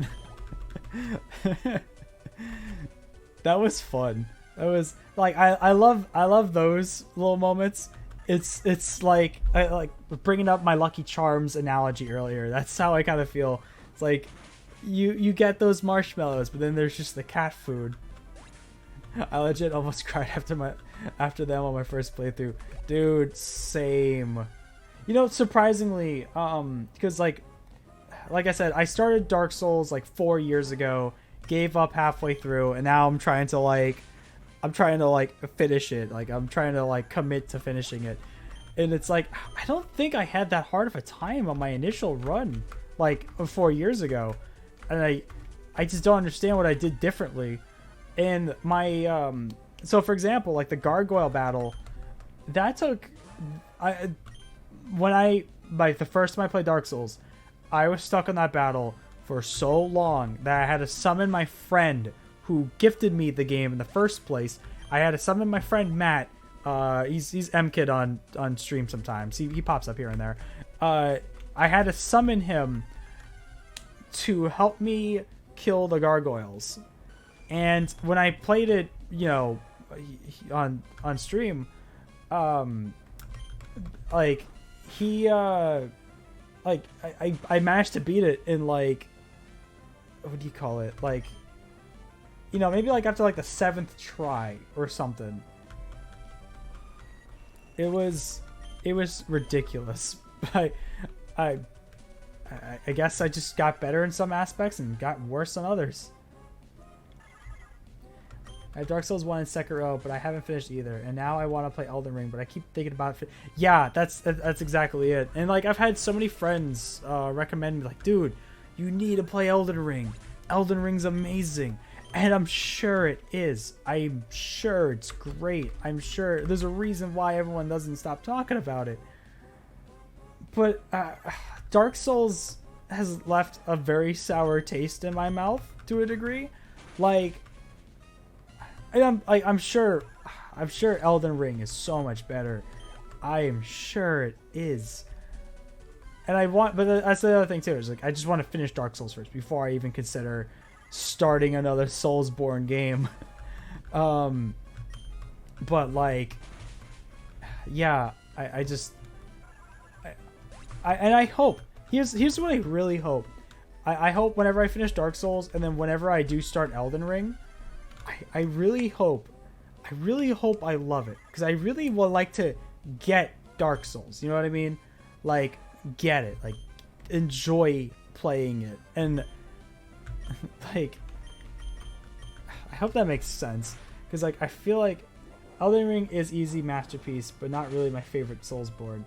Like, I love the challenge. Like, I love that. Like, I love challenging myself. I love doing stupid stuff like we're doing tonight, but there's like this threshold of when I'm not having fun anymore, and when I'm kind of having fun challenging myself. It's such like a weird feeling, I guess, where I feel like I'm having fun, but I feel like I'm like psychologically hurting myself to have fun.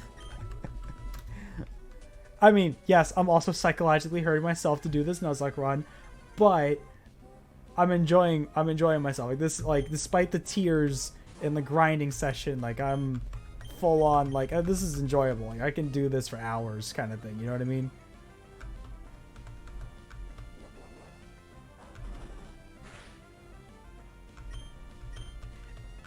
It's like I said, I don't know if Dark Souls is a game for me. I think that's the bottom line.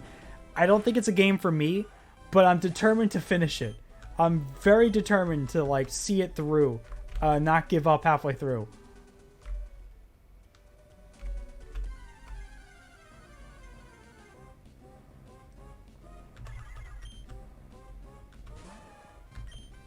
I also promised another one of my friends, what's the hardest video game thing you've ever done? Sans battle. I won. Took me 6 hours straight.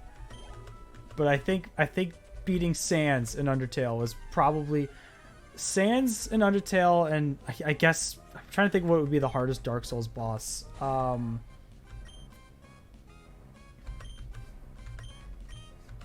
wish I had that determination when it comes to finishing games. Like, there are some games that I will start, and then, like, there'll be some games I start, then I remember that I started them, and I'm like, I kind of want to finish them. It varies game by game, obviously, because it's like, there's just some games where I'm just like, I just don't care. But, what was it?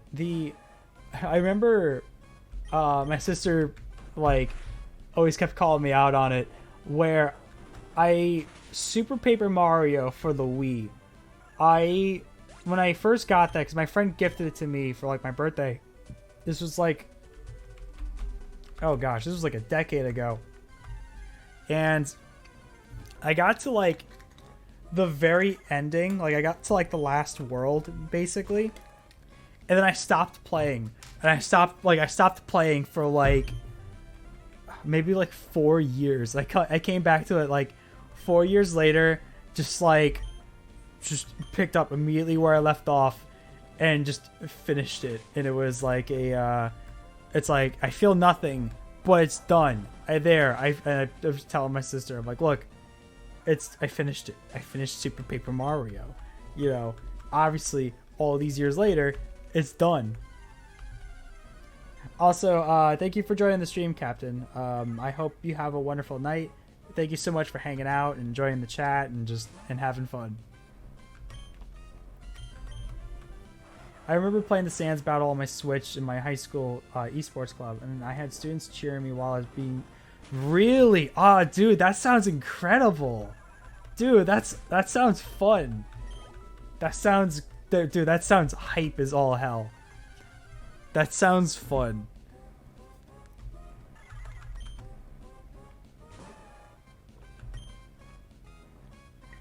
Like when I beat Sans, I had basically I had my friend Matt like watching me stream it, but it was like, you know, it was just he fell asleep halfway through it too. Like he he fell asleep and woke back up like an hour later, and he saw I was still playing it. I was still trying to beat Sans. It was incredible. Okay, one of the most hype, like, crowd games, and, you know, I'm gonna die on this hill. I'm gonna be the only person who will ever back this game up and say, you know what?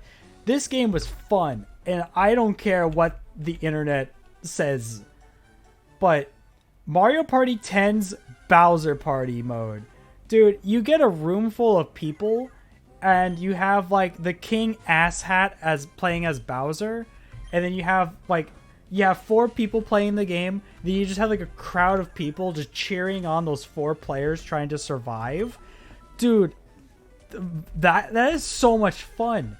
I used to, like, pre-COVID, I mean, I guess, like, now I probably could and it would be fine. But, like, before COVID, I used to have, like, Mario Party nights where I just get a bunch of my friends together and we'd play Mario Party and stuff. But, like, yeah, Mario Party 10, I don't, granted, like, yeah, there's stupid amiibo support and, like, you know, it's just, there was a mode that's literally dedicated so you just buy amiibo or whatever. But, like, and the, you know, the car obviously is lame and, like, you know, for, like, the regular standard Mario Party mode. But the Bowser Party mode? Dude, that, you had, like, because, okay, so basically, for those not in the know, the Bowser Party mode in Mario Party 10 was the player with the Wii U gamepad was Bowser, and the 4 other players who had Wii remotes, they were, you know, your Mario characters or whatever.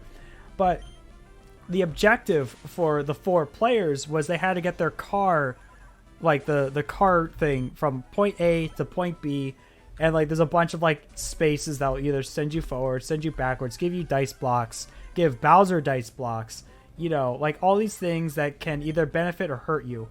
And then after when each player moves once, then Bowser moves, and then, like, basically as the Bowser player, you have to roll a high number to chase the players. If you get caught up with the players, you have to participate in a Bowser minigame. And in those minigames, you know, unfortunately there's only like 10 of them, so there's not, like, you'll start seeing the same minigames again and again, unfortunately.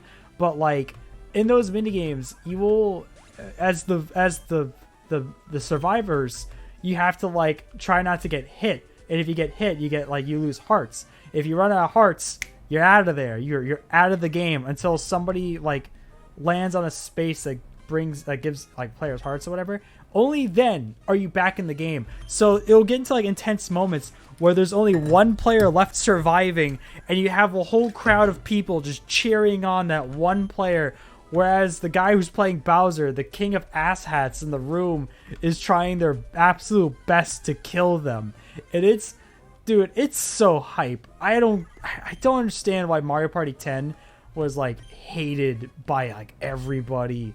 Like, I get it. Like, maybe if you were to play with just 5 people, like, if, you know, it's just like you and your friends, you just play Mario Party, and it's like, all right, that's, you know, maybe not as hype, you know, then. But if you have, like, a crowd of, like, friends together and you're cheering on those 4 players, dude, it's a riot. It is so much fun.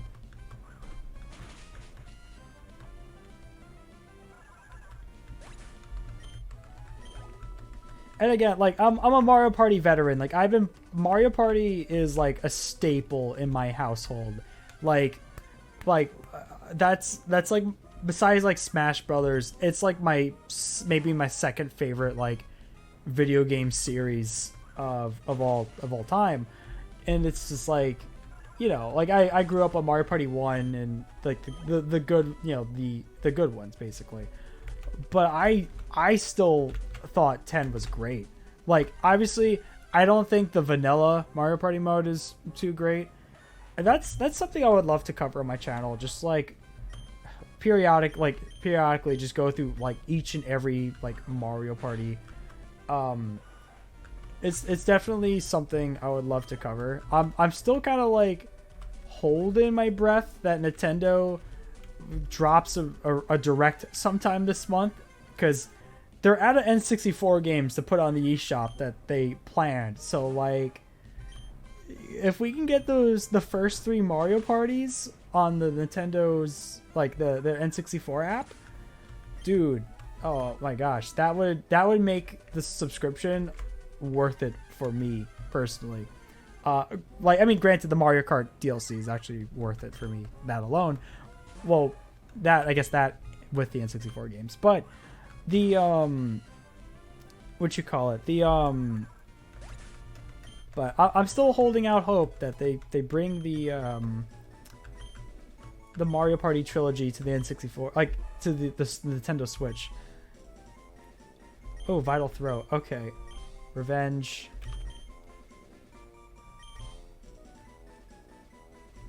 Yeah, we'll get rid of.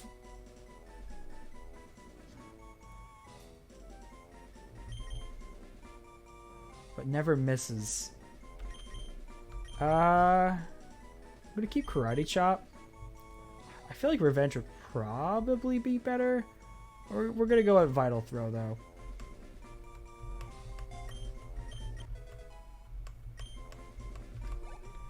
But yeah, Mario Party 10's fun. And the minigames, from what I remember, the minigames were pretty great too. What was it?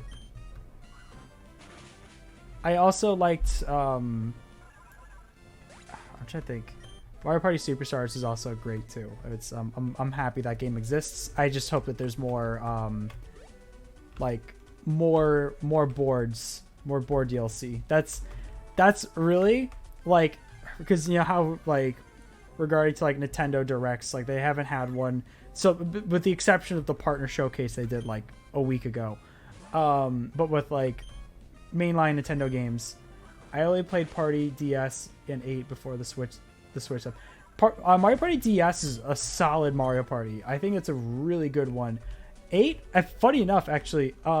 So 8, I don't really have nostalgia for. I played it at a friend's house, like almost. It was like over a decade ago, and I don't think I had the best time with 8. But I also think it's just the group of people that I played 8 with.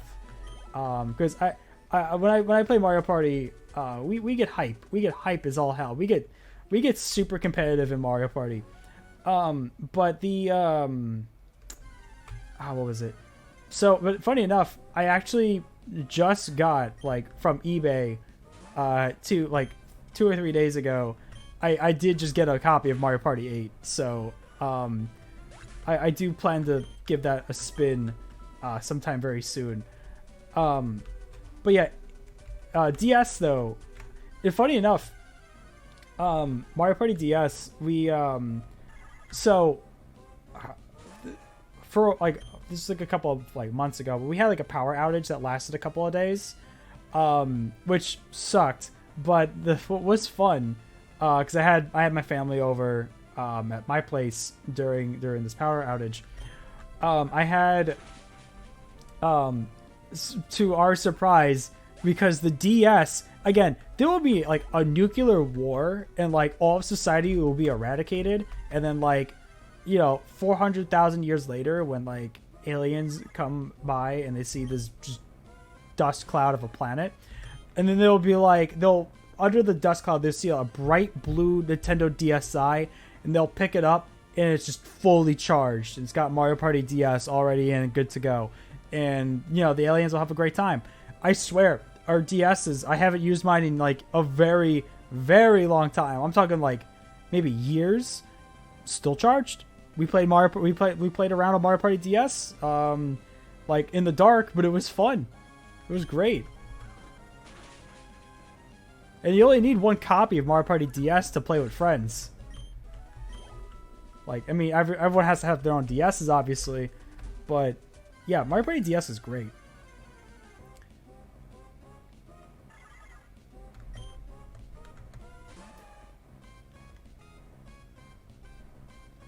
No one was playing. Oh, I'm sorry. I'm just rereading a comment you made earlier. No one was playing Smash on the big screen they had, so I took the chance and docked it in and tried it. Nice. Back regarding to the Sans battle, that's great.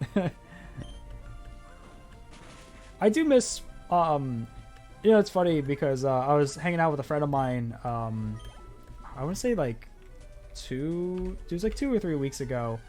And you know, we just hung out and played Smash Brothers and everything.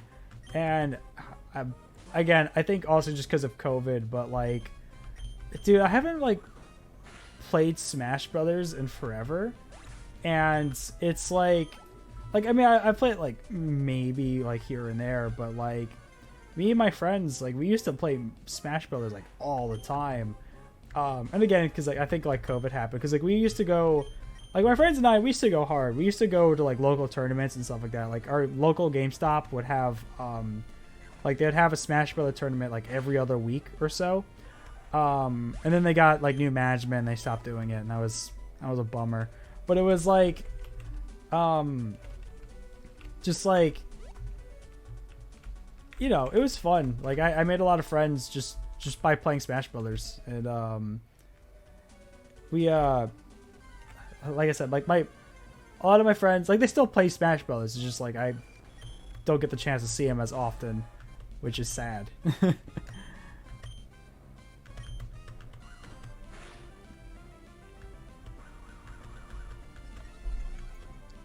But yeah, like I said, I used to like me and my sister. We used to go like I said, we used to go to these tournaments.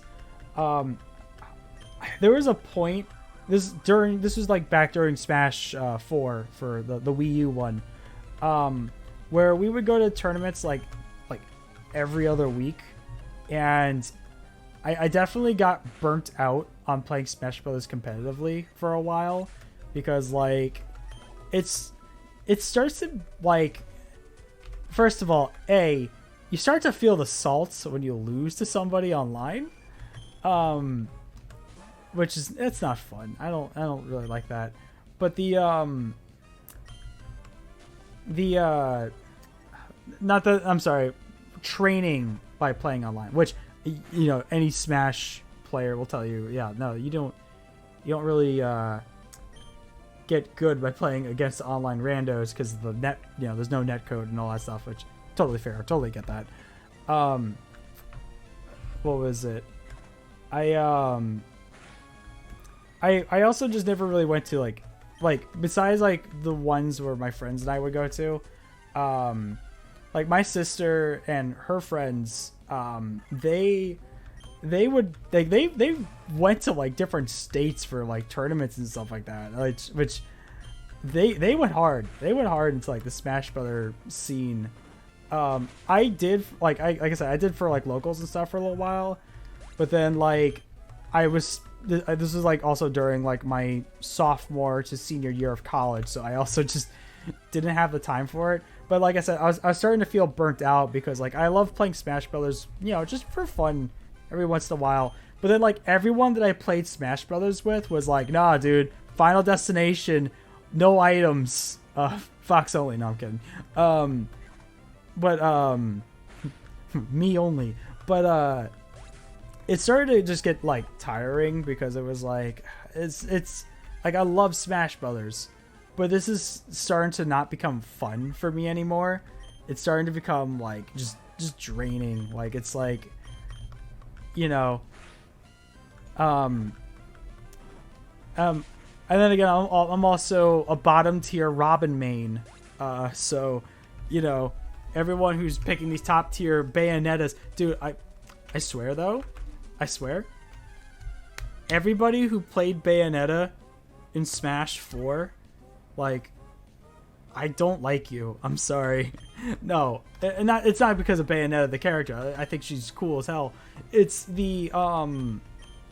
it's just, she was so broken in Smash 4, and it was just like every time I would play online, there's a Bayonetta ready to combo me into oblivion and a half.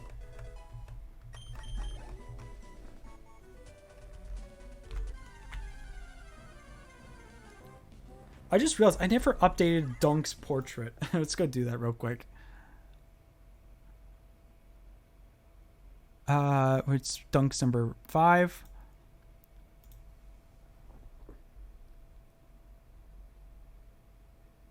Where is Dunk?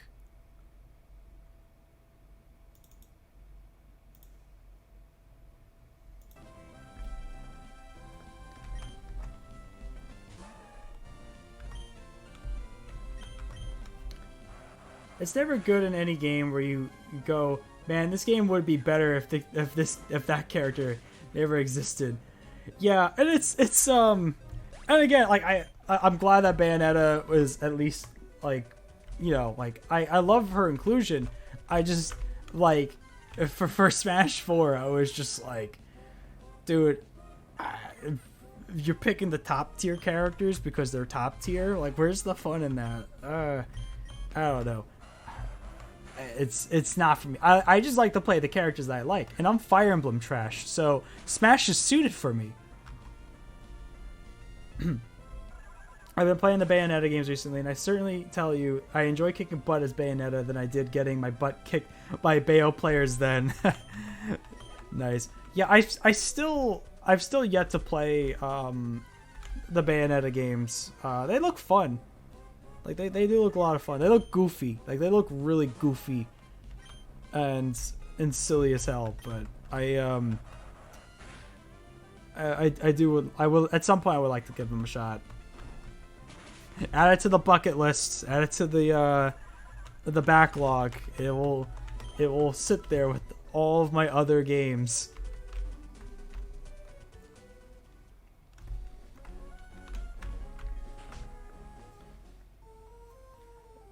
One sec. My hand is kind of like cramping a bit, and I'm just trying to like relax it a bit.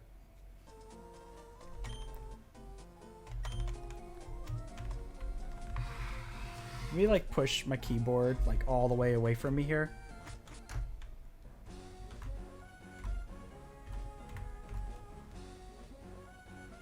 But yeah, no. Again, regarding the Smash Brothers, like for example, Ultimate. Like I said, I am Fire Emblem trash. I was pretty much during like the trailer where they announced Simon, Richter, and King K. Rool. Those are all amazing inclusions. I was very excited for all of them. But I was just excited to play as Chrom, dude. That was it for me. That was like, I was not expecting this character, not even like a percentage chance of him ever getting in because of Robin having him as an assist trophy. So him getting in, and it was just like, hell yeah, dude. It was great. I definitely recommend, especially with the resurgence of like Metal Gear Rising. That's another game I also just want to check out, purely for the meme factor. What's it called? Is it Sergeant Armstrong? I think that's the big guy's name. I've been enjoying all the shit posts involving him. It's made my day. Like they make my day. Like every time I see him.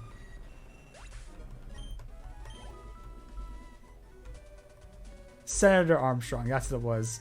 Yeah, I love just the stupidest shit memes involving him in it.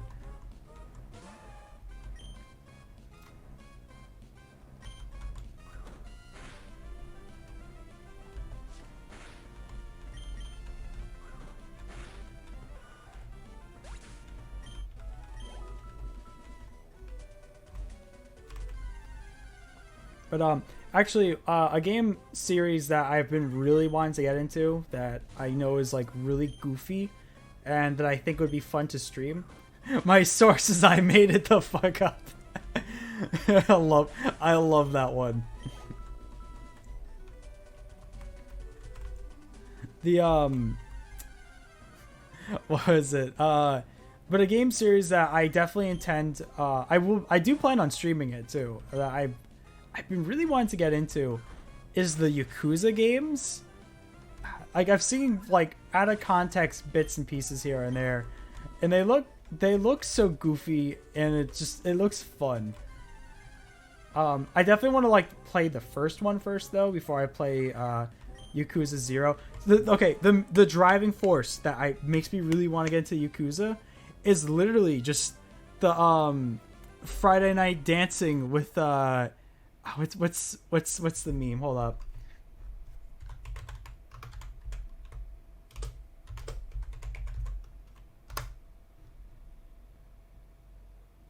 the dancing with Nishiki.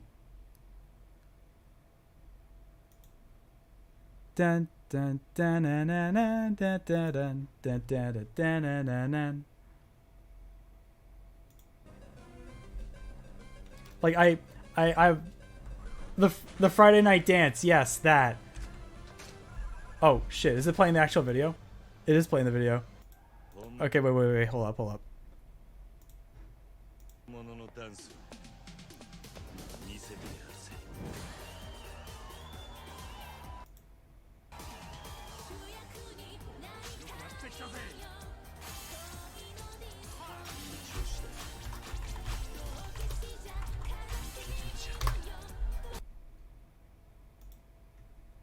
Solely like for just this part alone, I need to know the context, and I mean I don't think there even is context. I don't think I even need it, but like I love this. You have no idea how much I love this. Like I literally have a page liked on Facebook. It just shit posts this every single Friday night, and it always fills my day. It always makes my Friday nights.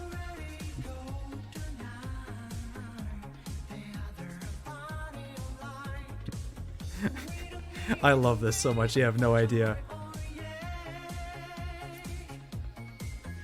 You follow it too? Oh, that's incredible. Yeah, so we definitely need to start doing Yakuza streams. And I think I don't know if I have Yakuza 0, and I know that that's what this one's from, but like I know I have at least like the first 3, I think.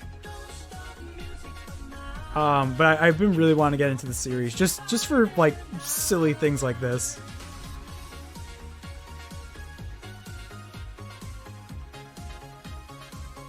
The context is that you can dance a minigame in Yakuza 0, and this is one of the best one in my opinion. I gotcha. I mean, I think there's a reason why this particular dance has been memed the hell out of.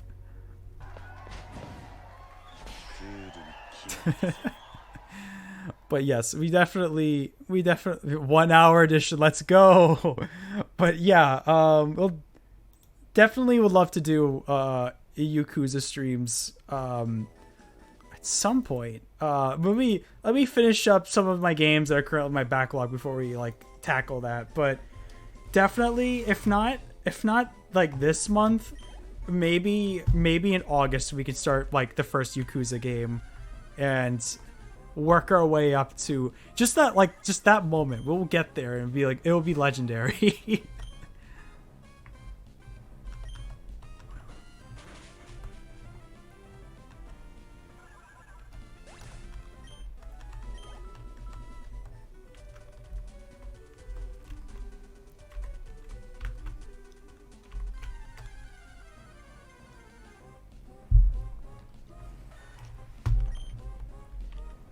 You know, I jokingly said it at the beginning of the stream, but I am now kind of filled with determination to surpass the length of the last stream. we're like almost there already as it is. So, yeah, we're gonna keep on going, dude.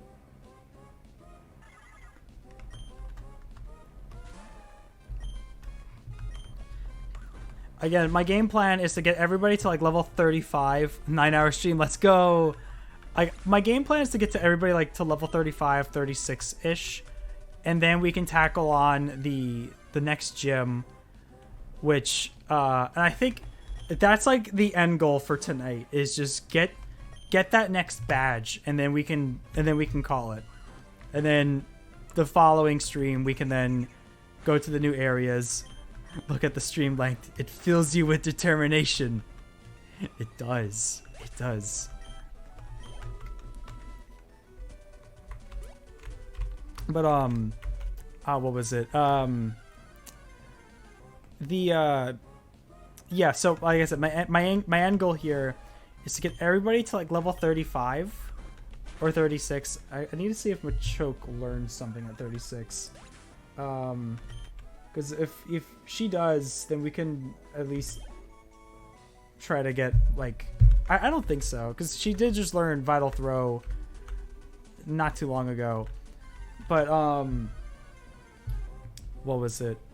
Well, yeah, get everybody to level 35, so everyone's buff, evolved, ready to kick ass and chew bubblegum. And, just like, we'll take on Dad. We'll take on the protagonist's dad. Dad.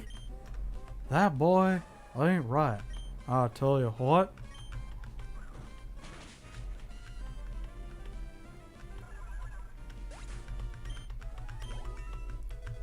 Dunk grew to level 35. Alright. Now Dunk truly is like the strongest member of the party here. Alright, so time to mindlessly grind for the rest of the cast.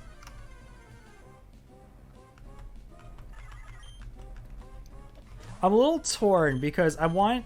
So, with Tortilla, because Tortilla evolves at level 33. If I let him evolve into a Camrupt, he'll be able to learn Rock Slide, which is a pretty good move, because I don't think I have any Rock type like moves or anything from my other Pokemon. But if I don't evolve him and I get him to like level, I think it's 35.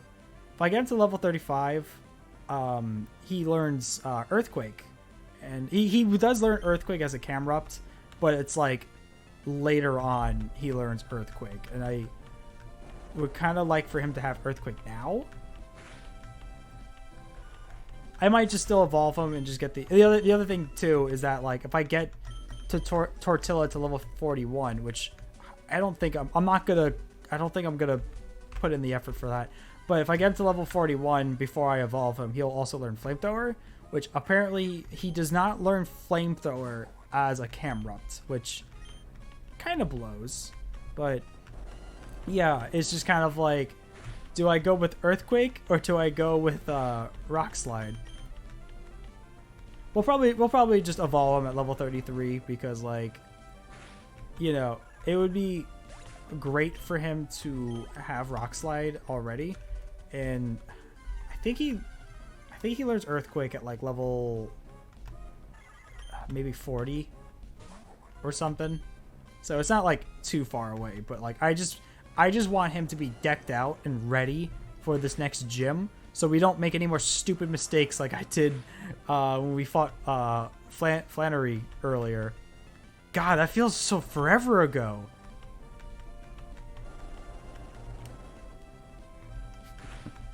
That feels like it was almost 6 hours ago.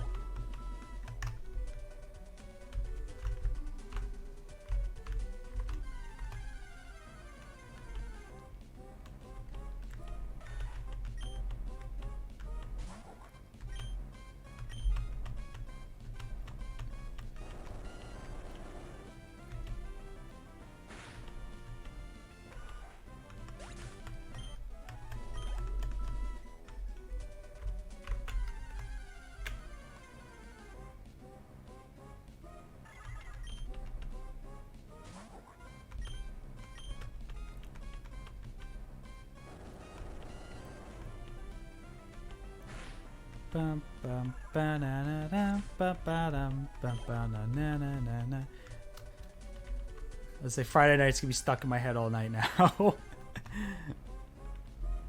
It is a blessing though, so I'm more than happy to have that song loop in my head rent free.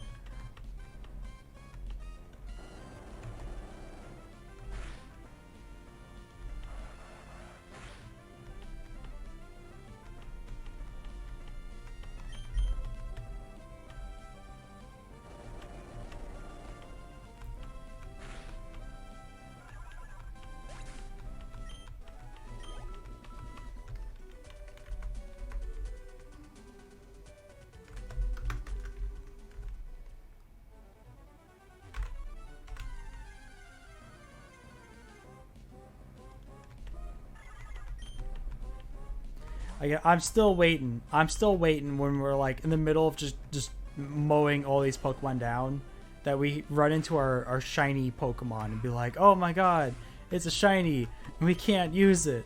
I'd still catch it, but like I won't be able to use it. It'd just be for bragging rights, really.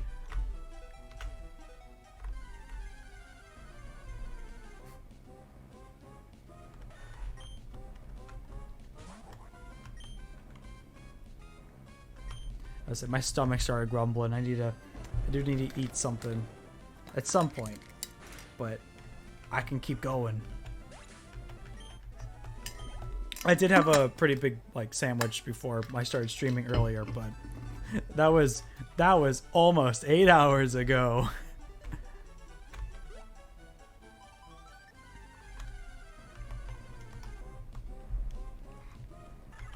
I also like that the spindas are like the spindas patterns are different for every single sprite. Like the little dots on their faces, like every spinda we encountered, it's always different. Like there's like a randomizer in terms of like how that sprite works.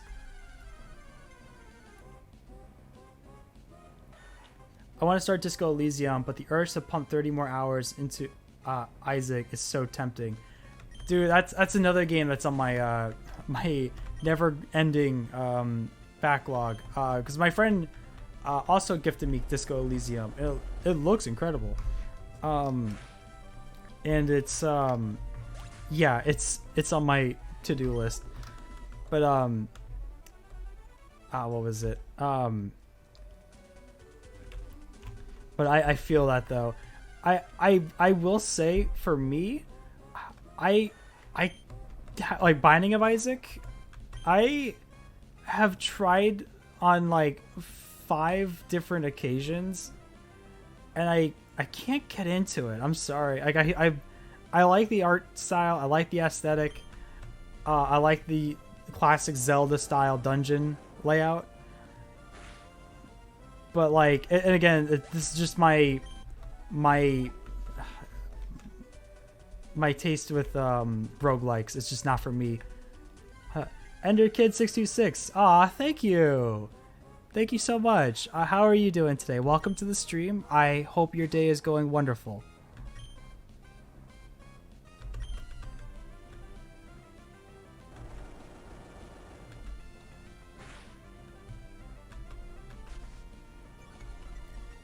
Yeah, or again, roguelikes just like it has to be like a specific, like I said, like I said this like think in a different stream where I'm like, yeah, World of Horror technically is a roguelike, but like I absolutely adored that game. But it's like having your progress undone kind of thing where I'm like, I have to be like super invested into the game to like commit to like if it like for a roguelike, I have to be like super committed to it to like really like start over if I died. Very happy. I just finished a little doodle of a Squirtle happily showing off his cupcake he made. Oh, that's adorable. That sounds super cute.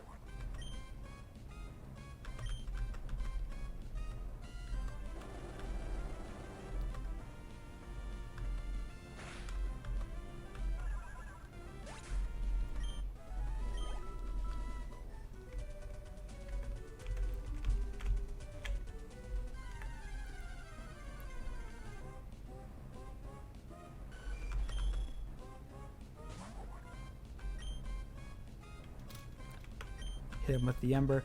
The other thing that's like that also stinks, like if I evolve Tortilla, is again, he doesn't learn earthquake I think until like level, I want to say 38 or something. I about cried of the cuteness when I finished coloring him. Oh my gosh, dude, that sounds super wholesome and adorable, man. That is wonderful. Who's your favorite Pokemon? Mine is Snubbull, mostly because she's adorable, an adorable pink bulldog. That's very interesting. You know what's funny? I think it was the last Nuzlocke stream. We were talking about. I was mentioning like because somebody brought up Snubbull and I was like, yeah, I like Snubbull. I've never used them though, like in a Pokemon game, but that's awesome. So my favorite Pokemon would be Eevee. Eevee's always been my favorite because like their adorable fox bunny thing. You can't go wrong with that. And they turn into a bunch of colorful other fox bunny things, and you can't go wrong with that either. Another favorite. Hold on, we're gonna do something. We're gonna do something. Be like, what? If I can find it. Oh, is this it? All right, you guys ready? You guys ready for this? Bam. Vulpix. You have been bamboozled. I actually added this little costume in yesterday. I don't know if you can really see it from the position, but I also gave the Vulpix tails too.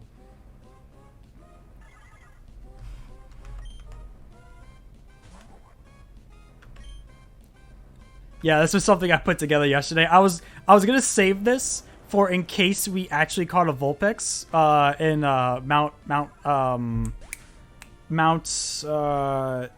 the ghost place, but yeah, I figured the context would be like, yeah, let's just drop the costume now. Yeah. But yeah, Eevee is definitely my favorite. Vulpix is also up there. I mean, I have the fox bias, so like I gotta go with them. But my other favorites would be Bulbasaur, because Bulbasaur is the best cabbage boy. Bulbasaur is one of my favorites. I have like a list. There's so many like Pokemon that I really love, but Eevee, Bulbasaur, Vulpix is really cute. Fennekin's also cute. Again, fox bias, but Houndour is really cool. Oh, Quava. Quava is one of my favorites. And Bayleaf.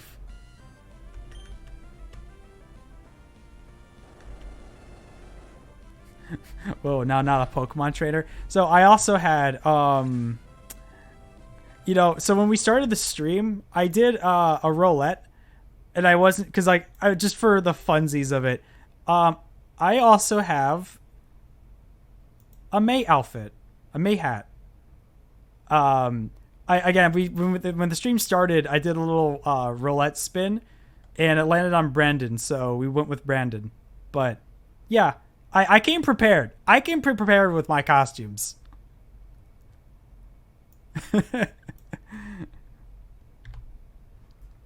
We're gonna go back to Vulpix.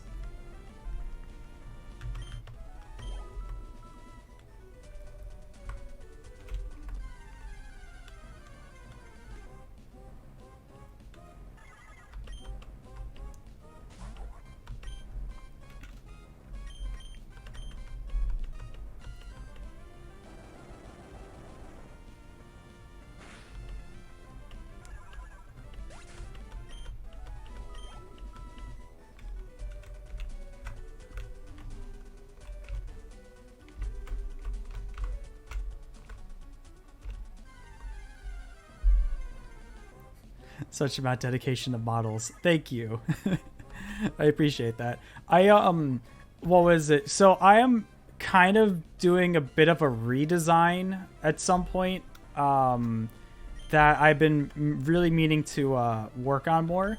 I mean, I've made like art and stickers and stuff like that of like my redesign, because here's pro tip: if you ever make a character for not a big Pokemon guy, but I like Sigilyph. That's a very interesting choice. That's really unique. Like, that's really cool. I just never heard anyone pick that Pokemon. What was it? What was I talking about? I'm sorry, my cat just walked in front of my screen, so I can't see the chat. What was I saying? Yeah, so I've been kind of working on a bit of a redesign, and what I want to do is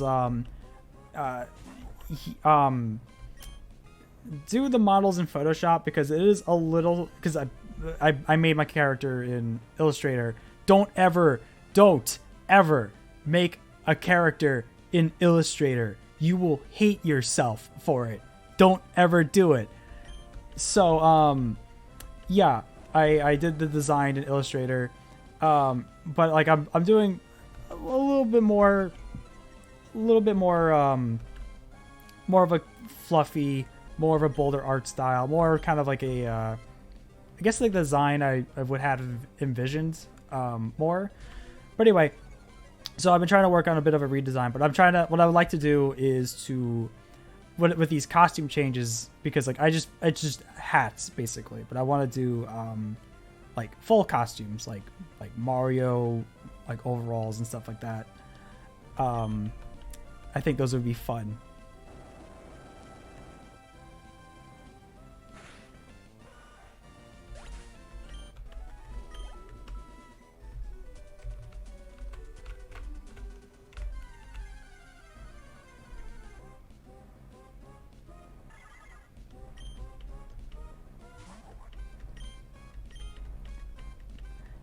I was like, I gotta start being careful for Tortilla because he's already halfway dead, and I've just been kind of like, again, my brain just kind of been on has just been on autopilot for the past like 3 hours or so. Again, guys, we're about to remake history here for the longest stream that I've ever done. I said that like 2 days ago, but here we are.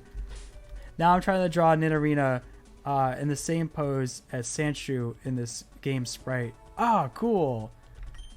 Dude, that I know exactly what pose you're talking about. That is really cool.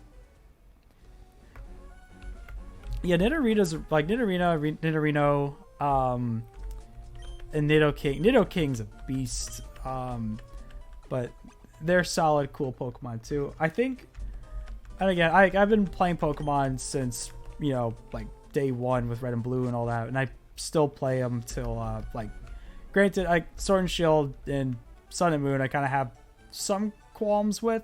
I'm hoping that I'm hoping Scarlet and Violet are great. It does have Sprigatito, so like it's already a 10 out of 10 in my book. But the what was it? But yeah, no, like there's always like a handful of Pokemon from like each generation where I'm like, that one, I like that one.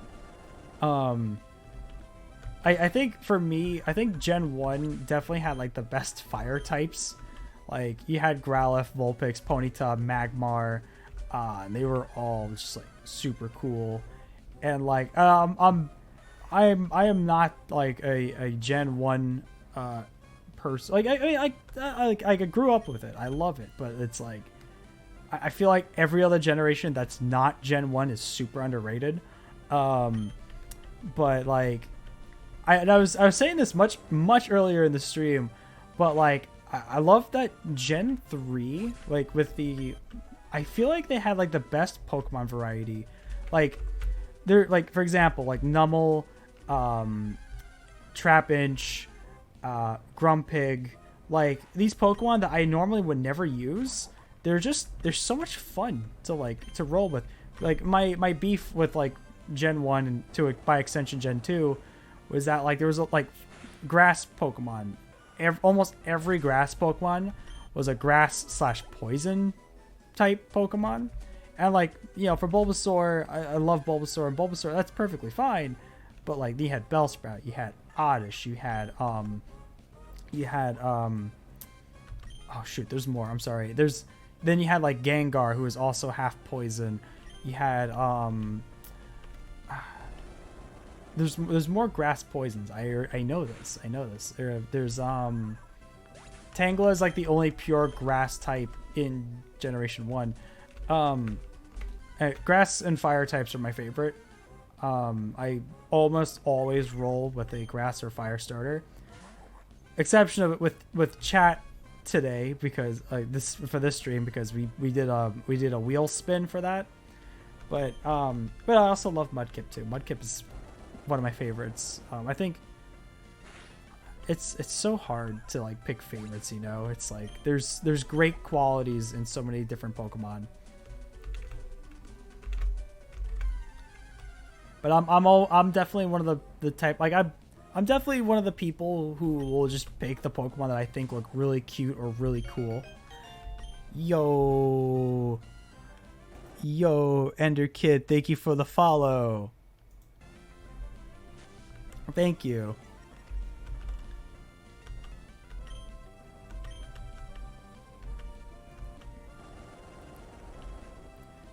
But yeah, I mean, I'm the type of player that just picks the Pokemon that I think look cool and look cute. Always kind of have been. Like I rarely ever use legendaries when I play. Like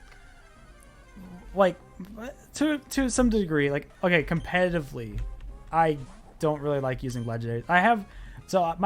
When I played competitively, and I got pretty big into competitive Pokemon during like Gen 6 and 7. But like all I did was just I ran an evolution team, and that's a fun team to run, by the way. Like I really, again, I'm using my favorite Pokemon, so like of course I think it's fun. But it's like I had two different versions of that team where I had like one where it was just like, you know, I loaded up with some really good moves and stuff.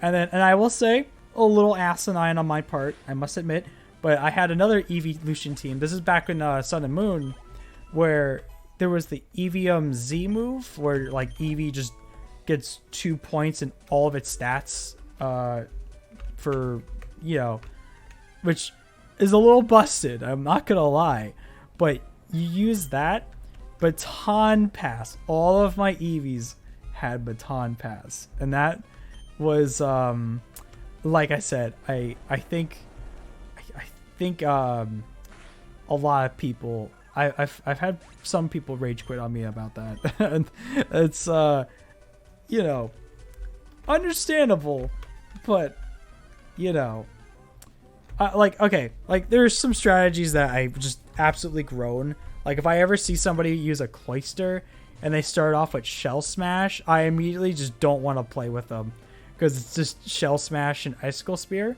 and it's like, hey, did you like to have fun? I hope you didn't, because it's gone now. I don't know. There's some strategies like that where I just kind of like, but I don't know. For my strategy, I didn't like look up a strategy or something that works. I just ran with it. I don't know. But yeah, I had a baton passing Eevee team, so I just like baton passed like my Umbreon, double team a couple of times, baton pass to Vaporeon, use Aqua Ring, Aqua Ring and Acid Armor, baton pass, so like, and just like boost all of their stats. And it's like, at that point it's like it's unnecessary, but it's like I'm like filled with power. It's my villain arc, basically. It's just me going through my villain arc where I'm like, I have all this power and I'm just gonna be OP as complete, like OP as shit, and just destroy you with my adorable Eevee team. But then Sword and Shield Dynamaxing has completely ruined my strategy whatsoever, so you know, I haven't really gotten into competitive Pokemon since, which is sad.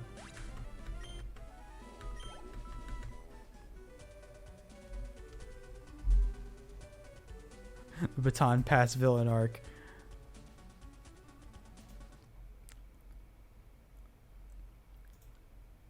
Wait, one sec. Yo, okay, so for some reason Twitch didn't show me your message, but I caught your message on the stream. Like I have it open on the side. But dude, your Squirtle's adorable, by the way.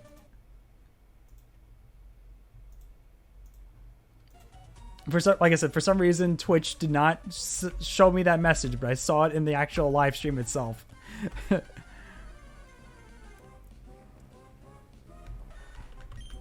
But also, welcome to the server, by the way. We like to have fun, and you know, everybody in the Discord server has recently changed their profile picture to Nico from One Shot, and now I think we have like 3 Nikos in the server. We do, and it's wonderful.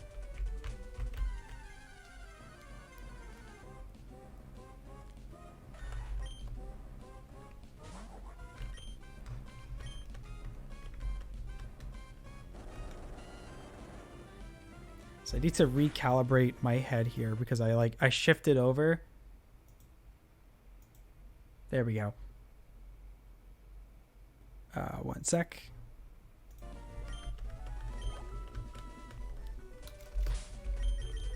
We save the game. We're 16 hours into this Nuzlocke, baby. Again, we're gonna make history here tonight. We're gonna surpass that 8.5 hour stream that I did 2 days ago. You ever heard about Cruelty Squad? No, what is that?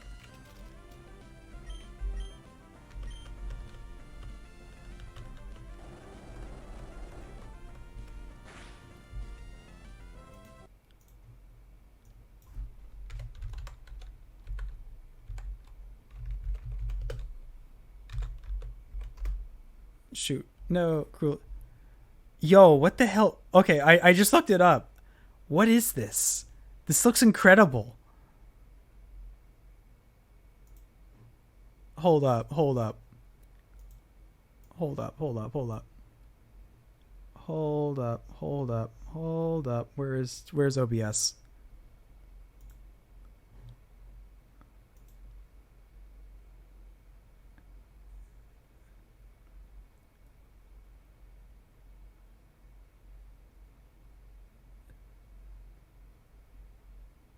I would say this looks fun, but I think what caught my eye was just the art style and how like strange and like I wouldn't say bad. That's not really the right word. Just like simplistic.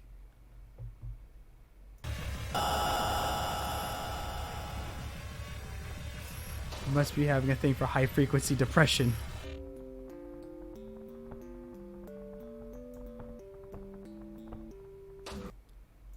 But yeah, this looks super strange. I'm gonna add it to my my wish list. That is that looks wild. Where is my stream? It's like Postal 2, but even more LSD. Good to know. Good to know.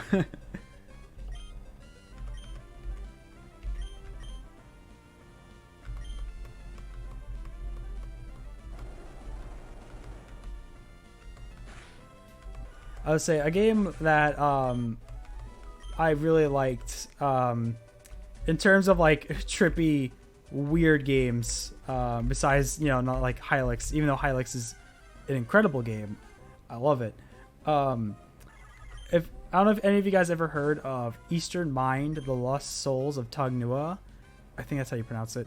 It is created by the same guy who made the same artist who made LSD Dream Emulator, and it's a point and click adventure a la Myst, basically, and it's got like this like the same like 90s style visuals of like, you know, early CGI. I think it was made in like 2000s, but it still had that like 90s 2000s cheese to it. But I never finished it, but it was it's basically, like I said, it's a Myst style adventure, but it's about like reincarnation, and so you have to like it basically you have to die. Like the objective of the game is to die, but you have to like finish the characters like request, like their story arc, basically. Like you have to die in the way the character intended to die, and you can die through like random stuff too, which is wild. But yeah, it was a it's a very weird game, and I follow the artist on like Facebook and Twitter and all that, and he's like he does some really cool stuff, and it's a very I can't really verbally describe it. It's just strange. I don't know. I kind of curious if like they had ever put it on like Steam. I don't think they did. Like would have, because like I remember when I did play it, I had to like run it through DOSBox basically, and that's its own headache. Um, but the what was I saying? But yeah, it was just like a really weird, trippy game that I very much enjoyed. I wish I finished it though, because I got pretty far. Like I got like, because you have to like be reincarnated by like 9 different times. So like you pick and all the, you know what? I'm just gonna.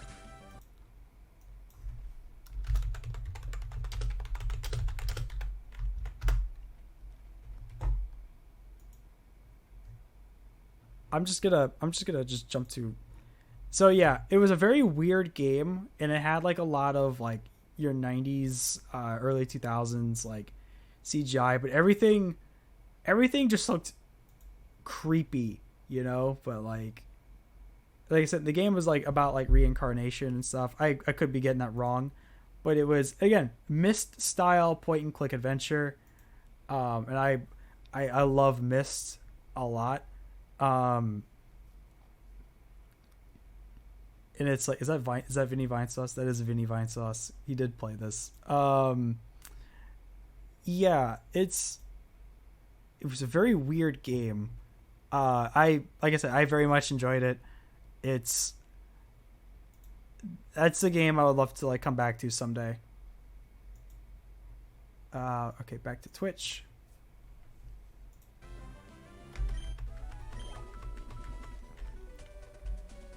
In fact, actually, in my Myst video, I briefly bring that game up because I technically played that before I played Myst, and it was like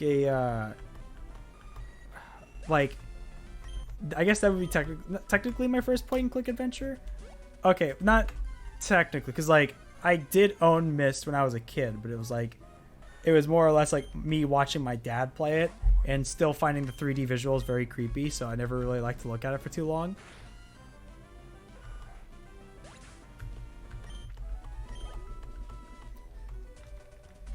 There's something, I think there's just something like regarding to like 3D, like 90s and late 2000s 3D visuals, like, and I think that's why I was never like a big fan of like Five Nights at Freddy's, but like the art style to it, like the first one, like the and maybe not so much the second one, or like, okay, for just the first Five Nights at Freddy's, like the art style to it, it really had this like sense of like 90s nostalgia to me, which made me really love it. I never really got into like anything after the first game, but it was like, fourth one was good though, but the like there's something about that, like that weird kind of like 3D modeling that I really loved, but I also found terrifying at the same time. All right, rock slide baby.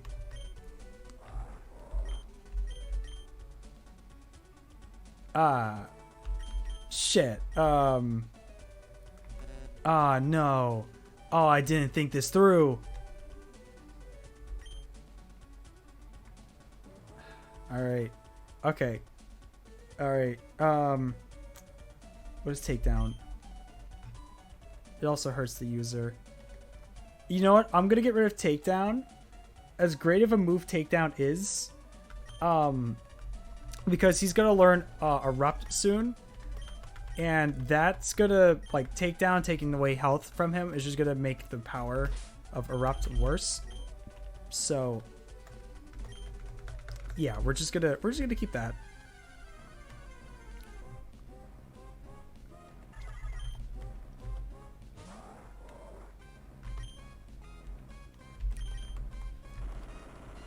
Rock slide baby.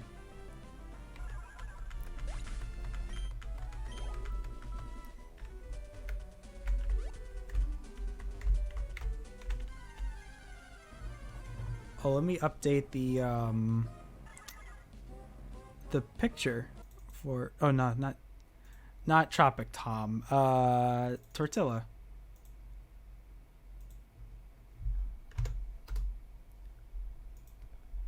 And of course it's not the same size, man. scale it down, drag it over, lock it. All right, back to the game.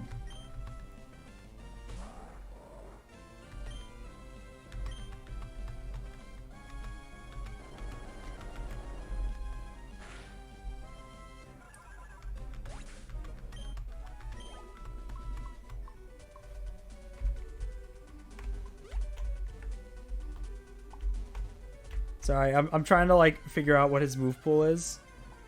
Gen 3 move list.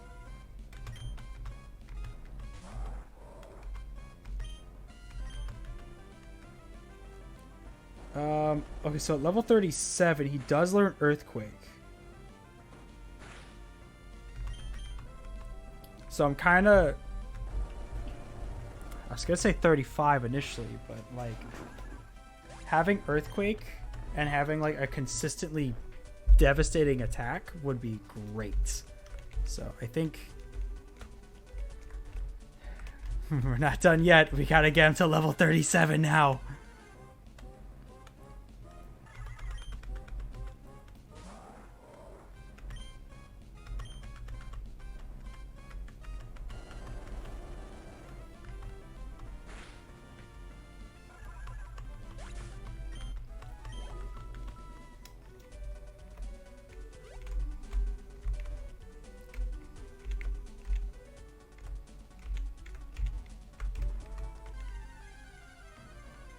We're getting there slowly but surely. I wonder how much time we would have saved had I not gotten 3 of our best Pokemon killed earlier in the stream, but you know, it'd be that way. I will probably, what I will do is before we engage with the gym leader, I think what I will do is I will bench Tropic Tom and put just kind of like a potential sacrifice if it comes to that. Because I kind of maybe want to use Tropic Tom. Like, okay, if I don't get a Tropheus in the one route where you can get them, then yes, I would want a Tropic Tom. I want a Tropic Tom. Oh my goodness. Then yes, we will use Tropic Tom.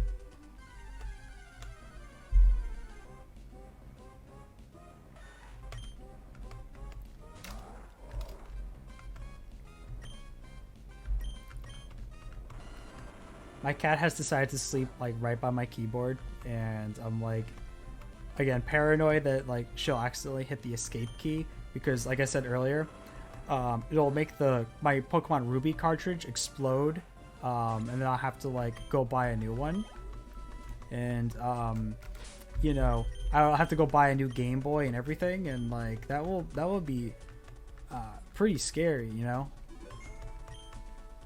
Can you imagine having a whole button that just dedicates to blowing up the Game Boy, like, in your hands? Like, that's terrifying.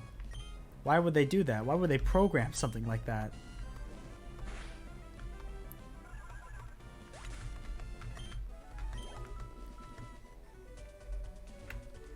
Oh yeah, for sure. Like, you hit the escape key, and the Game Boy that's in my hands right now will just explode, and then like I'll lose all of my progress in Pokemon here.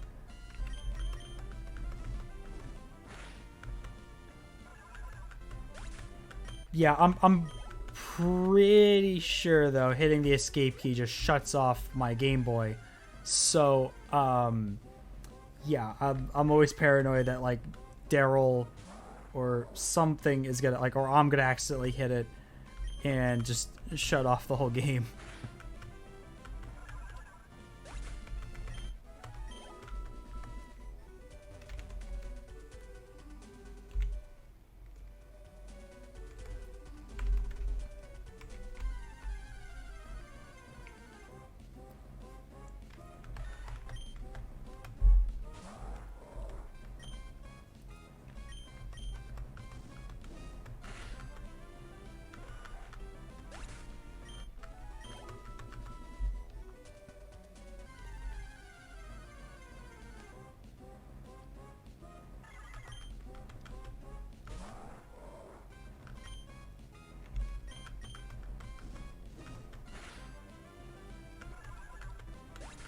I remember I've done that accidentally to like actually shutting off my Game Boy. Um, when like doing, I don't think it was a Nuzlocke run, but I was playing something on my Game Boy here, and I accidentally hit the escape key and it exploded, and I was very upset because I lost all my progress, and I forget what game I was playing. I think I was playing Fire Emblem. Pretty sure. I want to say it was Fire Emblem.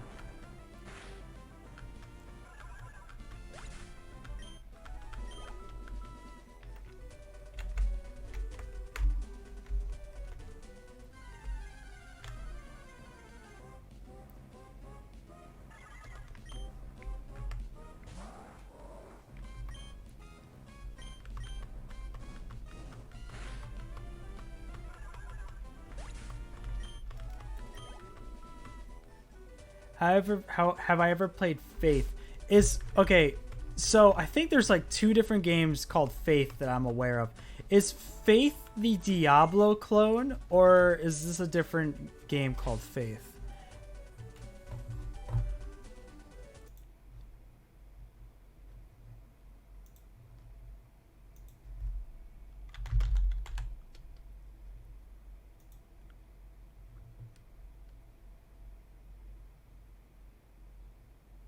Or is it the Bullet Hell game? I'm seeing a Bullet Hell. No, the retro one. The Bullet Hell retro looking one? I have not, no. There's another free to play game called Faith. There's so many faiths. I don't know which one to choose. Which one will get me to heaven? I don't know. Like, what does it look like exactly?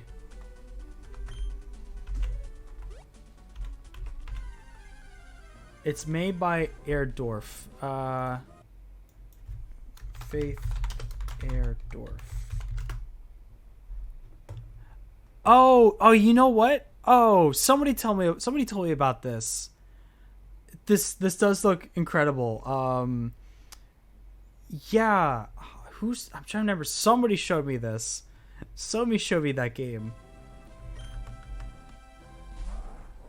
It does look wild and scary. But no, to answer your question, I haven't played it.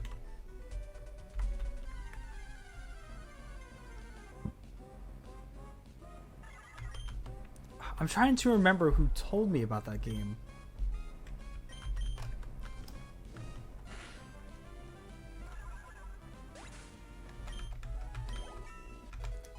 All right, we're level 34. Whoa, just 3 more levels and then we're there.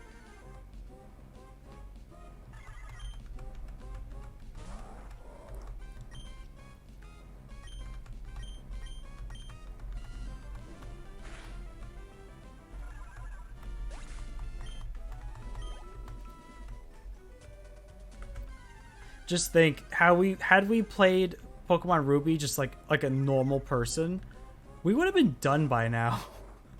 We would have been done a long time ago. But oh, we're kind of almost maybe halfway there. Whoa, living on a prayer.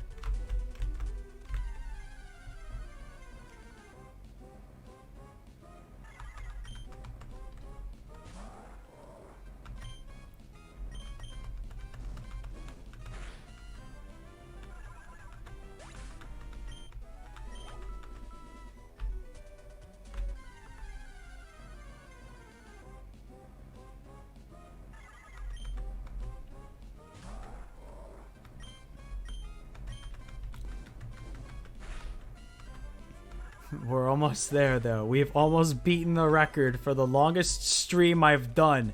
And we literally broke that record like 2 days ago.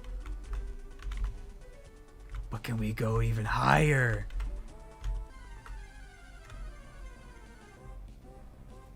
I will say this. I will say this. If you are watching the YouTube VOD of this right now, and you somehow managed to just endure the whole 8.5 hours, and like you're just getting to this point right now, I'm congratulations for getting this far into this VOD. And if you watched the first one too, like you spent like 16 hours watching all of it, dude, the props, thank you so much. So this little tidbit right here, this is exclusively for you. Comment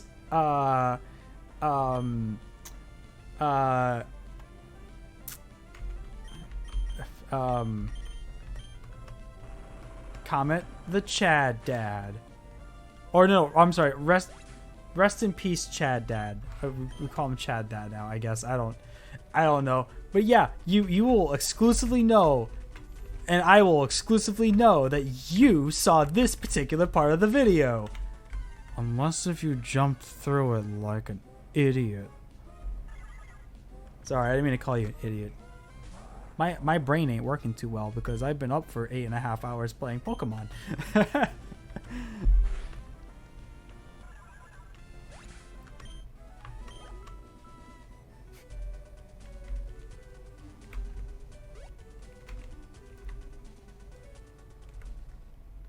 Actually, let me go heal. Camrupt.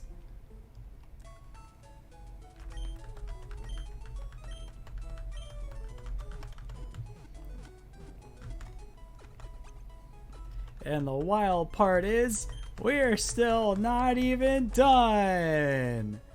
We still have to get, like I said, I want to get Camrupt to know Earthquake, so I will feel better about like using him for the fight in the like the gym battle or whatnot, because like Magnitude, it's good, but it's unreliable. You know what I mean?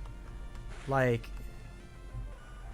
I want that consistent Earthquake again and again.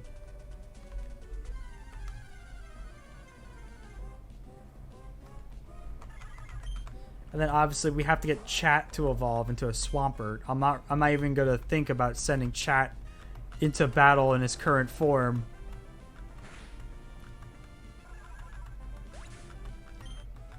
Still a good half hour before the record broken. We're about pretty much at the same spot, but we are gonna keep going. I'm pretty sure. Okay, so if I were to trim out, I think I was only like, I only did like one BRB throughout this whole time, which is a little insane. I won't lie. I think something might be wrong with me, but I think we only left like for like 5 minutes. I went to go get like water and use the bathroom and whatnot, but like, yeah, we've definitely exceeded the duration compared to the first stream. So yeah, we're gonna keep going.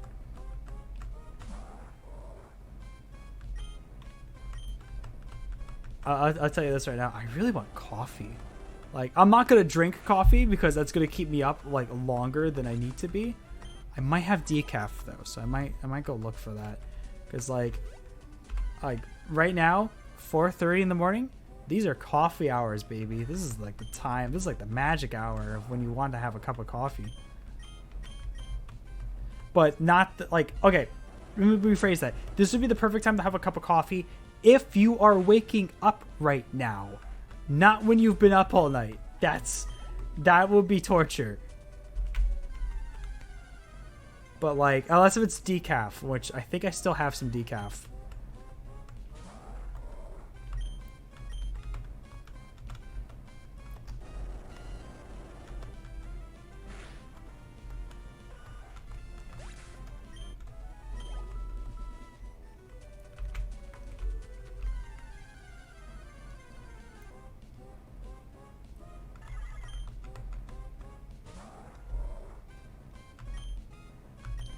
I can sip a coffee, but still fall asleep, though, in my experience. Okay, see, like, for a couple of sips, yes, I think I can, like, I've done that multiple times before. Well, I'll have, like, a couple of sips of coffee and fall back asleep, or fall asleep with no real trouble. But, like, if you drink a cup of coffee, like for me, if I drink a cup of coffee and like, and I'm feeling like tired, I'm just going to be in this state of limbo where I feel tired, but I will not be able to cross into the slumber lands. Like I will just exist in between dimensions, and it's just in pure agony. Yeah, like I mean, like throughout college, I had like maybe like 5 cups a day. I've definitely toned it down a lot more since then, but like I mean, I also just love coffee. Like I love the taste of coffee. I'm a coffeeholic, if you will. But like, yeah. What do you call it? I lost a train of thought. I'm sorry. I love coffee. I think the only time where I stopped drinking coffee for a while was like after I graduated from college, because I was just like, all right, we're going cold turkey now. And I mean, it worked for a little while. Like I stopped drinking coffee for like 6 months, and I tried substituting it with tea. And I like tea. I've grown to like tea. I used to never like tea, but yeah, I started like drinking a lot more coffee. I'm sorry, I started drinking less coffee. Maybe I need more coffee right now. Maybe I should start drinking more coffee. But the one thing that also kind of stung was like, I think this was like 3 years ago. I had like an allergic outbreak where basically like I was just itchy. I broke out in hives and stuff, and I was like, oh crap. I think because my mom had a I think it was like a crab bisque or whatever, and I don't really eat seafood. So when I ate it, it was like later that day or like the following day or something. I broke out in hives, and I was just like, oh my god, it was bad. Like I was really itchy. It wasn't fun. And then I went to go see a doctor because it was just like really bad. And I took an allergy test, and it turns out I have a mild allergy to both milk and eggs, which is very unfortunate, because like milk and eggs are in like everything, but and it won't kill me. It's just a minor inconvenience at best, and I could still eat eggs. I was about to say eat milk and drink eggs, but no, I could still like eat eggs and drink milk and stuff. I don't like, I never even really liked milk to begin with. Like milk as is. I never really liked drinking milk as is before, so like that's fine. I could just drink almond milk if I really wanted to. Yeah, mild milk and egg allergy. I know. It kind of sucks. It's like I said, it's never really inconvenienced me though, which is I'm very glad that it's like it. This one outbreak was like probably the only time Fox really gets debuffs from egg and milk. LOL. That's oofed. Yeah, it's like I said, like it hasn't inconvenienced me too much. I did, however, when I found out I was mildly allergic to milk and stuff, I was like, shit, I guess I can't use coffee creamer anymore because that has milk in it. And so for like a while, and I will say this, my taste buds were able to adapt to black coffee for a while. But yeah, so it was kind of devastating because I was just like, man, milk and eggs are in like everything. And like I said, like the only thing that it would really cause is just like some minor itchiness or something.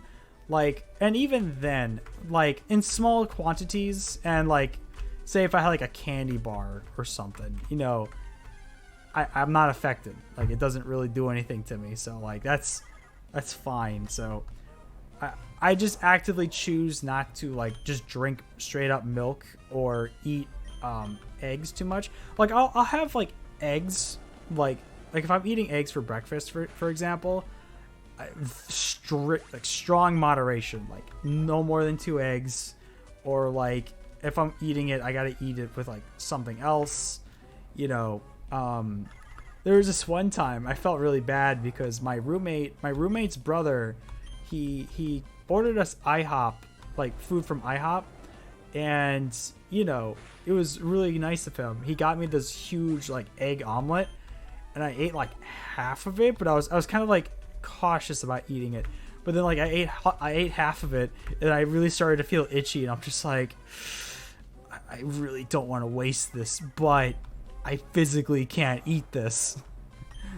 It was a little soul crushing, but yeah, and like I said, like if I was like allergic to like fish food or something, that's fine.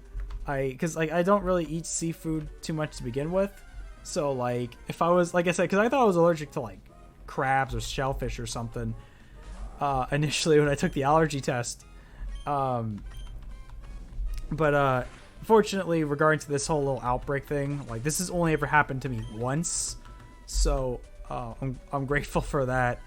And they were you know, after like 3 or 4 days, I was able to get it out of my system. They gave me some steroids, so I got totally ripped, bruh. I got these gains, no agony, no braggony. No, but they did give me they did give me like little steroids to like fight off the like the hives or whatever. But I will say though, I've always, like, when it comes to like itchy stuff, oh my gosh, compared to like my family members, I do not handle it well at all. Like we used to have, like, my old house, we used to have like fleas, excuse me, like we had like this like flea infestation. It was bad. But like my brothers and my sister, and my mom and my dad and everything, totally fine. Me, on the other hand, though, my ankles were just like flea bite central. I got an infection too. It was really bad. It was really bad. But like, yeah, I don't handle like fleas and mosquitoes well, and that's the thing too, because like during this infestation, it was like during the summer, so like outside mosquitoes, inside fleas. There is no winning in that situation. Oh my gosh, this was really just like a one snippet, like little glimpse of like my childhood, but it was just like, dude, you want to hear the extra middle finger that I found out not too long ago, actually, and I can't exactly confirm if it's just like another thing that I'm allergic to or not, but like bug repellent spray also doesn't work on me. It makes me more itchy. Oh, ticks are awful. I've only had like maybe 1 or 2 ticks on me before, but yeah, no, they are not fun.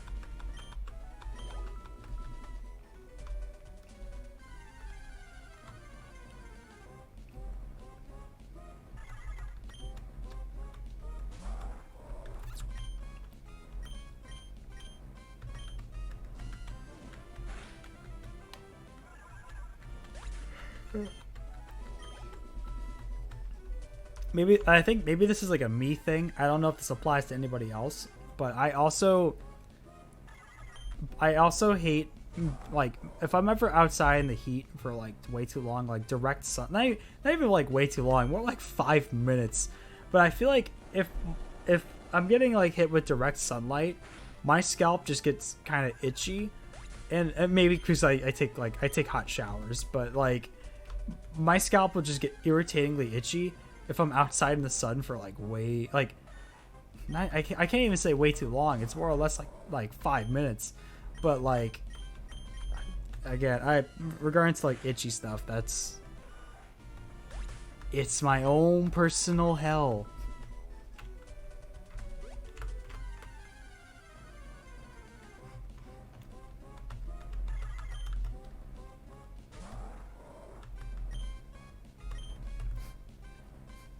Dude, by the time we get ready for this next gym, my Pokemon are going to be Elite 4 ready. I'm exaggerating, but only by like a bit.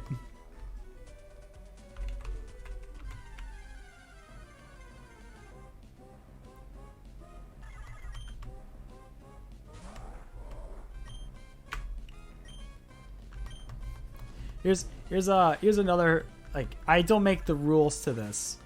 I'm a strong Pokemon time. I don't make the rules to this, but like, if you hear cicada chirping, it immediately makes the weather 20 degrees more hotter than it needs to be. I don't make the rules. It's just how it is.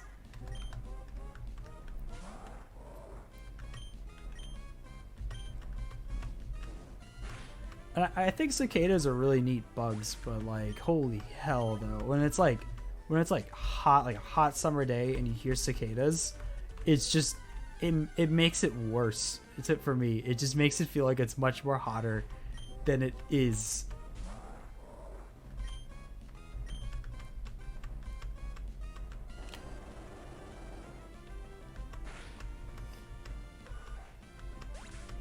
Alright, one more level with Tortilla, and then we're good for him. Then we gotta focus on... I think chat will be pretty easy to grind, because I know the starter Pokemon usually have like a lower experience rate than most other Pokemon.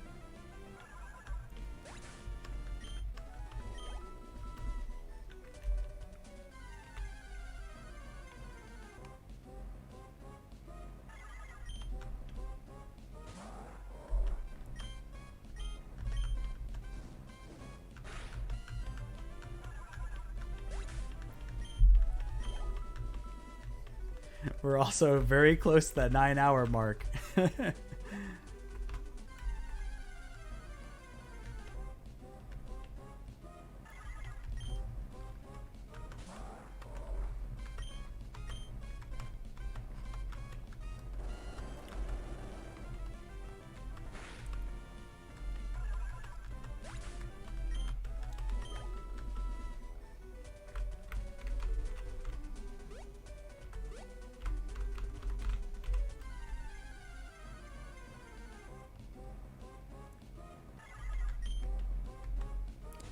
I'm still waiting. I'm still waiting for that like random shiny to just show up out of nowhere. No, I also don't know, because like, okay, so I know for this generation, Spinda's sprite, like, it's always randomly generated on where all the polka dots are on them, like on their heads and everything. But I don't know, was that ever carried over into like Gen 4 and 5? Obviously, with 6, it's just the standard model, so that doesn't really matter anymore. But, like, did Gens 4 and 5 have, like, specific spotted Spindas at all?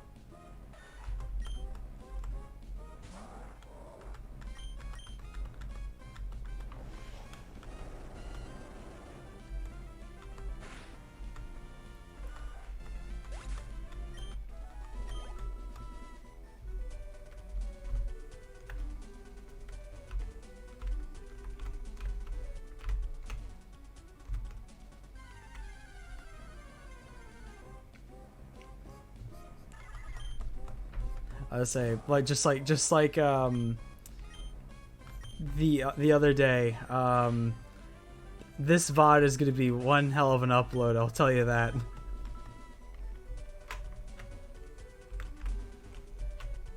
I think uploading the one part 1, I think that took like literally I had to leave my computer on when I went to go like spend time with friends and family yesterday. It was just like, all right, leave it on. It'll upload itself in due time.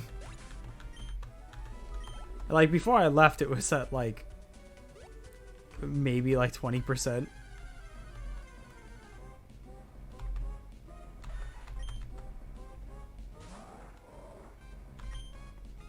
$15 till record break. I said, technically, we did already break the record, but we're gonna keep going. We're gonna keep going. We're gonna be like Icarus. We're gonna fly too close to the sun.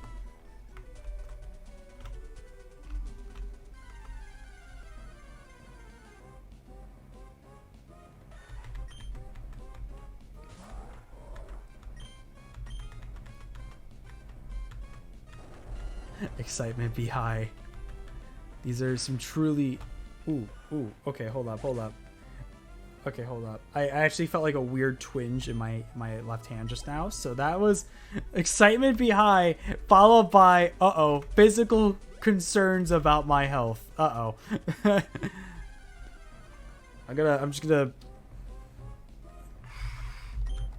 rest my hand while we resume this.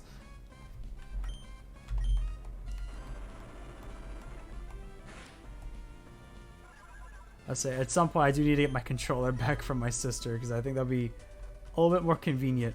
Okay, this has been really fun, but I gotta wake up at 9, so gotta go.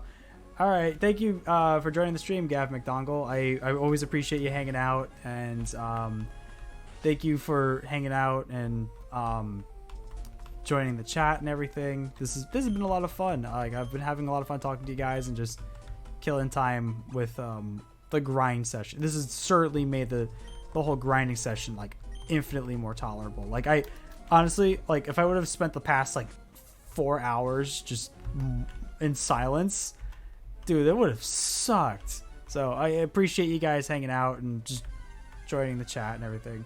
But you have a great night, man. I hope you have a wonderful day tomorrow and that you stay safe and that you take care.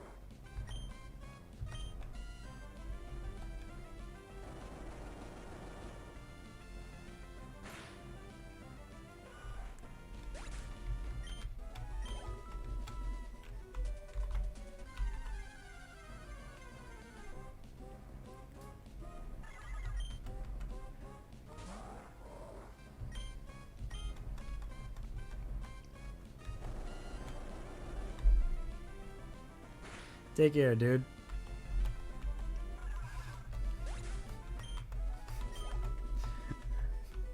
Again, we gotta, like I said, we're gonna keep on grinding till we're ready. But like, man, this gym leader battle, I swear, this better be like. And then I don't know if I exactly want it to be in. Well, no, I do want for the content. I want it to be intense, but like. Oh my goodness, I am so ready to just get back into the game instead of the grinding sessions.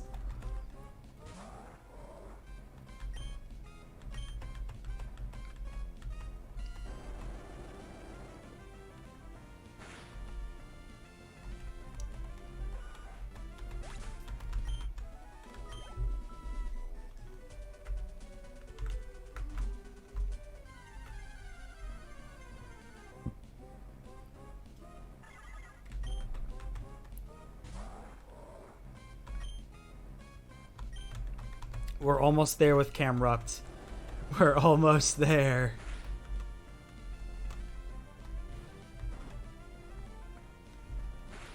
Yeah, seriously though, my left hand is like cramping, and it's not exactly a good feeling. I mean, maybe that would happen if you were to play a Pokemon game for 9 hours straight.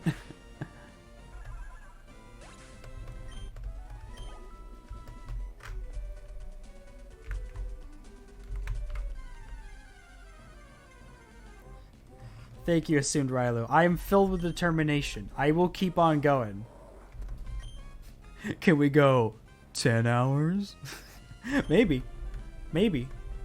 I'm not planning on it, but maybe.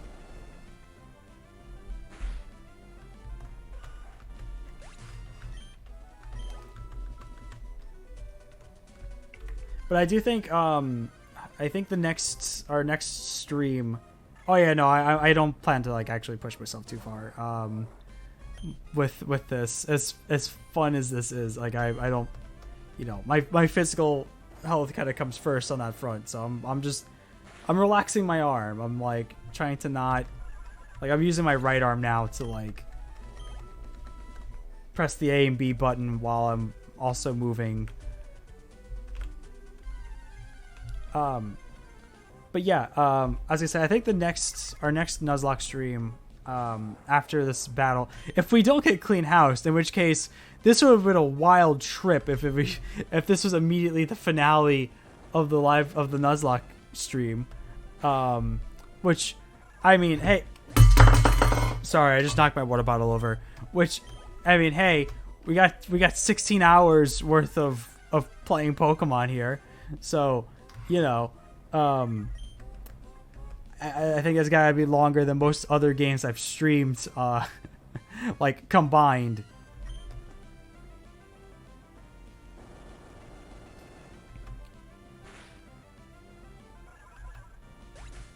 Is this enough? Yes, finally. Yeah, baby. Goodbye, magnitude. It's been real, but now we got the ultimate strategy. Just earthquake the shit out of everybody. Okay, so let us. Oh, sorry. I need to get rid of Rock Smash for him. All right. Let's train chat.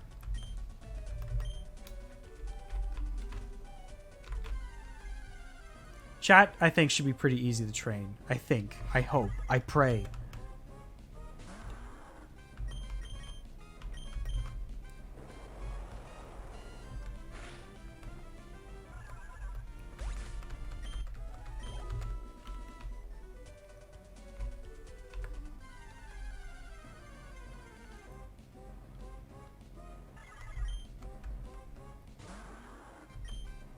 Go get him, chat.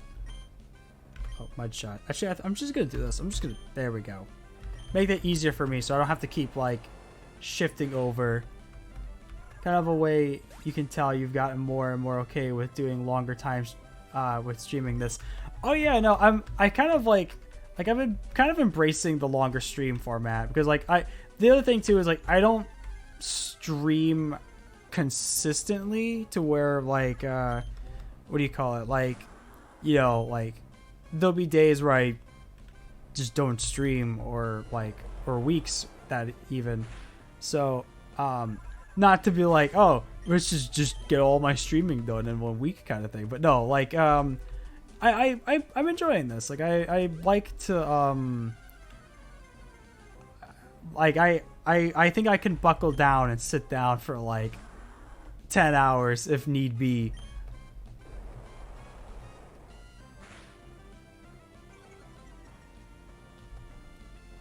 But yeah, I do like doing these longer streams. I think especially like for this, like, okay, so when we streamed the other day and I made it to this length of like when I made it to 8 hours or 8.5 and whatnot, it was just kind of like a wow, like wow, I streamed for this long. But like that kind of like clicked in my head once when I reached like the 6 hour mark, because originally when I was streaming the other night, after I got the knuckle badge, I was gonna call it there, and then you know, I was gonna call it there, but maybe I'll like keep on going just a little bit longer. And then one of my friends rated my stream, so it's just like, oh hell yeah, we got more people in chat, and so building off of the excitement. And then I started, like, that's when I caught Sparky, my Electrike, and then he's dead now. But, it was just, like, it was fun. Like, we kept on going. We kept on doing more grinding for, like, hours on end. And I said, like, by the 6 hour mark, it was like, man, we've almost reached past the Half-Life live stream. So then, out of, I wouldn't call it spite, but it was, like, out of, like, yeah, we're doing this. We're gonna exceed that length, and we did. It was truly a magical moment, and now we are breaking that that duration yet again. I think for most, like,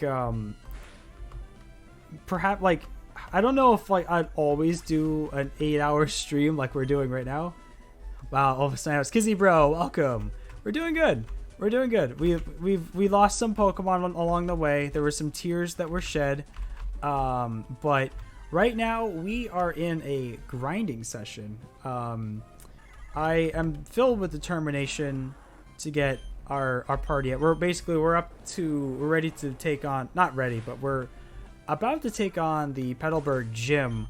And long story short, when I took on the 4th gym, we lost half of my party, So I had to basically take on some new recruits in the past, like maybe 3, maybe 4 hours has just been one big long grinding session. But it's been fun. We've been chilling. We've been having fun talking about my shitty work experiences, and what video games I'm looking forward to later this year. Not a lot, but there's some. And I got to work more on Project Burger King Foot Lettuce. I almost made myself cry while working on Project Burger King Foot Lettuce, because it's that good. I'm trying to think. But it's yeah, no, but for real, it's been good. It's been a lot of fun. This has been a great stream. The only thing that's kind of getting to me right now is I'm gonna try to like. Okay, so I'm gonna try to do something. I'm gonna like recline a bit, so I'm moving my microphone over, just because like my neck is kind of killing me a little bit, and like I spent the whole. Okay, so the position that I am right now, you know that like what I'm doing right now at this moment, you know that like what was it? The they made fun of it in South Park. It was like South Park was like the World of Warcraft player guy where he's like sitting like in a very slouched position. That's what I'm kind of doing right now, just because like my neck is kind of like it's kind of killing me a little bit. But oof, yeah, I gotta really stretch my neck out. Okay, let's do this. I'm gonna go stretch. I'm gonna go get some water, and you guys should also hydrate too. So, and we're gonna come right back. So let's do that. Let's all stretch. Let's all get some water. Let's all hydrate, and I will be right back. Alrighty, everybody, I am back. I hope everybody got a good stretch, got their water, and all that goodness. I got to kind of stretch my back out a bit, and it feels a little better. I'm still actually stretching out as we speak. But yeah, definitely. The second I got out from my chair, I could hear my back just like crack, crack, crack, crack, crack. Thank you. It feels good to be back. I think, like I said, after playing for 9 hours straight, what was it? I think I could totally handle a 24-hour live stream. No, I like I said, it would have to be like a special event kind of deal. But I'm just getting back into reading chat. But it definitely can relate to being completely engrossed into a single game for 8 hours straight. See, okay, like sometimes, and I was, even though it's hard to do that, like it's so weird. Like, okay, so streaming, yes, I can easily do that. Like, or at least I'm getting a little bit more comfortable in doing that. But like like when it comes to like if I'm playing, like I guess like playing a single player game and just kind of like and again, I think it's like a combination of like the workaholic in me and like the like, because like if I sit and play video games for like an extended period of time, like there's a part of me where I'm like, I could have spent this time doing X or doing Y, or kind of like you do need those times. You do need those moments where you just like relax and play video games, or watch movies, or something to unwind to. You need that. You'd go insane without it. But the what was it? It was like, but usually for me, like if I sit down and play a video game for more than like 3 or 4 hours, I'm just kind of like, what did I do with my day today? Kind of thing, But it'd be like that sometimes. But I'm not really feeling it. Like I'm not feeling like that like feeling of like it's like man, I could have done something productive today kind of thing. You know, does that make sense? Maybe I'm just insane. But it's like, you know, and that as for me, I get like my ADHD brain, I'll get like super engrossed into like whatever I'm doing, whatever, like if it's like we're doing here, like streaming this Nuzlocke, or from working on Project Burger King foot lettuce. No, I swear though, like the once when I finally had the time to work on Burger King, like the editing phase of Burger King foot lettuce, I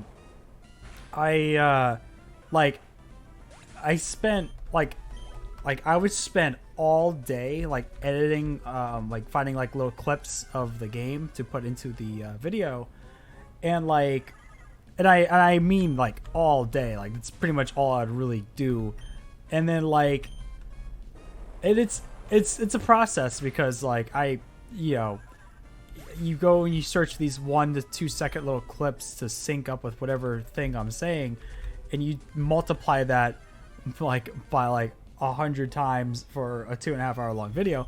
But like I would spend like all day finding clips to sync up with whatever I'm saying, and then I'll come back and realize I only put together maybe like 12 minutes worth of visuals. It's a process for sure, but it's like I get super zoned in because it's like when I get super zoned into a video, it's all I want to do is like I want to finish this. I want to make this incredible.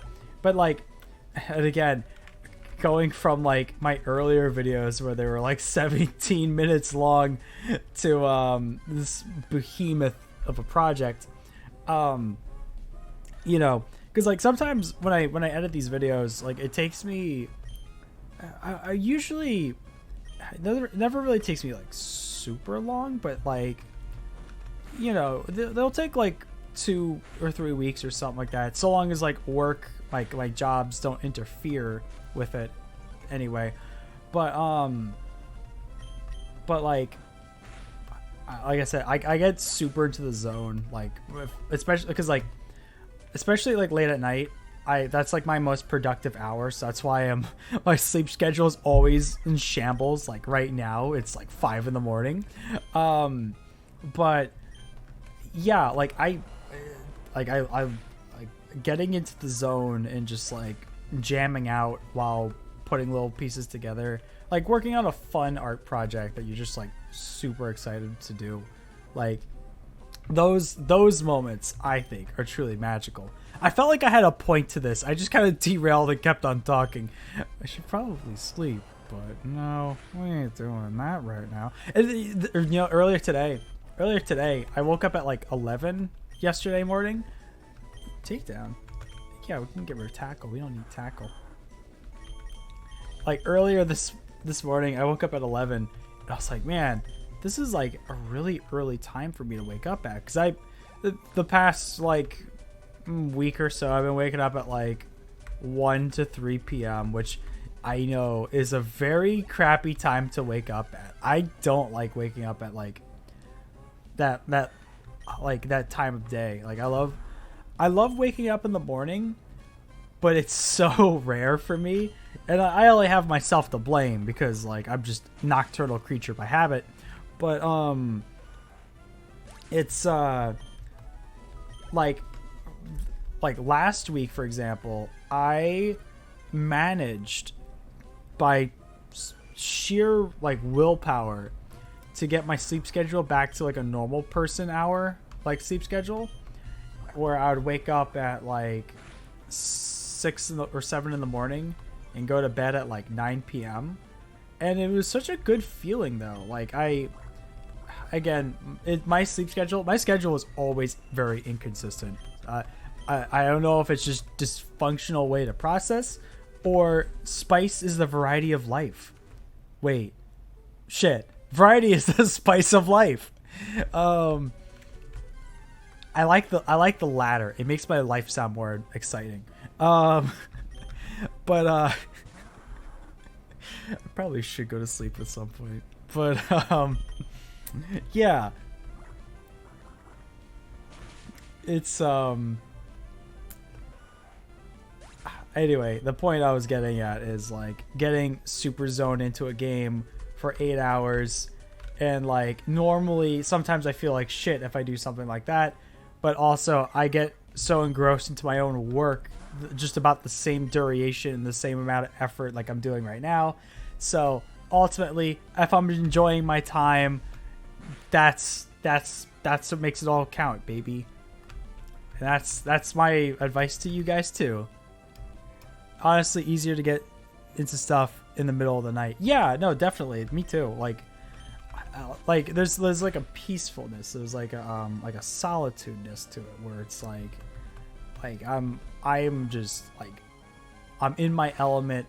I also get distracted pretty easily sometimes. So like, you know, like if one of my friends messages me or whatever, I will then like if my friend messages me or something, then I'll kind of like, oh, let me go respond to them, and then like may or may not then just get into a conversation about whatever, which is fine. But like if I'm like just like if I'm in my workflow, and that's actually when I was what was it actually, so I delayed the stream by an hour.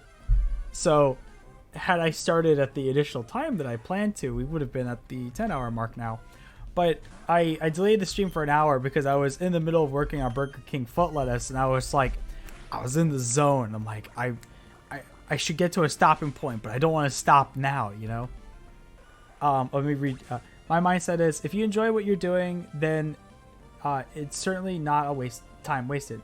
Not downplaying the importance of work and stuff, but my main point is that life is just to have fun. Oh, absolutely. 100%. I 100% agree with that. I like to do, I obviously I have like my work stuff, like stuff I have to like do. But then like things that I want to do, like this Nuzlocke, for example. Like that was what like destroyed me throughout all of May, because May I had so many things I had to go do for my jobs, so where I didn't have time to really do anything. That's why like throughout May I think I streamed twice.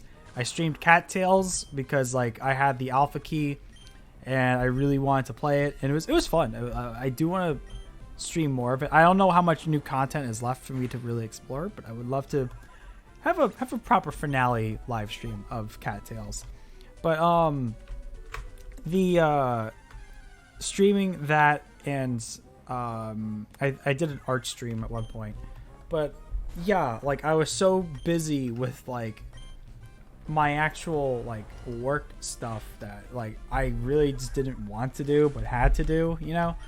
And then when all that was done, obviously then I caught COVID and that sucked. But as soon as all that was done, throughout June has been great. Like I just had I've had time to myself, and do the projects and do the things and just hang out with friends. And that's the other thing too, is because like I get so caught up with work that I miss out on time with friends, and that starts to like tear its claws into you if you don't see friends and family for a very long time. Your mental health is important, people. Oof! Ooh, I felt a crack in my neck there.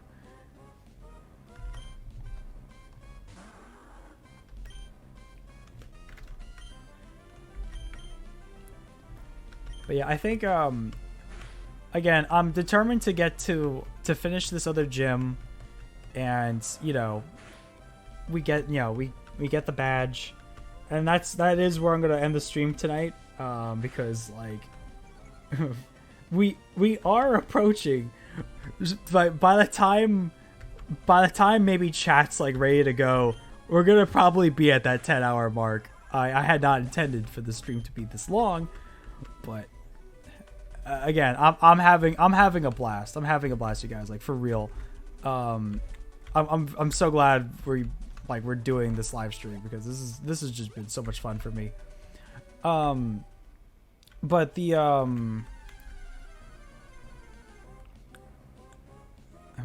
it do be time to go to snooze. Oh, for sure. No, like if you have to go, totally, get some rest. I appreciate you hanging out for as long as you have, and just I always appreciate you guys' company, and thank you guys so much for spending time just hanging out and watching these streams. Like it really means a lot to me. I want you all to know that.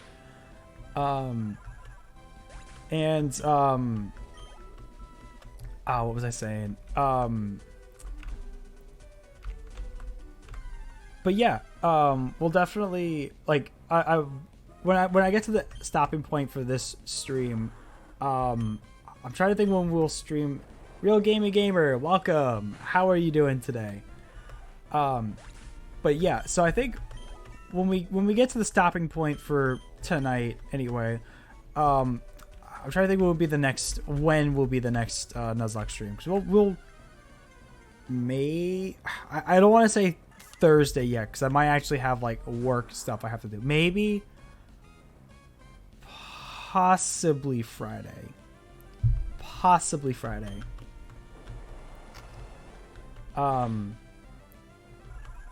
I'd have, if we do Friday, I probably won't be able to like do a full night stream like we're doing right now, but yeah, we'll do not well this time. Got back early from work, and I guess I got a cold. Oh, I'm sorry to hear that. That sucks. I hope you feel better, man. But the I mean, I'll announce it in Discord whenever we're gonna go live again for this to resume this Nuzlocke stream.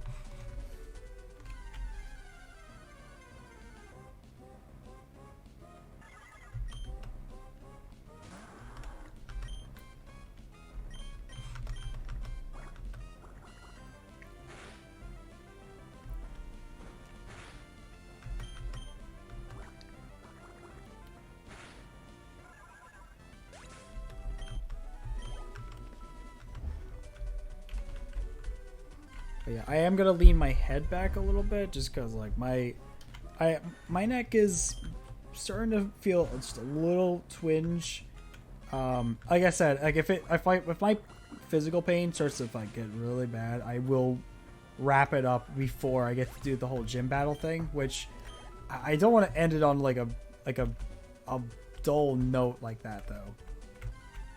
But like I said, if it starts to feel worse, then I will, for my health, I will end it beforehand.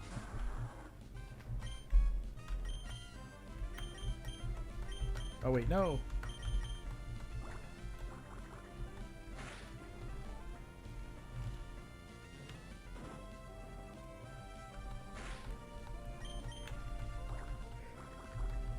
I'll say this. I already have ideas in mind for the thumbnail for this part.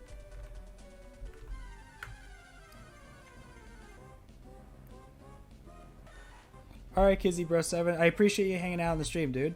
I hope you have a wonderful day or evening or whatever time it is for you right now, and that you stay safe and take care. I swear though, like I love doing my little exit line there, but it's like it's wired into my brain now. But for real, you have a wonderful day, my friend.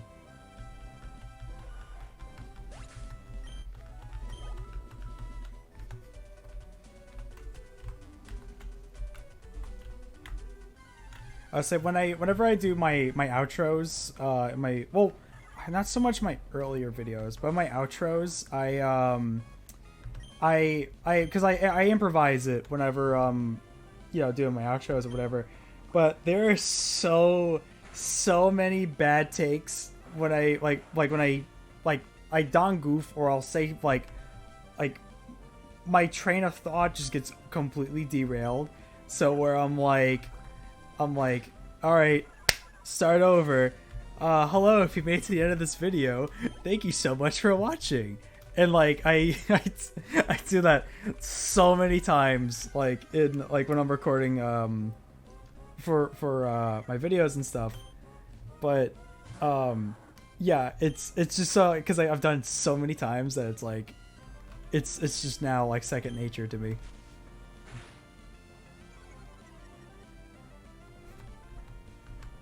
Counterintuitive, yes, definitely, for sure. I like because I'll like sometimes I'll write scripts. I make bullet points for myself now, so it's just kind of like because I don't like want to like my outro just sound like I'm just reading off a script, you know, if that makes sense. But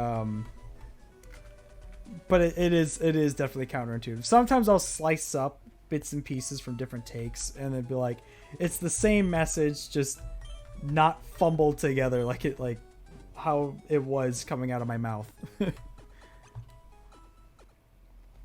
I will also reposition.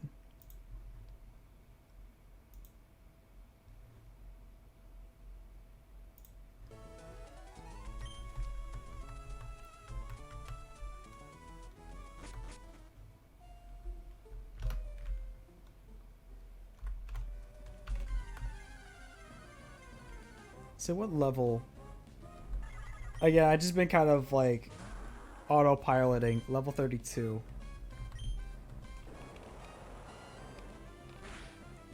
Sometimes you can hear the cut where something was taken next day. Oh yeah, no, definitely. In fact, actually, that's one thing that's driving me a little nuts about with Burger King foot lettuce is there's like 3 notable instances where I re-recorded something and you can clearly tell I re-recorded something, and like, oh my gosh, it kind of like I can never get my voice to sound consistent in my recordings, especially like because like with these videos I do it all in one take basically. Like I go in, you know, I record, and I'm pretty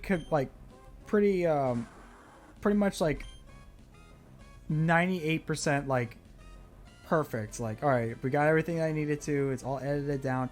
And then like after when I'm in like the editing process, I'll hear something where it sounds like I like either slurred 2 words together and it just sounds weird, or like I either maybe like I said an incorrect person's name or something. And sometimes I kind of like flip-flop on it. Sometimes I'll just put a little asterisk to correct the word I meant to say. Or sometimes I'll go in and re-record it. And re-recording something, like, it doesn't always sound consistent with, like, how the rest of my recording went. So, again, for Burger King foot lettuce, the tonality of my voice kind of fluctuates. Because like I'll be talking about like the goofy stuff and I'm like full energy, like, oh yeah, then this happens, this is great, like I love the humor in this game, it's so fantastic.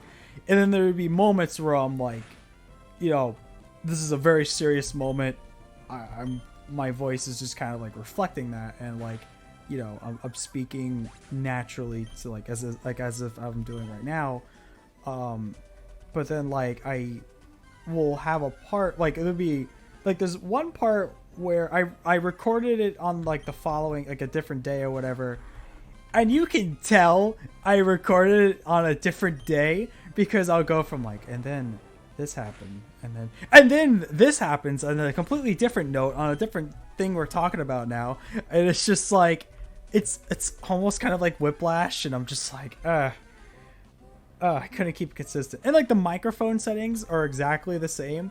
It's just how close I am to the microphone, how much volume I am projecting into the microphone, and it's yeah, I'm so bad at keeping things consistent. Something funny, you can feel someone being dead inside. Yeah.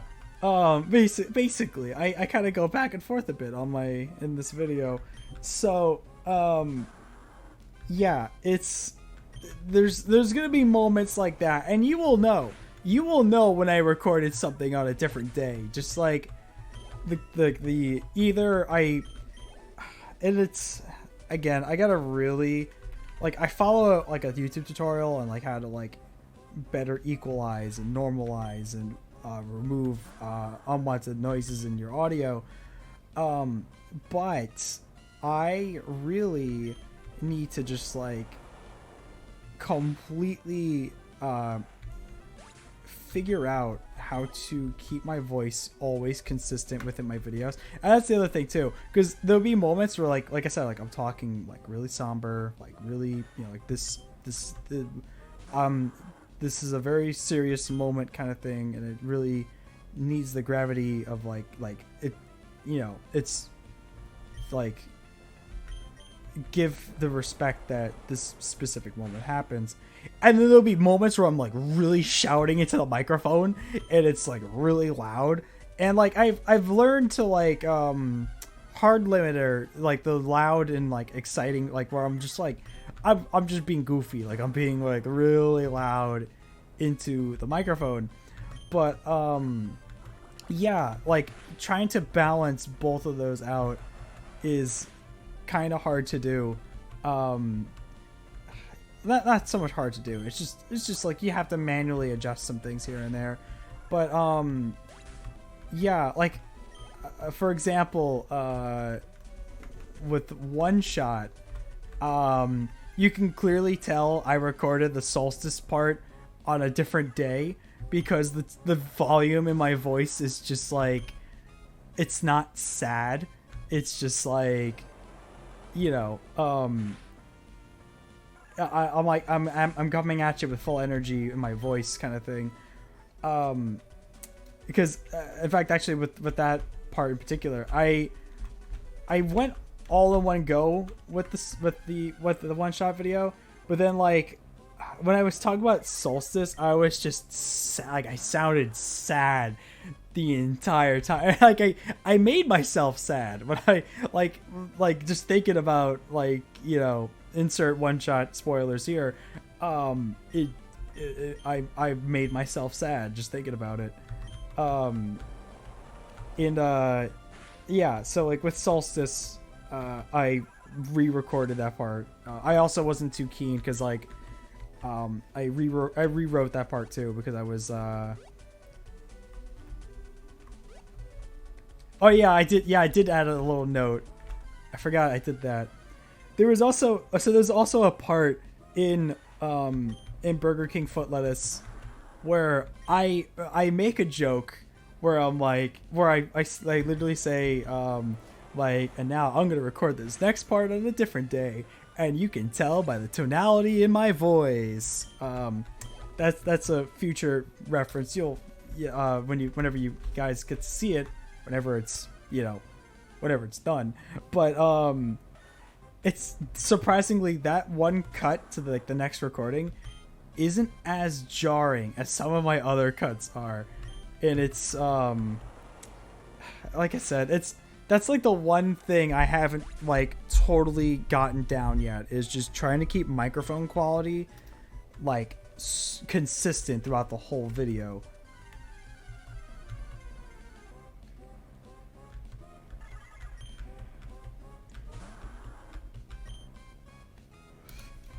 But other than that, I'm still feeling pretty confident and pretty content with the rest of the video as a whole. It's just like that one, like those little microphone inconsistencies.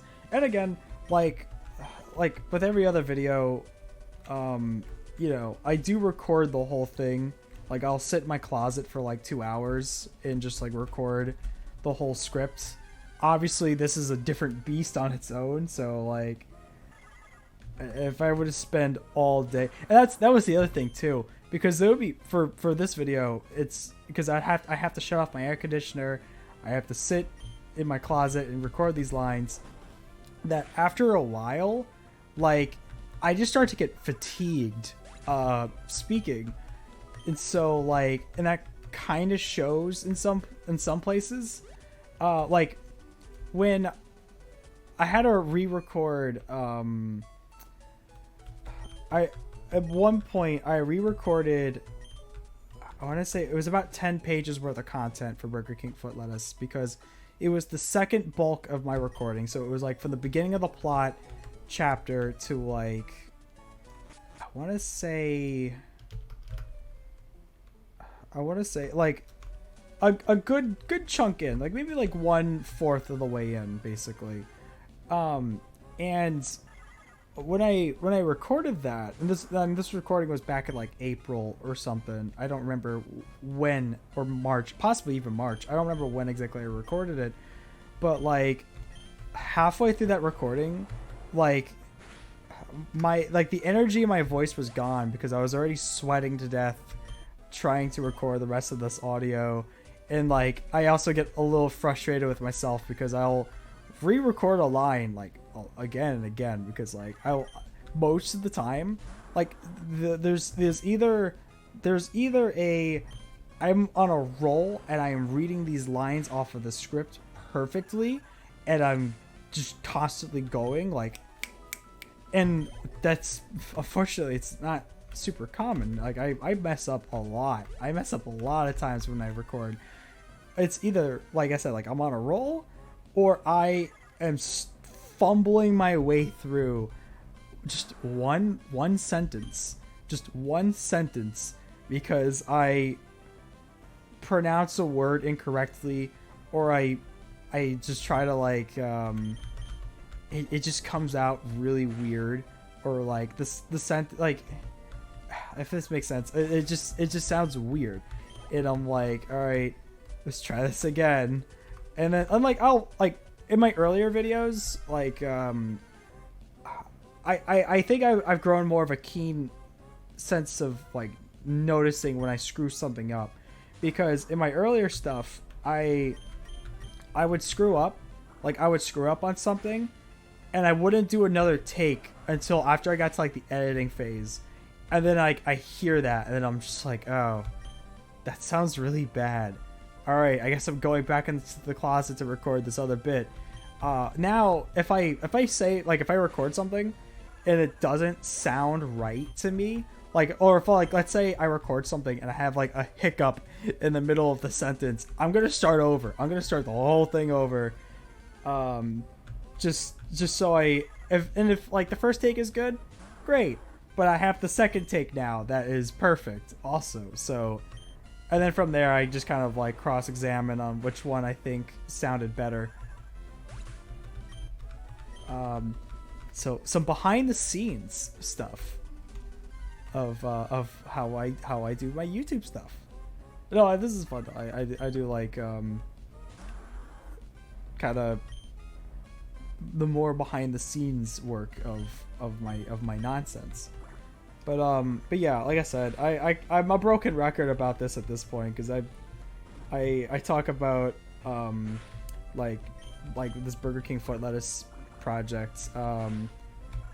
It has been killing me that I haven't made as many videos this year, because I don't know if you can hear that right now, but I live close to a train station, and I'll be in my closet and I'm recording, and then all of a sudden the train will start going off, and then I have to stop for like 15 minutes and just wait it out.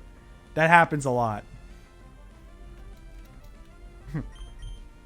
Cross-examination. Hold it. But yeah, it's definitely a lot of work. Like I don't get me wrong. Like I take pride in what I do. Like I love doing what I do. But like I was saying, with Burger King Foot Lettuce, this project, as much as I love the game, as much as I love this project, I am so ready to get this one done and move on to other games to talk about. I'm definitely once I get this video done,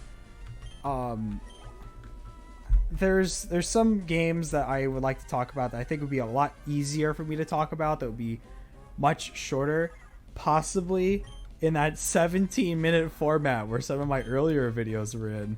But like, not that because I love making long content. Like I love doing this like video essay esque like video, but I would also like to make some like I also want to make more quick vids as well, but I also want to make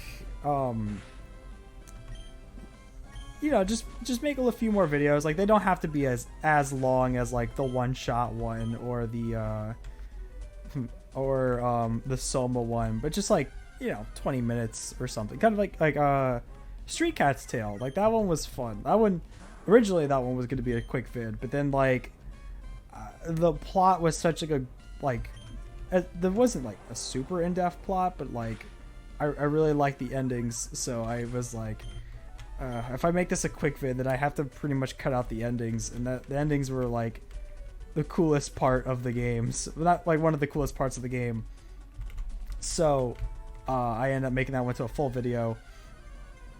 But yeah, I want to make another like some more shorter videos. Not again, not always. Like we can still always do 40-minute videos too. Like but it's just like again, quality over quantity. But I do want to like catnip trading was my favorite. Catnip trading and cattails is being a drug dealer in a cat game is truly the pinnacle of humanity.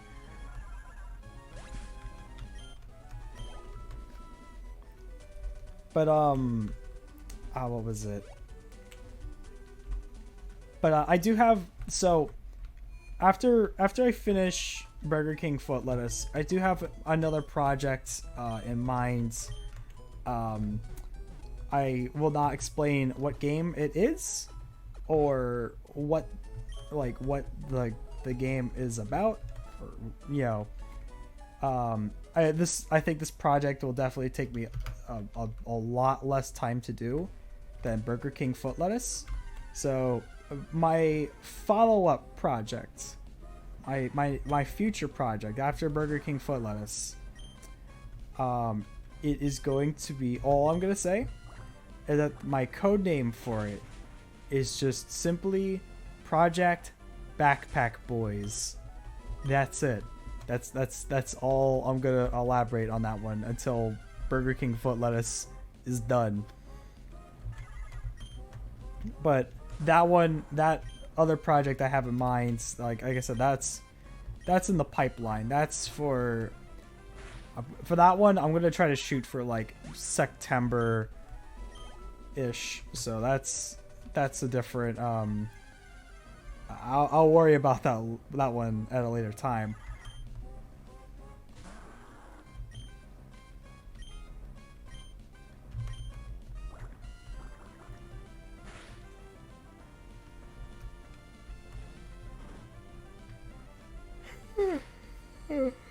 Excuse me.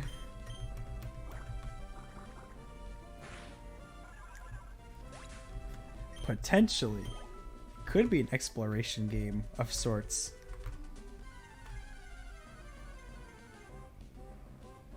But yeah, I think that project will be a lot easier to do than what I am currently working on now. But I think it'll be fun. I'm looking forward to it. It's like I started working on the script a little bit, but like I didn't really put too much thought into it. It was more or less like, hey, I have time to kill and I'm away from my computer. Let me put some of my thoughts down. But then like it only lasts for like 20 minutes, so like it's a work in progress for sure. But I will, again, one candy bar at a time, so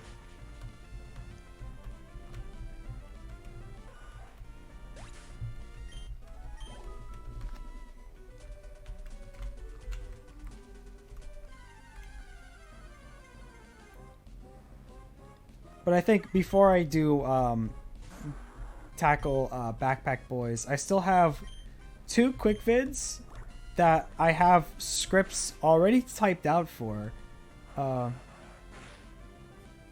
I will eat an entire package then. I do have 2 quick vids that I have scripts like typed out for that I also want to cover. One maybe not as much. Like part of me wants to cover it because I already typed up a script for it, but I'll kind of figure out how I feel about it later down the pipeline. But I think as a quick vid, you know, one like a 3-minute video kind of thing. That's the other thing too, because I think what was my last quick vid? Was it? I don't think World of Horror was my last quick vid, was it? No, Hylix was. I think Hylix and World of Horror, those videos, those were I consider quick vid, but those were I don't remember how many pages those scripts were.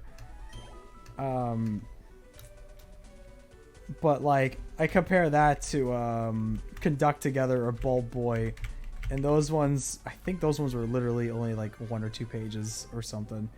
And I think both of these other 2 games that are on my quick vid list, I think I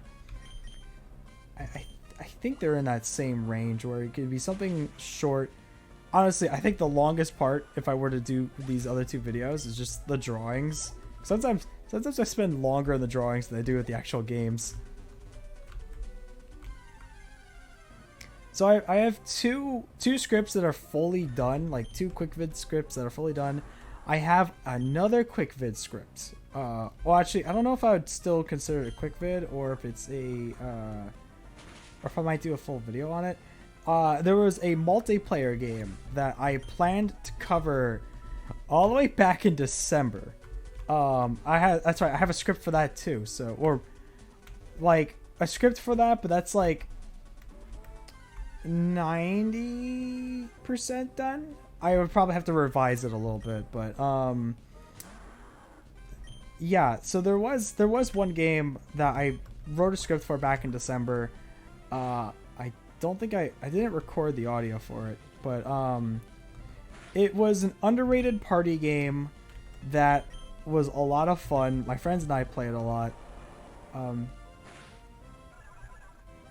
like seeing the little speed plays of the drawings that you do in your video essays. Thank you. Yeah, I have fun doing like doing the drawing part. I think the only drawing that I didn't record the full thing for was my mist one.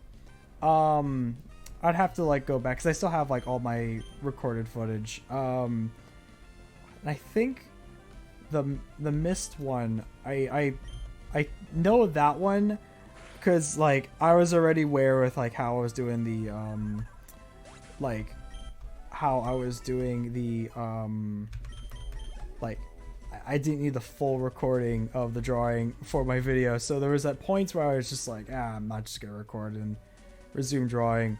So there was like parts where I wish I recorded the whole thing, but it be that way, I suppose. But there is actually like I'll look at some of my older art that I've done for the channel, and I'm like, this could have been better. This could have been looked differently. I think the ones that I'm just like the most harshest on is my drawing for Bulb Boy, because I drew his head facing towards like that like chicken monster thing, and I think I probably could have just made it a lot more expressive had I had his actual face shown in the drawing. I think it would have made the composition a lot more interesting. The drawing I did for Celeste, I kind of wish I just did it better. You know, and again, I'm being critical of myself. I'm sure they're fine. There's always like that part of me where it's like, this could be better. And with my mist drawing, there's some like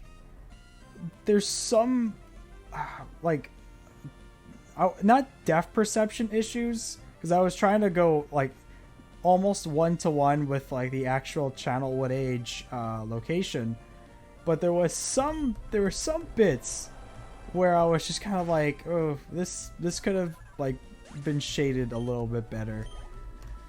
It's still my desktop background though. I love that drawing. Like I had so much fun with that one.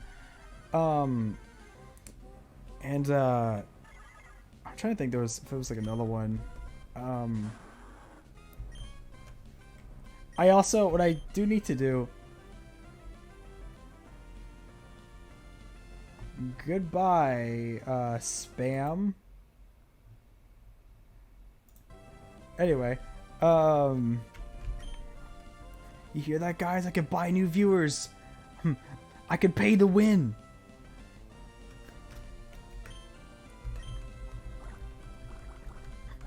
I did it, gang. I won the game of Twitch. And all I had to do was just like, I played it like a game, any EA game.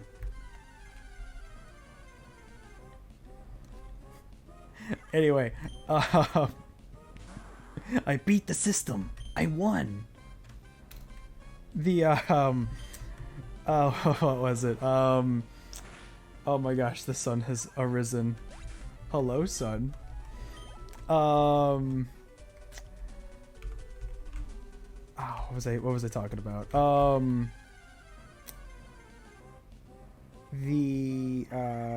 Let's talk about videos. Let's talk about Mist. I was talking about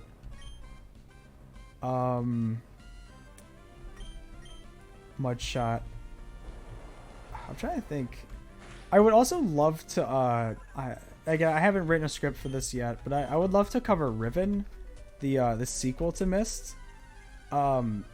Riven, so if I were to do a sequel video, Riven and Pikmin 2 are like my top two sequel videos I would love to do. Because like Pikmin 2, I absolutely adore that game so much. And Riven is hard as hell, by the way. Like when I played it, I had to use a walkthrough. But the visuals are just gorgeous, and I love like Mist's lore. So like I think it would be fun to also talk about too. It sounds like backlog of videos. Yes, it is the backlog. It never ends. It never ends.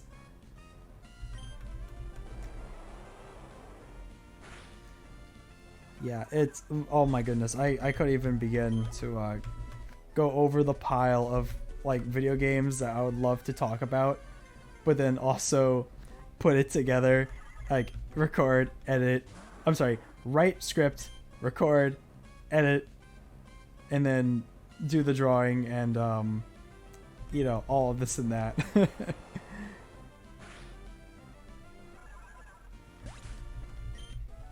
There are some games that I'm more passionate about than others that I would definitely love to like continue to talk about in a video someday.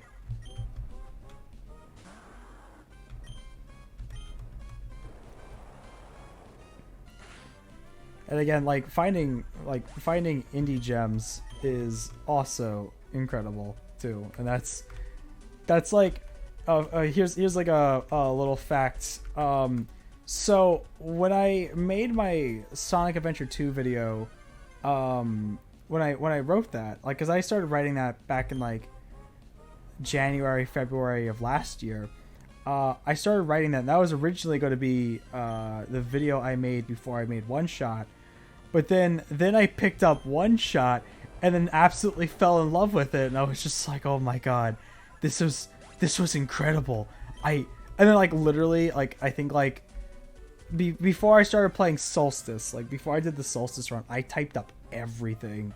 Like I did like the whole, maybe not so much the development side of like chapter yet, but like I typed up my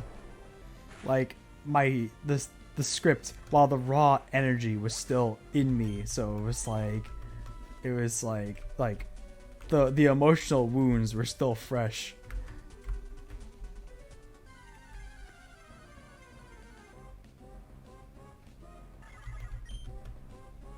But I'm still very, very happy with like how that turned out. I'm still very grateful that you know, Knight, Eliza, and Gur, you know, allowed me to interview them. Very grateful for that, and it was a lot of fun for that to do that too. But like, you know, grateful how getting to speak to them about the game and getting to obviously play the game. I was so nervous initially because I was like, I you know, I mentioned this in the interview, but I was like I absolutely love the game that you guys made. I hope I don't look like an idiot in front of you guys. Like that was, again, it really is just overthinking in its purest form. But yeah, no, that was surely a great time. And the I'm just also like grateful for like everybody who's, you know, I like 98% of my viewer base is from that interview and One Shot in general. So I'm very grateful for you guys. Just like I you know, I'm glad I get to entertain you guys with my nonsense and you know, like all that. Like I really appreciate it. I always appreciate like what's going on in the Discord right now. We have 3 people who changed their names to Nico. Like that's hilarious. I love that. But yeah, what was it? We're so close. We're so close to getting chat to evolve. But yeah, like I said, I appreciate you guys. I always appreciate all the like just like all the positive comments and stuff like that. You know, it makes me happy. It makes me happy that I can entertain you guys with what I do. That's, I always like to like consider myself as like an artist and an entertainer. So doing YouTube checks both those boxes for me. Yeah, I really do enjoy it. And like I said, I really want to just create more, you know, and it's just finding the time. And like I said, then obviously I have no one but myself to blame for Project Burger King Foot Lettuce being the monster that it is. But finally chat is evolving. But yeah, like I said, I'm having fun creating stuff, and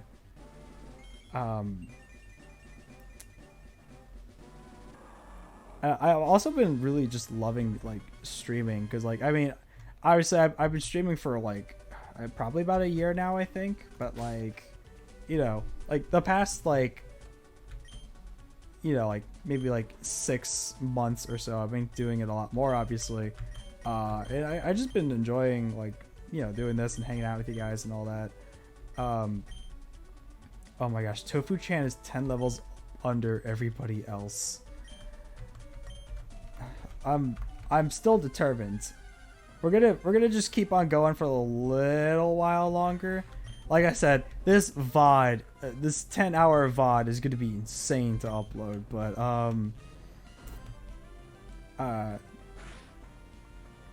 yeah, sorry, I'm like getting preachy, but I really do appreciate you guys hanging out and like just enjoying what I do, like enjoying what I make. That really means a lot to me personally. Like, thank you from the bottom of my heart. Seriously, thank you.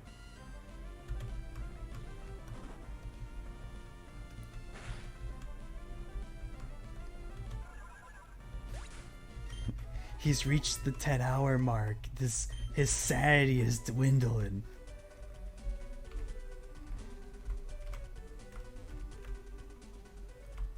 Oh, thank you, Real Game Gamer. I appreciate all that you do. I appreciate the subtitles, man. Like, I couldn't even begin to like figure out how you do that. Like, I still need to like. I know you sent me the one shot one, like the proof check it and everything. I'm sorry I haven't gotten to that, by the way. Like, I haven't forgotten. I just been, you know me, in my infamous backlog of things. But I really do appreciate like the what was it, like the captions and stuff that you do and all of that. Like, thank you. Like that, I really, seriously, from the bottom of my heart, thank you.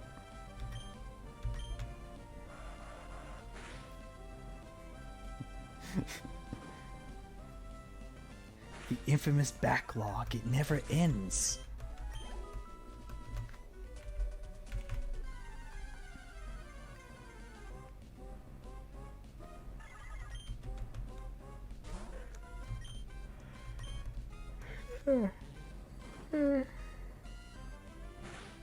Sorry for the yawn.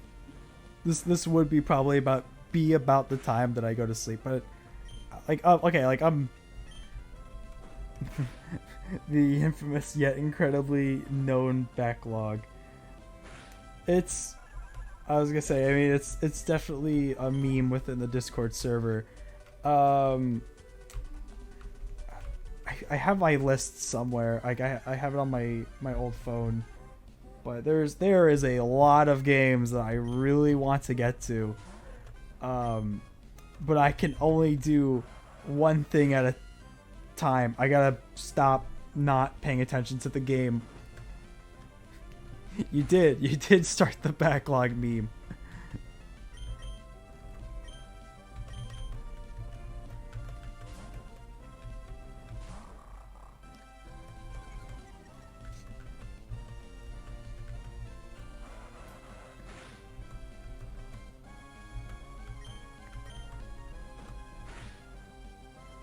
Oh, I was dumb. I should not have done that.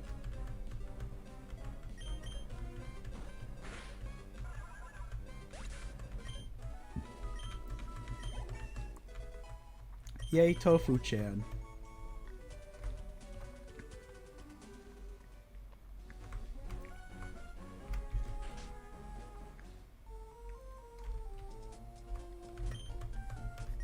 Well, like I said, we not only broken our record of the 8.5 hour stream we made 2 days ago, but we've now basically made a 10-hour stream almost.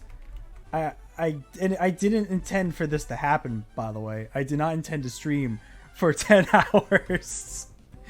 Oh my gosh. Again, to whomever be watching this YouTube VOD, thank you for your time. I hope this was enjoyable for you to sit through. I hope you were at least a double record breaking. I hope you at least were doing so. I hope if you were watching this VOD, I hope you at least were doing something more important, and this was just something in the background. I hope. Oh my gosh. No, but I appreciate you watching.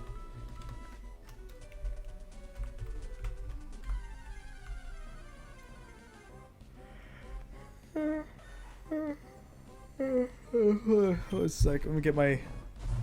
You can start to really hear the yawns and like the tiredness of my voice. Yeah, drink some water real quick.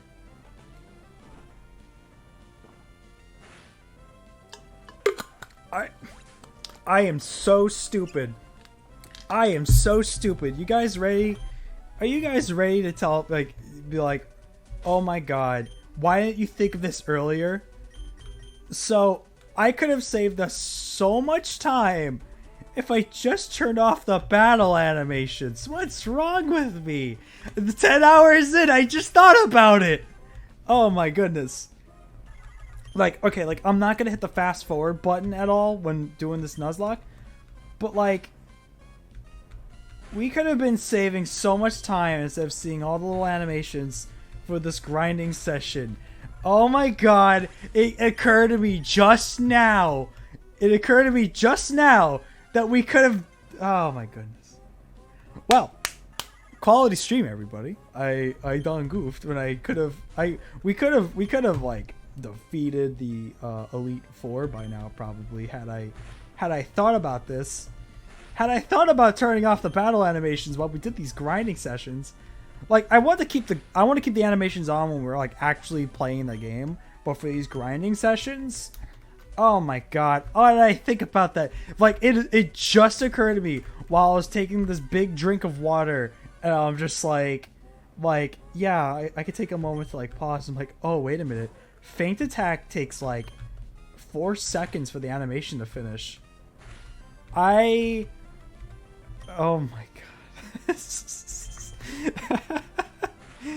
Well, well, I'm glad we remembered about it now, and not, you know, another 16 hours. No, we're not. We're beyond 16 hours. We are probably 18 and a half hours in. Okay, I gotta also be really careful because I'm like, I don't want Hay to die. Oh my goodness. I should have thought about that sooner. Oh my goodness, dude. I can't believe I spent whatever. It's just what it is. It is what it is. I thought about it very late into the game. You know, maybe because of like my like sleep deprivity is just like, hey, you know, you could have done that from the get-go, you idiot. Okay, on the bright side, I mean, you know, we got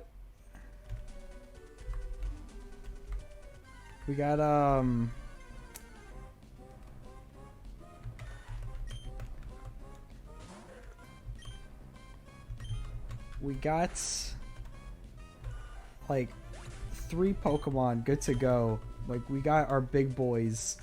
Oh, wait a minute. Hold up. I just remembered 2 things. 1, I need to update chat's portrait because they are now a Swampert.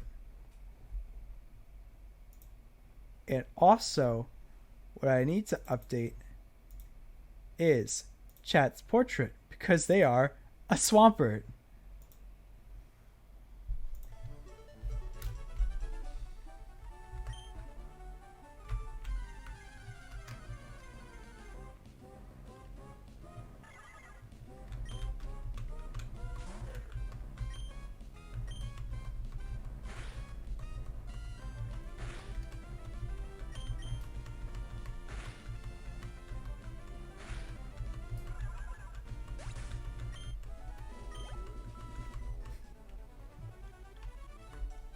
They are indeed the biggest of boys.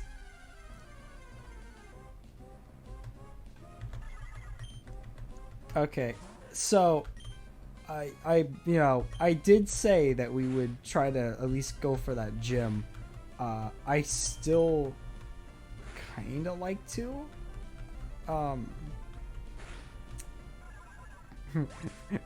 My typing be getting bad. I feel that. I feel that in my soul.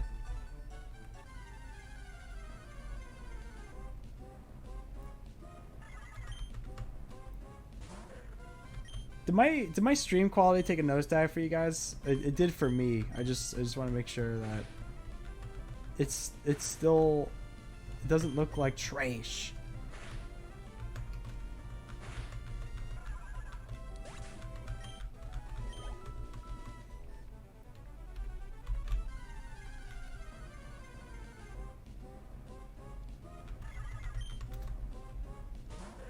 You think it looks good? Okay, good. as I said, the quality seemed to return back to normal. It just looked for a split second. It looked very, very crispy.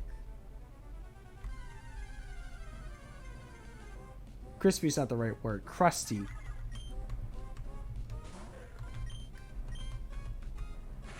Oh shit! I gotta be careful.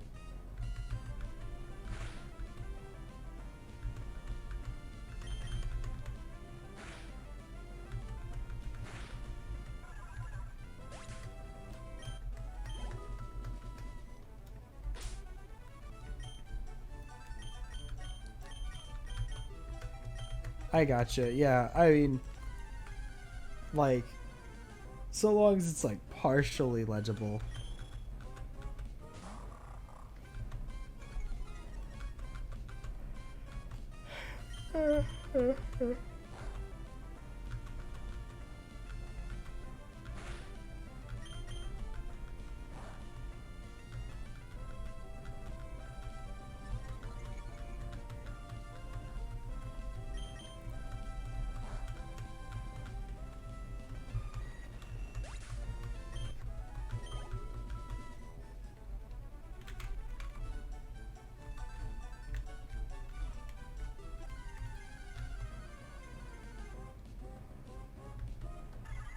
Another spinda.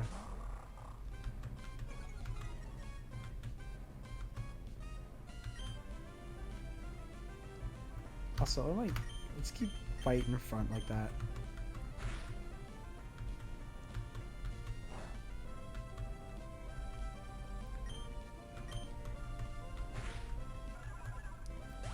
Yeah, like you won't really lose out much on the lower quality. I think the only thing that would just be really hard to read is like I don't know if like my little UI text thing I got going on here is like impossible to read or not, but like in terms of like actual Pokemon itself, you know, you should be good.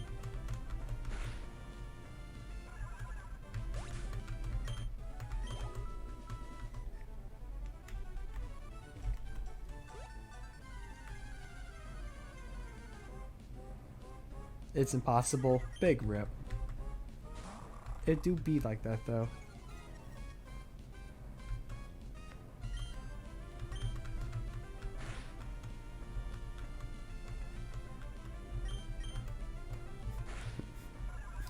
I'm waiting for like somebody who joined the stream like earlier this evening to join back in and be like, "You're still streaming?"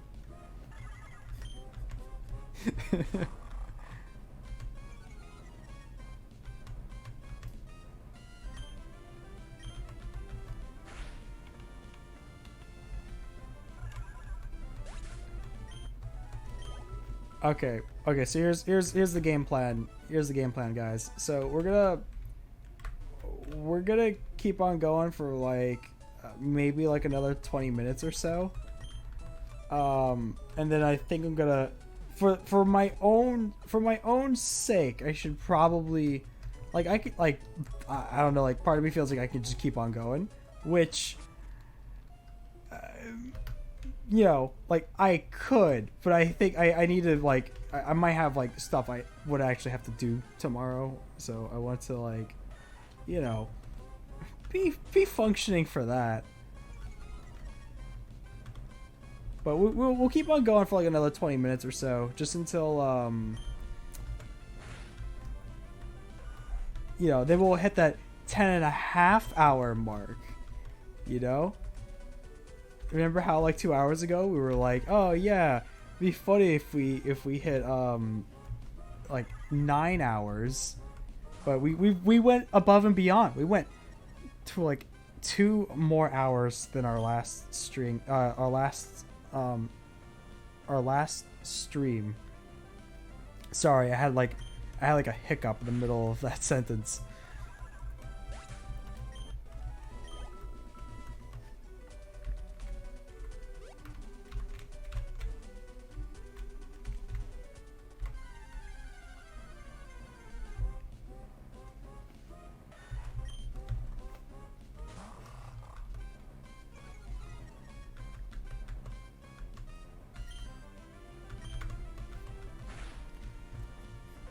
Again, I'm so mad at myself about not turning the animations off sooner.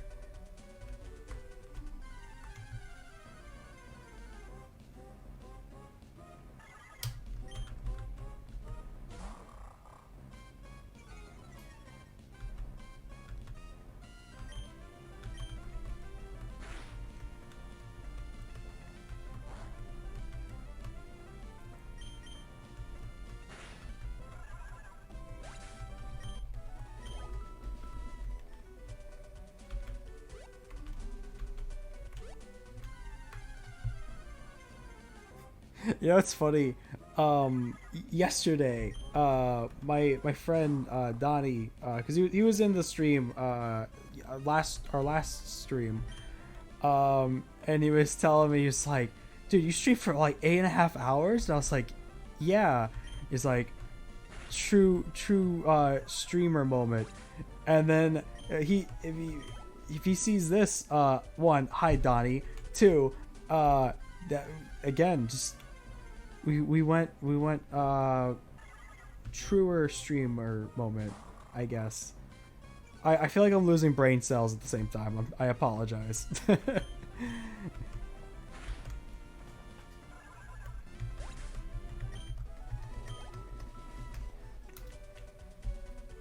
almost got Tofu Chan to level 29.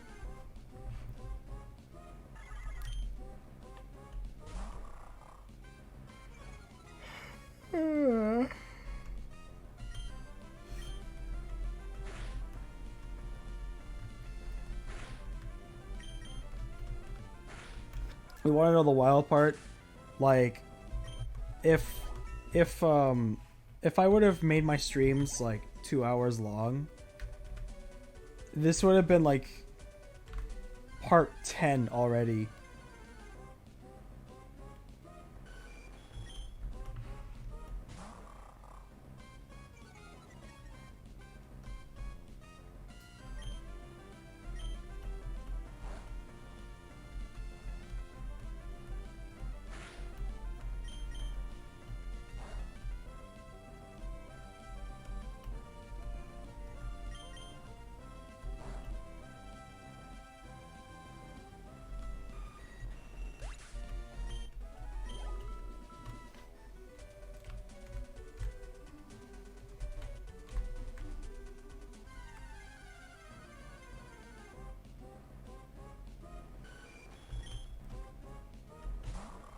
Seriously though, I like it's so weird that like now I just keep finding Skarmories. Like the first like 2 hours I couldn't find a single one. And now they're just like not common, but like maybe it's because I spent 10 hours grinding in the same exact area that it just feels that way.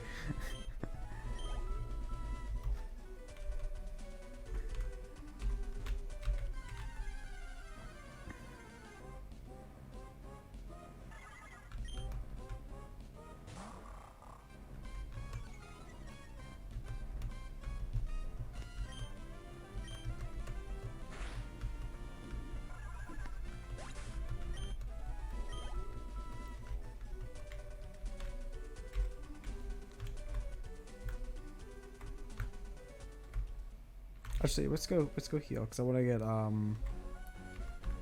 train hay.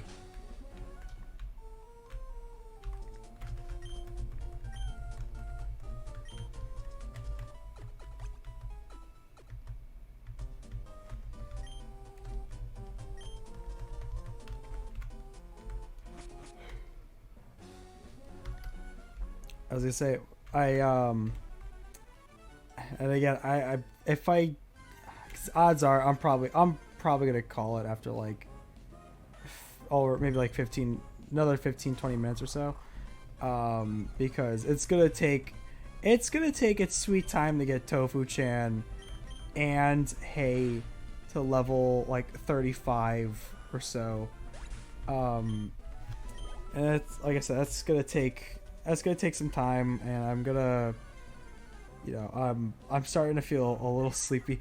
You know, I just remembered there's that meme. I posted it in I posted it in the Discord earlier, but it was like, hold up, I'm gonna pop it up over here. Where is it? Where is it? The dumpster meme bin.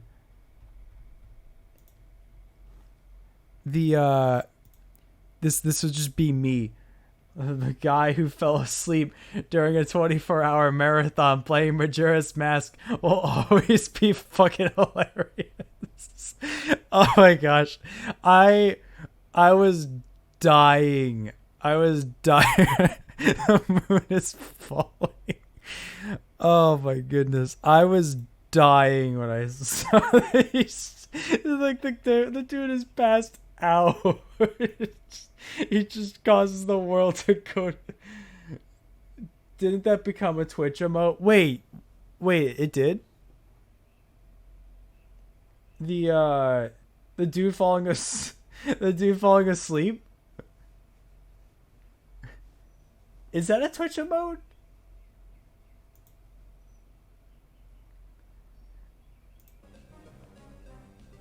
Different stream, gotcha. Oh man, but I saw that earlier today, and I was dying.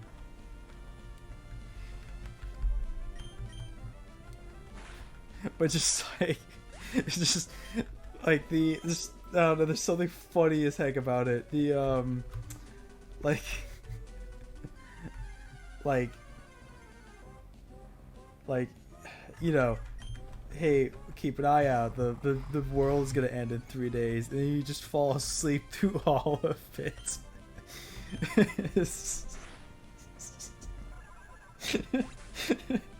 Sorry, I'm laughing. I'm laughing about the stupidity of it. I think it's also just the sleep deprivation. Like I really should be going to bed shortly.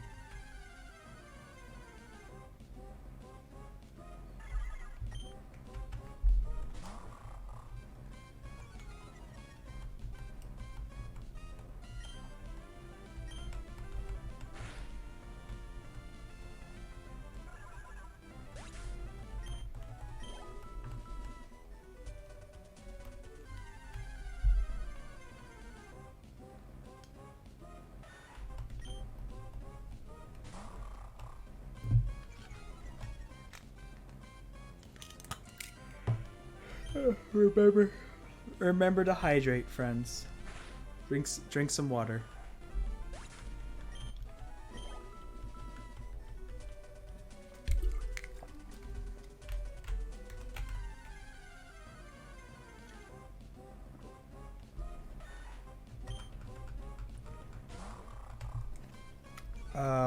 Checking the dumpster. Starlax forgot how to use amnesia. Ironic. That's great. Oh shoot. 1 sec.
Hooray, Tofu-chan.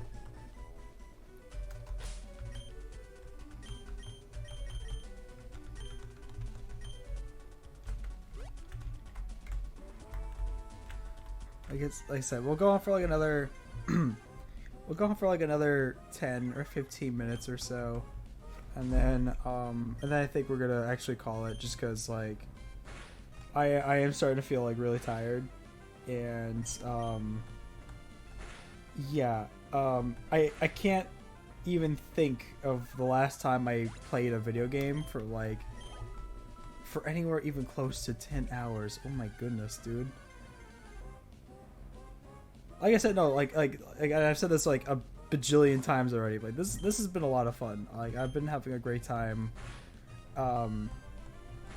with this. Obviously, I know that the grinding session, and this has been the worst grinding session, like just like from the not worse as in like it hasn't been fun, because I've been having fun, you know, just BSing with you guys all night, but like in terms of like the actual game, like we're in, because there is not like an area that has stronger Pokemon, with the exception of the desert. But then like the Sandshrews have like Sandveil, so you can't even like always hit them, and then they use Defense Curl and Sand Attack, and it just becomes like even more time consuming.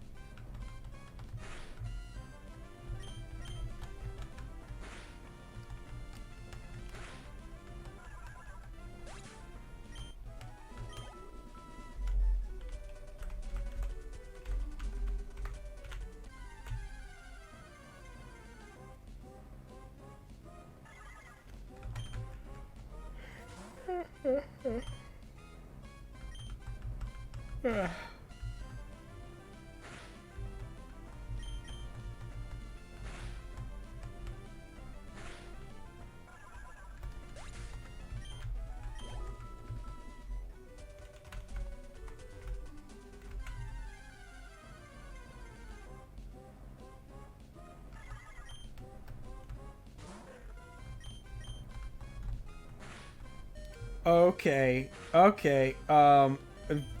This is the part where I wake back up, like, whoop, 0 to 100. What am I doing? Yeah, okay. That's it. That's the other motivating factor that I needed right there. Yeah, I will be going to bed very shortly, because I will make careless mistakes if I'm half asleep. I will make the moon crash across the the moon will crash in the Termina if I don't do anything. So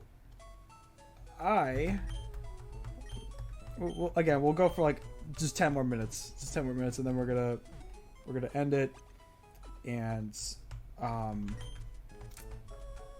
then I'm gonna go to bed, and then I hope the rest of you guys have like a wonderful and awesome day or night.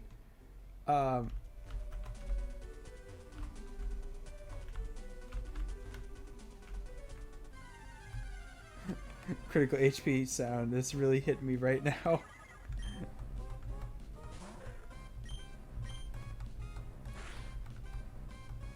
That's kind of how I'm feeling. Like I feel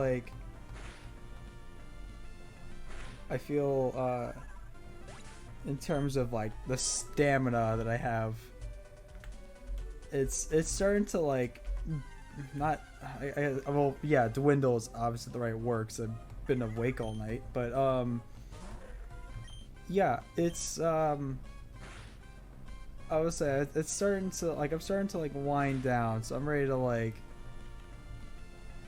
wrap this up kind of soonish.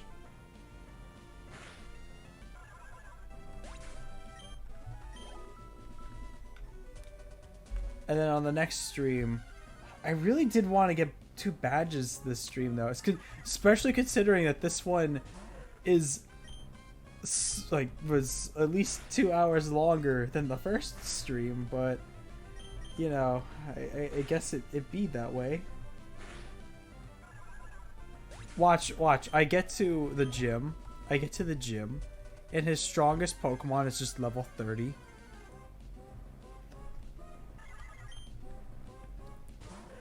And I like over grinded for nothing.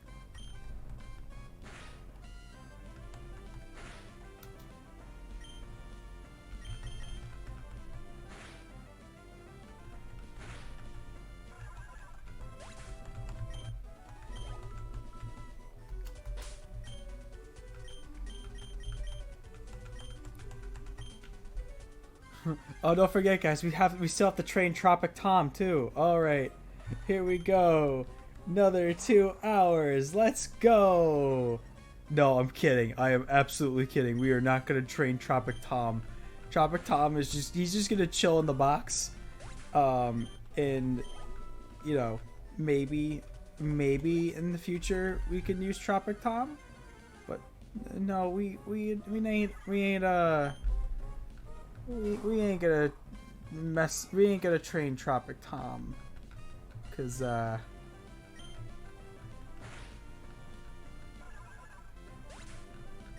Tropic Tom is just gonna be the mascot. Yeah. Well, okay. So during the actual gym battle itself, Tropic Tom, we're gonna put him in a nice little cozy box, just for that fight, and we're gonna hold somebody who might have to be the guinea pig, if it comes to that. I don't want it to come to that, but like, if something, I don't want to lose Tropic Tom. However, Tropic Tom learns like no grass moves, and that's really unfortunate. Like, you can teach him grass moves, but like he doesn't naturally learn grass moves, and that's kind of lame. That's pretty lame. Like, he doesn't even learn like absorb or something, and I feel like that's something he should probably have. But Tropic Tom is yeah, he ain't the grass type we all deserve. No, I'm sorry, no, he's the grass type that, you know, would be. I'm gonna shut up. I can't even think. I can't even think of like a stupid, silly joke thing to go with it. Tropic Tom is the last resort if we don't get a Tropheus. There. I think that sums up what I was trying to say.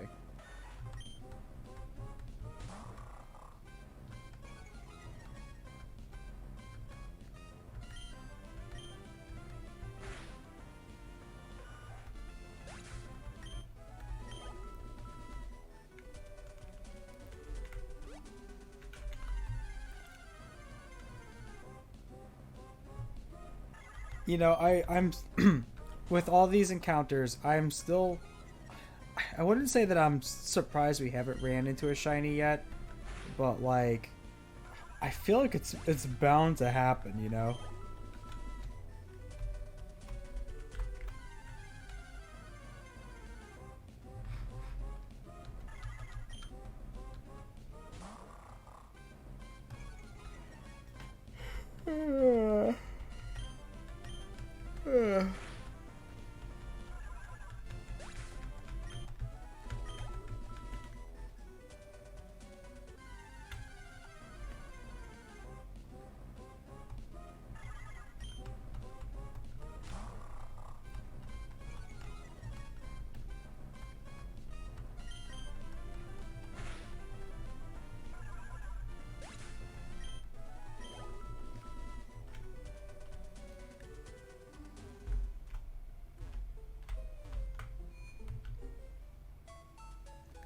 Another thing that occurred to me is like I still also have all those rare candies that I got from Pinecone, but I'm saving those for the Elite Four. Like because it's just gonna be even more difficult to train them the more levels they get anyway.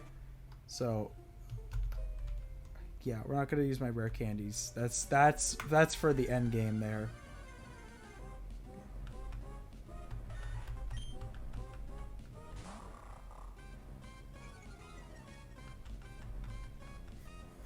It's already like 6:30 for me right now.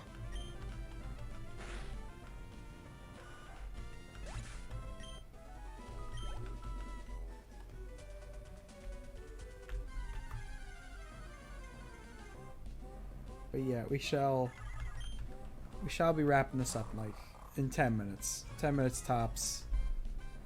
And then we'll yeah, we'll wrap this up in 10 minutes. Cuz I do need to get some rest.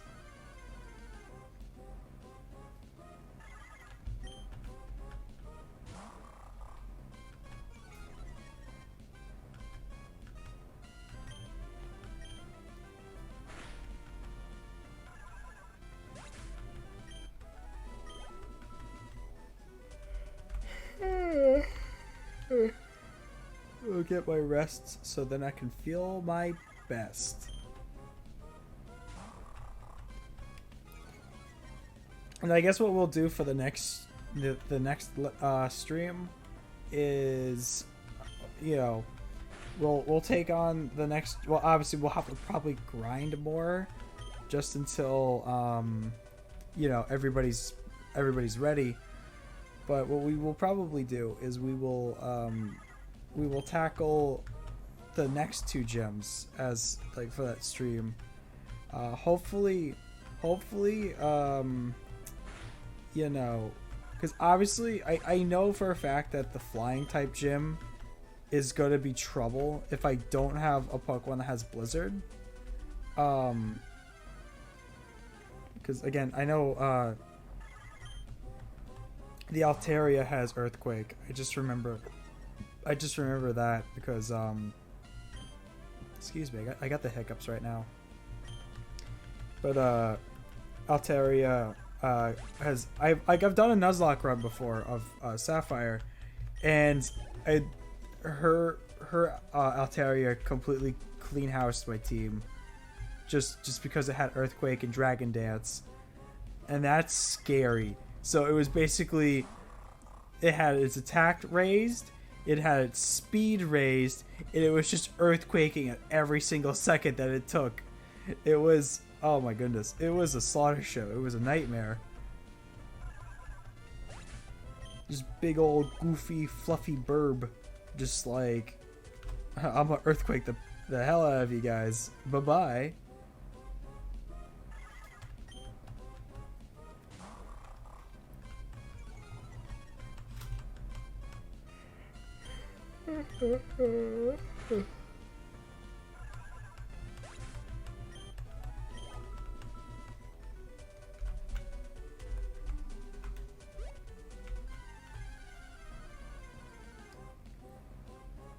But yeah, I'll have fun making the thumbnail for this chapter in this this Nuzlocke saga.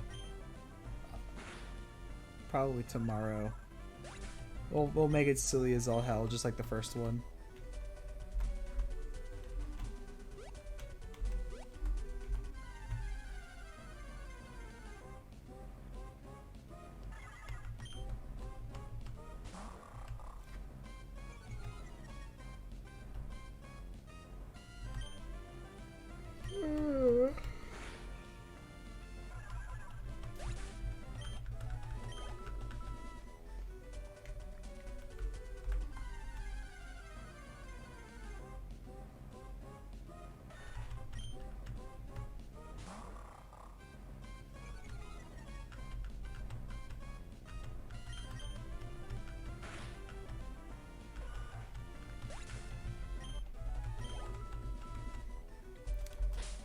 What level? Hay is level 30 still. I thought they were level 31. I'm a little disappointed.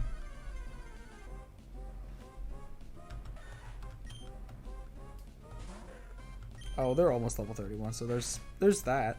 Yay. Yay, 31. Okay.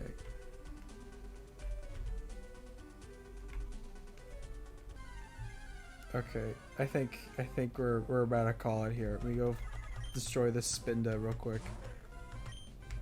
Alright, so game plan for the next stream. We might stream. I don't have a concrete date yet, so bear with me in the Discord server on that. Let's save. Oh my goodness, 18 and a half hours, and we're only 4 badges in. Oh my goodness. Yeah, this has been insane. Anyway, so okay, we're gonna wrap this up here because like I'm really starting to feel tired. But on the bright side, you know, we almost have a full party of strong boys and girls, and we got you know, obviously, so the next stream we'll get Tofu-chan and Hay up to like level 35 or something, so they'll be ready for pretty epic leveling up. Why, thank you. This was a pretty fun grinding session. Like I said, I want to thank you guys so much to everybody who joined in the chat and everybody who just joined the live stream and just hung out and chilled.